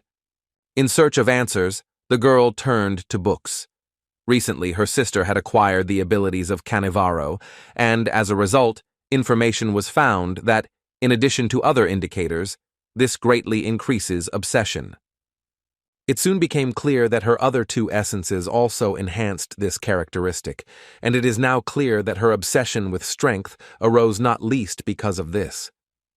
Daria didn't like it, but she couldn't just take it all out of her, so she decided to do it only when essences were found to replace the current ones. Only then they would be removed. And in the middle of the night, the girl had a thought that it could very well happen that Irwin would find out that Björn Yandel was alive before the essences were removed, and in what direction her obsession would turn in that case. At the same time, the hero returned to his 7th district of Rafdonia by carriage. It was now already 2 o'clock in the morning. He would finally be home. Despite his fatigue, the first thing the barbarian did was not go to sleep, but to sum up his task and distribute the money he had earned, which amounted to 4,300,000. It was an unthinkable sum for just 1 day of work for an aristocrat. When they parted, Baron Martuan said that high society would talk about this for several months to come, and suggested that they contact him in case of problems. In other words, he was happy with their cooperation, but there was also a negative aspect. Ferdihilt looked quite angry. At first everything was fine. The Count congratulated Bjorn on winning the competition, and then said that he would call him when he was more prepared. The hero asked what it was all about. Then Ferdihilt said that he would not explain the details. The barbarian simply needed to ignore requests from other nobles. Jandel felt that something terrible would happen if he refused, so he nodded. The hero was pleased that he was able to obtain item number 7777 Garfa's necklace.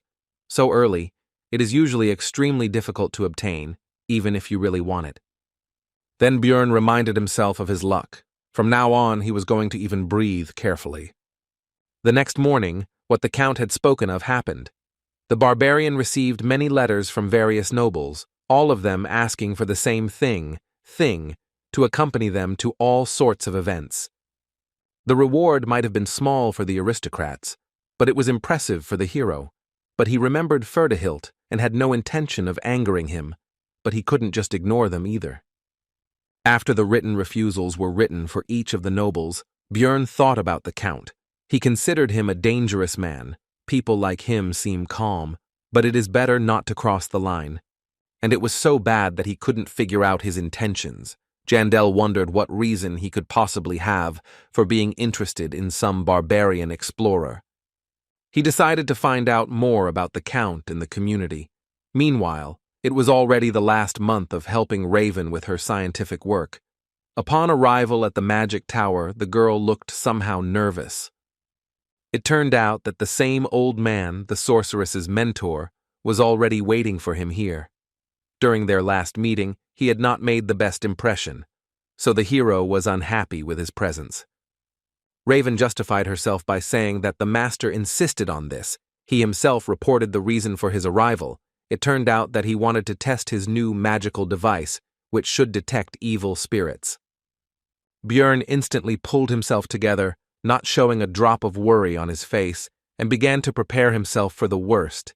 It seemed that this old man believed that he had figured out his true nature. The barbarian was not going to give up so easily. He decided to react, first of all, not to the words about evil spirits, but to clarify about the magical device. This is a logical reaction, considering the experiments conducted on him. The wizard was outraged that the hero did not believe in the safety of his invention, did not trust the master of the Altemian school, but there was no need to worry. Everything would be checked by his student. She was surprised by this, but did not object. Björn decided that she would most likely side with her master. It was difficult to trust them both, but after analyzing the old man's behavior, Yandel decided that he himself was not yet sure of the outcome. Moreover, such a device most likely does not exist, and it did not exist before. Of course, it could have suddenly appeared, but in that case, it would have been safer to conduct the test without informing about its essence. With all this in mind, Bjorn was about to act on his thoughts. The wizard asked about his readiness and said that it would only take 5 minutes, to which he agreed. Then the old man began to question the barbarian again to find out about his confidence because he had recently been worried about the safety of the procedure. This further convinced the hero of the correctness of his conclusions. He replied that Raven had already checked everything, so it was time to start, because he wanted to finish this as soon as possible and go on vacation. He had figured out the wizard's plan and was not going to fall for his bait. The test was soon over, and as soon as the door closed behind Björn, the sorceress began to demand answers from the teacher about what was happening.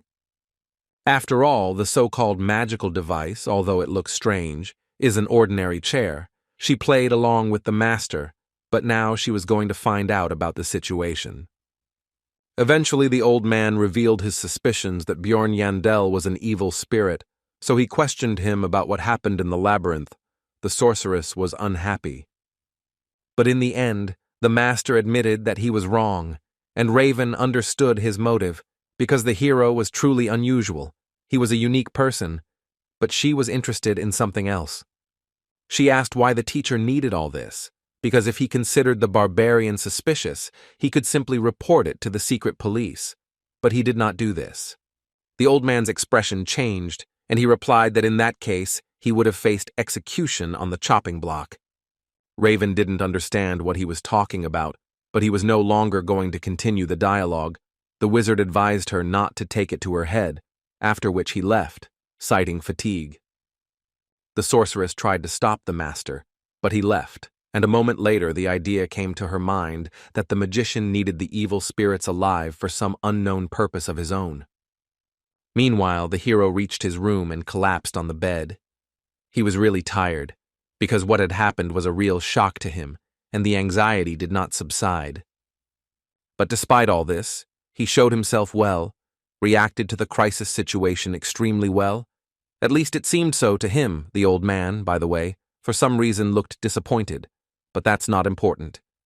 As soon as Björn closed his eyes, Misha's voice was heard nearby.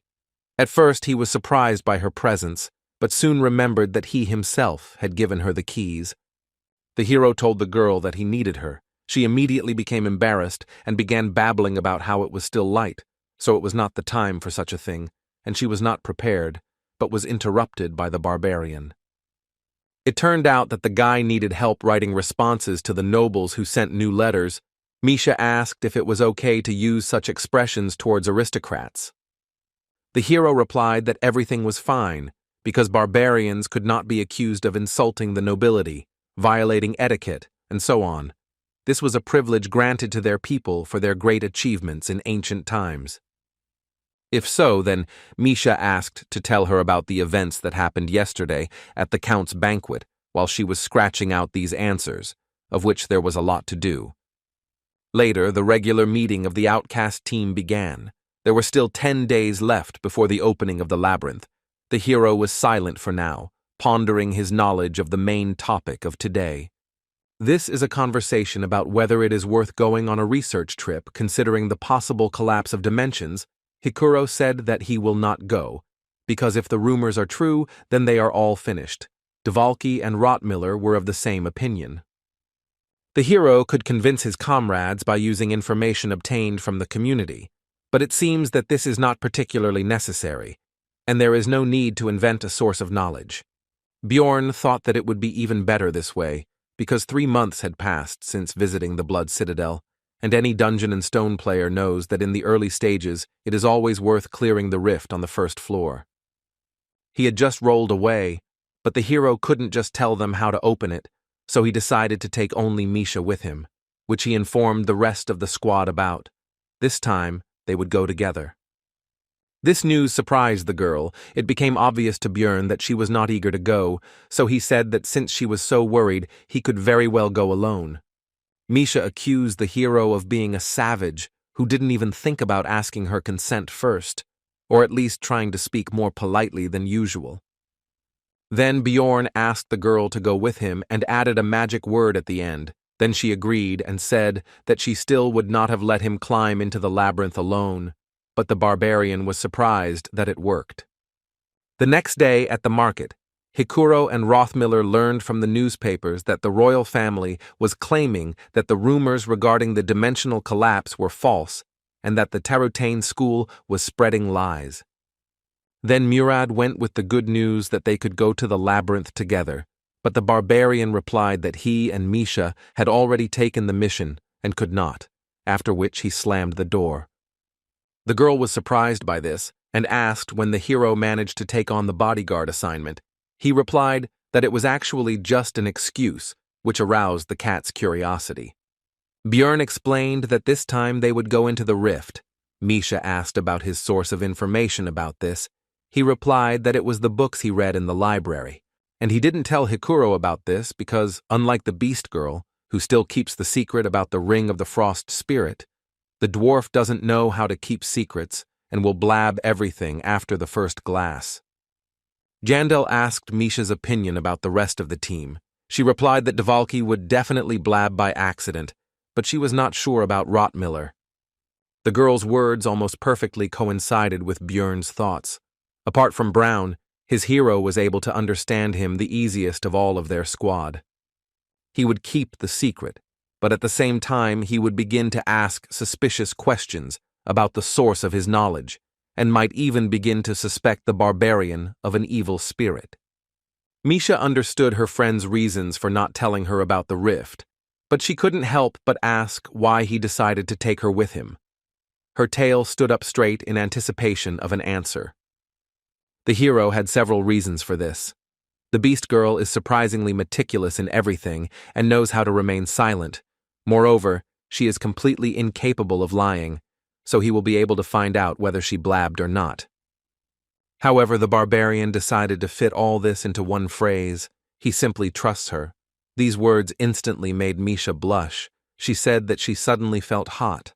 Jandel offered her to drink some water. There were still 8 days left before the opening of the Labyrinth, and it would take a lot of time to prepare. You had to strengthen both yourself and your partner. First of all, the Barbarian's mace and the Beast Woman's twin blades were enchanted. Lightning energy permeated them. It was not forever, but for a certain period of time. But the hero was not going to save. Also purchased were a lightning scroll, thunder grass, and advanced healing potion. Misha doubted the need to make such purchases. 2 million were spent from their joint account that they opened. The next day, Bjorn went to the shaman to strengthen his immortal seal to the 4th stage. This cost another 4 million magic stones. This increased the characteristics of willpower and fortitude. Thanks to the increase of the last parameter, the hero could stay in the form of a giant longer, to be precise, 1.5 times longer.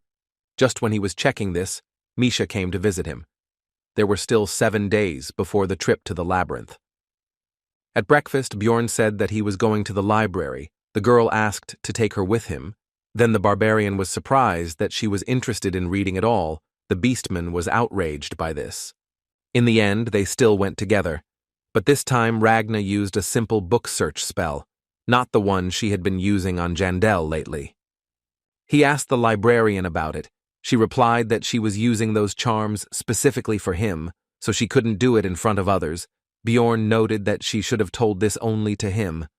Then Ragna asked Misha to forget everything she had said.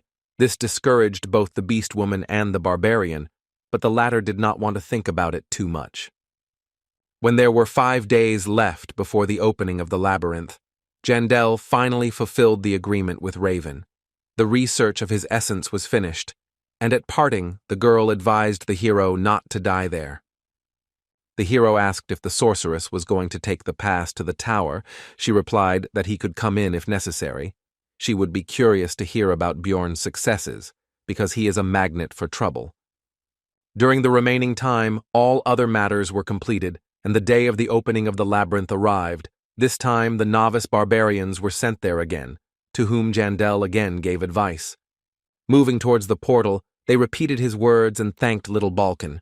Their sincere gratitude even managed to embarrass the hero. The others looked at this with approval. Hikuro noted that they were lucky to have such a reliable mentor. Bjorn also gave advice to the rest of the team, because this time they were split up. After that, the 3 entered the passage. Half an hour passed. Misha was already starting to worry, but Jandel told her to wait further. He was going to use a method that had already been tested. Everything went as planned. The partners found themselves in the dark region right in front of the portal to the next floor. Its opening brought valuable experience, and the beast girl did not understand what had happened at all. Then he explained to his companion about the phenomenon of dimensional instability, to which Misha said that she felt sorry for Rottmiller, because if he had found out about such a loophole, he would have considered all his work pointless. The hero agreed with this statement, because Brown takes his role quite seriously. He once said that his dream as a scout is to open a portal with his own hands, and he will try to do this. On the other side of the passage was the rocky desert, which did not suit them. They would have to go back and look for another passage, because there were no magic crystals needed to open the rift here. They needed to go to the beast's lair. According to Bjorn's estimates, they would have to walk for 2 days. After 3 hours, they encountered another type of 9th-rank monsters. They looked a bit like goblins, but in fact, they were gnomes that looked like clay dolls. The girl and the guy were distracted from collecting magic stones by a team of researchers who were in a hurry to be the first to reach the portal for the sake of precious experience. They had no idea that it was already open. Misha admired their high-quality equipment, but Bjorn said that there was nothing surprising about it, because one day they would also become the owners of something similar. The girl noticed that the hero was very ambitious. She assumed that it was because he was a barbarian. Jandel was not sure whether this was an insult or not, which is what he asked. Misha told him that he was a fool, and she meant that Bjorn was cool, which made the guy a little embarrassed. He thought that sometimes the beast woman could be too straightforward, just like himself. The presence of the two of them here caused whispers among the researchers. The hero did not take this into account, because they look very experienced. Such should already be on the floors of the increase, but they are here, and even in the starting location. A chuckle escaped the barbarian, because he himself had recently been a newbie like the people around him, and he remembered the past and the troubles he had to go through. Then he met Irwin, his first friend. He became interested in how she was doing. Everything should be fine with her. After all, her sister has money, but he was still curious. Maybe it was worth looking for her. Bjorn was brought out of his memories and reflections by a strange look from one of the researchers, which the barbarian immediately did not like, as, incidentally, did not like the guy himself. He stared at Jandel, who saw greed and avarice in his eyes. This newcomer did not seem to understand that it was even easier to kill him than the goblin. The hero felt worse the longer he looked at the researcher, so he decided to approach and ask if he had any business with them, and if not, why he was hatching. Misha grabbed Bjorn's hand and asked him what he was doing, because the man hadn't even done anything. This situation seemed familiar to the barbarian. The beast girl was now like a wife who was holding back her aggressive husband so that he would not get involved in a fight. Be that as it may, the hero decided to check something. He asked the name of the boy, who turned out to be Hans Ivan, and Bjorn expected to hear Hans, so he demanded to tell the truth and not lie.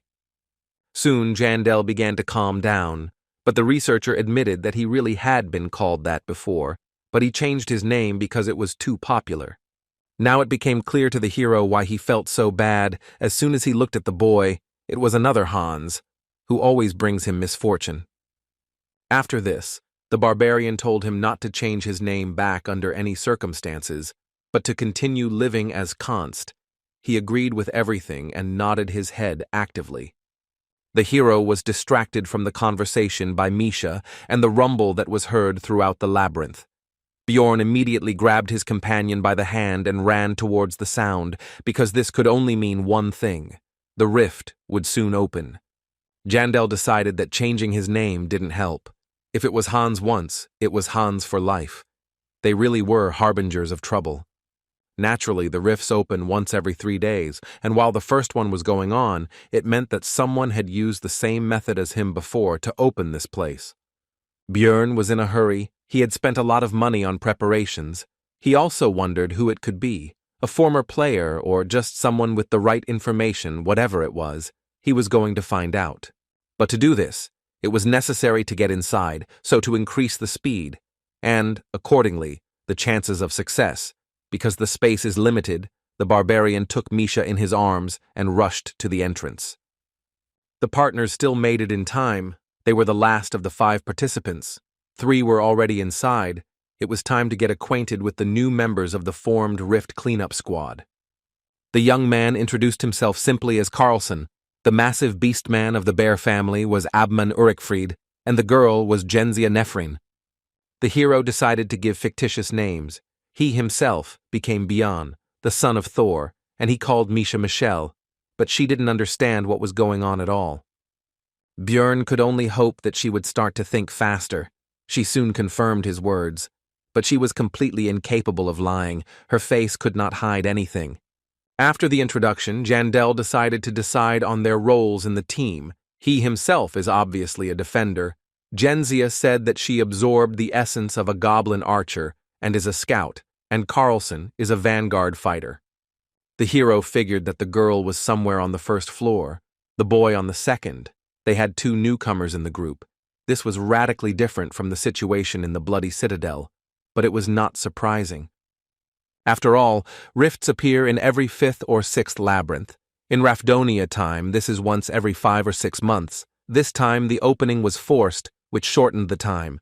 Experienced fighters simply do not know about what is happening.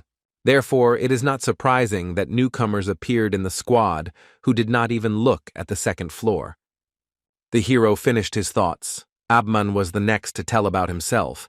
He simply pointed to the huge crossbow behind him, but Bjorn said that he would like to know the details. Urikfried said that he would like to know about their couple first. Bjorn said that he is 6th rank and Michelle is 7th, and they usually operate on the 4th floor. The Beastman said that he is 5th rank. The Barbarian asked what he had forgotten there, but he answered his question with a question, and he wanted to know the same thing. They began to look into each other's eyes. Björn said that he and Michelle usually go in a team, but this time there was a problem, so they went in together and got stuck on the 1st floor due to the lack of a scout, and then they noticed a rift appear. Abman said that he had the same story, only he left his squad a long time ago. Jandel did not believe in such a coincidence, and all this time Carlson and Genzia were watching their argument. The hero didn't know if there was such a powerful build for a marksman to go solo, but given its appearance, it seemed quite likely, and he didn't think that newbies could get crystals to open the rift. It would be impossible for them to get to the 2nd floor and back in that time, although it may well be that they are actually hiding their true identities. After that, the hero asked who was the first, and therefore opened the rift. Carlson said that they got here almost at the same time. Genzia did not know, and Urikfried asked what business it was of his. The question was postponed. It was decided to divide the loot into 4 parts. The newcomers would get 1 for 2, but would be able to absorb unnecessary essences. Misha would take the abilities from the keeper, and the rest would be rolled into a dice. After the discussion, the squad took battle formation and went forward. The hero felt strange, because he had already gotten used to the dark locations of the labyrinth. He also noted that they were lucky, because the rift he was going to get into was open, which meant that the preparations, including consumables, were not bought in vain. Half an hour later, the team encountered their first enemy, a rank 7 monster, Yeti, an elite gatekeeper that lives only in glacial caves. Genzia Nefrin was afraid of the enemy, because she was not sure of victory over such a beast. Abman said that the paths in the rifts that need to be followed are usually guarded by monsters. Urikfried decided to make the first attack. For this, he took his huge crossbow from his back and loaded it, after which he shot at the monster. It hit, but Yeti blocked it with his hand. Now he couldn't pull the arrow out of his body. It was like the effect of the hook arrow skill. Then it was up to the melee fighters, Bjorn and Misha. The newcomers didn't bother. The Barbarian, with his favorite cry, ran straight at the enemy. He was going to collide with him head-on. His power collided with no less power. Yeti blocked the run-up with his shield at the ready with his crossed arms, after which Jandel shouted out the fake name of his companion, Michelle. Now was her turn. The girl used her truly cat-like agility. She jumped into the air, where she twisted to end up upside down and directly above the enemy, who raised his head up to observe the new threat. This was the monster's mistake, because now its eyes were vulnerable to attack, so it was natural that soon the beast woman's twin blades were sticking out of its eye sockets. The Yeti was defeated with lightning speed. The hero turned to look at the reaction of the others, because he and his sheep showed very good abilities. If there is a traitor among them, then he should be afraid. After that, they entered the ice cave and chopped down countless clouds of frost wolves. Carlson and Jensia also entered the battle. Everything went as it should, only this type of monster appears in this location. Björn and Misha destroyed most of the opponents. The rest only finished off the remnants, which was natural, given the level of strength of the newcomers, as well as Abman's characteristics. He, of course, also killed a number of wolves, but his crossbow was more suitable for dealing damage to a single target, and he, apparently, does not have area attacks. No one volunteered to lead the group. The hero knew that at the first post he had to turn left, and at the next ones in turn left, right, left, then straight 7 times, and left again. With this information, it would be possible to pass the rift in an hour, but since no one reported it, then either the one who opened this place, and therefore could be a traitor, is not a player, or he sits quietly, below water. While going down the steps, a hiding place in the column was also missed. However, in this way it was easy to expose oneself. Björn decided to take these things himself later. Soon the squad descended to the very bottom. Carlson noticed that the lower they descended, the lighter it became. The girls began to admire the beauty of the place they had arrived at. Jensia noticed a pillar-like thing that started to glow when touched. Abman said that it could be a key that would summon several monsters and then open the passage. The hero noted that this was a very gamer way of thinking. Besides, he was basically right, although there would not be so few enemies, but a whole crowd together with the boss. The long-sealed tyrant has begun to awaken, but first, of course, we must deal with his minions, who have sensed their master and also awakened from their long sleep.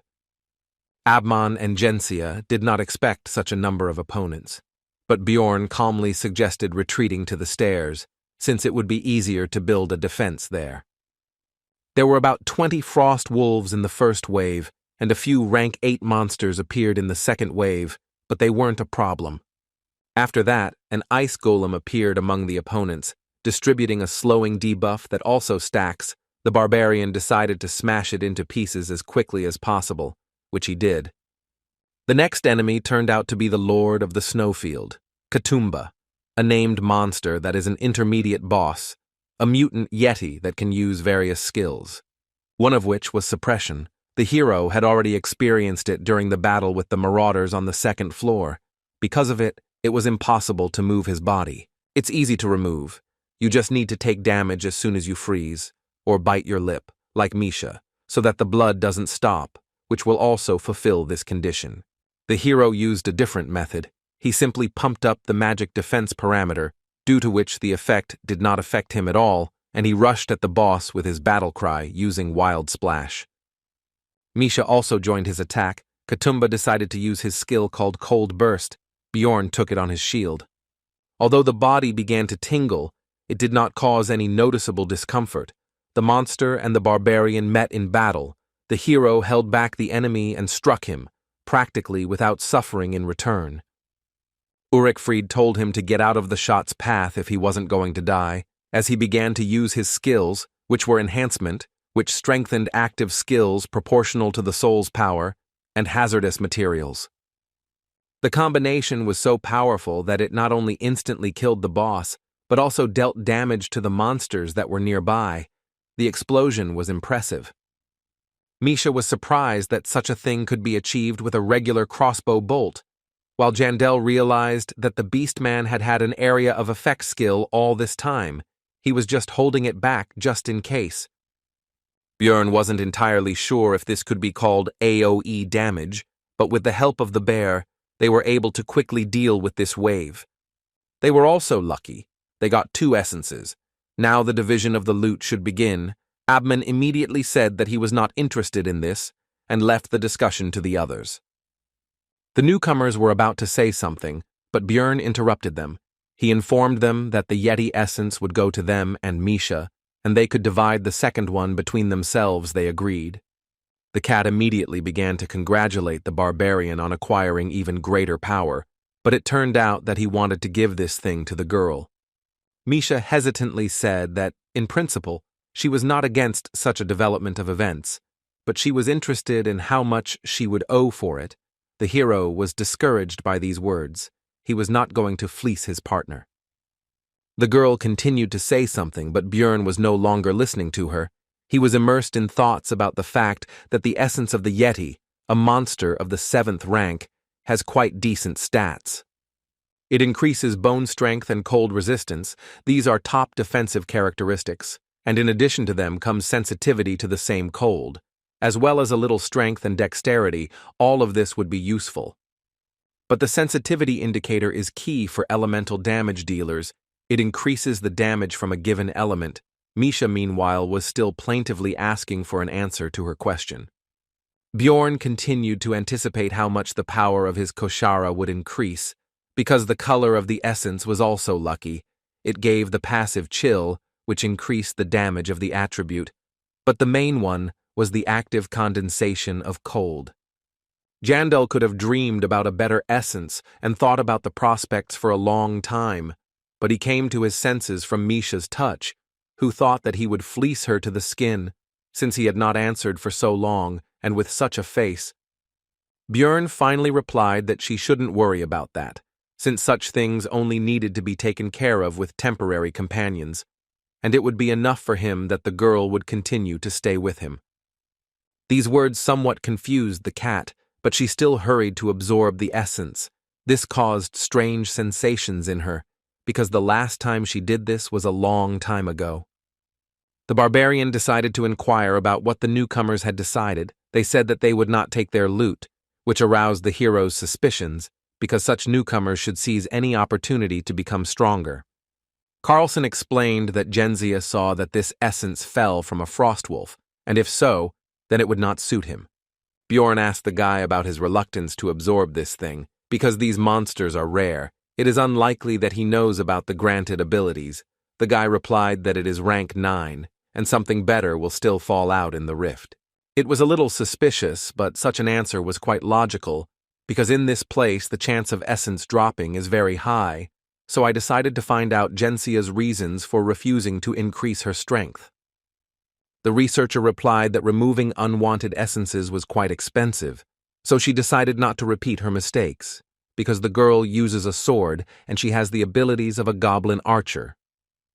The hero would have removed from the list of possible traitors those who would have absorbed the essence, but none of them took it, and the reasons given were almost ideal. He only hoped that they were not in cahoots. Genzia began to ask about the end of the monster's attack, as the ice ceiling above them began to crack, and soon a large paw of a new monster appeared from there. It was the final boss, somewhat similar to a lycanthrope, but larger and without weapons. But Björn was never worried about its appearance, because he knew that he would have to fight it later. Tyrant Tenerbus discovered the intruders and was very angry, so he used Ice Crush, which broke the floor under the team, and they all began to fall down. Just as the hero from the game remembered, it was time for the 3rd chapter. As a result, the squad ended up in a special zone, in which they were affected by the hypothermia effect, which reduced agility and doubled the damage received from the cold, and they all fell into freezing water. In the game, you just waited for the loading to complete, after which you start the 3rd chapter already on land, although your health points become smaller. But in reality, the barbarian was thrown around by the current left and right until he was thrown out of the waterfall, and he began to think that he would die like that. Now he understood the reason why he started this chapter in the game with reduced health. Because of this shaking from side to side, like a sack of potatoes, his body is now all in bruises and abrasions. The hero was distracted from analyzing his condition by a worried Misha, who shouted his false name and ran to the barbarian to make sure that everything was okay with him. When everyone gathered together, it turned out that Abman always carried firewood with him, Since he traveled alone, Björn decided that this fully proved the truth of his words. Nephrine and Carlson were worried that they were sitting right next to the fire, but it wasn't getting any warmer. Ulrichfrid explained that it could be an effect of a special region. His own limbs were getting numb. Misha was surprised by their conversation because she herself had never felt anything like this, but the hero was not surprised by this because the girl's resistance to cold, according to his estimates, should have already exceeded 40 units. The cat asked how Björn was feeling. He replied that he was also cold, although not too much because his body was shaking, but it did not cause pain. Then she called him to warm up to her. This time the situation could not be misunderstood. Even Abman was whistling, as if not paying attention to what was happening. Anyway, the team decided that the area was safe, so they planned to set up camp for the night. But Jandel couldn't trust the others. He and Misha had some firewood of their own, so they moved further away. The cat suggested that Björn sleep first, but he said that first they needed to talk about whether anyone from the rest of the squad seemed suspicious. After Misha shared her observations, the hero praised her, because thanks to this, he was now almost certain of the traitor's identity. 6 hours later, the expedition continued. Now they had only one path, albeit a winding one. In this location, they did not have to wander, they just had to follow the main path. Along the way, there were also monsters to fight that came out of the walls. Most of them were rank 8, but the difficulty was considered higher than the Bloody Citadel, which had rank 7. This was due to the chill debuff. Almost all enemies dealt cold damage in one way or another, which was doubled due to this effect, and while 3 of them could handle it without any problems, it was difficult for newbies. After 4 hours of moving forward and clearing out monsters, the team faced a new challenge. These were frozen ice orcs. They were rank 7. They were soon freed. Abman was a little upset by this, because he wanted to get a better look at the monsters. Björn called on everyone to keep in line, mentally adding that in this case, it would be easier for Misha to keep an eye on them. The Barbarian didn't know what the potential traitor's goal was.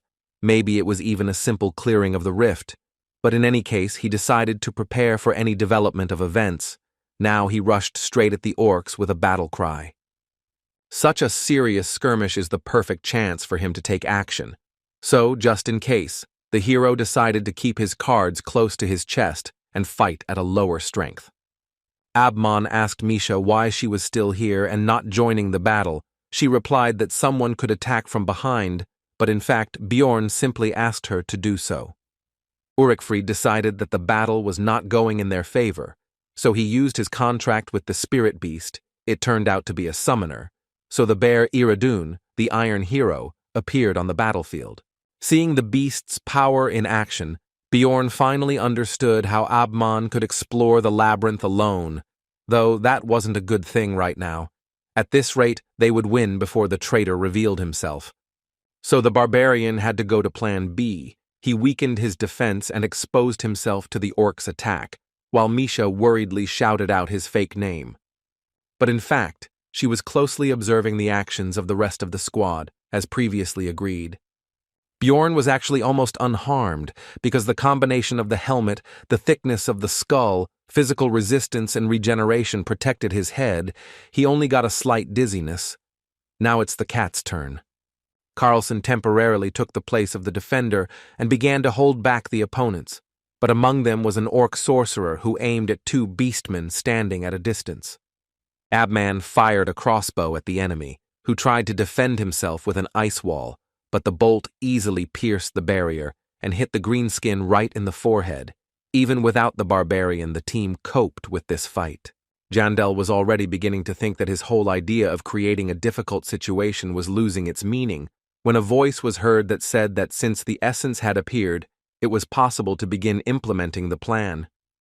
Genzia used armament change, which instantly changed all of her equipment to a higher rank, after which she used the skill Beast Walk, which imposed invisibility and speed.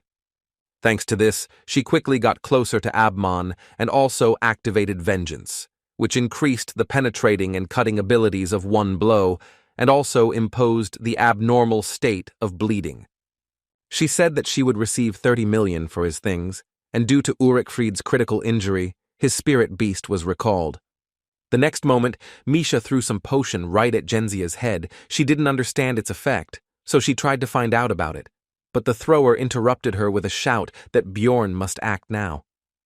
No one noticed when the barbarian had already managed to get up and get closer to Nephrine, and he was already here. Using Wild Splash, he tried to strike. But the traitor was quick enough to avoid the surprise attack. She realized that the enemy had somehow figured out her intentions, but it didn't matter because she still had the skill of stealth. But when she tried to use Beast Walk again, she was in for a surprise. It didn't work. The effect was cancelled by the potion that the cat had thrown a few moments ago. Bjorn insulted her intelligence, thinking that she should have kept her mouth shut because she herself said that she had the essence of a goblin archer, and that was how he learned about the invisibility skill. In general, there were many hints that Gentia was a traitor. For example, she acted as if she knew how to get through the location. She mentioned key things for the passage, although she pretended that she did not understand anything. But he was finally convinced of this after Misha said that after they got out of the water, Nephrin's smell changed. Before, she smelled like the beast's lair. And to open this rift, you need magic stones from the monsters of this location. She just didn't think that this could somehow give her away. But then it became obvious to him who the traitor was here. Despite the hero's thoughts, the fight continued, and as a result of a short skirmish between Genzia and Misha, it became clear that the latter was stronger, so Nephrine had to jump back further to avoid a fatal blow. But there a barbarian was already waiting for her. Before the traitor could do anything, she received a powerful attack from a huge mace on her back. Blood spurted from her mouth. A normal speed fighter wouldn't be able to withstand this, but it seemed like this girl had invested a lot in her defensive stats, so she jumped back and angrily cursed with words about stupid NPCs. The hero realized that she was also a former player, like him. But this did not change anything for him, because if she wanted to finish him off, then he did not care who she was. Now she was just an enemy. While Bjorn stood there waiting for Genzia's next move, an orc with an axe came up behind him, but thanks to Wild Surge, he couldn't deal damage, so he was ignored, and killing him would spawn a boss. Nephrine herself, seeing how the 7th rank monster did not leave a single scratch on the barbarian, decided that it was not worth getting involved with such a thing, so she turned around and ran away. But it was pointless. It seemed she didn't know that when the ice orcs woke up, the passage would collapse. But as they say, a cornered rat will bite a cat, so you have to be careful. All this time, the enemy continued to beat the barbarian wherever he could. It seemed he was even starting to like it. Misha offered to take him on herself. Bjorn said not to kill him, but only to distract him. After that, he went straight to Genzia. She tried to say that they misunderstood each other and they needed to talk first, but the hero understood that she was just trying to stall for time. She recently cast Vengeance and is now waiting for the cooldown to be able to use it to win, which she needs to do for about 3 more minutes. In other words, she wouldn't be able to break through the shield yet, but his thoughts were interrupted by the enemy's attack. He realized that despite this, she would still try. Nephrine's onslaught didn't last long. Jandel timed it right and struck her leading arm with his massive mace, causing the blade to fly far away from them and leaving the girl unarmed. After that, the barbarian returned to the conversation and asked about what they had misunderstood. Genzia at first did not believe that they believed her, but this was her only chance, so she began to explain. But her speech did not last long. While she was speaking, a blow from Bjorn fell on her head, not strong enough to kill, but enough to knock her unconscious. It was all just a distraction. Soon all the equipment was removed from her. It was all sharpened for fighting with other people, but some of it could well be suitable for Misha. The rest could be sold for a solid sum. The loot was finished. Now it was time for a conversation. But before that, the barbarian crushed all the limbs of the victim and forced him to use change armament to remove the second set of equipment. After that, it was possible to find out that rumors about Genzia's tricks had spread throughout the guild. So this time, she decided to act for sure and kill all witnesses. Then the hero asked why she opened the rift. The girl replied that she wanted to get the heart of the snowfield, and that there were also supposed to be lower-ranking researchers here, and after that, she latched onto the words about opening the rift. It was Bjorn's miscalculation. Now Nephrine asked if he was a player, but the Barbarian was not going to agree with this. Genzia began to beg for mercy, because she just wanted to get home. The girl said that in this world, in order to survive, she had to go through terrible things, and also thought that Jandel NPC, if she knew that he was a player, she would not have attacked, because real people cannot be killed.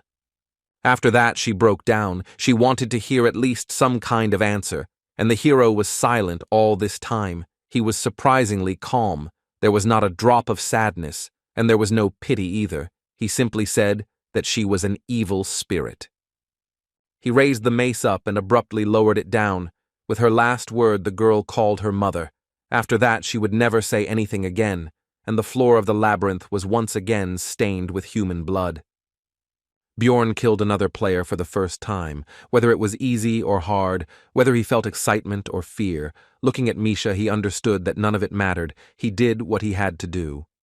The cat ran towards the Barbarian, because she was already starting to worry about his long absence, thinking that something had already happened. Meanwhile, Carlson was barely holding back that last ice orc. He began to call for help. The enemy was clearly stronger than the newcomer and was about to gain the upper hand in the confrontation. In the end, the monster knocked the guy to the ground and was about to finish him off, but Bjorn told Misha to deal with the orc, and at the same time, she should try out her new active skill. The cat used 2 skills at once. The first was strengthening, the second was condensation of cold. Her sensitivity to cold increased significantly. The orc was about to deliver the final blow with his axe when Misha rushed past at great speed and wounded his hand, saving Carlson. The wound looked like frostbite damage. It stops bleeding, but also prevents regeneration, which will be useful. It also significantly limits mobility on normal monsters. Without cold resistance, it will be even better. Having analyzed all this, Bjorn told Misha to hit him in the neck this time, which she did, as a result of which the enemy instantly froze in place. Most likely the frost reached his brain. Now, after asking about the cat's readiness, the Barbarian attacked the helpless orc with his mace, after which the boss should appear. After this, the tyrant Tarunbus broke through the wall. Earlier he woke up from a long sleep, and now he also restored all his strength. This enemy has a few special features. He is 1.5 times bigger than a normal lycanthrope, and his stats are twice as high. He wields an ice club and inflicts hypothermia, but none of this is a problem. The fight will take less than 10 seconds because the preparation was done in advance.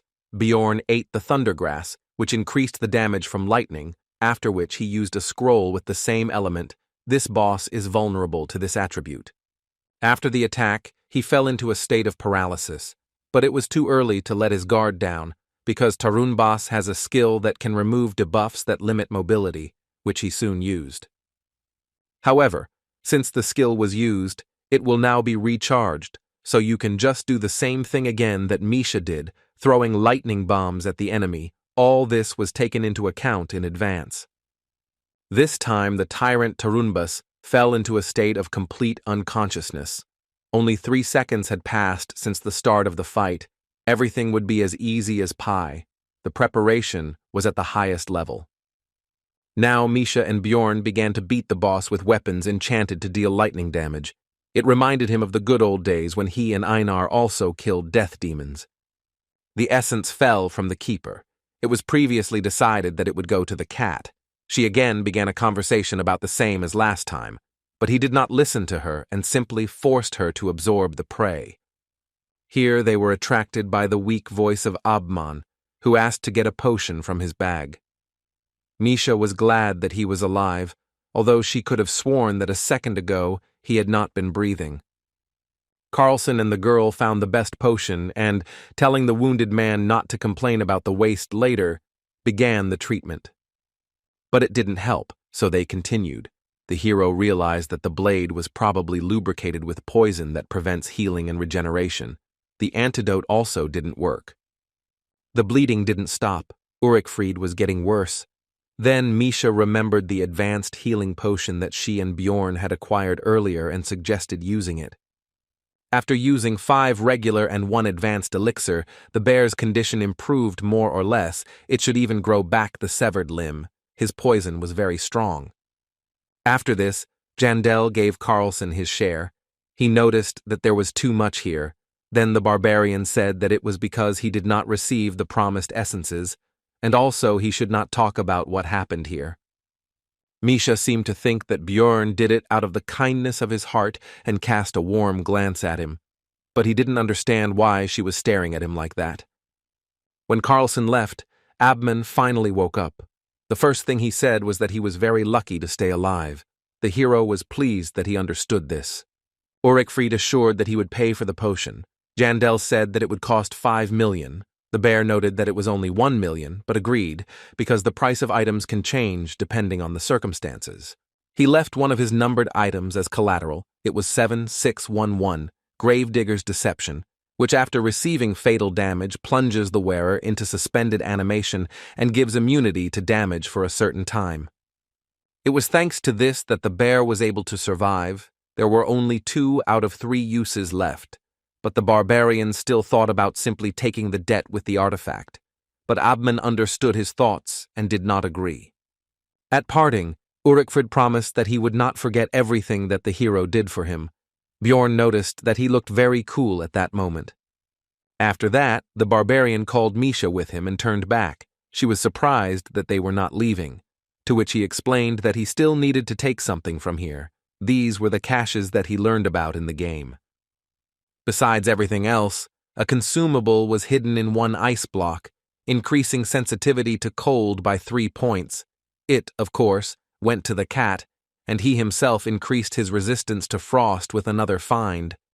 After that, Jandel explained that they had not slept much due to being on duty, so they should rest before continuing the hike, and besides, there was no place safer than a cleared rift. But the barbarian was in no hurry to fall asleep. Now was the time to think about today and the decisions he had made along the way.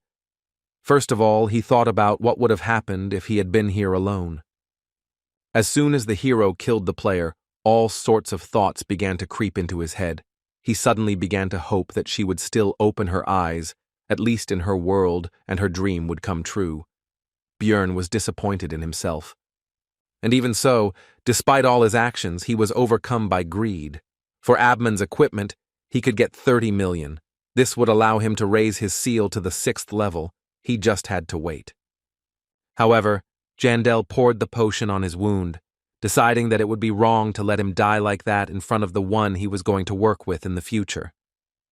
Despite his corrupted morals, if it weren't for Misha, who was now looking at him and asking about his thoughts, how far he would have gone, he didn't know the answer to this question and didn't want to know.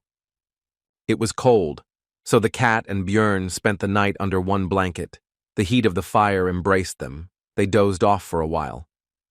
On the 3rd day of being in the labyrinth, the partners returned to the 1st floor, where Misha needed to check his new sword, which previously belonged to Genzia.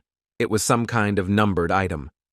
When the girl realized this, she realized that the blade was very expensive, so she tried to return Bjorn's loot, but he refused. He was still unhappy with the way she thought of him.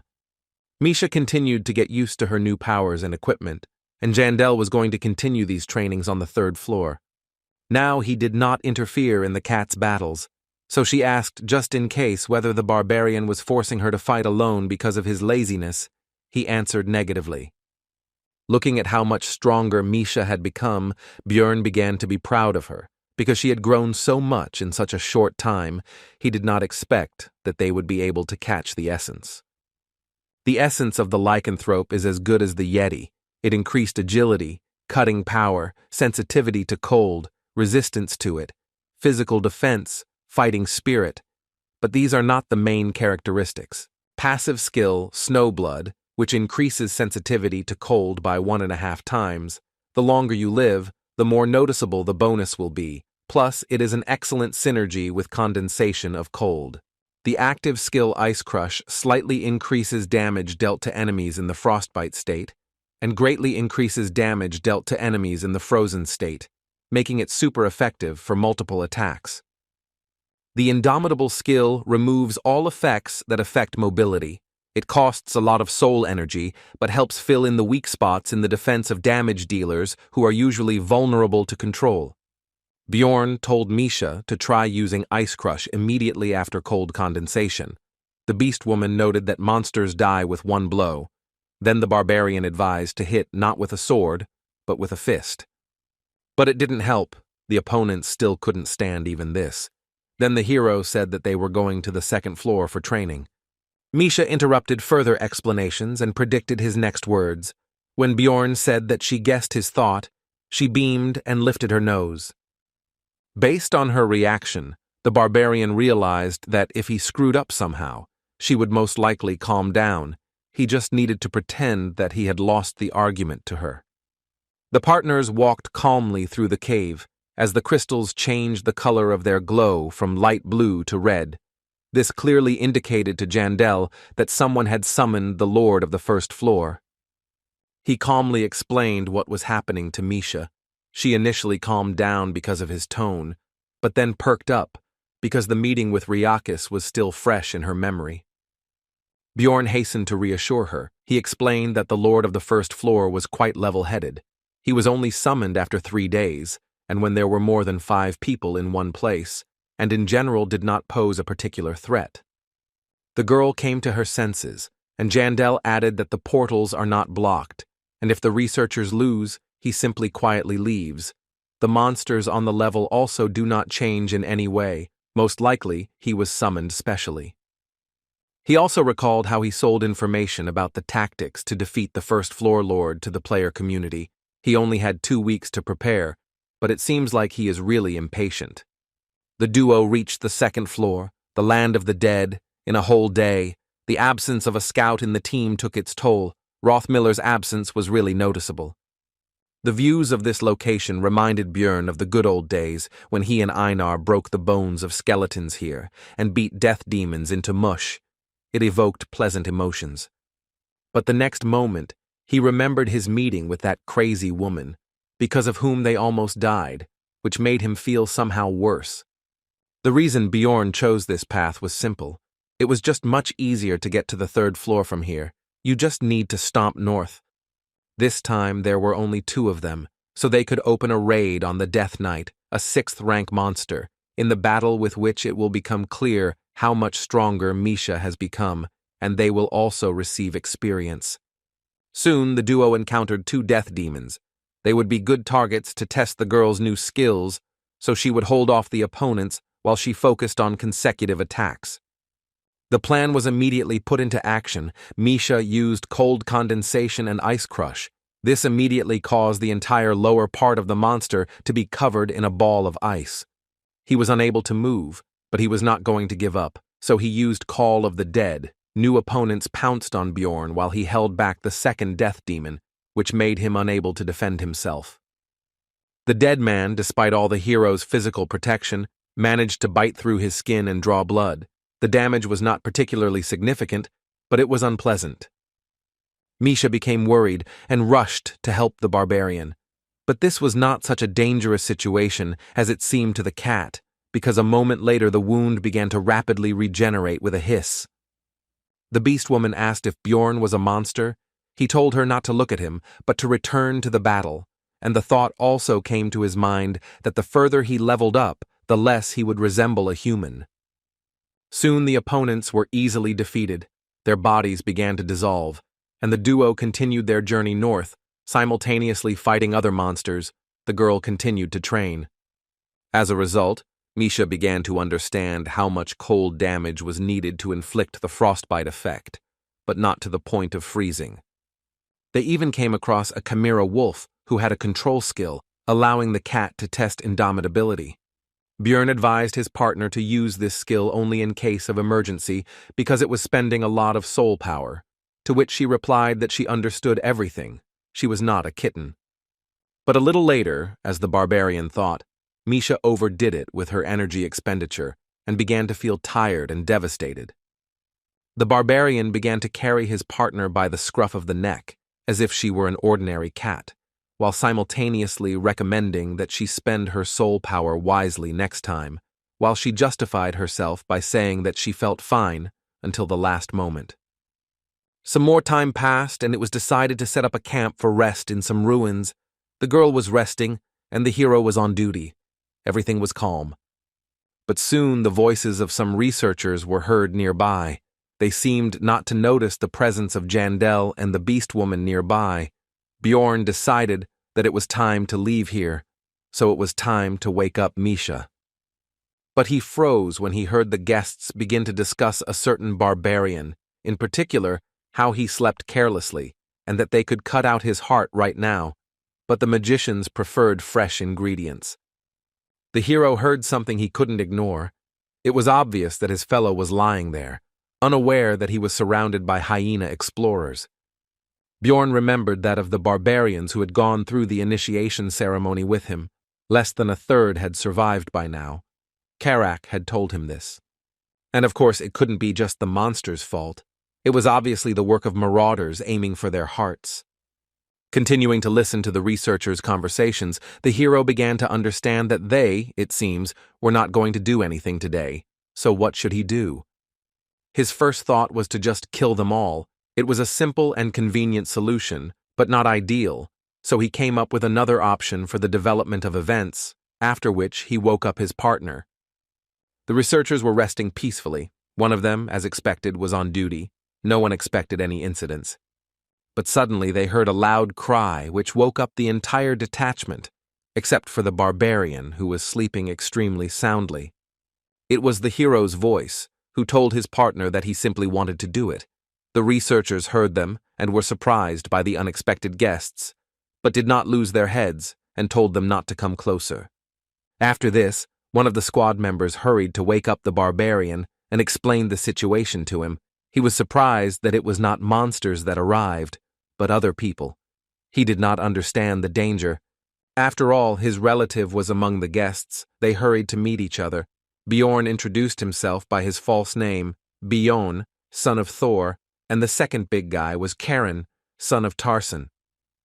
Watching the actions of the barbarians, Misha did not understand what they were doing, although she knew that the hero was pretending, but she still wanted to move away from them because of the atmosphere.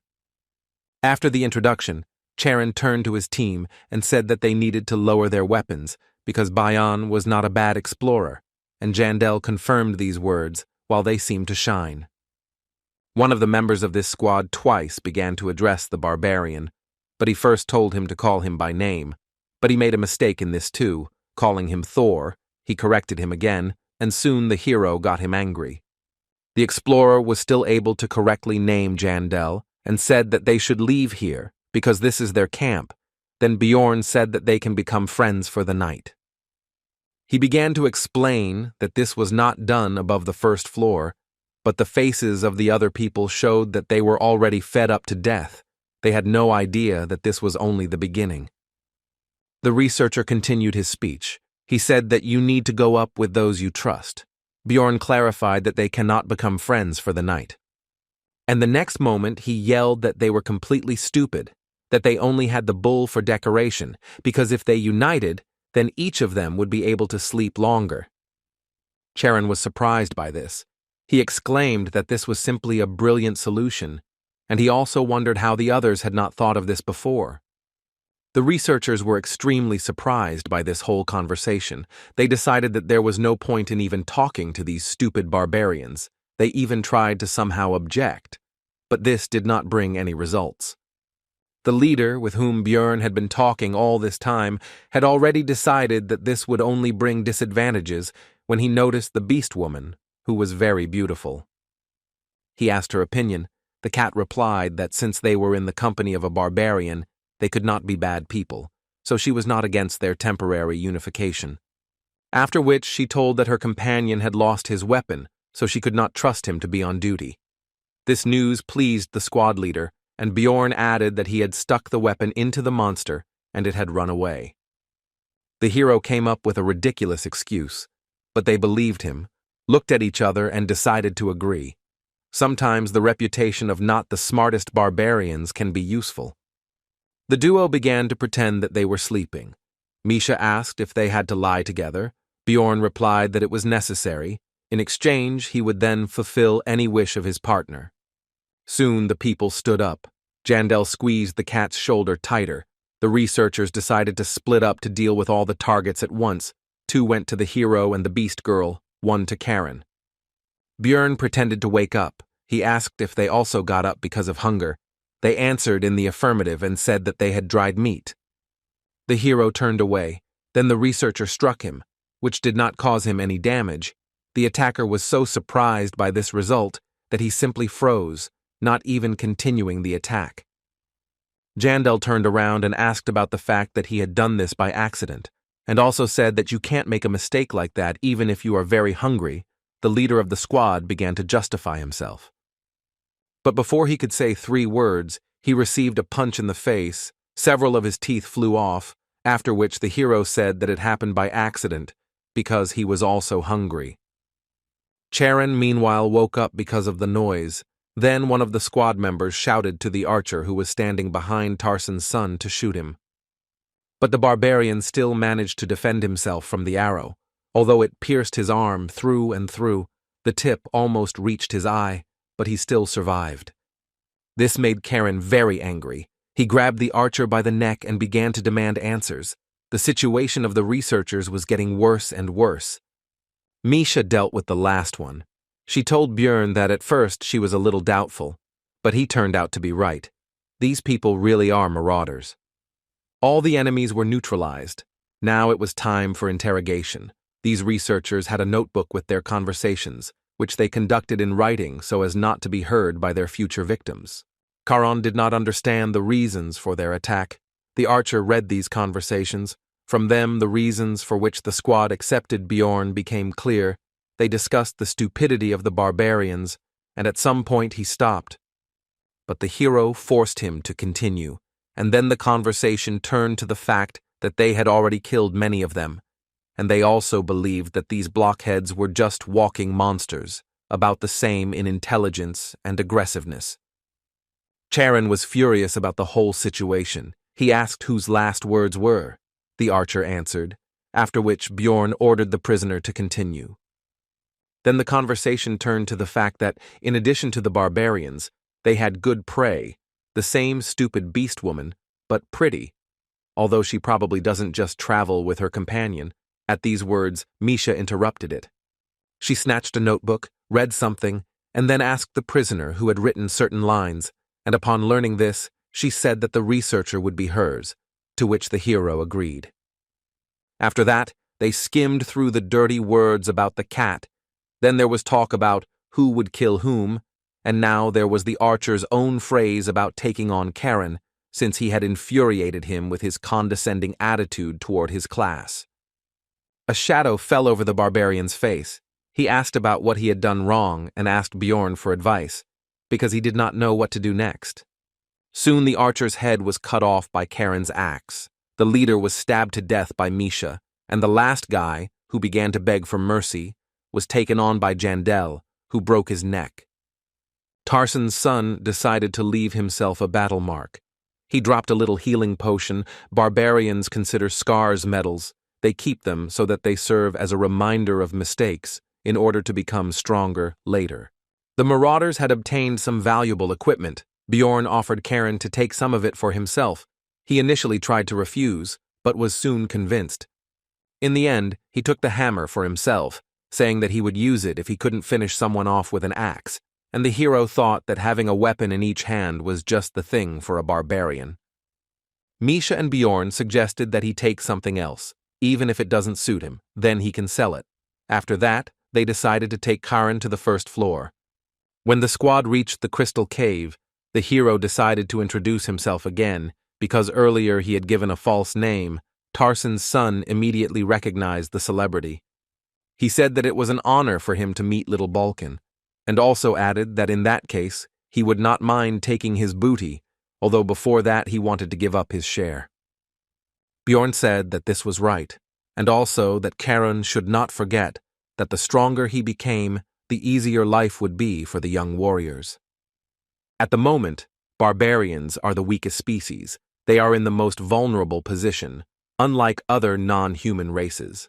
They have a lot of personal potential, but they are often targeted by people with bad intentions, and they are too naive. And the lack of proper training and support also has an effect. As a result, many newcomers become victims of marauders hunting for valuable hearts, and loners become victims of monsters. But what will happen if we gradually increase the number of capable barbarians? This will lead to the fact that the youths will live longer, and then they themselves will become advanced researchers. Then the cycle will start, the influence of the race will increase, and now this is the hero's people, so if he rises, then it will be better for him too. The Magi prove this quite well, because if it weren't for the tower, they wouldn't be able to afford such impudent behavior.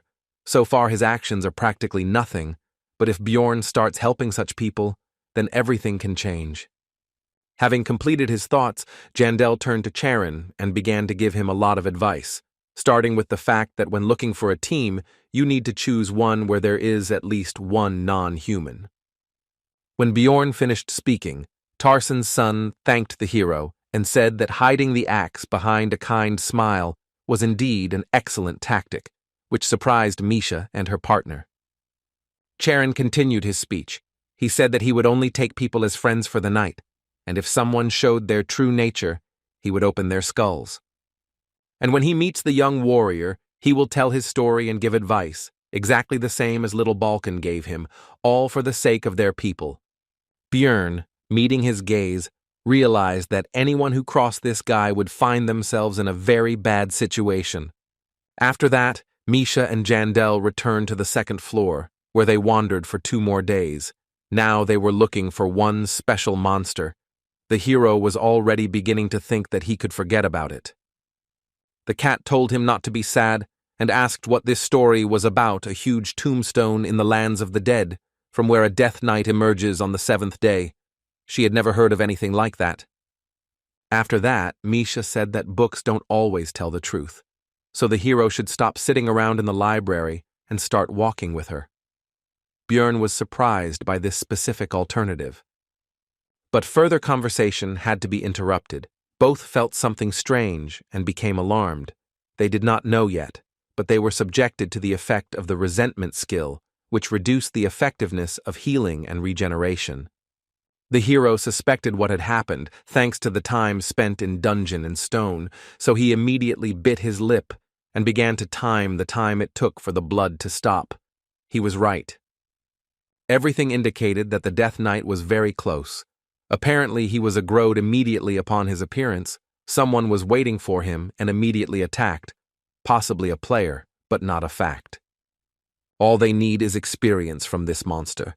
There is an option to act, even if someone is already fighting it.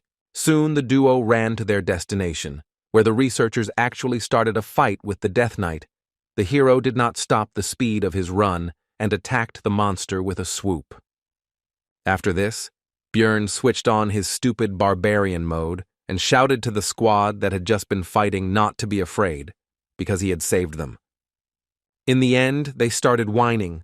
The elf was furious and tried to rush at the barbarian. One of them held her back, the rest just stood there. Misha actively apologized and bowed. Suddenly, one of the people spoke up. He said that he remembered that it was little Balkan who helped him and some others on the 3rd floor. The hero remembered this guy. He was the same dude who took out the researchers during the battle with Riakis. Jandel thought that he could be a former player. The fighter and the magician decided that this was all some kind of misunderstanding, and little Balkan really just wanted to help, because it couldn't be that such a great hero would deliberately snatch the last blow. The hero thought that this was a good reason to be famous. Misha did not believe that it would really work. Everyone remained silent and did not rush to dispel their misunderstanding. After this, the players said that they must have been brought together by fate, so they should get to know each other better. Björn did not mind and introduced himself, after which he began to extend his hand for a handshake. But he frantically stopped his limb when he heard the name of his new acquaintance. He turned out to be Hins Chrisen. This immediately alerted Jandel. The hero could not imagine that this would happen. He grabbed Misha by the hand and ran away. It was terrible. One of the players captured a body with exactly that name. It was simply too much for him. He decided to get away. The cat asked him irritably what had come over him. He replied that he would answer later, also thinking that he should have taken Salt with him, and Hans looked after them, and did not understand the reason for such a reaction of the barbarian. Meanwhile, when the first floor had already closed, Karen returned from the campaign with good booty, which immediately attracted the attention of the rest of the barbarians, who this time all survived the first journey. They had many questions for their relative. One even suspected him of looting. Then he invited everyone to come closer and began to tell about his adventures. Charon told about everything that happened in the labyrinth. As expected, the barbarians were furious, but at the same time they were happy with the actions of Little Balkan. They considered him a great and wise warrior. Tarsen's son confirmed their words. He raised one of his bags of loot and said that he had achieved all his success thanks to him and his advice. A couple of researchers behind them began to discuss the fact that this gathering of savages was too noisy and that their kind had only one benefit, their hearts. It was obviously impossible to attack them in Rafdonia.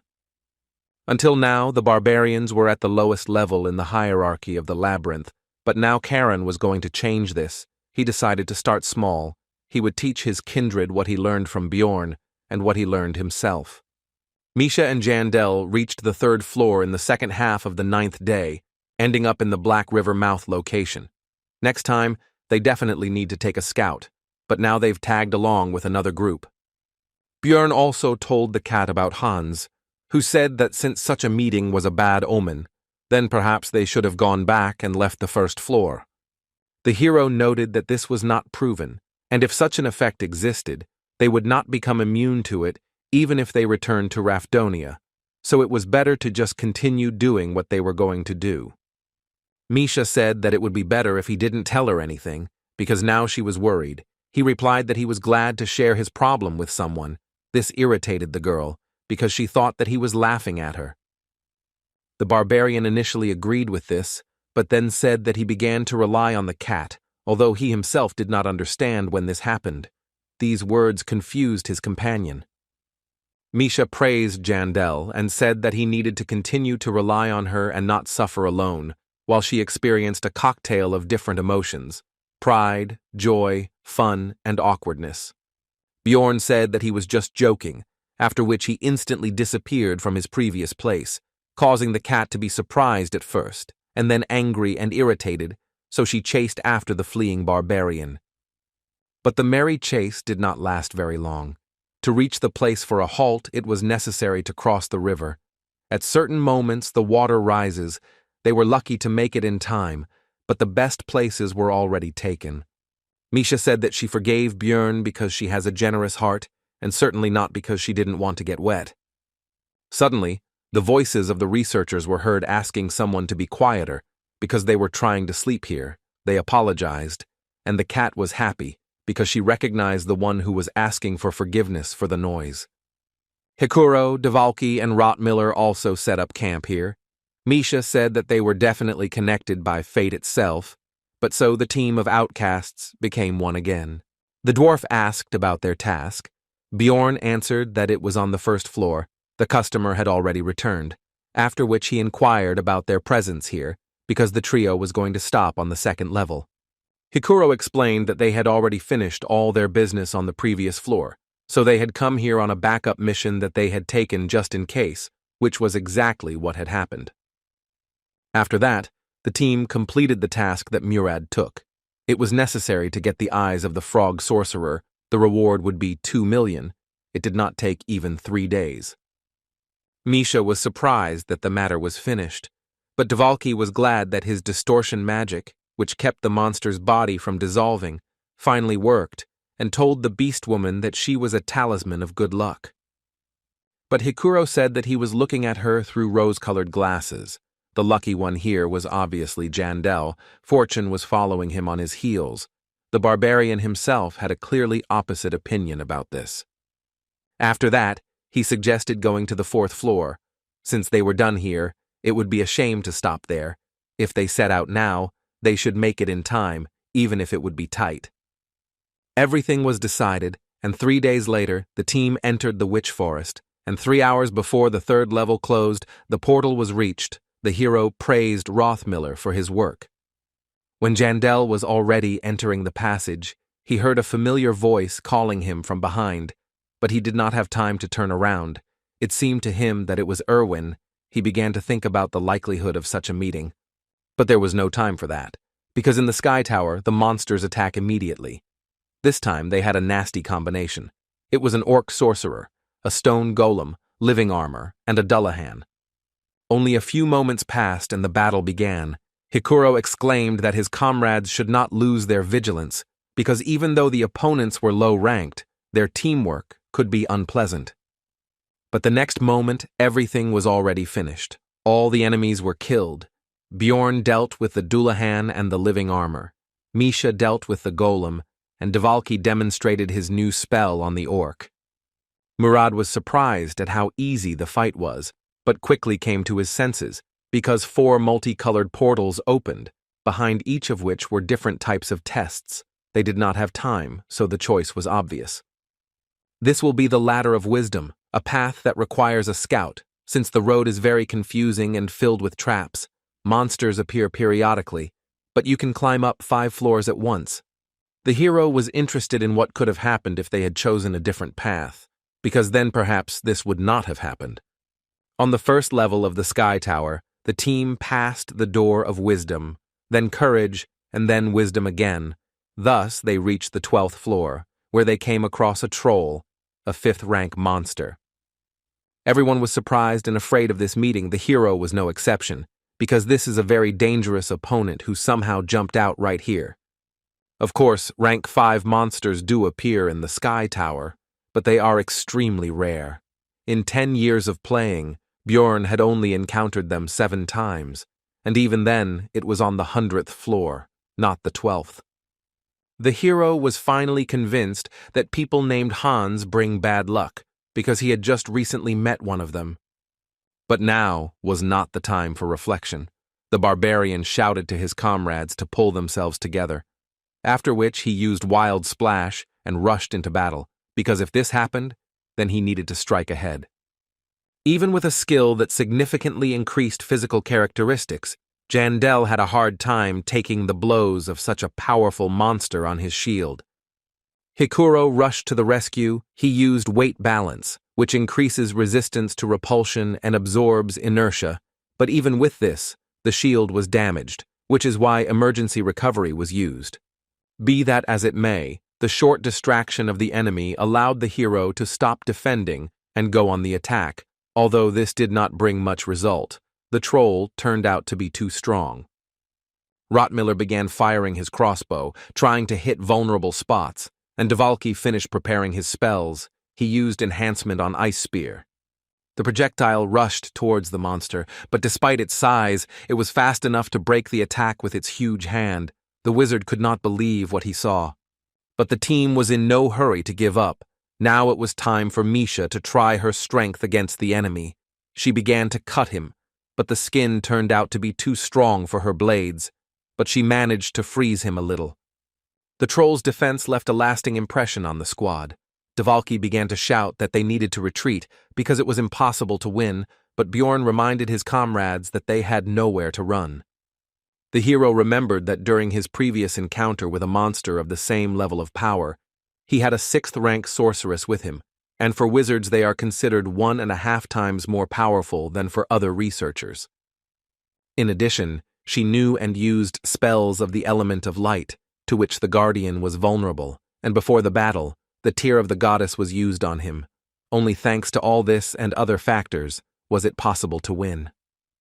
And even so, the battle turned out to be extremely difficult, and this despite the fact that the vampire has high regeneration, but low defense, and the troll has both of these indicators the best among all the monsters of the 5th rank. If the build is not specially adjusted for it, then you can't even count on pure luck. But despite all his thoughts, the hero was not going to give up. They had to have a chance. A plan quickly appeared in his head, which he began to tell his comrades. It would be a protracted battle. Soon 15 minutes of battle had passed. All this time, Dvalki spent mana only on curses, such as aggravate wounds, slow, and weaken. Hikuro, as the second tank of the squad, also took the brunt of the monster's attacks. The shield was not the best quality, so in addition to defensive skills, he had to spend energy on emergency recovery. While the two defenders held the troll back, Rothmiller distracted him with crossbow shots, the bolts hitting him in the face, eyes, etc. And Misha, as the squad's damage dealer, focused on dealing damage. She attacked only one single place, which Bjorn had previously indicated when explaining the plan. At some point, the troll got angry at the situation. He broke through the rest of the researchers and attacked the ranged fighters. Rothmiller took the slow Dvalki in his arms and hurried to retreat. The team walked along the edge of the abyss, but the tanks still managed to take control of the situation and began to hold back the enemy again. Bjorn also used Wild Splash, which attracted the attention of the monster. The hero asked the wizard about the remaining mana, and he replied that there was only enough for 2 or 3 minutes. Then the barbarian said to refuse to use slowdown. Dvalki replied that in that case, the time would increase by about 3 times. The fight continued, but now the squad was on a timer. Misha still couldn't cut through the troll's tough skin. The situation wasn't the best, so the barbarian decided to go to Plan B. To do this, he left the defense on Hikuro and went around the enemy from behind and dealt a crushing blow with a mace to the enemy's hand, which the cat had been cutting all this time, which had already caused him damage. The troll instantly reacted to his injury and used the madness skill, which temporarily removes pain and significantly increases physical performance. The monster threw a huge stone at Bjorn. He only managed to partially dodge. The projectile hit him tangentially, but it was not significant. The hero attacked the enemy's arm once again with his favorite cry praising Behela. This attack caused the most damage ever. His arm was now broken. Then Misha attacked. The limb was severed, but the troll used super regeneration, an active skill that must be used on a specific body part and allows any damage to be restored. This skill really lived up to its name, because the hand began to recover quickly. It seemed that it was in vain and everything returned to the beginning. Only the researchers had less energy, but this was not so. Now super regeneration is on cooldown. The hero began to throw off all his equipment. He needs to deal with the enemy as quickly as possible while he cannot heal. Having gotten rid of the equipment, the barbarian could use gigantification. In the allotted time he needed to destroy the monster's brain or heart. Now the battle of 2 giants would begin. He had to cope in 2 minutes. The colossal barbarian immediately hung on Troll's neck, starting to strangle him, and at the same time he began to give orders to Misha. The cat immediately took action. She needed to hit the enemy in the eyes, and also cut Bjorn himself, so that his blood would start to flood the enemy, because due to the essence of the corpse, golem, it is acidic. The troll was rushing and waving his hand. He was trying to throw the 2 researchers off himself, but he hadn't been able to do it yet. Rothmiller could no longer shoot for fear of hurting his comrades, so he simply watched and hoped that they would succeed, while Dvalki continued to weaken the enemy with his curses. It was impossible to reach the brain through the eyes, so Misha tried to break through the skull directly, but the sound that was heard showed that the strength of this 5th-rank monster was too great. The girl said that she couldn't do it, but the barbarian told her not to give up and continue, because they vitally needed to get to the creature's brain.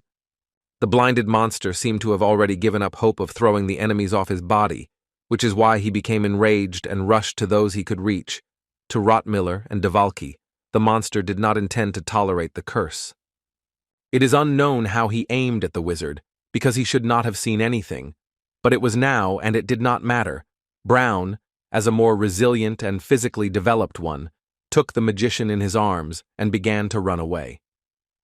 The troll became extremely purposeful and was no longer distracted by anything. He decided to pursue his new goal to the end. Perhaps he had sensitivity to mana. The battle quickly began to take a different turn. A moment ago, it seemed that victory was near, and now the situation has become extremely dangerous. The most vulnerable members of the squad are at risk. Hikuro tried to stop the huge carcass, but right now his soul energy ran out. which is why he was unable to use his defensive skills. The shield was broken, and the dwarf was wounded. The situation was getting worse. Misha was worried about her comrade, but Bjorn shouted at her to focus on the troll. The girl began to strike with even greater force and speed, putting her whole soul into it. Despite numerous wounds, the monster did not stop, so it soon reached its target. Dvalki received a blow from a 5th rank monster.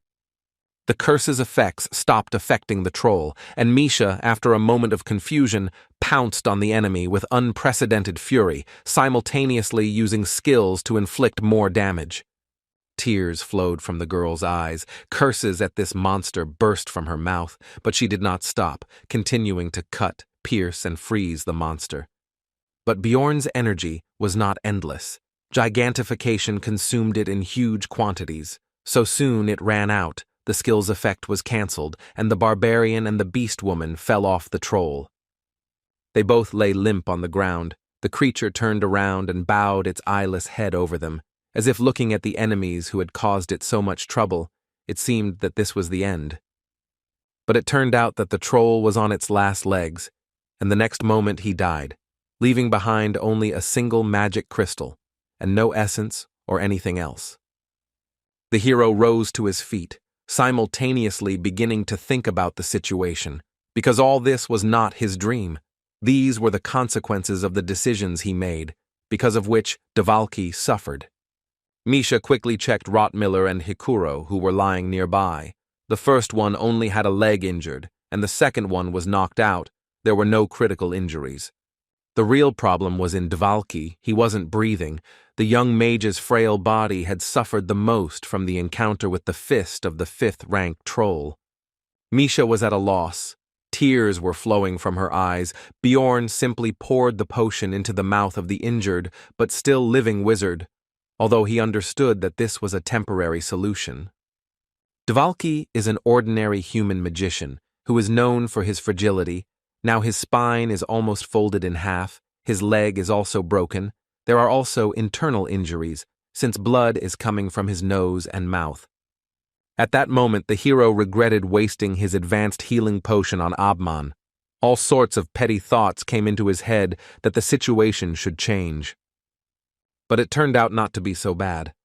Rottmiller had one of the same elixir, which he bought just in case. Soon the potion took effect. Dvalki felt better. The crisis was overcome. Now he just needed to rest. After that, Misha started crying tears of joy. She said that she was happy that it was all over and no one died.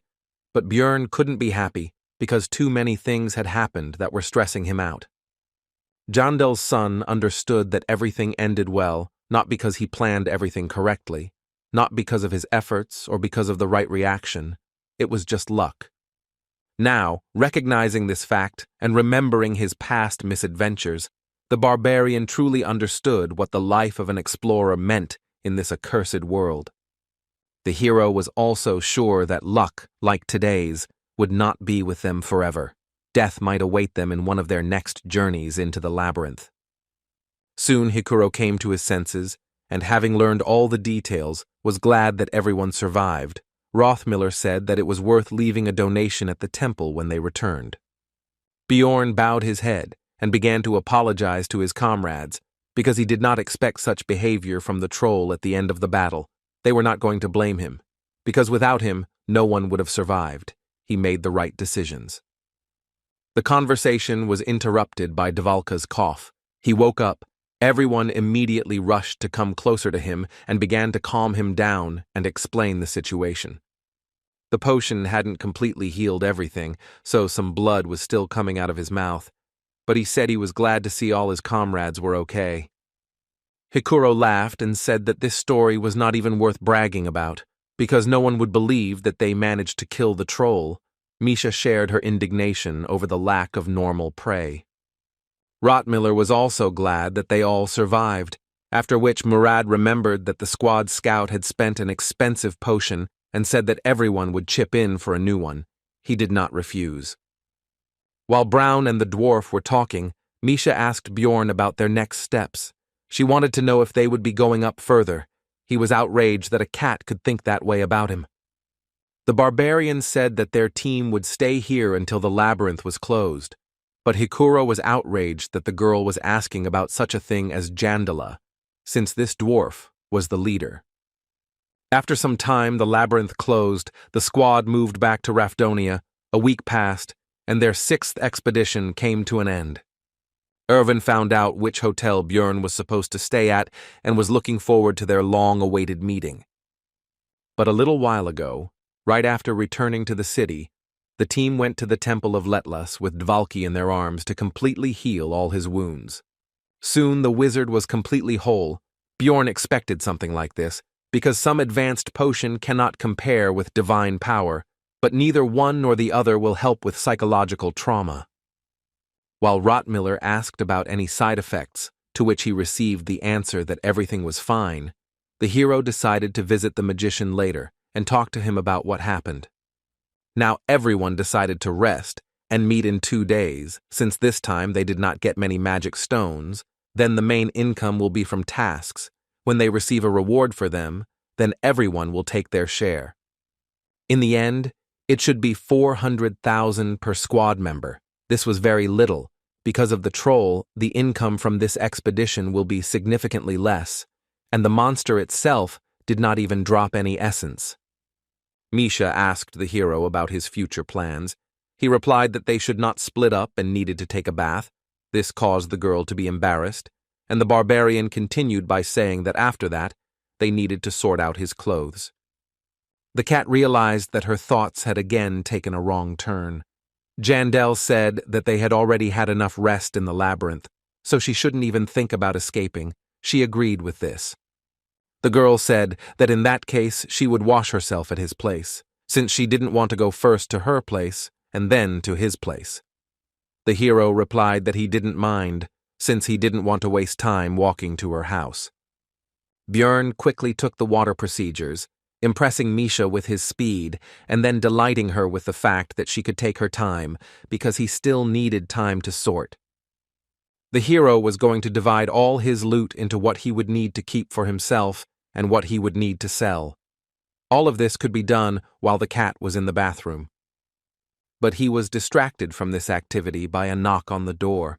It turned out to be some employee of the Researchers Guild, who began with idle conversation, but the Barbarian interrupted him and demanded that he get down to business. Then the guest said that a certain Karen Tarson asked Björn to act as a witness. He said that the hero could confirm that he was not a marauder. Jandel realized that the little Barbarian was in trouble, so he immediately shouted to Misha that their business for today was cancelled because he had to help their recent acquaintance in the guild. He was in such a hurry that he couldn't explain properly what was happening, which made the cat angry and irritated, which she quickly expressed with a scream, but Björn wasn't going to waste time. Meanwhile, Irwin ran through the 9th district, hurrying to finally meet the hero because now she knew that he survived. A few days earlier in the Labyrinth timeline, in the Witch's Forest, Daria told her sisters that she should be able to find her way to the 4th floor on her own, despite the fact that she is not a scout. In order to find the right path, she had to learn to sense the fluctuations of mana, thus figuring out the location of the portal, which she soon succeeded in doing. The sounds of the transition were getting closer, but suddenly Irwin heard with her long ears a very familiar voice, which was rough, but at the same time it was warm. The girl instantly rushed forward, leaving her sister in bewilderment. She was sure that this was exactly the one she was thinking about. Soon the elf reached the portal. A barbarian was standing in it. He had different equipment. His face was not visible because of the helmet, but it was definitely him. Irwin spoke loudly to him. He began to turn around, but it was too late. He moved to the next floor. The girl decided that she should follow him. But Daria stopped her and said that she could be mistaken for a marauder, and besides, she hadn't even taken a good look at this barbarian. After this, Irwin began to cry and demanded to be let go. Her sister was unpleasantly surprised by such a reaction. After the labyrinth closed, the girl asked people about Björn Yandel. She didn't expect that he would become so famous. Everyone knew about Little Balkan. From them, she learned where he lived. And Irwin didn't know anything about it, because like a fool, she sat in her room all the time. but suddenly she wondered why her sister didn't tell her anything, but decided that she didn't know either. Now it doesn't matter what the reason was. Now there will be a meeting with Bjorn. First of all, the elf was going to apologize to him. She was also sure that he was also looking for her. For a second, the elf was overcome with doubt, because for some reason the barbarian had not found her first. But after a moment, the girl convinced herself that he had simply forgotten where she lived. Throwing away unnecessary thoughts now, Irwin knocked on the door. Now she felt excitement and joy. She had a feeling as if her heart was about to jump out of her chest. But her expectations were dashed. The door was opened by some beast woman from the cat tribe, who immediately asked about the elf's identity and not the barbarian. Irwin was surprised to be greeted by a woman here, but decided that she had simply made a mistake in the room, so she asked where Bjorn Yandel lived. The beast woman replied that this was his place of residence. He had just washed himself and had already left, after which she suggested that the elf wait for him here.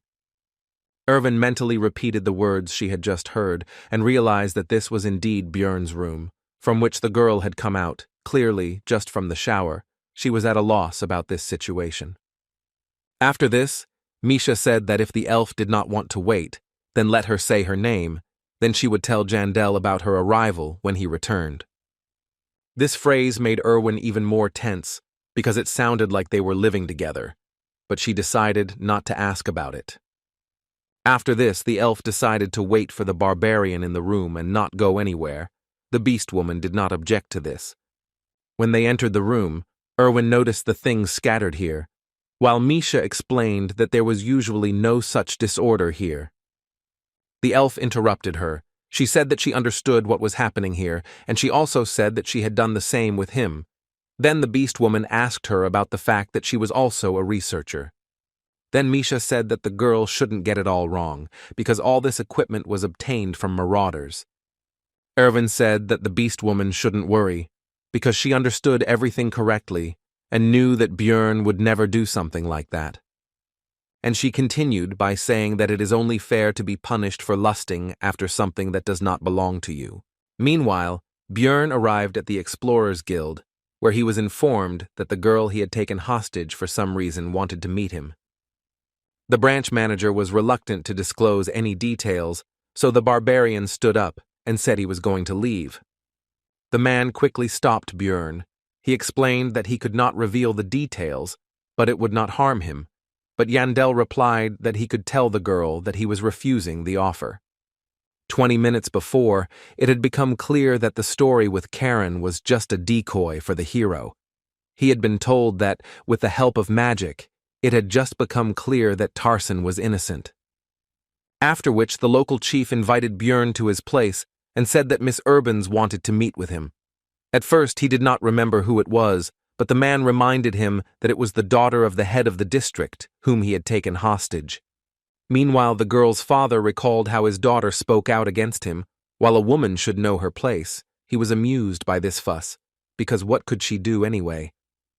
Sitting in his office, the man read documents with a report that the head of the branch where the escape incident occurred had conspired with his child. The subordinate added that Niall Urban's daughter most likely decided to fall into the hands of that barbarian, and the chief realized that his stupid offspring had decided to rebel against him. The head of the district thought that despite everything, she remains his daughter, even though she has entered a difficult age. But it is funny to watch how that man is trying to keep his position, taking advantage of the situation. Eventually, while sipping his tea, he came to the conclusion that he needed to get rid of both of them. They were slightly annoying him. Somehow, these two managed to continue to get on his nerves, but the amazing thing is that the barbarian manages to do the same.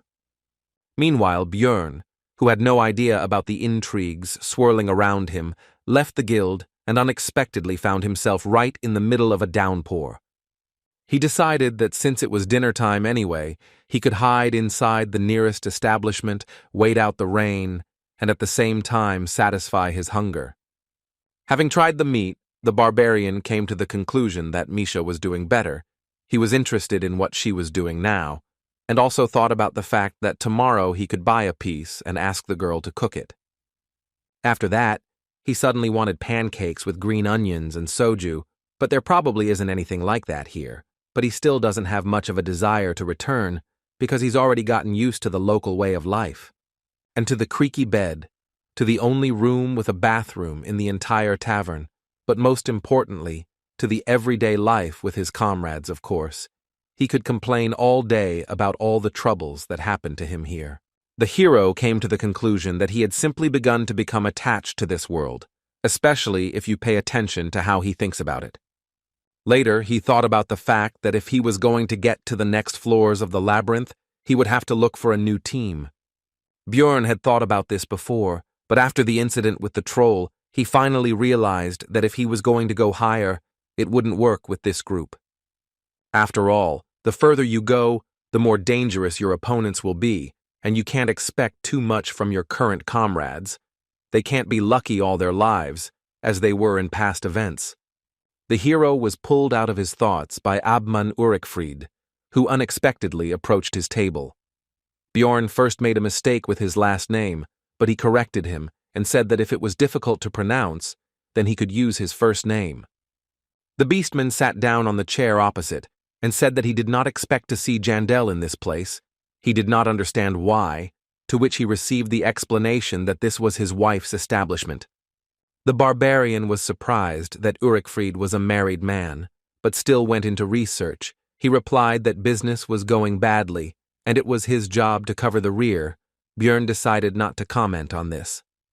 The conversation continued with Abmann saying that their meeting was fate and asking to be taken into the team because he could be sure that the barbarian would not betray him since he saved him in a desperate situation. Bjorn assessed Urikfried as a very powerful researcher with a summon that can cover a tank and also has powerful long-range attacks himself. Such a person will definitely not let you down on the 5th floor. However, the barbarian already had a team, which he explained to the bear, and also added that he and Misha had simply separated from the others, and then Abmann had asked to notify him when a place became free or something like that. Jandel asked about how he saw the first one.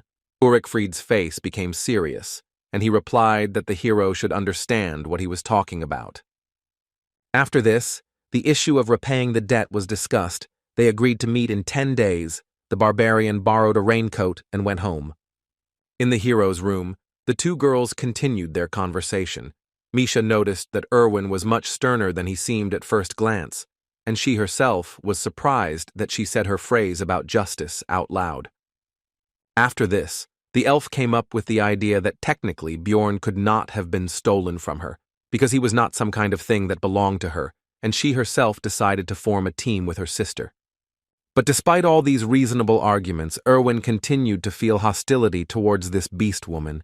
She was thinking about what her chances of winning in a direct confrontation were, and the cat herself finally introduced herself.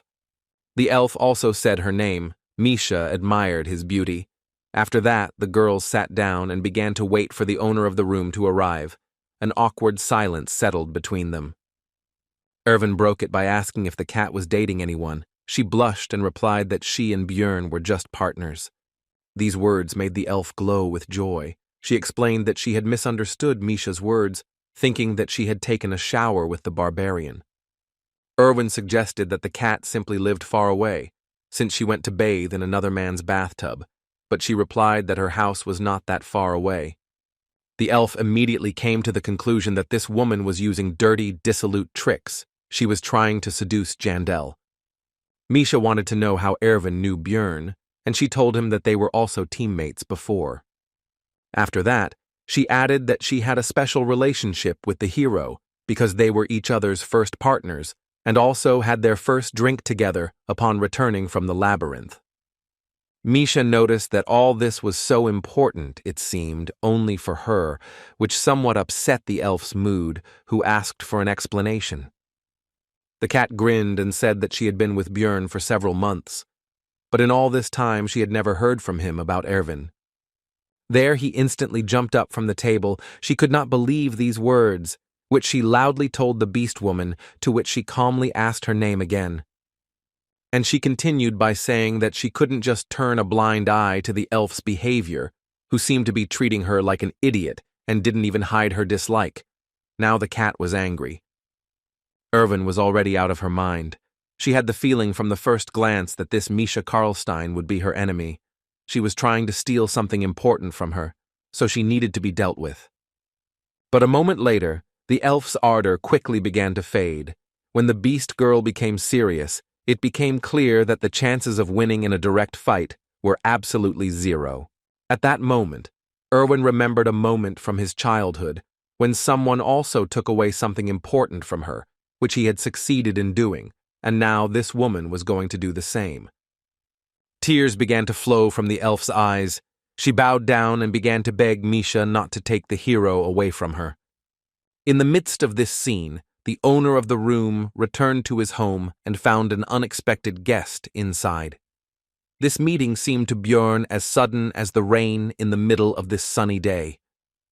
Misha was glad that the barbarian had finally returned, after which she said that Irwin had come to see him, and the hero realized that they had already managed to get acquainted while he was busy. The elf, still with tears in her eyes, finally saw Björn, whom she had long thought dead, so she rushed to him to hug him. But the hero did not appreciate this, so he dodged the girl. She immediately changed her mood to the exact opposite and said that he had such a reaction because of that woman. The barbarian tried to understand the situation. The barbarian was immediately distracted by Misha's voice, who asked in a gentle tone why he was taking so long and whether he had had any troubles, which sent shivers down Jandel's spine. This surprised him, but he still briefly told about how the guild mistook Karen for a marauder, and he put in a good word for him, keeping silent about the other details. Misha praised the hero and tried to touch him. The uncharacteristic behavior of his partner gave Björn goosebumps, so he asked her about it. She explained that this was a common thing, because they were like a family. These conversations were quite irritating to Irwin, but all she could do was just remain silent and watch. The cat continued to take care of the hero, gave him a towel so that he could dry his hair and not catch a cold. The barbarian still did not understand what was happening, but did not resist. After this, Björn addressed the guest with the words that he was glad to see her, and also said that he was going to find her. This made the girl shine with happiness. The elf told him about her thoughts about him forgetting her. The hero replied that he couldn't do that, because she was his first partner. The news that it was important not only for her encouraged Irwin even more. Now a shadow appeared on Misha's face, because earlier she said the opposite, and now her words are being refuted. And so, word for word, Irwin told about what had happened to her during this time, chirping like a bird, and she also could not help but boast about her achievements in the growth of her combat power and her skills. The elf said that she could now control the spirits of all 4 elements, 3 of which she had already endowed with their own will, greatly surprising the barbarian. The hero wondered if this is what they call talent, because not even a year had passed, and the girl had achieved such success. This was definitely a huge rarity. Björn had the idea that if the elf gave will to the 4th spirit, then his plans would have a chance to come true, although there was a problem in the form of her sister. Jandel praised Irwin for not just lounging around, but being busy with self-development, and also said that he thought that she couldn't find him because she changed hotels, and she began to explain the details. But she was immediately interrupted by Misha, who put her hand on her shoulder and said that since she was only a researcher for the first year, she should understand her personal path, while the hero noted that she was afraid of the cat. The barbarian asked about what happened here while he was gone, because it looked like the girls had a fight or something like that, but the beast woman pretended that everything was normal and answered that nothing had happened. She also added that they got along well and asked the elf to express her opinion.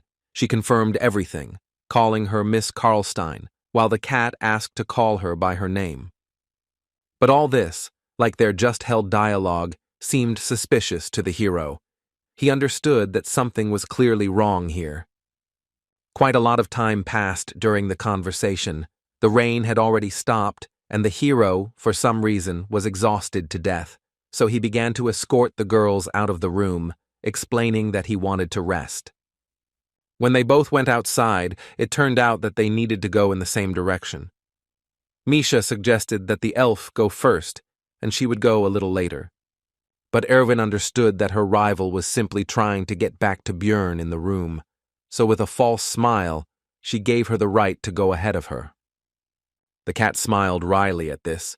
She realized that they both now knew about each other's thoughts and intentions, and neither of them would give in so easily. A tense silence formed between the girls. They looked at each other and each waited for what the other would say. But they couldn't stand there forever, so Irwin suggested going together, to which Misha agreed. On the way, the elf thought that if Björn had not come in time, she would most likely have had to beg the beast woman on her knees. At that moment, the only thing the girl could think about was how to keep Jandel with her, nothing else. Now Misha most likely considers the elf to be an extremely strange woman. This worried and embarrassed Irwin. Soon the road brought the girls to a crossroads where they had to split up. The silence between them was broken. It was time for them to say goodbye. Misha asked if Irwin would come tomorrow, and she answered in the affirmative. This irritated the cat, which she expressed through her actions and facial expressions, while the elf was mentally outraged by such a reaction because she just wanted to have a good time with Björn. Misha was about to leave when Irwin overcame her hostility and thanked the beast woman for not telling the barbarian what had happened. She sighed and asked the elf to forget about it, after which she demanded that she promise one thing, because even if she forbade her rival from visiting Björn, she would not listen. She ended by saying that they should keep what happened between them, since there was no need to bother the barbarian with something like that, to which Irwin agreed. Upon returning home, the girl threw herself into her sister's arms and told her that she had seen Björn and that he was indeed alive. Darya had already decided that Irwin would stop training so hard, but her expectations were dispelled by the youngest's words that she would become even stronger. And she added that now there was someone she needed to defeat, but she was not going to reveal the details to her sister. It was her personal business. Irwin asked Darya for help in gaining more power, because in order to prevent Misha from stealing Björn from her, she herself was going to become the one who steals. The next morning, the hero was awakened by a knock on the door and Misha's screams. It was only 6:30, so he was still sleeping. The barbarian was unhappy that he was woken up so early, but since he was already up, there was nothing he could do. He opened the door and asked the cat about the reasons for her arrival at such an hour. The beast girl invited Björn to eat something tasty and reminded him that today they would have to divide the spoils from their last trip to the Labyrinth. The work took up the entire day. The marauders' equipment was sold for 3 million, 2 of which were immediately spent on new equipment and an advanced healing potion, and 350,000 were also spent on repairing things. The result was 640,000. This is the income of Misha and Björn together, which still needs to be divided in half, because not everything goes to their joint account, but only part. As a result, the hero returned home late at night. A surprise was waiting for him at the door. It was Irwin, who, it seemed, had been waiting for him here for a long time. She was also wearing a very bold outfit. The girl was happy to see the barbarian. He asked how long she had to wait. She answered that it was not long, and then asked her own question about whether Misha and Björn had been walking together. Jandel answered in the affirmative, and also specified that they needed to go to a shopping area called Kommelby, which somewhat upset the elf. The hero asked about the purpose of Irwin's visit. It turned out that tomorrow she would start special training with her sister, so she would only be able to see Björn once a week. She was very upset about this. She wanted to meet more often, but she couldn't do otherwise, because then it would take forever. The barbarian asked what exactly would take her forever, but the girl did not want to answer this question, and screaming that it was not important, ran away, finally reminding him that she would come next week. The hero was overcome by an alarming premonition, but possible problems awaited him not only because of Irwin's obsession, because right now in the office of the head of the 7th District of the Explorers Guild, something else was happening. Niall Urbans called Brown Rothmiller to his office and began by reading his file, which stated that he was 34 years old and had been working in the Labyrinth for 8 years. The man did not understand the reason for the call, and while the chief was beating around the bush, he said that he sympathized with the intelligence officer, especially because he did not ask unnecessary questions, although he should have enough of them. Rothmiller asked to get down to business, to which Urbans responded that the researcher was too tense. He should calm down because this proposal would also benefit him. The next day, the team gathered together to dine in a tavern and divide the spoils from the Labyrinth, this time the total of the entire squad, which ended up being 550,000 stones per person. The amount turned out to be higher than expected due to the fact that the ingredients from the frog wizard sold for more due to their quality, so the Rottmiller, as the one who masterfully cut it up, received praise from the others. The hero was pleased because the profit was 1.27 million, which was much more than in the last 2 months, and he did not even take into account Abman's debt, the essences absorbed by Misha, as well as the loot from Genzia Nephrine. Altogether, it was a huge profit. Soon he would be able to afford the 6th stage of printing. He decided to celebrate the success with alcohol, which outraged the dwarf, because you can't finish the first mug alone. The hero did not understand the complaint, to which Hikuro explained that they should drink their first glass upon returning together. It was an important tradition. Soon the squad began to celebrate. Everyone celebrated their profit. But the main toast was that they all managed to return alive from the Labyrinth. The comrades actively discussed the last campaign and had fun. Misha was the first to leave the company. She still had things to do today, including visiting her family. Hikuro was sorry that she was leaving so early, but nothing could be done, so he simply said goodbye, like the others. Rottmiller was next. He stood up abruptly, slapped the table, and said that he was done too. He had things to do, after which he left. He was a little out of sorts and taciturn. Björn was in an unfortunate situation, because he himself was going to leave, but now that the two had left them so early, if he left too, Hikuro would be furious. But his fears turned out to be unfounded. The dwarf found several acquaintances at the next table, and went to boast about the story with the troll to them. The hero had already decided that in this case he could leave, but suddenly the last member of the squad remaining at the table, besides himself, Dvalki, turned to him.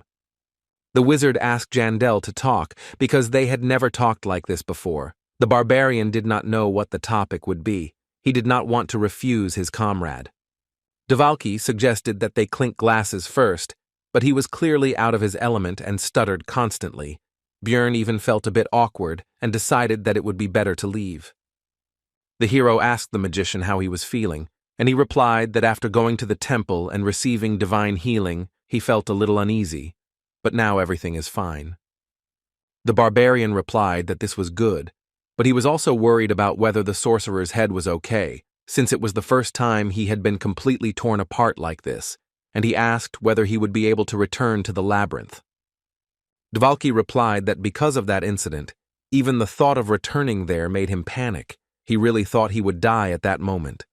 After that, he said that, in theory, everyone goes through something like this sooner or later and somehow copes, and if so, then he too will come to his senses by the next trip. The hero noticed his determination, so he asked him why he wanted to remain a researcher so much, even after such an incident, and the revelation that it was not all fairy tales. He replied that it was cool. This surprised the barbarian, and Dvalki continued by saying that at first he had another goal, but Bjorn continued for him, saying that he wanted to become famous and bring glory to the Baron's family name. The wizard admitted that it was all a lie. All he really wanted was his father's attention, but he died soon after, and, as Jandel already knows, his brother didn't even know about the wizard's existence. Dvalki suddenly stood up from his seat and said that it had upset him a little, but at the same time it had cooled him down, as if he were floating with the flow, and after this phrase he shouted that he had already overcome all of this. And he declared that he had gone through this because his faithful comrades were with him, but Björn again began to feel ashamed of these speeches, just as he had when the members of the outcast squad told their unfortunate stories. At that moment, the hero envied Hikuro, although he was not burning with desire like the dwarf now to show some tricks with plates and cutlery to his acquaintances. It was better this way than to participate in this conversation. Meanwhile, Dvalki continued, he said that the barbarian may not show it, but he is very caring and friendly. These comments made Jandel regret even more that he did not leave earlier. After this, the wizard put the mug on the table and hesitantly said that he would like to ask Bjorn something, and he said that he was ready to answer. Then Dvalki, often stuttering, asked whether Jandel and Misha were meeting, and then the hero suddenly understood the reason why the magician had kept him here all this time. Meanwhile, Rothmiller walked silently through Rafdonia, but he did not pay attention to his surroundings. All his thoughts were focused on the recent meeting and the proposal. Last night, the district chief said that he had seen the report of his achievements and could imagine his irritation, since in 8 years he had barely reached rank 7, while the barbarian had become rank 6 in just half a year.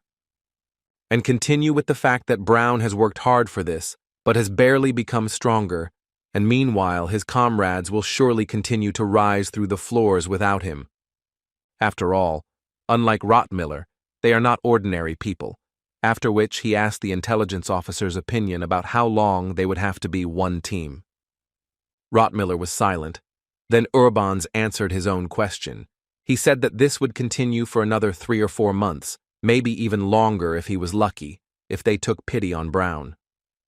Now standing next to the office of the head of the 7th District, he remembered Niall's last phrase. He said that he believed that the man would make the right decision. Meanwhile, Bjorn had already returned to his room at the hotel that night, and he was irritated by the previous events. In particular, the fact that Dvalki sucked down several mugs of alcohol in one go and passed out, so he decided that he would never drink with the wizard again. The hero was pulled out of his thoughts by a girl who greeted him and said that she herself came to Jandel, since he refused to meet with her. At first, Bjorn didn't understand who she was, but soon he remembered the conversation with the manager of the branch of the Explorers Guild, and wondered whether she had been told about his unwillingness to cooperate. The barbarian had already started to say that he was not interested in all this, and that he did not like it when people disturbed him, when the girl shouted that Brown Rothmiller had met with her father, which already interested the hero. In the end, it turned out that she herself did not know what was happening there, but she was sure that the head of the district would try to pull off some kind of intrigue, so Jandel should be careful. Such insignificant information did not satisfy the barbarian, but he decided to listen to the girl's request, at the same time satisfying his curiosity.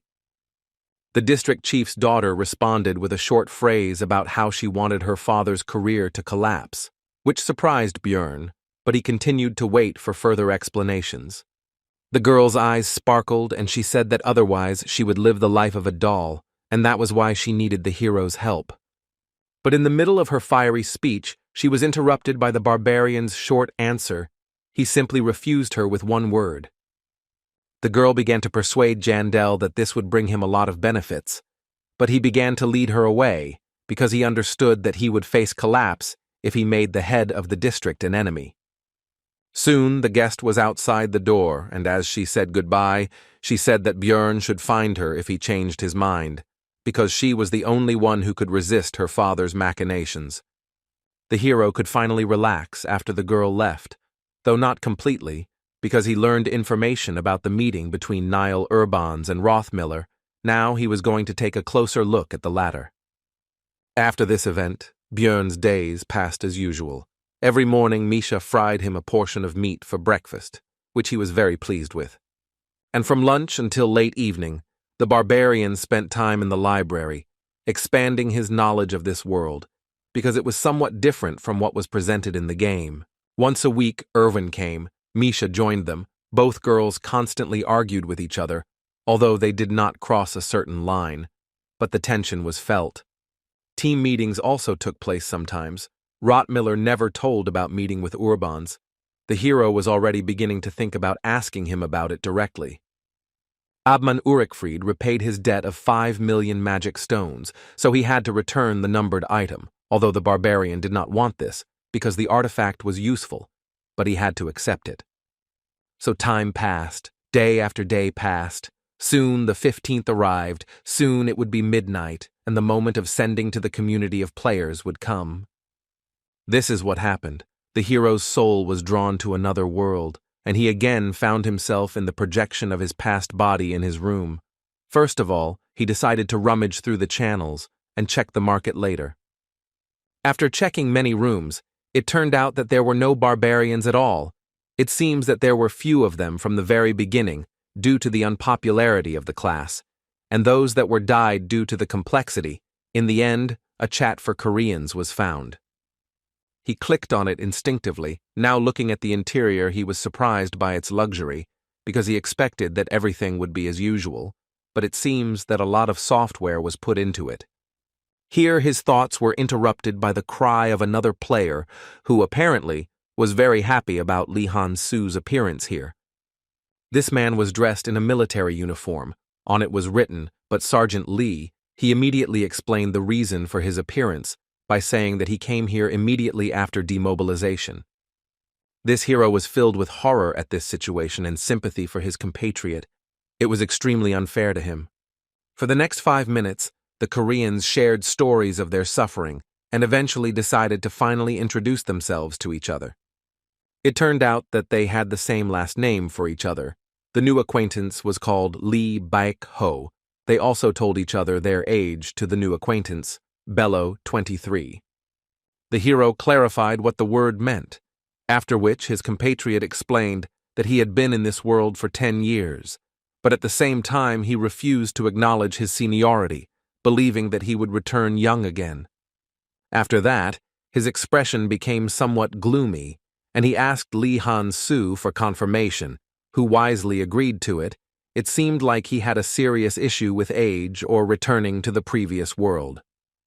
Then Lee Baek-ho decided to conduct a test. Because he still did not trust the hero completely, he decided to answer in the affirmative. It's a kind of test for Korean affiliation. The compatriot was ashamed to admit it, but it seems his nickname is quite well known in the gaming community. He explained that because of this, quite a few people have already tried to pretend that they are from the same country in order to get Lee Baek-ho's help, and that is why they need the test. Its essence was simple. The hero would have to name his first thought after his compatriot's phrase. Even though they were both Korean, Lee Han-soo was still nervous. Both of them started to change colors with words. Kimchi was answered with jjigae, cow's head was soup, Arabia was Saudi, the last one was obviously meant to confuse or something like that. After this, Lee Baek-ho suddenly stood up from his chair, straightened up, and shouted part of the Korean army chant, and Lee Han-soo immediately stood up and continued it. True, immediately after the end, he admitted that he had not worked as a military man, since he was unfit, but as a civil servant.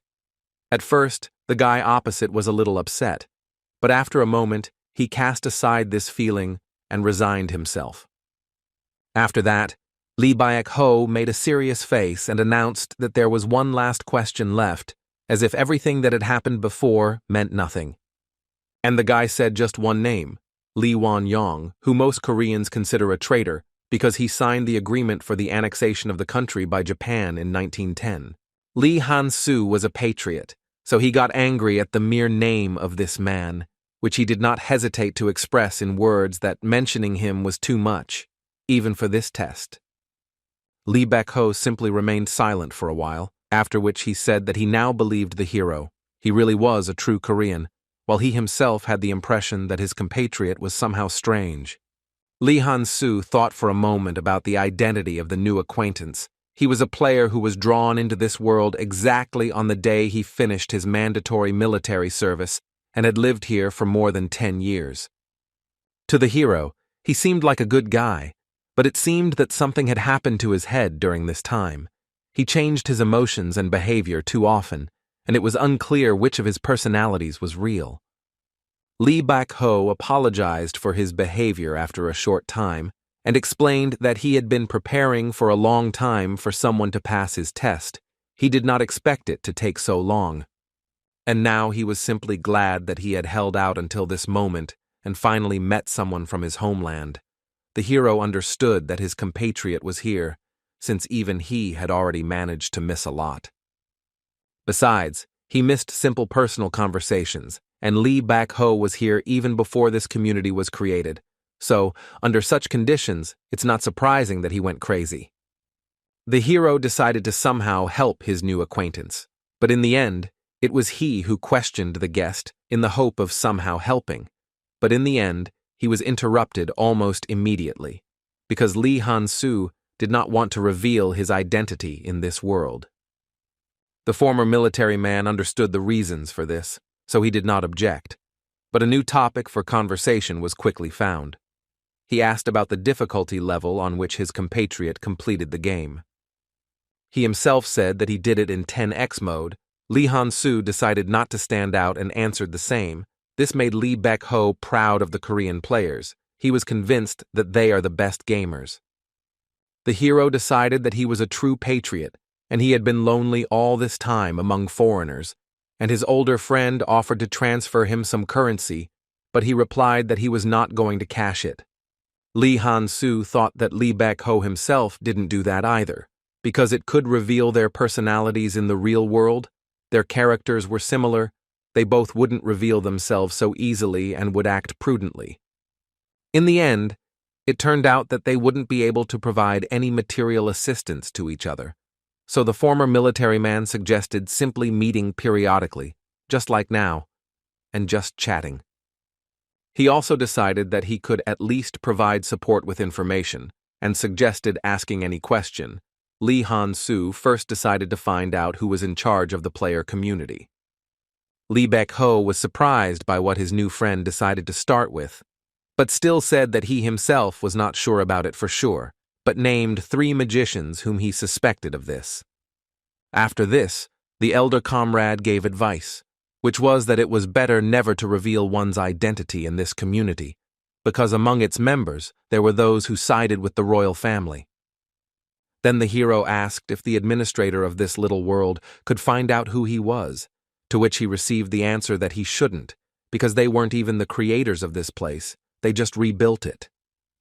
After that, Lee Bak-ho shared information that evil spirits have been visiting Rafdonia for at least 100 years, which is more than 20 years in earthly time, and the game wasn't even in development at that time. And they came from other dimensions. These people were transferred by various methods, for example, by reading a book about this world. There were very few of them, but each of them had unique abilities, and one of them was a powerful magician who created this community. And the current administrator, presumably, simply inherited it. For the hero, this was shocking information, and he was interested in how his compatriot knew all this. Lee Han-soo decided to put the matter aside and focus on gathering even more information. However, Lee Bak-ho admitted that he was currently in hiding, so he had very little current information, but he had something to offer in return. He decided to tell his ward about a room where he could get information about the latest events. It was something like a club for internet addicts, but they could be useful. These are the Round Table Observers, a society of experienced players who meet in secret, and not everyone can get in. Lee Bak-ho described them in great detail, as if he were sending his child on his first school trip, but eventually became upset and said that it was time for him to go. And he explained that the pill he swallowed himself was a prototype, so he was only here for an hour. He got it in a raid on the headquarters of the Ministry of Security. The latter greatly discouraged the hero. Lee Han-soo was curious about who he was to carry out such operations, but soon his compatriot left, and after him the second Korean, he tried to join the Round Table Observers. You can only enter there from 3 to 310. The hero registered there and joined their ranks. The meeting guaranteed the anonymity of the participants, and he appeared in the personalization room.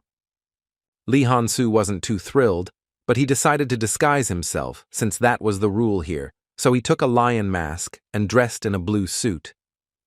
The hero opened the door and entered the main hall, where players wearing masks of a jester, a fox, a deer, and a crescent moon were sitting at a round table, all of whom immediately began to stare at the newcomer.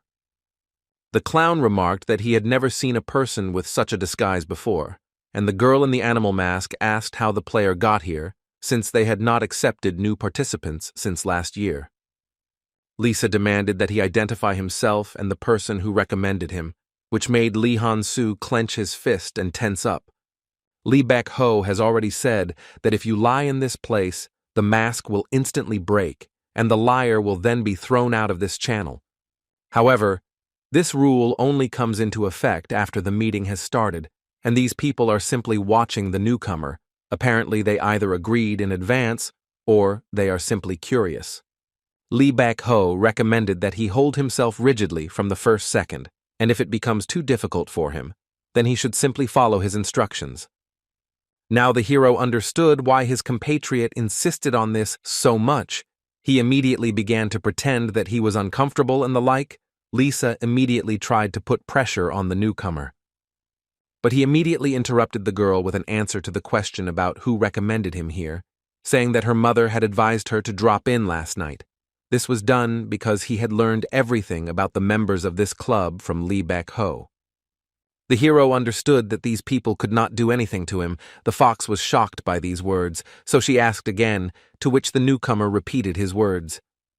The girl got angry and used a skill that can only be used in the spiritual world, like this Ghostbusters community, a dimension where will and emotion are important, that is, killing intent.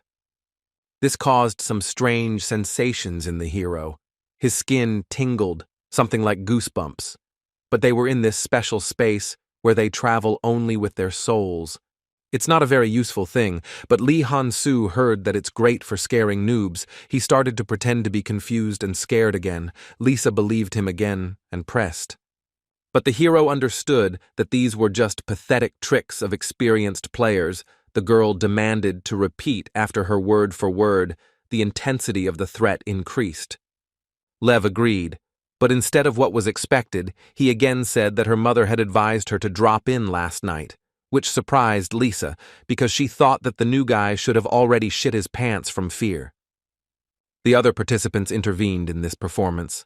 They were unhappy with how far these jokes went from the newcomer, who with such an attitude seemed to be looking for enemies. The hero simply shrugged his shoulders at their reproaches. He tried very hard to create such an image for himself, but apparently, since they were veterans, it didn't impress them all that much. The fox was already trembling with anger, and Lee Han-soo continued to think. He quickly outlined the members of this club. One curious, one impudent, one pathetic, and one annoying. The hero withstood the pressure quite easily, because Lee Baek-ho had already demonstrated this effect on a compatriot. He also said that with excessive exposure, it can cause psychological problems. This technique is stronger the will, so it is used mainly by veterans who have finished off many opponents and themselves have been on the verge of death more than once, although some are born this way. The hero asked how to apply this. It turned out that you need to look at your target as an enemy, someone who needs to be killed no matter what. Now Lee Han-soo decided to do this. The fox quickly became so ill that saliva began to flow from her mouth, and the lion did not understand what was happening. He quickly turned his gaze to the deer. He was also injured, although not as much as the main object of the impact. Then the gaze fell on the jester, who immediately began to justify himself by saying that he had not even said anything. And Crescent just silently leaned forward, the hero surprised that his killing intent was working so well. Lee Han-soo's thoughts were interrupted by a sharp pain in his head. His brain began to be wrung out like a wet rag. Lee Baek-ho, for some reason, did not talk about this effect. This was already the hero's limit, so he could not continue to use killing intent. Lisa had just started to beg him to stop. In an instant, it was all over, and the club members breathed a sigh of relief. The deer remarked that there would be a lot of problems with the new member, and the jester said that it had been an interesting experience, and he was curious when he could do the same. The heroes didn't quite understand what had happened, but it worked. He managed to build an image of a tough guy that no one should mess with. Soon, all the doors suddenly slammed shut, and Lisa announced that it was time to start the meeting, while Crescent admitted that due to the level of murderous intent Leo had, he thought that this was not his first time here. However, he noticed that this mask had been hanging on the wall all this time, which meant that perhaps the master himself had invited him, which he immediately asked about.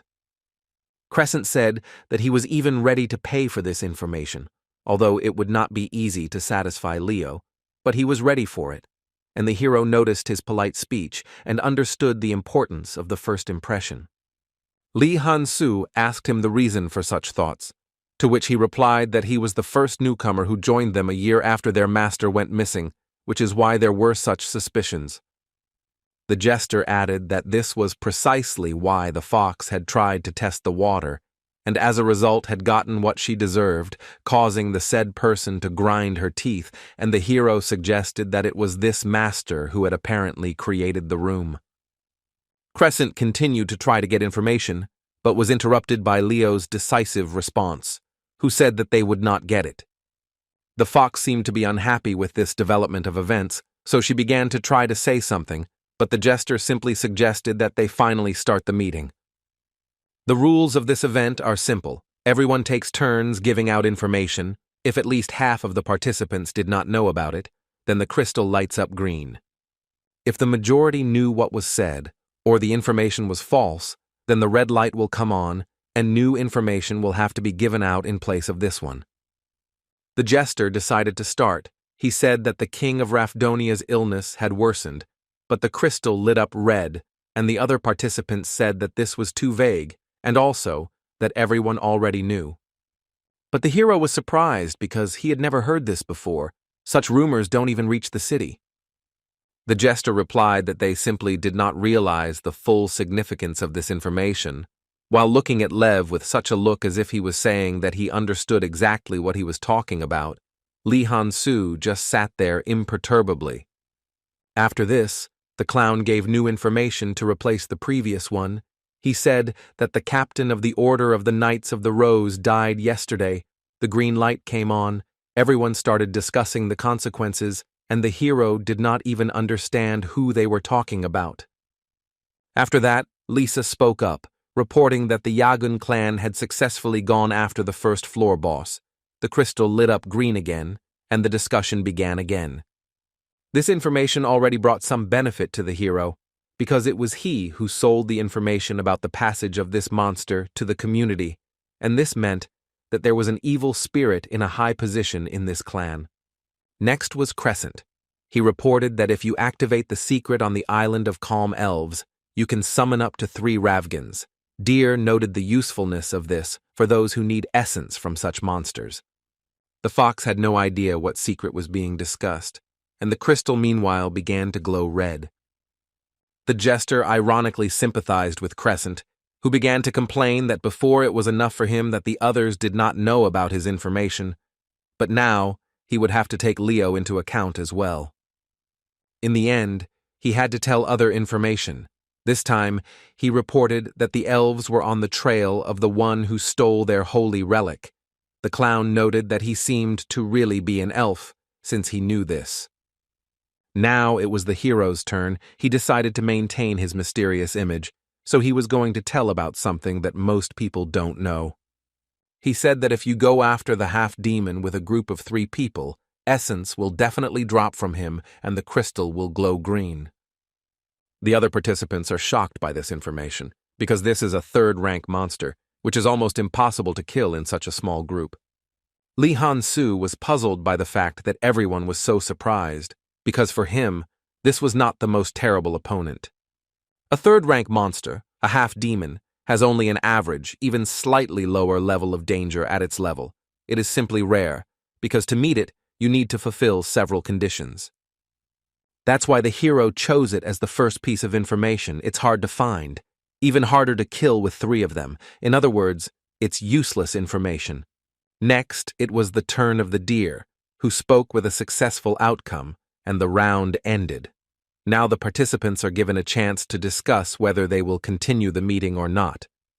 Most decided to end it there, but the jester said that he wouldn't mind staying alone with Lev, but he also decided to stop, because if he stayed, there was a high chance of being exposed. The clown can give out a leak of information just to see if the hero knows it. If the crystal lights up green, it will become clear that he is a newbie. Li Han-su was about to simply leave when he noticed that the other members were staring at him as if they were waiting for parting words. Looking at them, Lev thought that today he was, in fact, the main character of this meeting, so he quickly thought of what to say next to maintain his image. He asked them in a disappointed tone if that was all they could offer him, then turned around and simply left.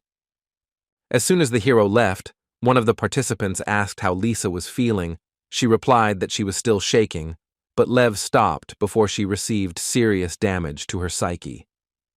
If he hadn't stopped emitting killing intent towards her, things could have ended badly. But what shocked the girl the most was that the hero instantly stopped when he realized that she was at her limit. Then Crescent said that he really hadn't imagined it, and Leo was able to completely hide the manifestation of his will in a second, which had previously been considered impossible.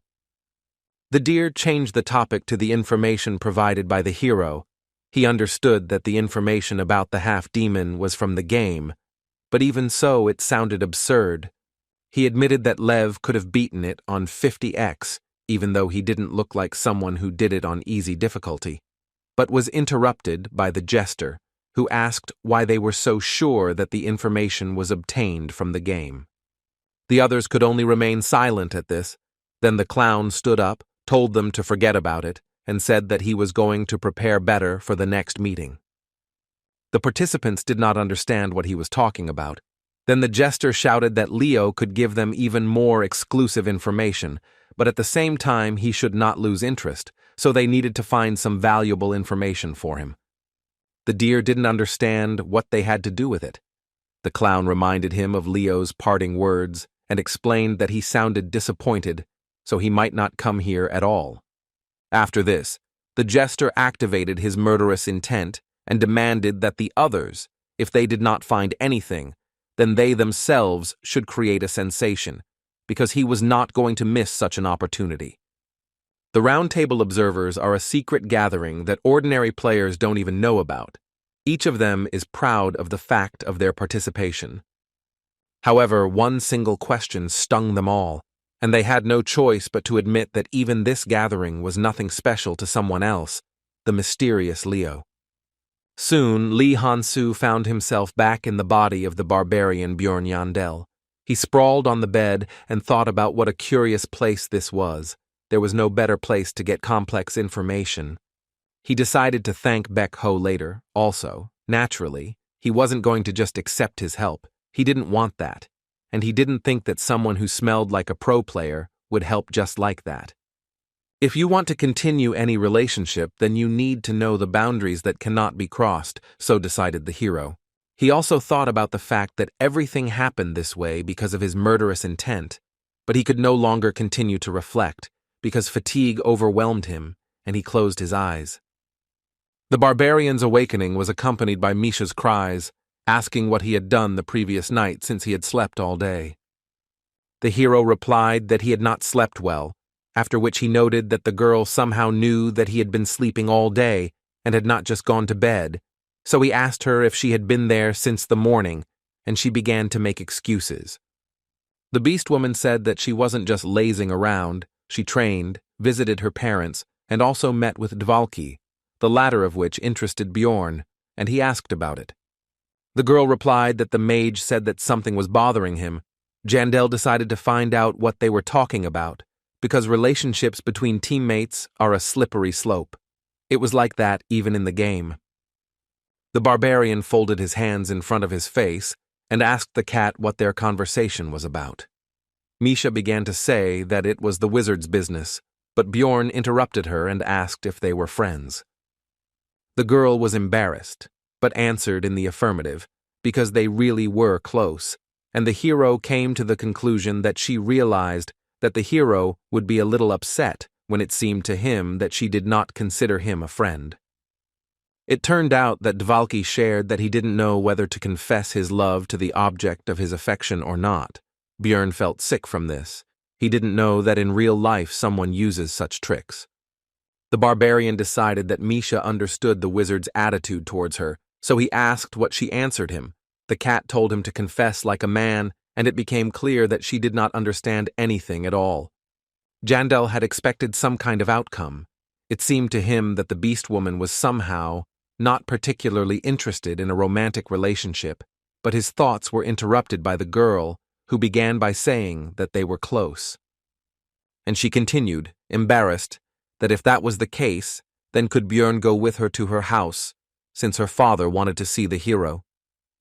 The barbarian calmly agreed to this request and simply specified the time by which he needed to arrive at the place. This reaction surprised the girl. She thought that she had misheard it, so she asked Björn again. He answered the same thing.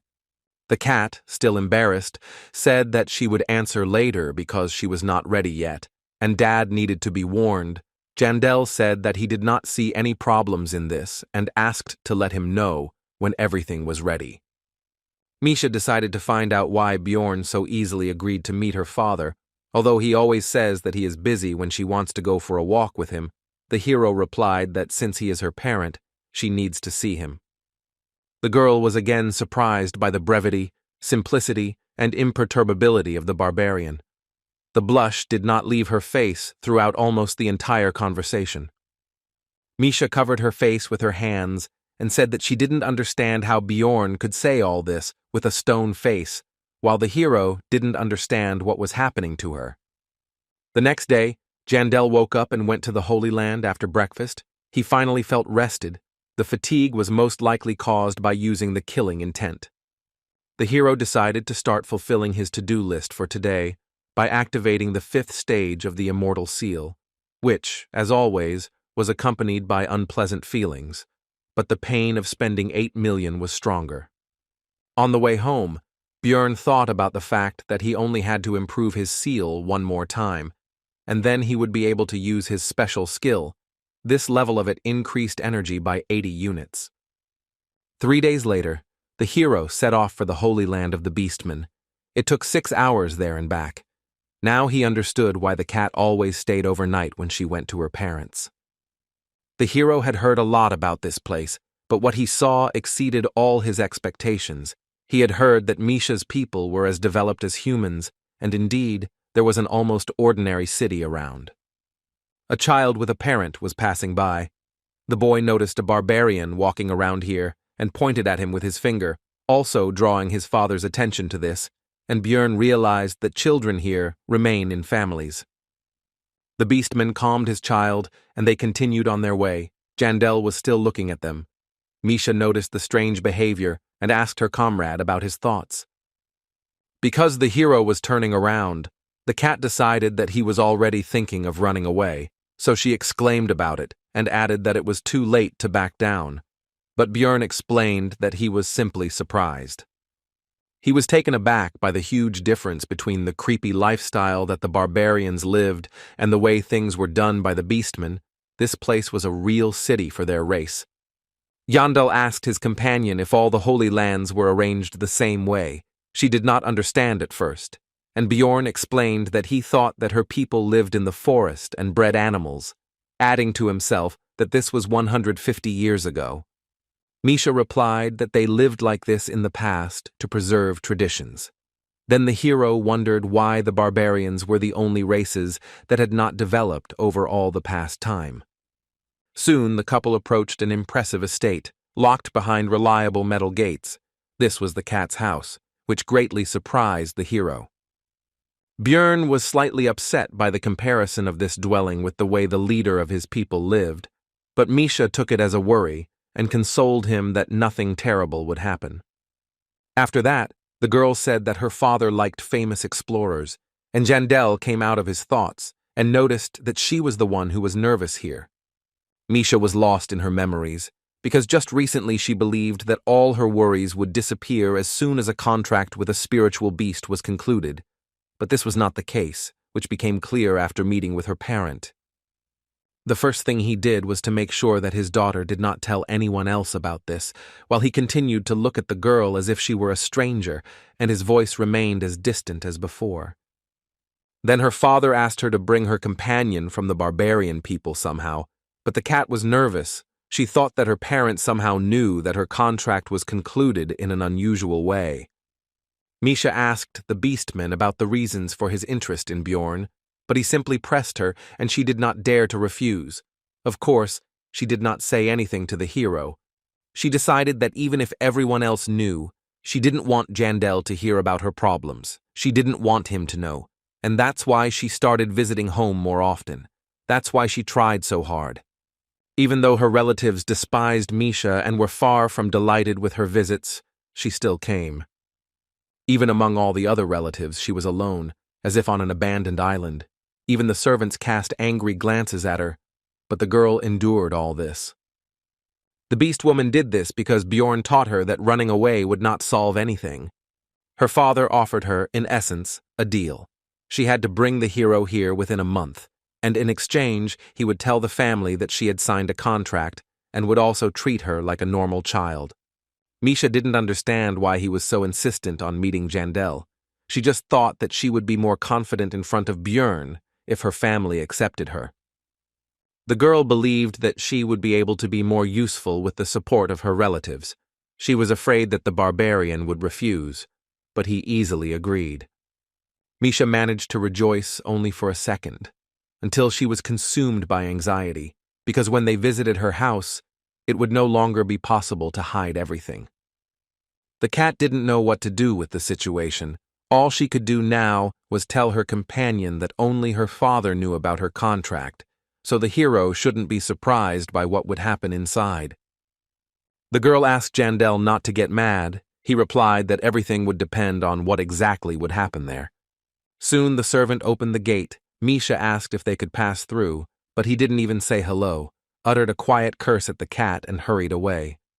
The girl immediately decided to calm the hero down. She asked him not to pay attention to it and assured him that no one would treat him like that. But she cut herself off when she looked at the barbarian's face. It immediately became clear to her that her words had not helped. Misha asked Jandel not to make such a face, because this smile frightened her.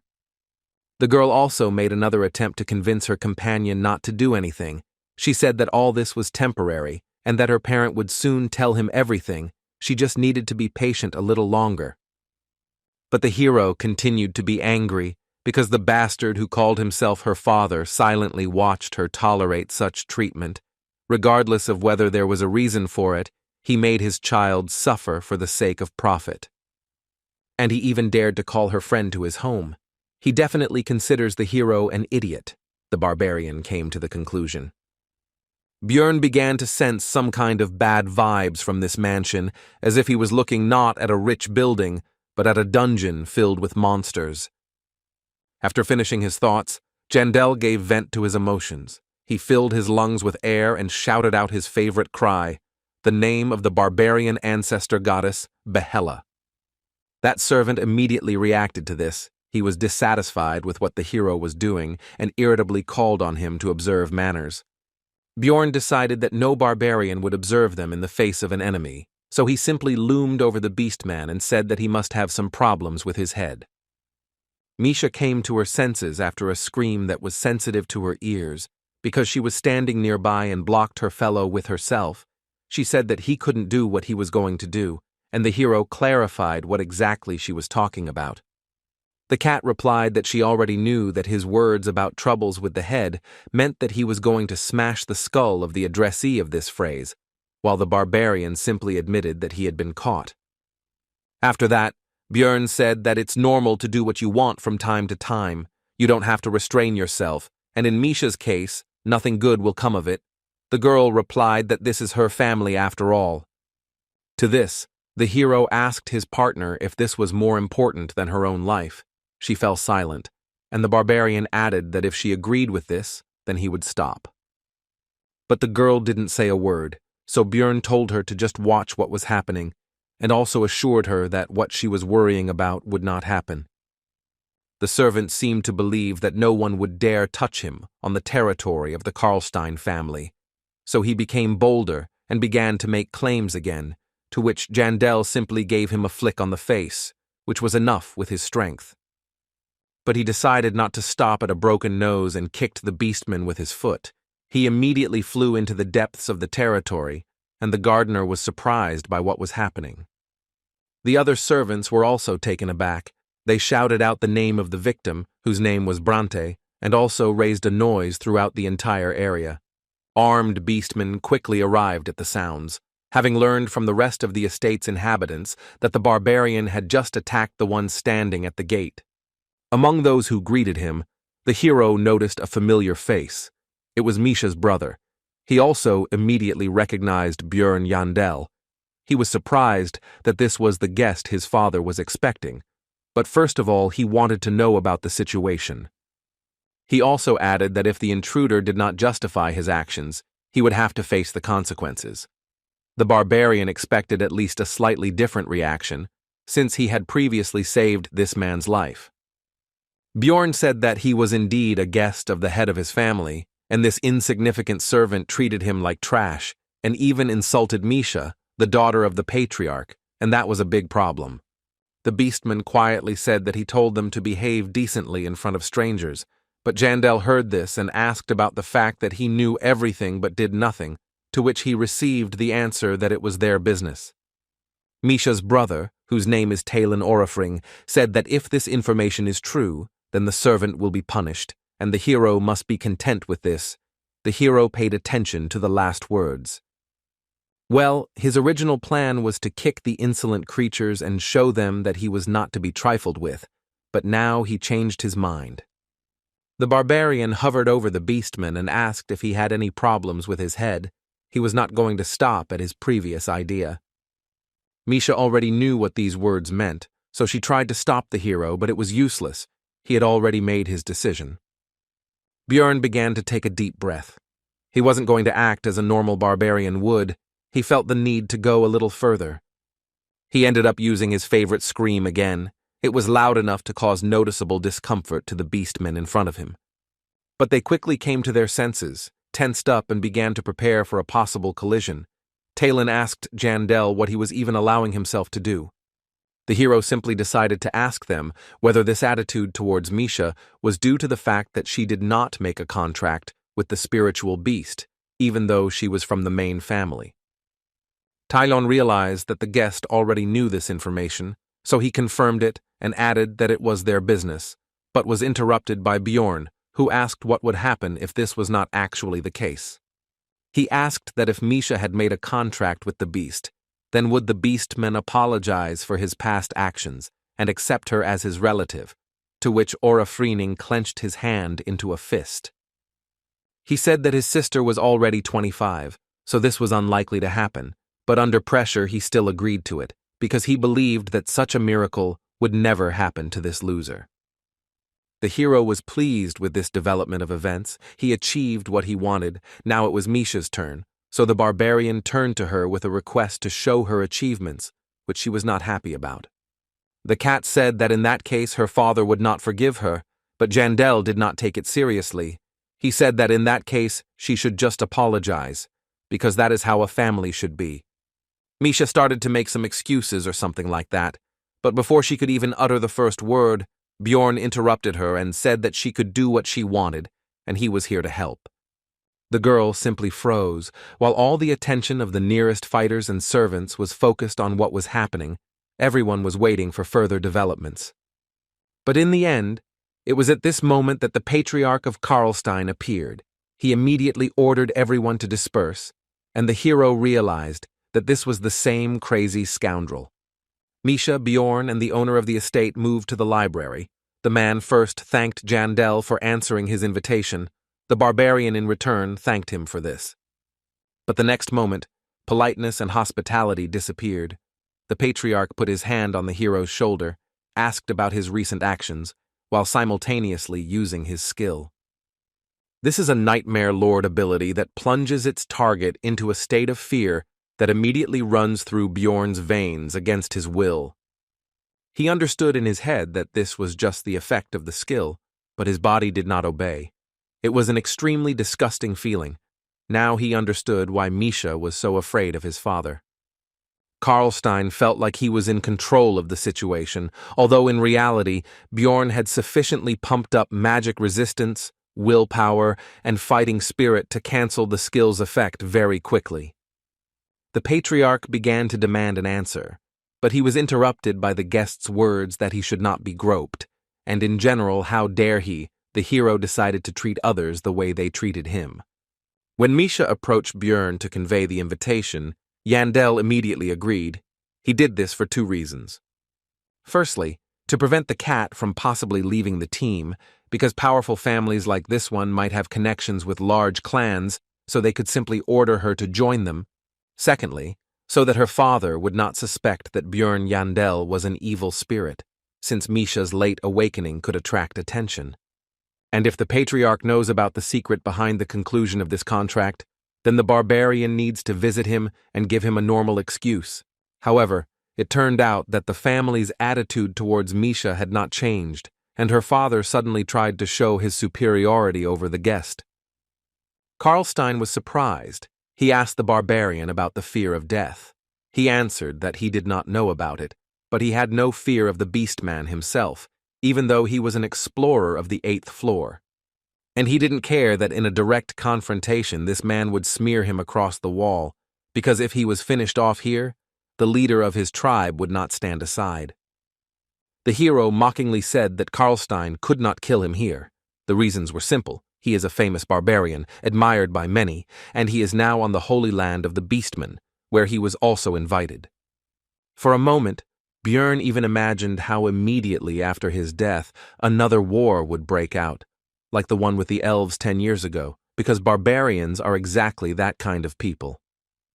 The patriarch cancelled his skill, turned away from the barbarian and the cat, and then laughed loudly, but the hero understood that he was just pretending, and in fact, he was now furious. Karlstein said that he knew that Yandel used that item. Bjorn decided that he knew about the Ring of the Frost Spirit, so he decided to play the fool. The barbarian pretended not to understand what was being said. The patriarch said that his acting was not particularly credible, but the hero decided that it was just a provocation, since he had already fooled many people thanks to his acting skills. He crossed his arms over his chest and demanded something simpler, to which the head of the family said that he meant the item that allowed them to conclude a contract with the ice beast, Scotty. As a result, the barbarian and the beastman went around and around for some time, one trying to somehow catch the other when the latter continued to feign complete incomprehension. The hero asked what this object was. The patriarch replied that he would tell about it as soon as Yandel confessed. Then Bjorn noticed that something was wrong here. He'd dealt with enough assholes to instinctively know that Karlstein was lying right now. The hero began to understand that this man seemed to know about the existence of an object that could help awaken, but he did not know the details. Now he was pushing that one word of his would solve all of Misha's problems, but Björn understood that he was being deliberately shown how the girl was treated in this house. His goal is to extract the necessary information from Yandel. On the way to it, he doesn't even care whether it hurts his daughter or not. He's definitely a complete asshole, the hero came to the conclusion. Björn noted that now was the perfect situation to use the perfect skill, the number one reason he had assigned the barbarian as an imbalance character.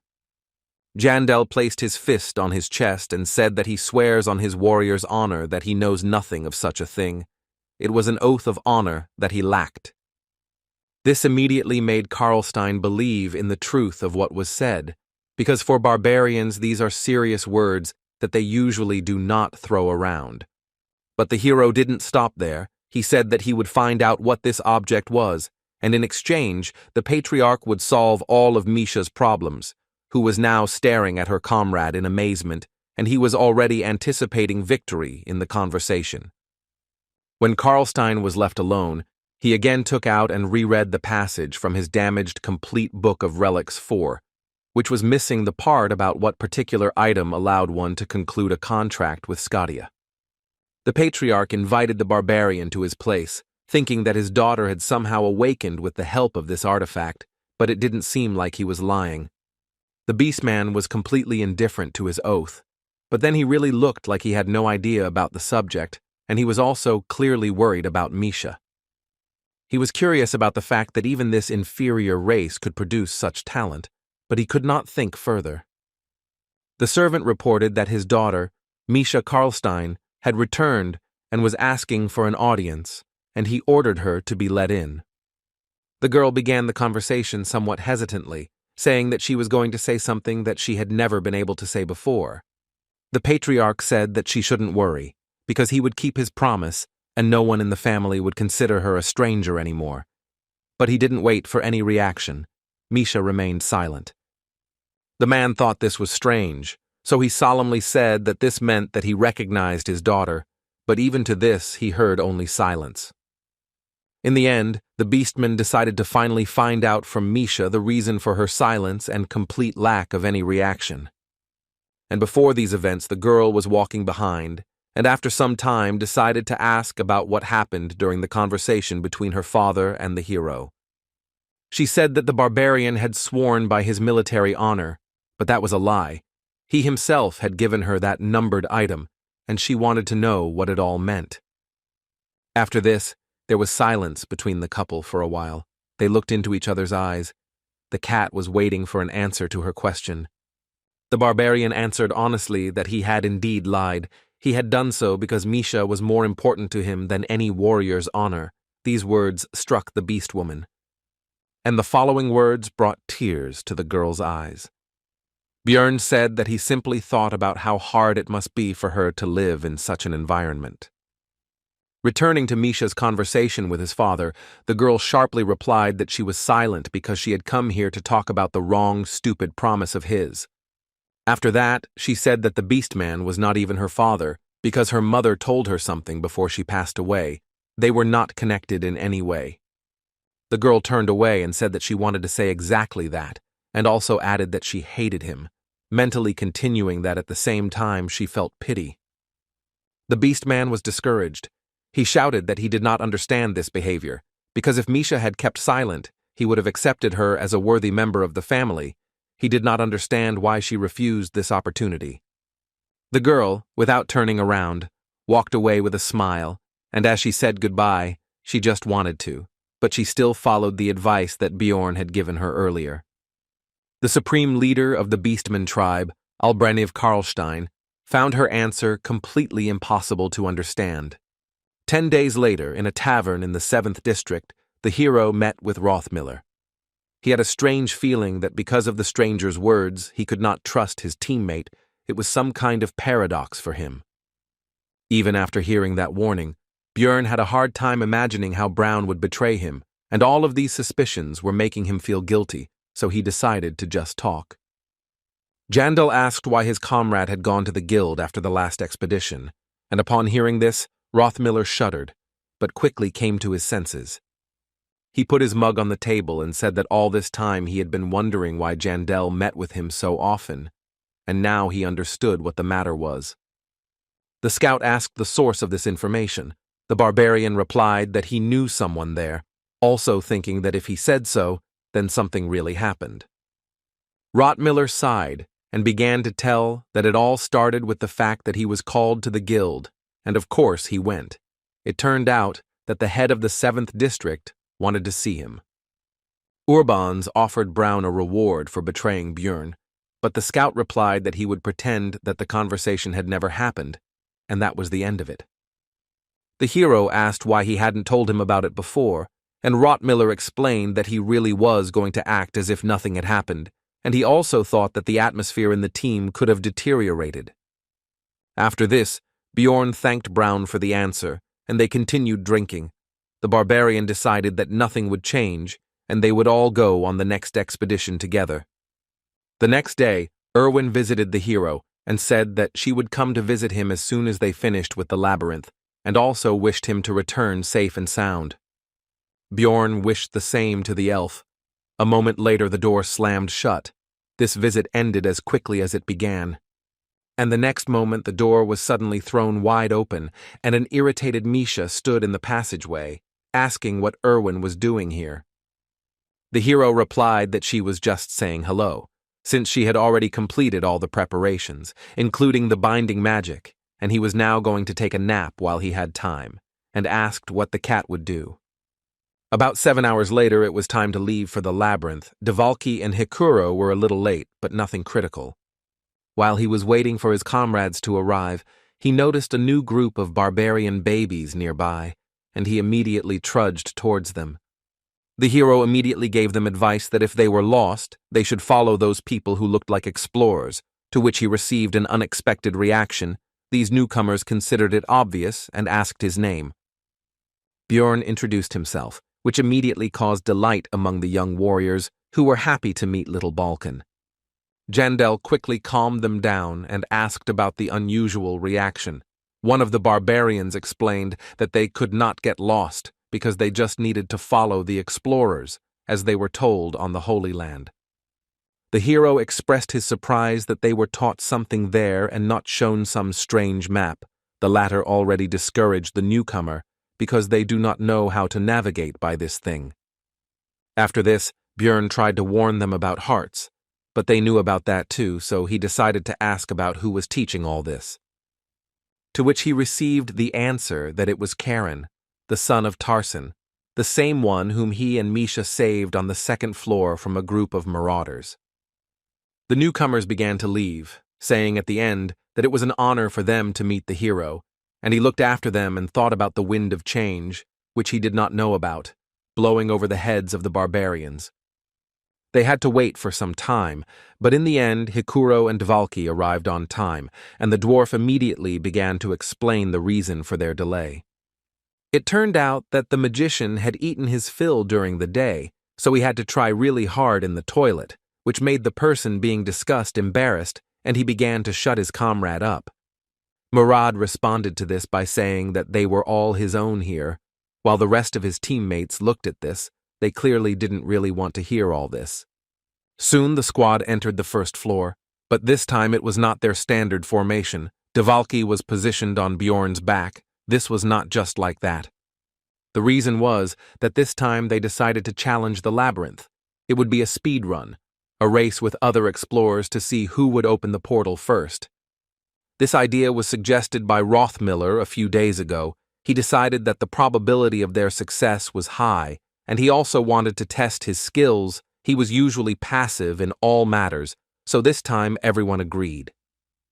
The hero had already done such speed runs in Dungeon and Stone, but in real life, it was also surprisingly fun. Brown used all his scouting skills and applied all the abilities gained from specific essences in order to find shortcuts and bypass other research teams and get ahead. As a result, the team was spread out too much and Rothmiller got ahead, which is why he received advice from Misha that it was dangerous to move alone. This was soon confirmed. Several monsters suddenly jumped out at Brown. They were only rank 9, but even so they were dangerous, especially for a non-combat class like a scout. But Misha quickly rushed forward and saved the situation. All the opponents were instantly destroyed. The danger passed. But Rothmiller had enough of the fear he had received. The scout had already decided that he really was just a burden, and that they would be better off stopping and returning to their normal progress. But before he could say a word, his comrades urged him not to stop and to run further. This brought Brown to his senses, and the race continued. Thanks to the essences, the endurance of all researchers, except for mages, is significantly higher than that of an ordinary person, but they still sweat a lot after running for several hours without stopping. Along the way, Bjorn noticed that Dvalki had become heavier, to which he replied that the barbarian himself had told him that Misha liked bigger guys. The hero remembered that he had actually said this nonsense so that the wizard would not confess his feelings to the cat girl for some time, as a result of which he decided to eat more food.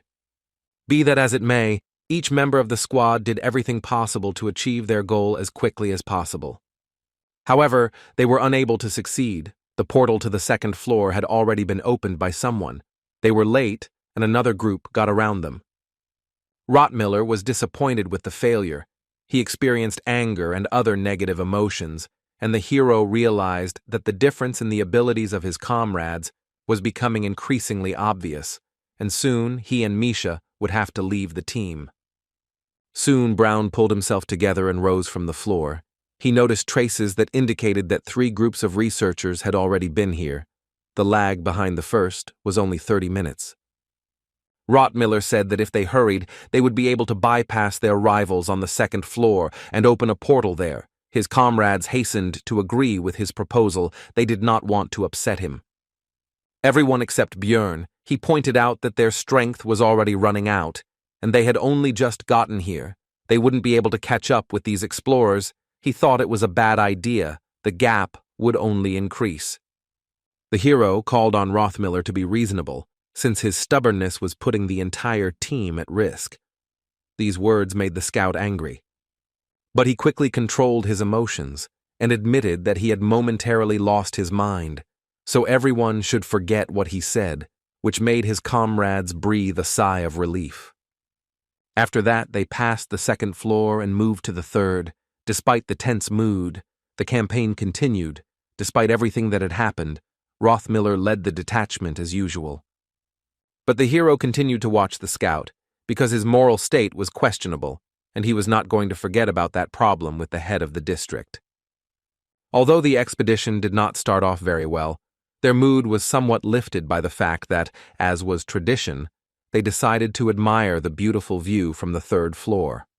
Dvalki spoke about his joy at being able to share this beauty with his comrades. Misha said that it was somehow sentimental, and the wizard was outraged by this, because his words were sincere. Then the squad moved to the fourth floor, where they immediately entered into battle. The Heavenly Tower had a staged structure. After clearing the monsters, you need to choose one of 3 ladders to climb. There are a total of 100 levels. There is a ladder of courage, wisdom, patience, and fate. Only 4 kinds that appear randomly. Distinguish them by color, respectively blue, gold, purple, and red. Among them, the first type is the most stable. In it, you just need to defeat all the monsters, but after that, you need to wait 4 hours until the opening of the next test. Wisdom involves going through a confusing path full of traps and monsters, but it allows you to jump 5 floors at once without any unnecessary delays, which makes it popular, although a scout was needed. And everyone tries to avoid the ladder of patience because here they had to relive their worst memories. The other comrades went through it with tension. Only Björn didn't care. But upon completion of such a test, there is a chance to get a numbered item or a 6th rank essence, but this time they only got mana stones, and fate will be told later. Early in the morning of the 19th day of the expedition, while everyone except the scout and the barbarian were asleep, Rothmiller suddenly announced that he was going to leave the team after this sortie. Jandal asked if this decision was made because of him. He also thought that it was sudden, but he expected something like this, because he took into account this development of events. Rothmiller asked his comrade to share a piece of dried meat and replied that he was not leaving because of Björn. Brown went on to say that this was partly due to the offer from the county chief, as he was tempted by the prospect of a position as a scout in a major clan. Rothmiller understood that this would not happen, because he did not intend to betray, but then his heart began to beat faster than ever. Then he realized that it was time to leave the team, after which he asked Björn not to worry. After all, he was already used to this. Other researchers, endowed with talent, easily climbed higher, but over the past 8 years he had managed to change many squads because of this, and was left behind. The scout couldn't keep up with their pace of development. Sometimes Brown was kicked out, other times he left on his own, until the relationship deteriorated completely, and that's how he lived. Emerging from his memories, he finished his story by saying that this time everything was not so simple. Then the barbarian listening to him asked about the difficulties that had arisen. Rothmiller replied that this time his comrades had become dear to him, so he hoped that their travels would last a little longer, but it seemed that everything would come to an end one day. Björn was about to say something, but the timekeeping magic that Dvalki had created worked, and they had to continue on their way. Jandal decided that this was even for the best, since once in the city, he would be able to tell Rothmiller normally that he and Misha were going to leave the team anyway, so the scout didn't have to leave it either. Another test was soon completed. This time, Dvalki admitted that he once again realized the danger of carelessness in the labyrinth, because despite the low rank of the opponents, their combination turned out to be dangerous. After the victory, an unexpected event happened that surprised all the researchers. All 3 doors that appeared led to the ladder of fate, which they had never chosen before. There were several reasons for this. Firstly, the chance of their appearance was only 5% compared to others, and secondly, Their unpredictability meant that the game was not worth the candle. Misha assumed that it made no difference to them which door they entered, and also remembered how she had been in one, where she had only encountered monsters, and that was it. The hero realized that she had simply been given a test of courage. As with the cat, most people who choose a fate will get one of 3 other ladders, which are chosen randomly, but there are also unique events. Dvalki told his comrades about this, but he, unlike the hero, did not know that the chance for other tests was 20%. In the game, there were 32 of them, from returning to the first floor to defending against a wave of monsters. Hikuro pointed out that standing around was a waste of time, and if they continued hunting, they had a good chance of earning 1.5 million magic stones. Björn was not against entering this door, because the appearance of 3 ladders of fate at once could mean only one thing: getting to one of 3 types of special hidden levels. Soon, the team moved to another space. Rothmiller immediately reported that he had no information about this place. The hero regretted that they got the Labyrinth of Larkaz. Dvalki suggested just waiting 4 days until the entire dimension was closed, and Brown noted that this place might be like a rift, so they might stay here because of that. The hero knew that they weren't really locked in here, but at their current level, clearing the entire zone in the allotted time didn't sound realistic, and he also suggested that everyone check their condition. Misha noticed that she felt better because of his words, but Hikuro didn't feel anything unusual, so he decided that her imagination was running wild. But Rothmiller's words about him being more energetic refuted his words, and Dvalki added that his mana reserve had increased significantly. Now he could use a 6th-tier spell. The comrades did not understand what was happening. Unlike the hero, he knew that all this power was pulled from his muscles. This is the field effect of the Guardian of Balance, evenly balancing the characteristics of those who entered. He couldn't directly tell his teammates about what had happened, but he decided to lead them to the right thoughts, so he said that something strange was happening to his body, and he couldn't gather his strength. Rothmiller again showed himself to be an experienced researcher. He decided that since not everyone got better, there must be some special effect. He suggested that their characteristics were mixed up. Björn asked Brown about the next plan of action. He replied that they should explore this place to find a way out, and they could also look for some loot here. Hikuro started to say something, but was interrupted by Dvalki, who exclaimed that this could be the last great sage's will, the testament of Gabrielius. The hero translated it for himself as a secret. Rothmiller agreed with this possibility, because they came across 3 ladders of fate. The dwarf began to mumble something again, but Jandel did not listen to him, worrying about the fact that there were 4 days left before the labyrinth closed. And so the last expedition of the team of losers began. Misha soon said that she noticed the unnatural silence that reigned in this place. It seemed to her that something was about to jump out at them. Dvalki addressed the cat with the words that she should not worry, because he would protect her with all his might. But the girl replied that it was she who should cover him. The wizard continued by saying that they could help each other, and the hero felt ashamed of what the wizard was doing on the campaign, while Hikuro mentally supported the wizard.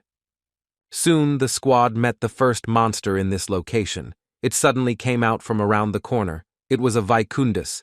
It has the 6th rank. The fight began immediately. The monster roared and attacked. Björn, as the squad's tank, began to hold back the enemy, but this caused him unexpected problems. Jandal began to move back. He lacked strength. This happened because the barbarian's physical strength was redistributed between his comrades. He had the feeling that this was not the 6th, but the 5th rank. Dvalki decided to intervene in the battle. He began to use his 8th level spells. First he used Freeze Enhancement, followed by Ice Spear. But, unexpectedly, those usual spells that were supposed to simply inflict some damage on the enemy completely destroyed the Vicundus and killed him. This development of events greatly surprised all the researchers, and it made a particular impression on the one who did it, Dvalki. Now the hero remembered that the wizard's powers had increased, and now, when he saw this ice spear, he immediately realized that in this place, the wizard was no longer a weakling. Jandal already thought that it would be impossible to pass this level. But this changes everything. Now they have a chance to clear the Labyrinth of Larkaz. This is a special hidden field. Even the most experienced guide won't help here, because everything here is arranged in such a way that anyone will get lost. Along the way, Rottmiller continued to leave special marks on the walls and lead his comrades forward. At some point, the hero began to wonder why a scout was needed at all if he couldn't find the way. But it turned out to be just his arrogance. Brown rose from the very bottom. He was a truly multi-talented man. Björn would never have thought that he was so capable. He even knew how to draw maps.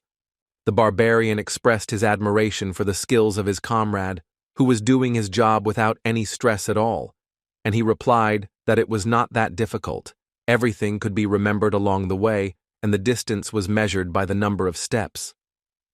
Now that his stats had increased, Rothmiller began to actively participate in battles, as all elite scouts do, and he also began to better sense the approach of enemies. There were now 4 of them. Dvalki exclaimed to leave them to him, after which he surprised the barbarian by using double spell and even enhanced ice spear. But he chose a strange direction. The shells headed straight for the backs of Björn and Brown, who were already tense from this. But everything was under control. The wizard used another spell, trajectory correction. Now the spears were directed at the approaching Vicundus. The monsters had just come out from around the corner and saw the researchers. They didn't even have time to understand what was happening, and didn't realize that they were practically dead. It turned out that Dvalki used 2 spells at the same time, after which he also used support magic. It turned out that although he had a low level of mana, his talent for magic was quite serious. In the end, half of the opponents were defeated. Now it was necessary to deal with the remaining ones. Björn and Misha were going to take on one, and Rothmiller suggested finishing quickly and moving on. The hero seemed to feel a little ashamed, because even after months of traveling together, he still hadn't really tried to get to know his comrades better. But he noticed too late that Dvalki had become a loser again. Now, for example, he began to boast that he, as a great wizard, could cope with any problems. This field effect, Balance Guardian, helps sorcerers the most, as can be seen with their squad wizard right now. Since they can't absorb essences, their main stat, mana, increases sharply here, but even that has its limits. The hero didn't believe that things could really go that well.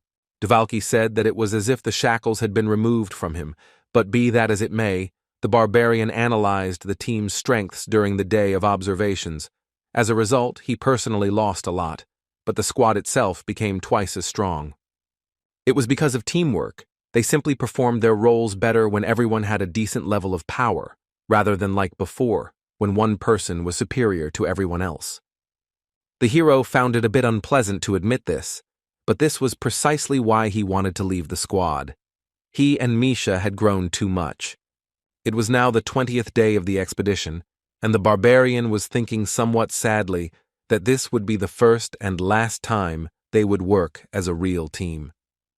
It turned out that Björn was so deep in his thoughts that he didn't notice how Misha was telling him something. The cat was unhappy with being ignored, and in the end, she told him to stand guard normally. The time on duty often became a good moment for the hero to think about what happened this time. He wanted to get some artifact here, but he needed to defeat the boss. He was sorry that due to lack of time he would not be able to collect all the loot, but then he was distracted by the voice of his comrade, who had woken up late at night. It was Dvalki. He asked Björn if he remembered how he talked about Misha's preferences, and the hero realized that things were getting hot, since a conversation about the object of his interest was planned.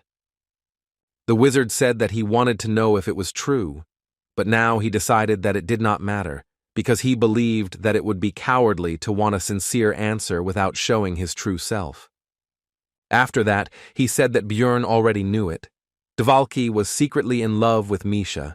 Yandel began to guess what would follow, and his expectations were justified. He began to talk about what to do if he did not return. The hero stopped him because it was the famous death flag, but the magician misunderstood him. He decided that his comrade was shutting him up because he liked Misha too, and the barbarian himself was thinking about the fact that the sorcerer could be knocked out. Björn began to explain that Dvalki had misunderstood him, but he didn't seem to believe him and said that it didn't change anything.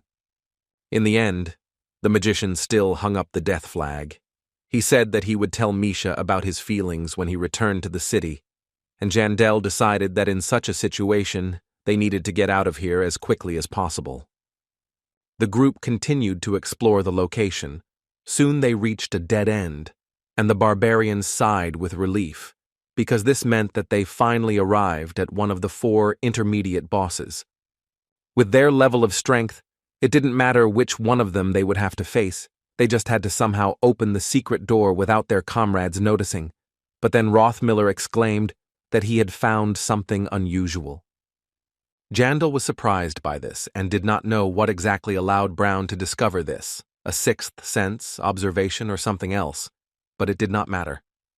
Thanks to this, Björn did not have to intervene.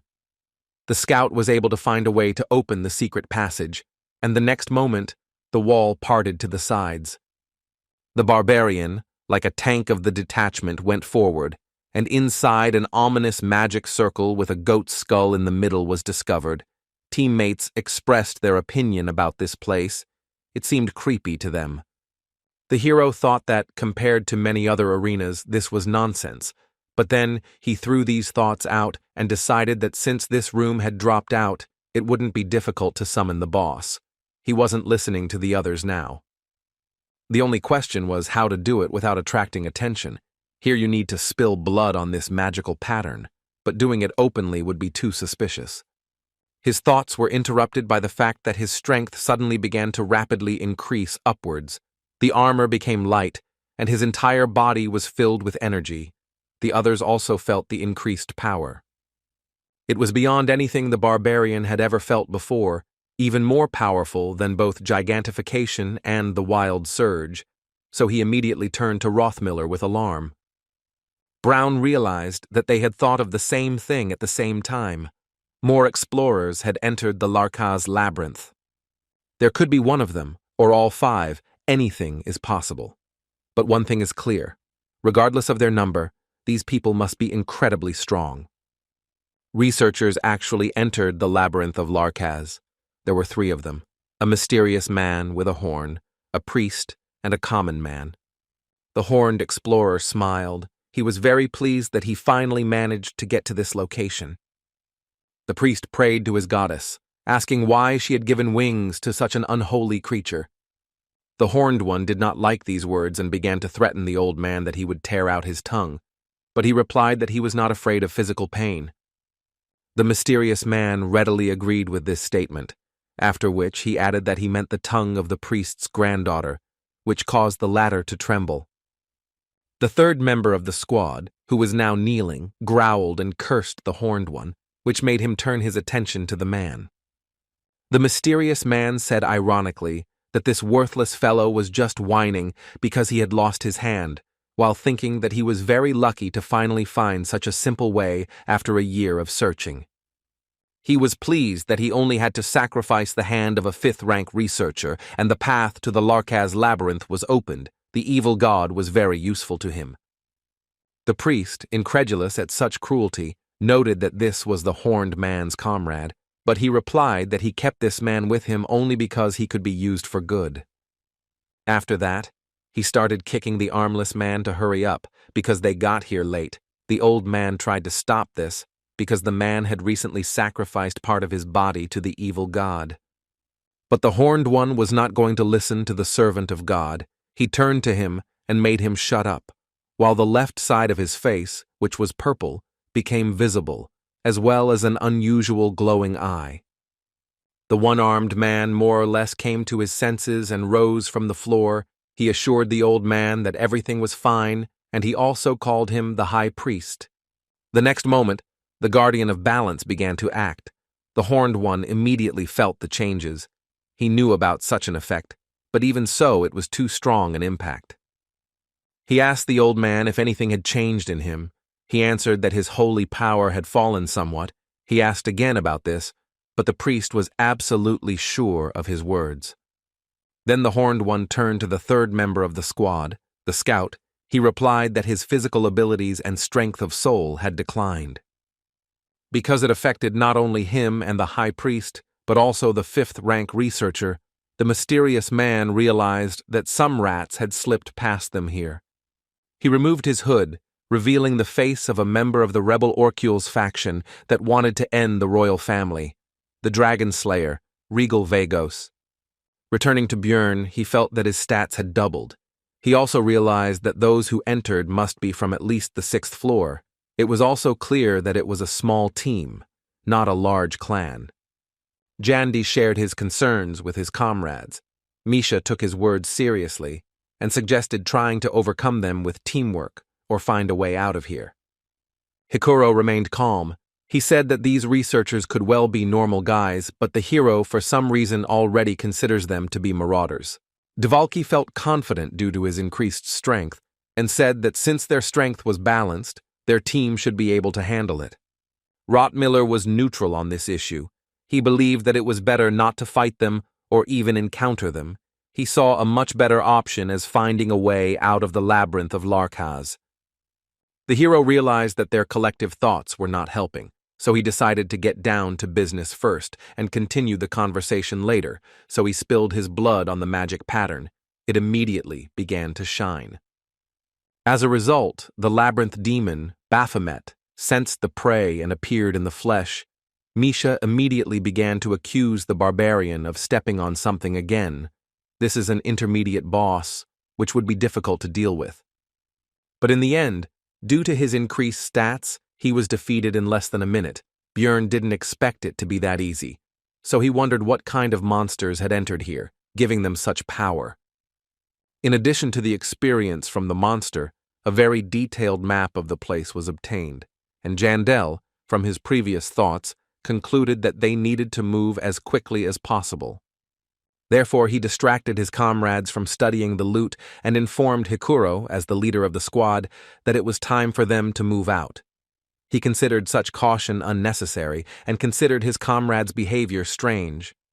His fears seemed incomprehensible to his teammates, so he said that he expected the worst and urged them to think about the last battle, pay attention to the increased strength, and understand that these people are very powerful. He clenched his fist and said that no amount of stat balancing would help them, because potential opponents would have their own essences, ranks, special abilities, and high-end equipment. If they had to fight, then the hero's team would be defeated. This thought was the basis of his anxiety. One of them could be seriously hurt. His comrades finally understood what Björn was feeling. The teammates listened to the barbarian's words, so now they were not just wandering around the labyrinth of Larkaz, but were going straight to the goal. The magician took his place on the dwarf's back. Everyone was hurrying forward. To get out of here and still have time to prepare for the worst, you first need to defeat the main boss, and before that, break through the rest of the monsters. The team didn't even stop, continuing to run towards the monsters. Only Dvalki sent a spell forward from behind his comrade. It was Ice Storm, a Tier 7 offensive magic that deals damage to each of its targets, albeit small, but not in this case because now their characteristics are at their best. They usually used it to clear weak mobs or combine it with Misha's quick attacks, but now it froze the rank 6 enemies, skipping the frostbite effect. True, this would not last long, and in a few seconds the monsters would come to their senses, but Bjorn was not going to let them do that, so he rushed towards them with his favorite cry. The path was quickly cleared, and the squad continued their run. More than one such group of enemies awaited them ahead, but they did not pose a danger. They were simply annoying obstacles. The 21st day of their stay in the labyrinth arrived. The team decided to take a short break, during which Hikuro said that due to the increase in characteristics, it was not difficult for him to carry Dvalki at all. After which the dwarf added that it was even easier for him than going through the first floor at speed.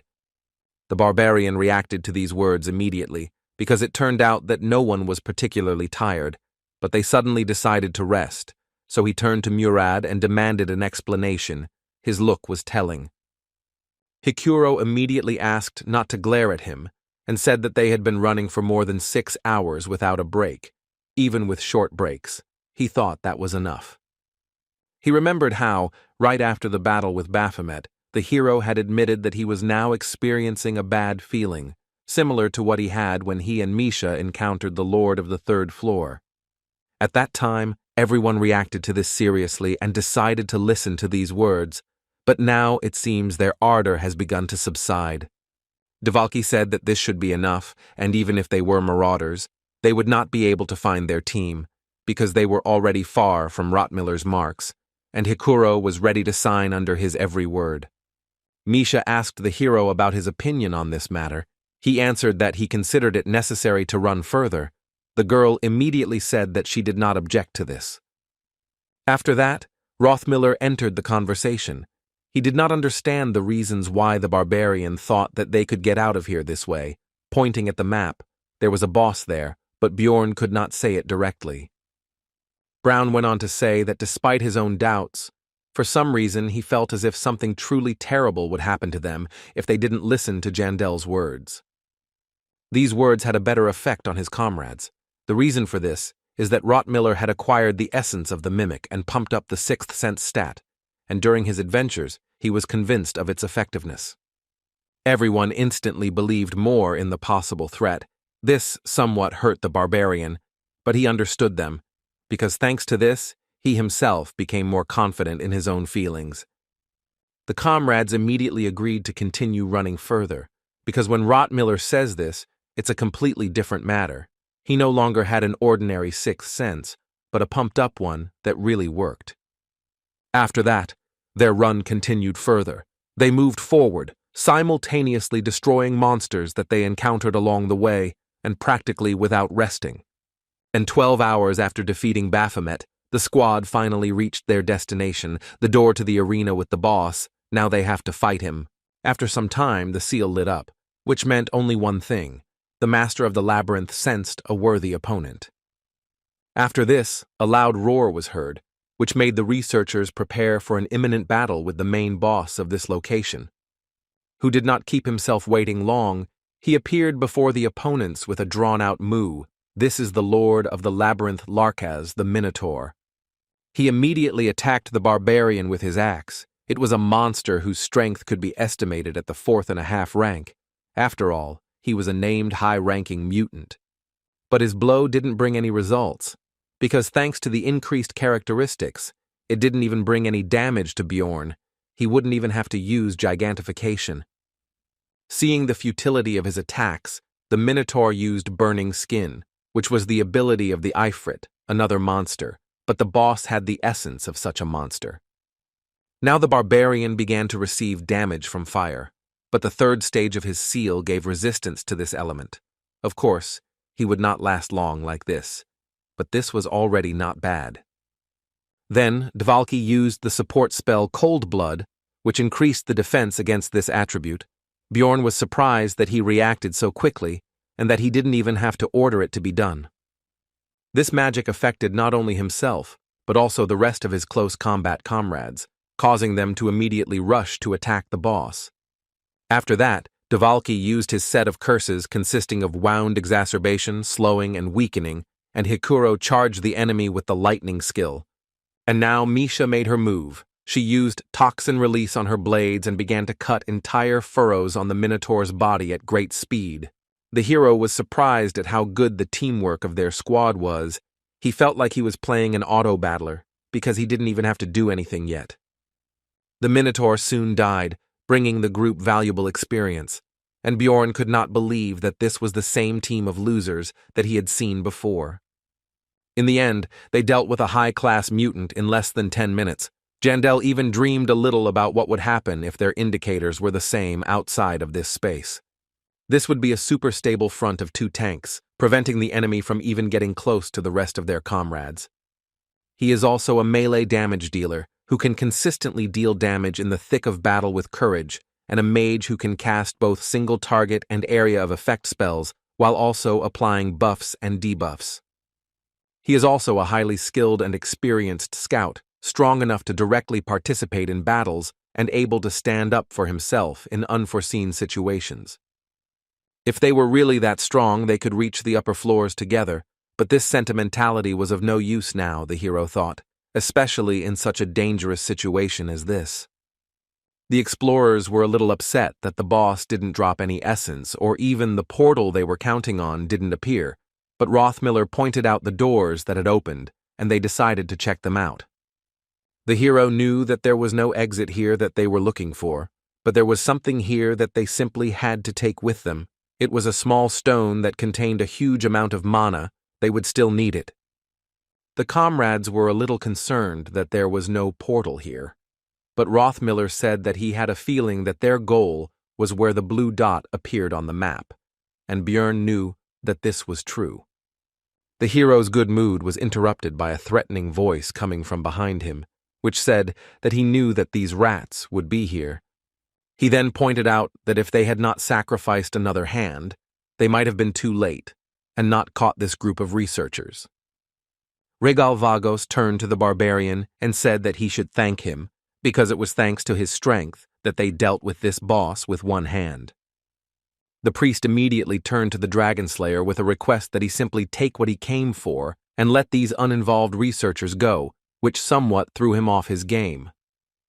And Bjorn and his comrades froze tensely after the first words of the Horned One, which froze like an eerie echo in their ears. The warrior's heart instinctively sensed danger and began to prepare even before his mind reacted.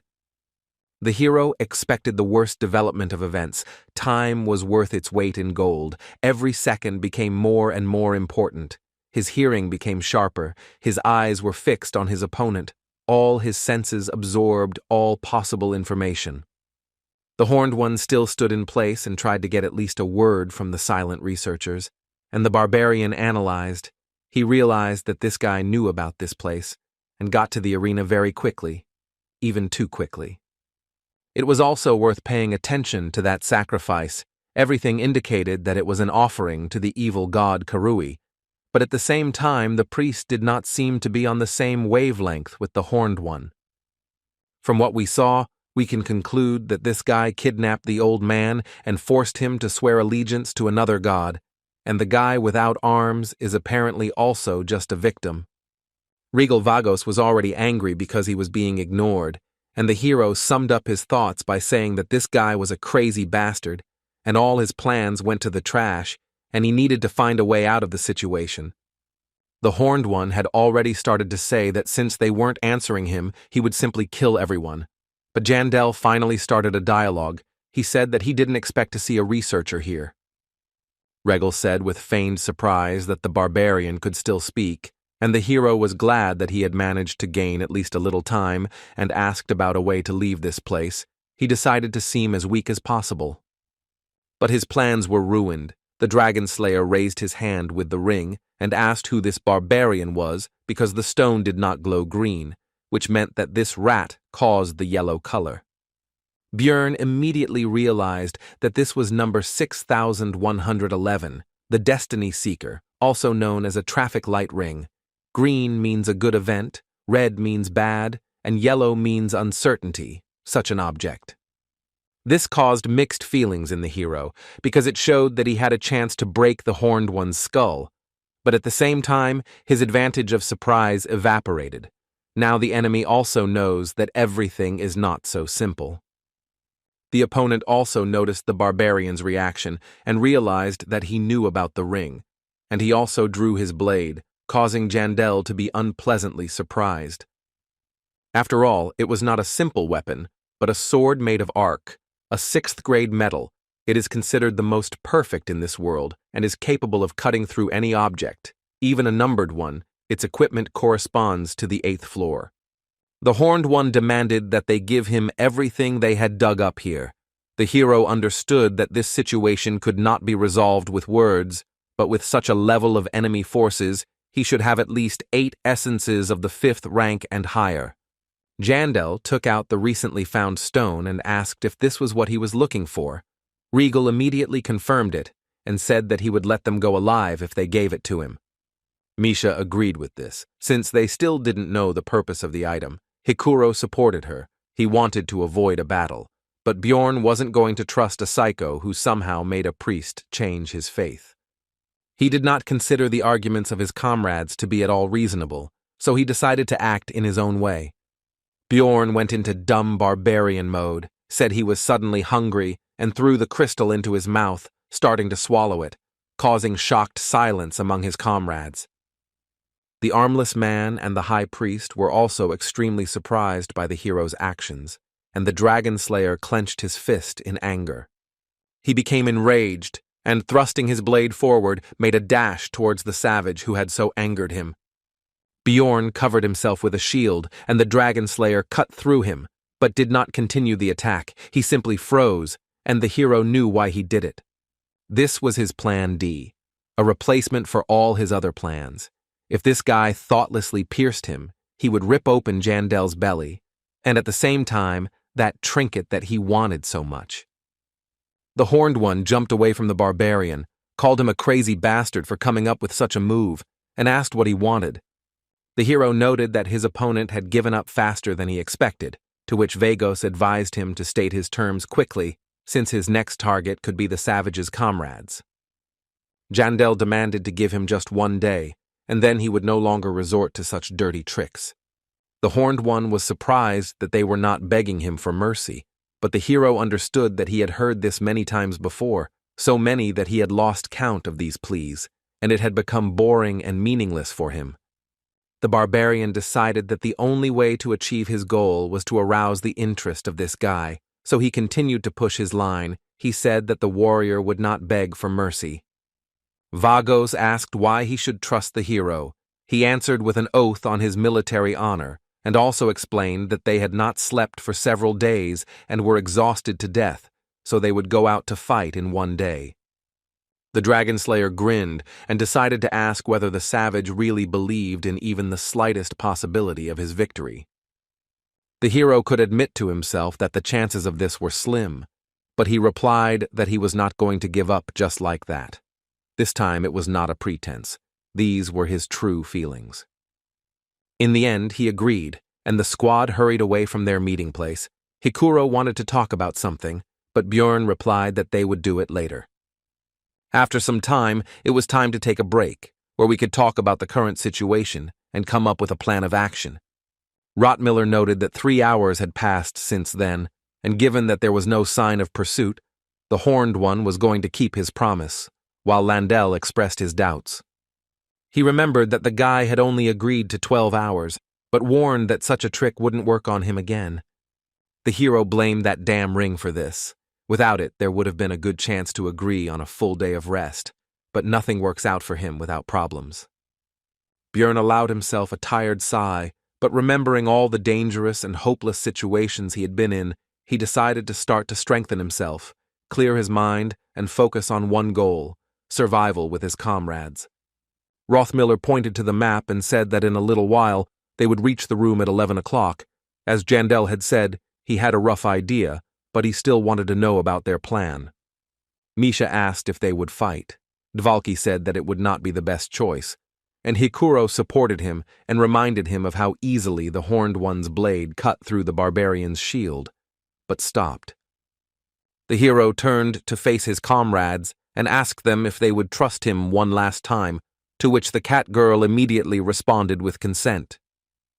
Hikuro said that if it weren't for Bjorn, he would have been lying as a cold corpse in the bloody citadel long ago, so he believes him. Dvalki gripped his staff tightly, his hands trembled and he stuttered, but he said that he would believe in the hero's destiny that his comrade carried. Rothmiller also felt uneasy, but he noticed that while everyone was frozen in horror, the barbarian was the only one who acted, so no matter what Bjorn said now, he would follow him. The hero had already begun to tell his plan. When Brown interrupted him, he said that he still had something to say, since one thought had come to his mind while they were running. He recalled that the guy had an arc sword and burns on his face, all signs indicating that he was a famous dragon slayer. This was immediately followed by a reaction from the others. They clarified that he meant the same dragonborn, who was cursed by the dragons themselves, and about a member of Orcules. The hero hadn't heard anything about this man, but he knew about this organization that had taken the ancient name of the Witch's Eye, a bunch of crazy dudes who openly declared their goal to kill the king. But these are not ordinary psychos, because despite the huge reward, only 7 of them were caught and killed over the decades, and the group itself continues to exist. Together and separately, they showed their strength to the world. Björn realized that he was in even more trouble than he expected, so he asked Rothmiller if he knew anything else, and he replied that he would tell him everything he knew.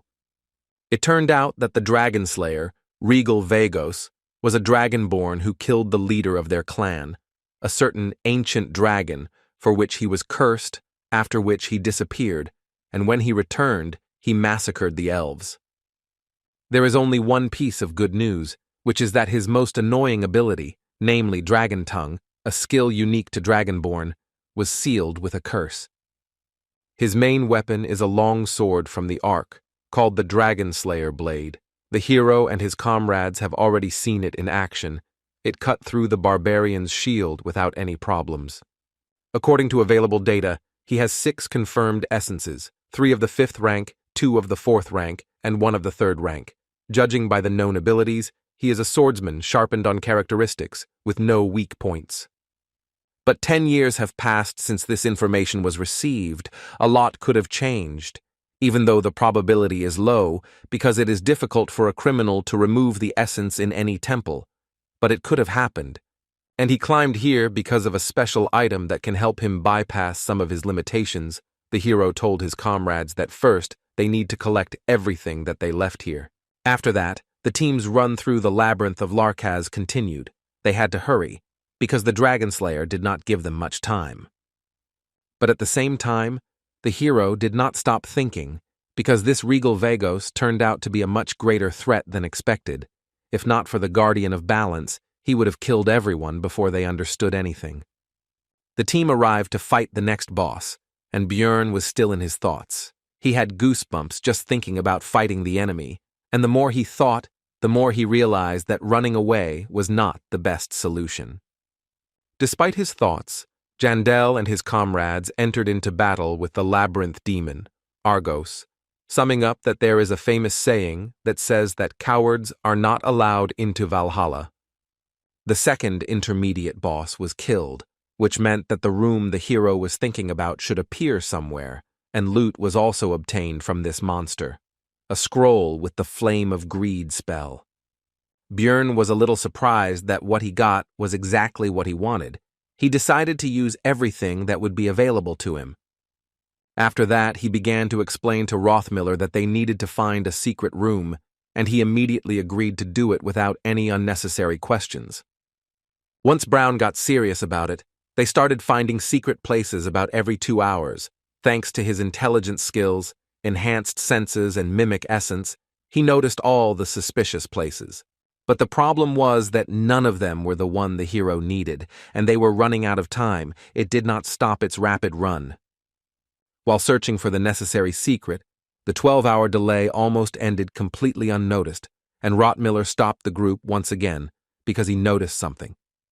He pulled down a lamp hanging on a column which turned out to be a hidden lever, and as a result another secret door opened, but this time it was finally what Jandel was looking for.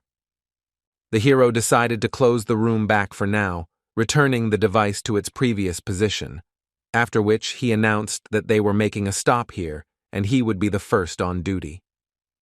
Misha was surprised by such a reaction, so she asked about it. The Barbarian said that he would explain everything if they got out of here alive, but for now he asked everyone to just listen to him. A little later, the hero thought about the fact that for now, everyone trusts him and doesn't ask unnecessary questions, but the thoughts about how he would have to come up with excuses later were already giving him a migraine. It wouldn't work out that easily. Now he was clutching in his hand the very stone that he had gotten by using gigantification, after which he had simply vomited it out. Jandel understood that they would not believe him, that he had simply read everything in a book, especially Brown. The next moment, the Barbarian crushed the crystal, hoping that it would help them get out of here alive, which led to the activation of the restrained desire effect. As a result, Björn was transported to the balance room, which surprised him a little, because in the game you just had to choose something from the list, But in reality, it worked differently. Several huge doors appeared in front of him, which represented the essences he had. He needed to replace one of them.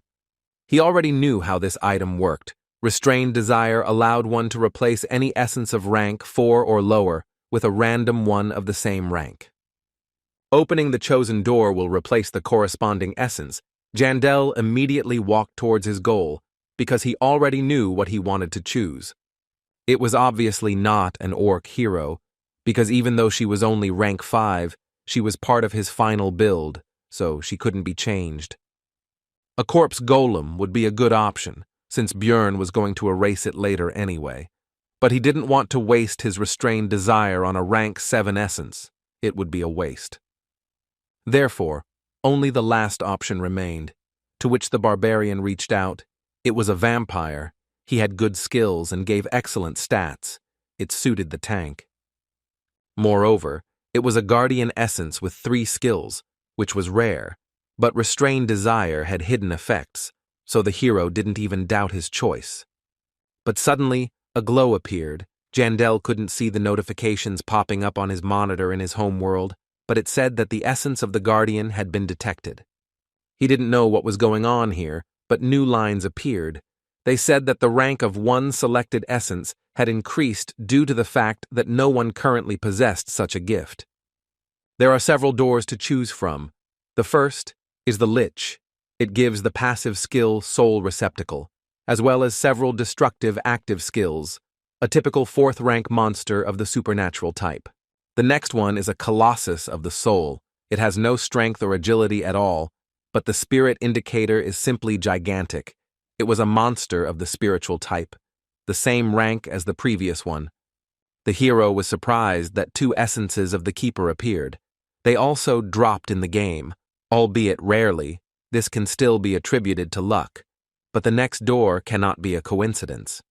A lone monster of the 3rd rank, actually a boss, an ogre. To defeat it, a raid of researchers of the 3rd and 4th ranks is assembled. The monster is known for its best physical abilities.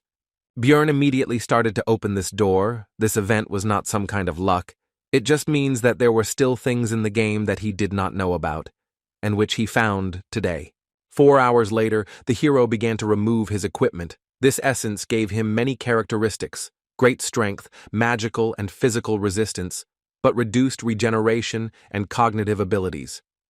Any tank would give their life for these stats and his skills, but this was not part of Bjorn's final build, not because it doesn't fit, but purely for practical reasons. Defeating the ogre is already quite difficult, and the chance of essence dropping is low, and no one guarantees that you will get the right kind of 7 colors. The difficulty of obtaining it is extremely severe. And if we talk only about defense, then there is a more effective 4th rank option. This is a steel giant that cannot use weapons. In fact, it's a matter of taste. Some people want to be a pure tank, while others may focus on damage, but in the game, most people choose the former. After all, it's easier to put effort into pumping up a damage dealer than to suffer with an ogre in order to pump up a tank to increase damage, and in practice, this turned out to be the right decision. After all, as a result, the hero was able to unlock the door to the abyss in the original version of Dungeon and Stone, which no one else achieved. But the option with this monster is actually better. It's just more difficult to implement. Clutching the mace, the barbarian continued his thoughts. He was pleasantly surprised by how good the option was. He was interested to know about the condition due to which he was given the 3rd rank essence. Now he had no way of knowing this, so he decided to just be glad that thanks to this event, their chances of survival increased by about 30 or 40%. But it was time to stop reflecting. Rottmiller reported that someone was coming, and in the labyrinth of Larkaz there weren't many options for who it could be. Therefore, the researchers immediately tensed up, drew their weapons, and began to look into the darkness, trying to see the approaching opponents, or rather, one specific opponent. We didn't have to wait long. Regelvagos came out of the darkness accompanied by his armless companion. The Horned One immediately reported that some of his strength had returned to him, so he thought that someone had died.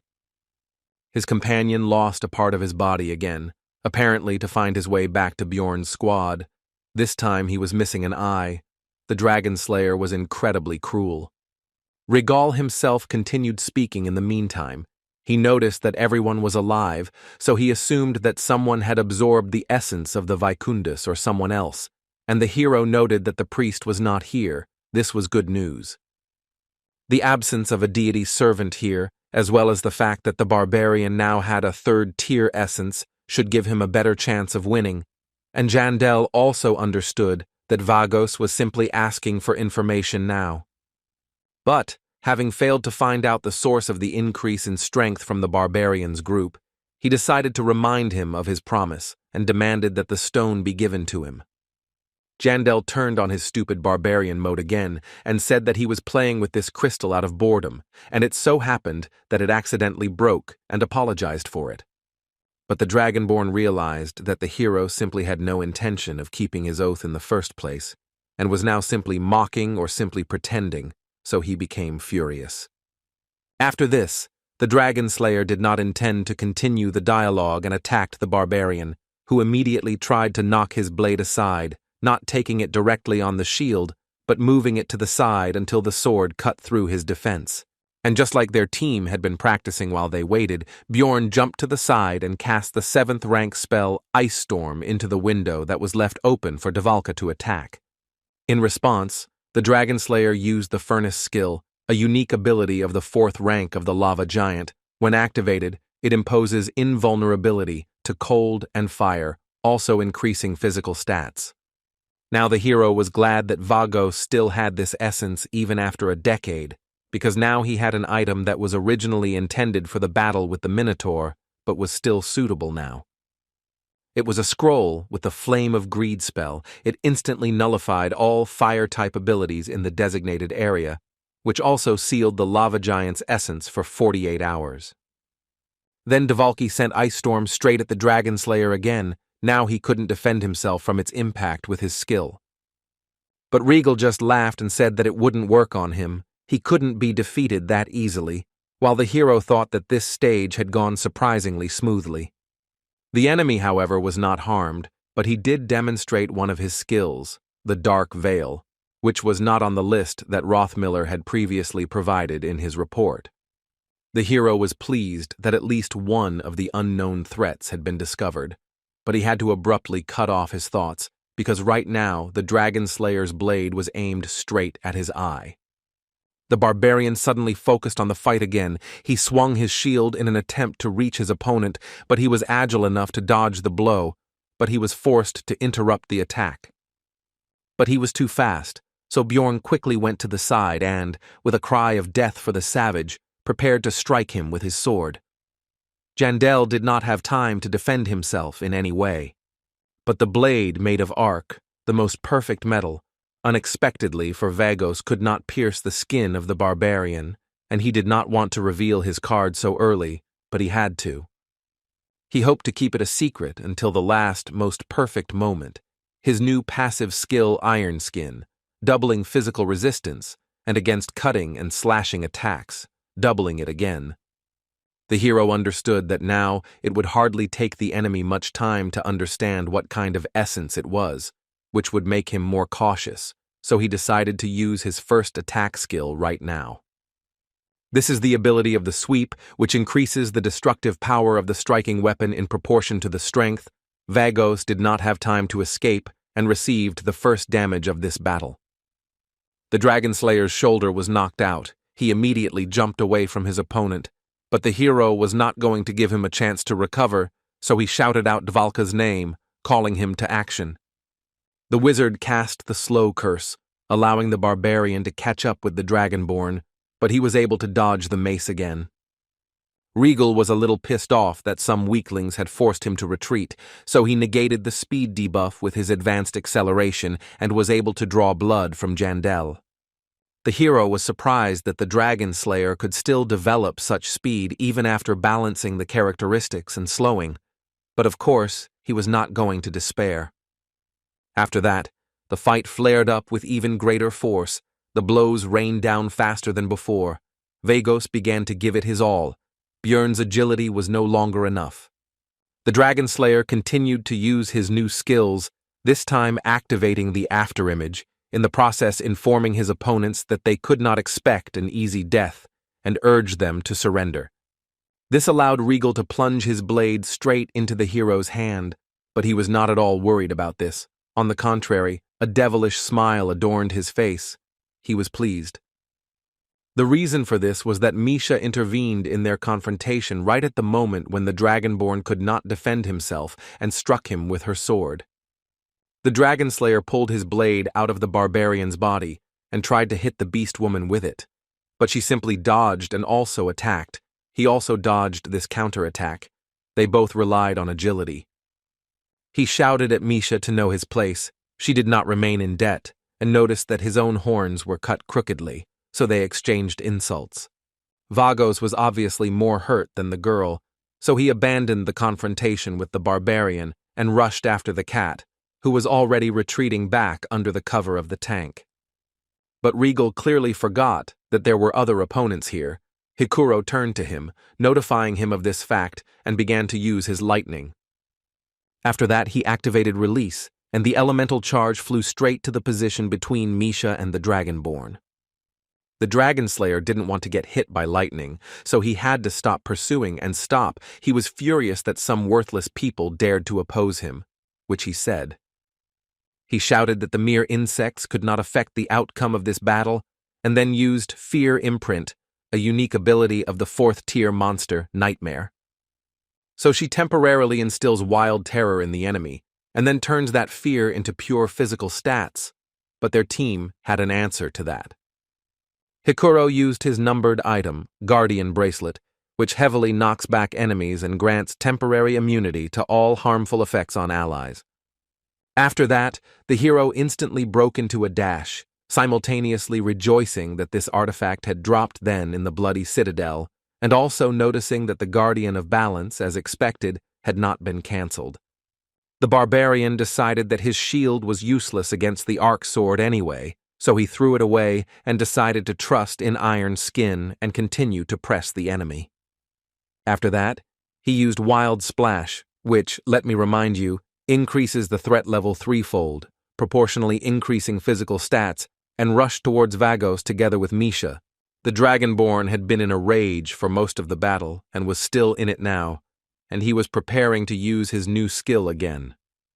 It was the Holy Sword. It instantly caused a whole vortex of white energy to appear on top of his sword, which rose up about 10 meters. A moment later, the Pillar of Light descended. Björn managed to shout a warning to his partner, and both dodged in different directions. No one was hit. But this allowed Regal to both recover from the dwarf's numbered item and separate the Barbarian and the Beast Woman, after which he attacked the cat. A bloodthirsty smile had already appeared on his face. He was anticipating how the first victim of this confrontation would finally appear, because now there was no one around who could help her. But the Dragonborn was once again in for a setback. This time, Rothmiller intervened, raining down a hail of projectiles on the enemy, forcing him to abandon his thoughts of attack and focus on defense. This allowed the Barbarian to finally catch up with his opponent, and he began to hold him back again. Both were already breathing heavily, and the battle after this exchange of attacks began to drag on. The only good news was that the Dragon Slayer apparently didn't have any regenerative essence or artifact, although the same situation was now with Bjorn.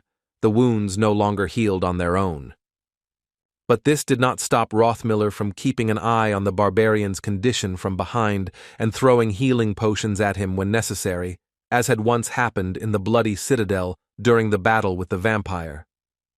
The Dragonborn did not understand how this crazy person, as he put it, could cope with the pain of healing, and the hero himself decided that it was time to end this battle. During this half-hour of fighting, Jandela managed to force Regal to reveal all his cards, so if he continues to drag his feet, the enemy may retreat to return with the priest. So the Barbarian decided it was time to act. He made a dash and tried to grab Vagos, but he again showed his dexterity. But Bjorn noticed that the ring on his hand was glowing red, which meant trouble for its owner, and also showed that the hero's strategy had worked. Jandel yelled his favorite battle cry and used a combination of wild splash and gigantification skills, just like he did once during the battle in the sewers under Rafdonia. And, just like in that battle with the repulsed marauder, this allowed the hero to close the distance and grab the enemy, while he even moved exactly like that woman. The Dragonborn was caught, and this time he was very unlucky, because with the strength that had increased many times over with the combination of skills, Bjorn decided to use a swing, bringing his mace down on the motionless opponent. But he wasn't going to lose like that. He still had at least one trump card up his sleeve, which he didn't hesitate to use. He uttered strange words, like a spell, Naundes Aunzo. For a moment, everything seemed to freeze and turn black and white, an unknown force significantly reducing the soul power of the Dragon Slayer's opponents. There was not enough energy, which is why all the hero's skills, including gigantification, ceased to work. The length of the arms decreased, and the mace fell not on the enemy's head, but simply on the floor. This skill clearly didn't come easy to Vagos. He started coughing up blood. Bjorn didn't understand at first what was used at all, but the answer almost immediately appeared in his head. This is a unique ability of all Dragonborn. This was the same skill that they believed was unavailable to Regal, due to the dragon's curse, dragon's tongue. Specifically, it was the soul silence effect. Misha immediately felt the impact of this influence. She noticed that all her strength suddenly disappeared. The hero remembered the action of the Guardian of Balance, who evenly distributed the sum of the main characteristics among all the researchers who entered. He also noticed that there were more of them, and all of them, taking advantage of their numerical advantage, fought with the Dragon Slayer. They even used a special scroll and completely sealed one of his fourth-tier essences, the one that belonged to the lava giant. And even with the arc sword, which is practically impossible to counter, Bjorn found a way to cope. It was his iron skin with the essence of the ogre. And Jandel had been saving the perfect combination of skills for the opportune moment, which had recently arrived and was put to use. With all these advantages, their team should have been able to handle even the researcher from the 8th floor, even taking into account all his equipment, skills, and everything else. But now the Barbarian felt a wild injustice, because his skill had drained their energy, causing a state of soul exhaustion, which temporarily reduced absolutely all of their stats by 70%. Now it is impossible to use even any skills. Because of this situation, the hero remembered what he had already forgotten. Despair can overtake anyone at any time. He is referring to a child who was diagnosed with a rare disease and was forced to spend his entire childhood in the hospital when he should have been playing outside. Recalls the loss of a loved one in an unexpected car accident during a long-awaited trip. A terrible fire in the house of relatives who took him in after everything that happened, but even that vanished like dust. There was also a mother who promised to visit him tomorrow and suddenly disappeared without a trace. All this happens in real life. It happens without warning or time to prepare, and while the hero was busy with all these thoughts, which in fact did not take much time, the Dragonborn came to his senses. The new plan had failed, and the Barbarian was about to start finding out right now what this would soon lead to. Suddenly, Regal's blade began to tear itself out of his hands, after which he fell into the opened portal, and its owner said with annoyance that now he would not be able to use it in the near future. The Dragon Slayer rose to his full height, looked at his exhausted opponents, and said that they had no idea how much time he had spent on this place, the Labyrinth of Larkaz. After saying his words, he immediately dashed towards Jandel, who was unable to defend himself in his condition, and flew into his body, delivering a powerful kick with his armored leg. Misha was instantly concerned about Bjorn's condition. Due to her reduced characteristics, she didn't even notice how he ended up behind her. Taking advantage of his superior strength, the Dragonborn took one of the girl's blades and kicked her, sending her flying a short distance to the side. Now Vagos was armed again, although not with such a high-class sword as the last one, but this one was still not bad, and the hero managed to get back on his feet. Seeing the dire situation, Rottmiller shouted to Misha and Björn to run away, while deciding to distract the enemy by firing a hail of shells at him. But it was useless. Now the difference in their strength was too great. He easily knocked away all the bolts. The demonstration made Jandel break out in a cold sweat, but even in this position his brain was working at full capacity. Regal is also far from being in perfect condition now. He can no longer use his sword. In theory, there should be healing potions in his spatial storage, but not everyone can withstand the pain from them. And yet, no matter what the enemy's position was, he was no match for them. The situation was absolutely hopeless. Even escaping would not work. The hero did not know what to do. Just at the moment when these thoughts filled the barbarian's head, Dvalki intervened. He shouted that he would protect Misha and began to cast a spell. It was the ice spear, and Jandel now did not understand how he could forget that mages do not use the power of the soul. Therefore, they do not suffer from exhaustion, and this meant that it was too early to give up, because they had a real mage on their side. Meanwhile, while the hero's team was still engaged in a life-or-death battle, someone was watching the battle unfold in the central stone chamber of the Larkaz Labyrinth. It was Hector Ludwig, once the revered high priest of the Church of Letlas, now a poor old man who had been forced by the Dragon Slayer to swear allegiance to an evil god. Right in the ears of this man, Karui's laughter rang out right now, after which the deity asked him about the fact that he continued to cling to vain hopes, calling him a hypocrite. Right now, the evil god was showing Hector what was happening. It was not that far away, and the priest wanted the path of this team to be illuminated by the twilight star as a sign of his past goddess. At such moments, Ludwig remembers the day he regrets most of all, when Regal captured his grandson, and he regretted giving in to evil then. If it weren't for that, then maybe so many people wouldn't have had to perish in despair, and that person would never have reached this place. And Karui said that these were just meaningless assumptions full of regret. Sweat poured down his skin and tears streamed from his eyes as he turned to his former patroness, the goddess of stars and travelers, Letlas. But the old man admitted to himself that he would have made the same choice if he had returned that day. Karui again called Ludwig a hypocrite and told him to watch the battle carefully, because their desperate struggle was the fault of the priest. He was the cause of their suffering. But returning to the battle of Bjorn's team, right now Dvalki decided to make his move, while Hector continued to watch all of this closely. The wizard thought that it wasn't that he had become brave. He simply instinctively understood that something was wrong with everyone except himself, due to some kind of anomalous effect. And seeing the wounded Misha, Dvalki immediately and surprisingly quickly came to the necessary decision. Now it was his turn. While Rothmiller was busy healing the girl, the wizard decided that he now had to do his part to ensure that they survived. It was his turn to protect, and the first thing he did was use the ice spear. At that moment, Regal Vagos remembered that the magician needed to be finished off first, telling him about it and licking the blade he had taken from Misha. But at the same time, Dvalki wondered why, even in such a situation, his friend and rival was still protecting him. Suddenly, the wizard remembered a conversation with a barbarian in an orphanage, who said that if the boy was truly grateful to him, then he should not become an explorer. Then he replied that he wouldn't be able to do it anyway, and he didn't want to, but in the end everything turned out differently.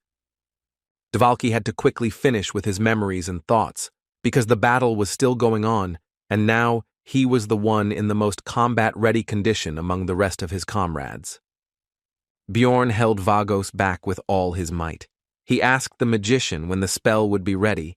He replied that he could already use it, but his comrade was too close to the target, but he ordered to just shoot. Dvalki launched an ice spear into the air, but Jandel and Dragon Slayer both managed to dodge the projectile. The former is of course good, but the fact that the enemy was also not harmed is already bad. But it didn't matter that much. The Dragonborn had already managed to relax a little, but the spell suddenly changed its trajectory for him. Vagos still managed to react in time to the change in the situation. He avoided a direct hit, but was thrown back by an icy explosion. Taking advantage of the short respite, Björn asked Rothmiller about Misha's condition. He replied that she had broken ribs, but she had already recovered from the healing potion and would soon be fine. Dvalki turned to the object of his adoration and became a little angry because he believed that this time he should have protected his comrades. Meanwhile, Rothmiller asked the wizard to retreat further. Hikuro called on Björn to be careful, and he rushed into battle with his favorite battle cry. The magician remembered how, as a child, he asked that barbarian if he could become as strong as he was to be able to protect someone dear to him, and he replied not to worry about it, because the baby would become a great man. The battle continued. The dragon slayer managed to hit the barbarian with the stolen blade, but Rothmiller immediately threw a healing potion at him, and the wound instantly began to heal. Meanwhile, Dvalki was wondering what that barbarian had seen in him, since he had said that he would become a great man, and changes had taken place on the battlefield. Vagos had jumped over Bjorn and was rushing towards the others. Hikuro immediately began preparing to cover the magician, and Rothmiller did the same, taking out a melee weapon from his spatial storage. The Dragonborn dealt with the dwarf without any difficulty at all, simply kicking him, but the difference in strength was too great. Despite his weakness as a scout, a non-combat class, Rothmiller fearlessly charged into a hopeless battle to protect his comrade. As a result, the logical outcome happened. Brown was pierced through and through by the blade in the dragon slayer's hand. At that moment, Dvalki thought that this was exactly the moment that the barbarian from his childhood was talking about. Despite being seriously wounded, Rothmiller did not lose his head and took advantage of the moment, taking the sword he had previously taken from Misha into his space using the treasure storage skill. Seeing these events, Dvalki began to use Tyroon's cage, starting with mana vision, and also remembered that he wanted to be special, which is why he chose the most unsuccessful team, and applied. The next to rush into battle was Misha, who had come to her senses, and the magician continued his thoughts by saying that since there were only 2 warriors in the squad, the magician would be valued more. The girl shouted that she would not allow Vagos to Dvalki, but was almost immediately neutralized by a precise kick. The Dragonborn seemed to be skilled in controlling his lower limbs in combat. Bjorn rushed into battle with a battle cry. The wizard continued to think.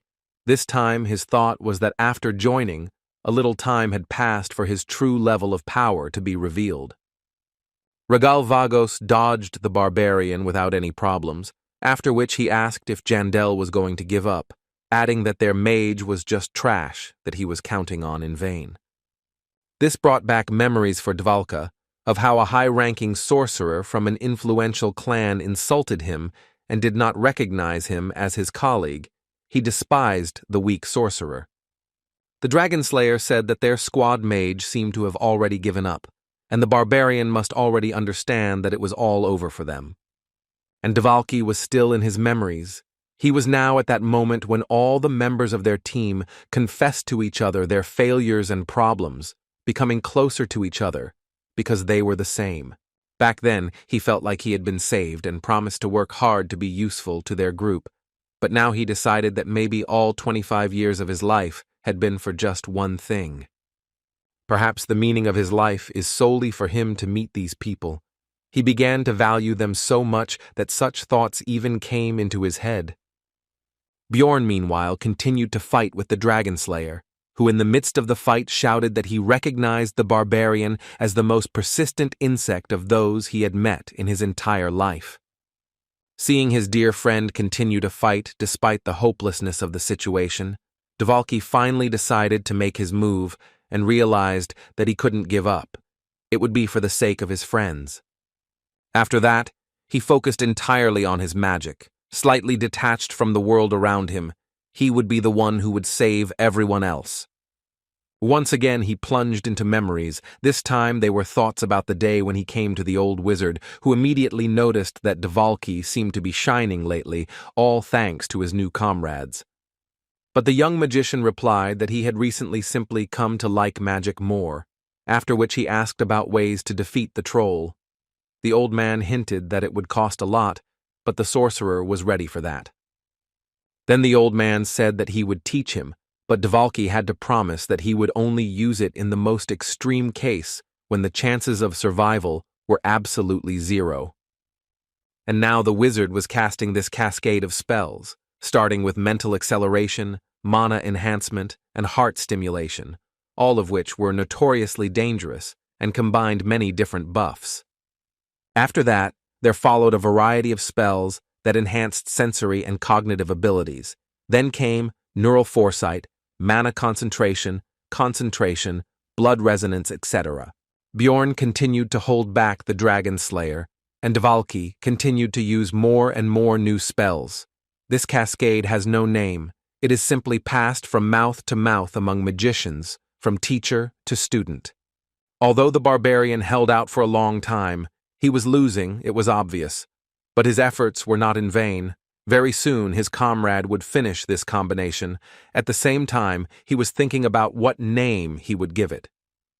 Soon he used the last spell from this cascade. His strength temporarily increased greatly, and he was now able to see the mana coming from him with his own eyes, thanks to one of the effects.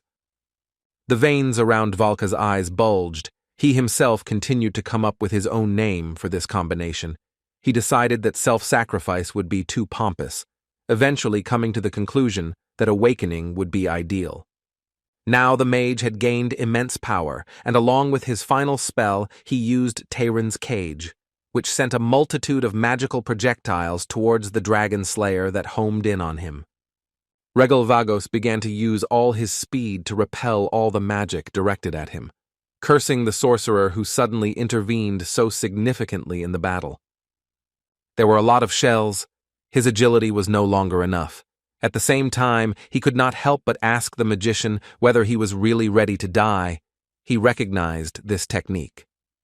In the end, the Dragon Slayer was unable to repel everything. Now many ice icicles were sticking out of his body. In some places they passed through. This clearly caused him great damage. But that wasn't the end. The shells were still flying. Bjorn was surprised that the Dragonborn could still defend himself from this. He covered all the vital places, and he left the rest to magical resistance. Dvalki approached the hero, who immediately apologized for the long wait and explained that it was difficult for him to decide. The barbarian asked again about this, because he did not understand, but the wizard waved it off.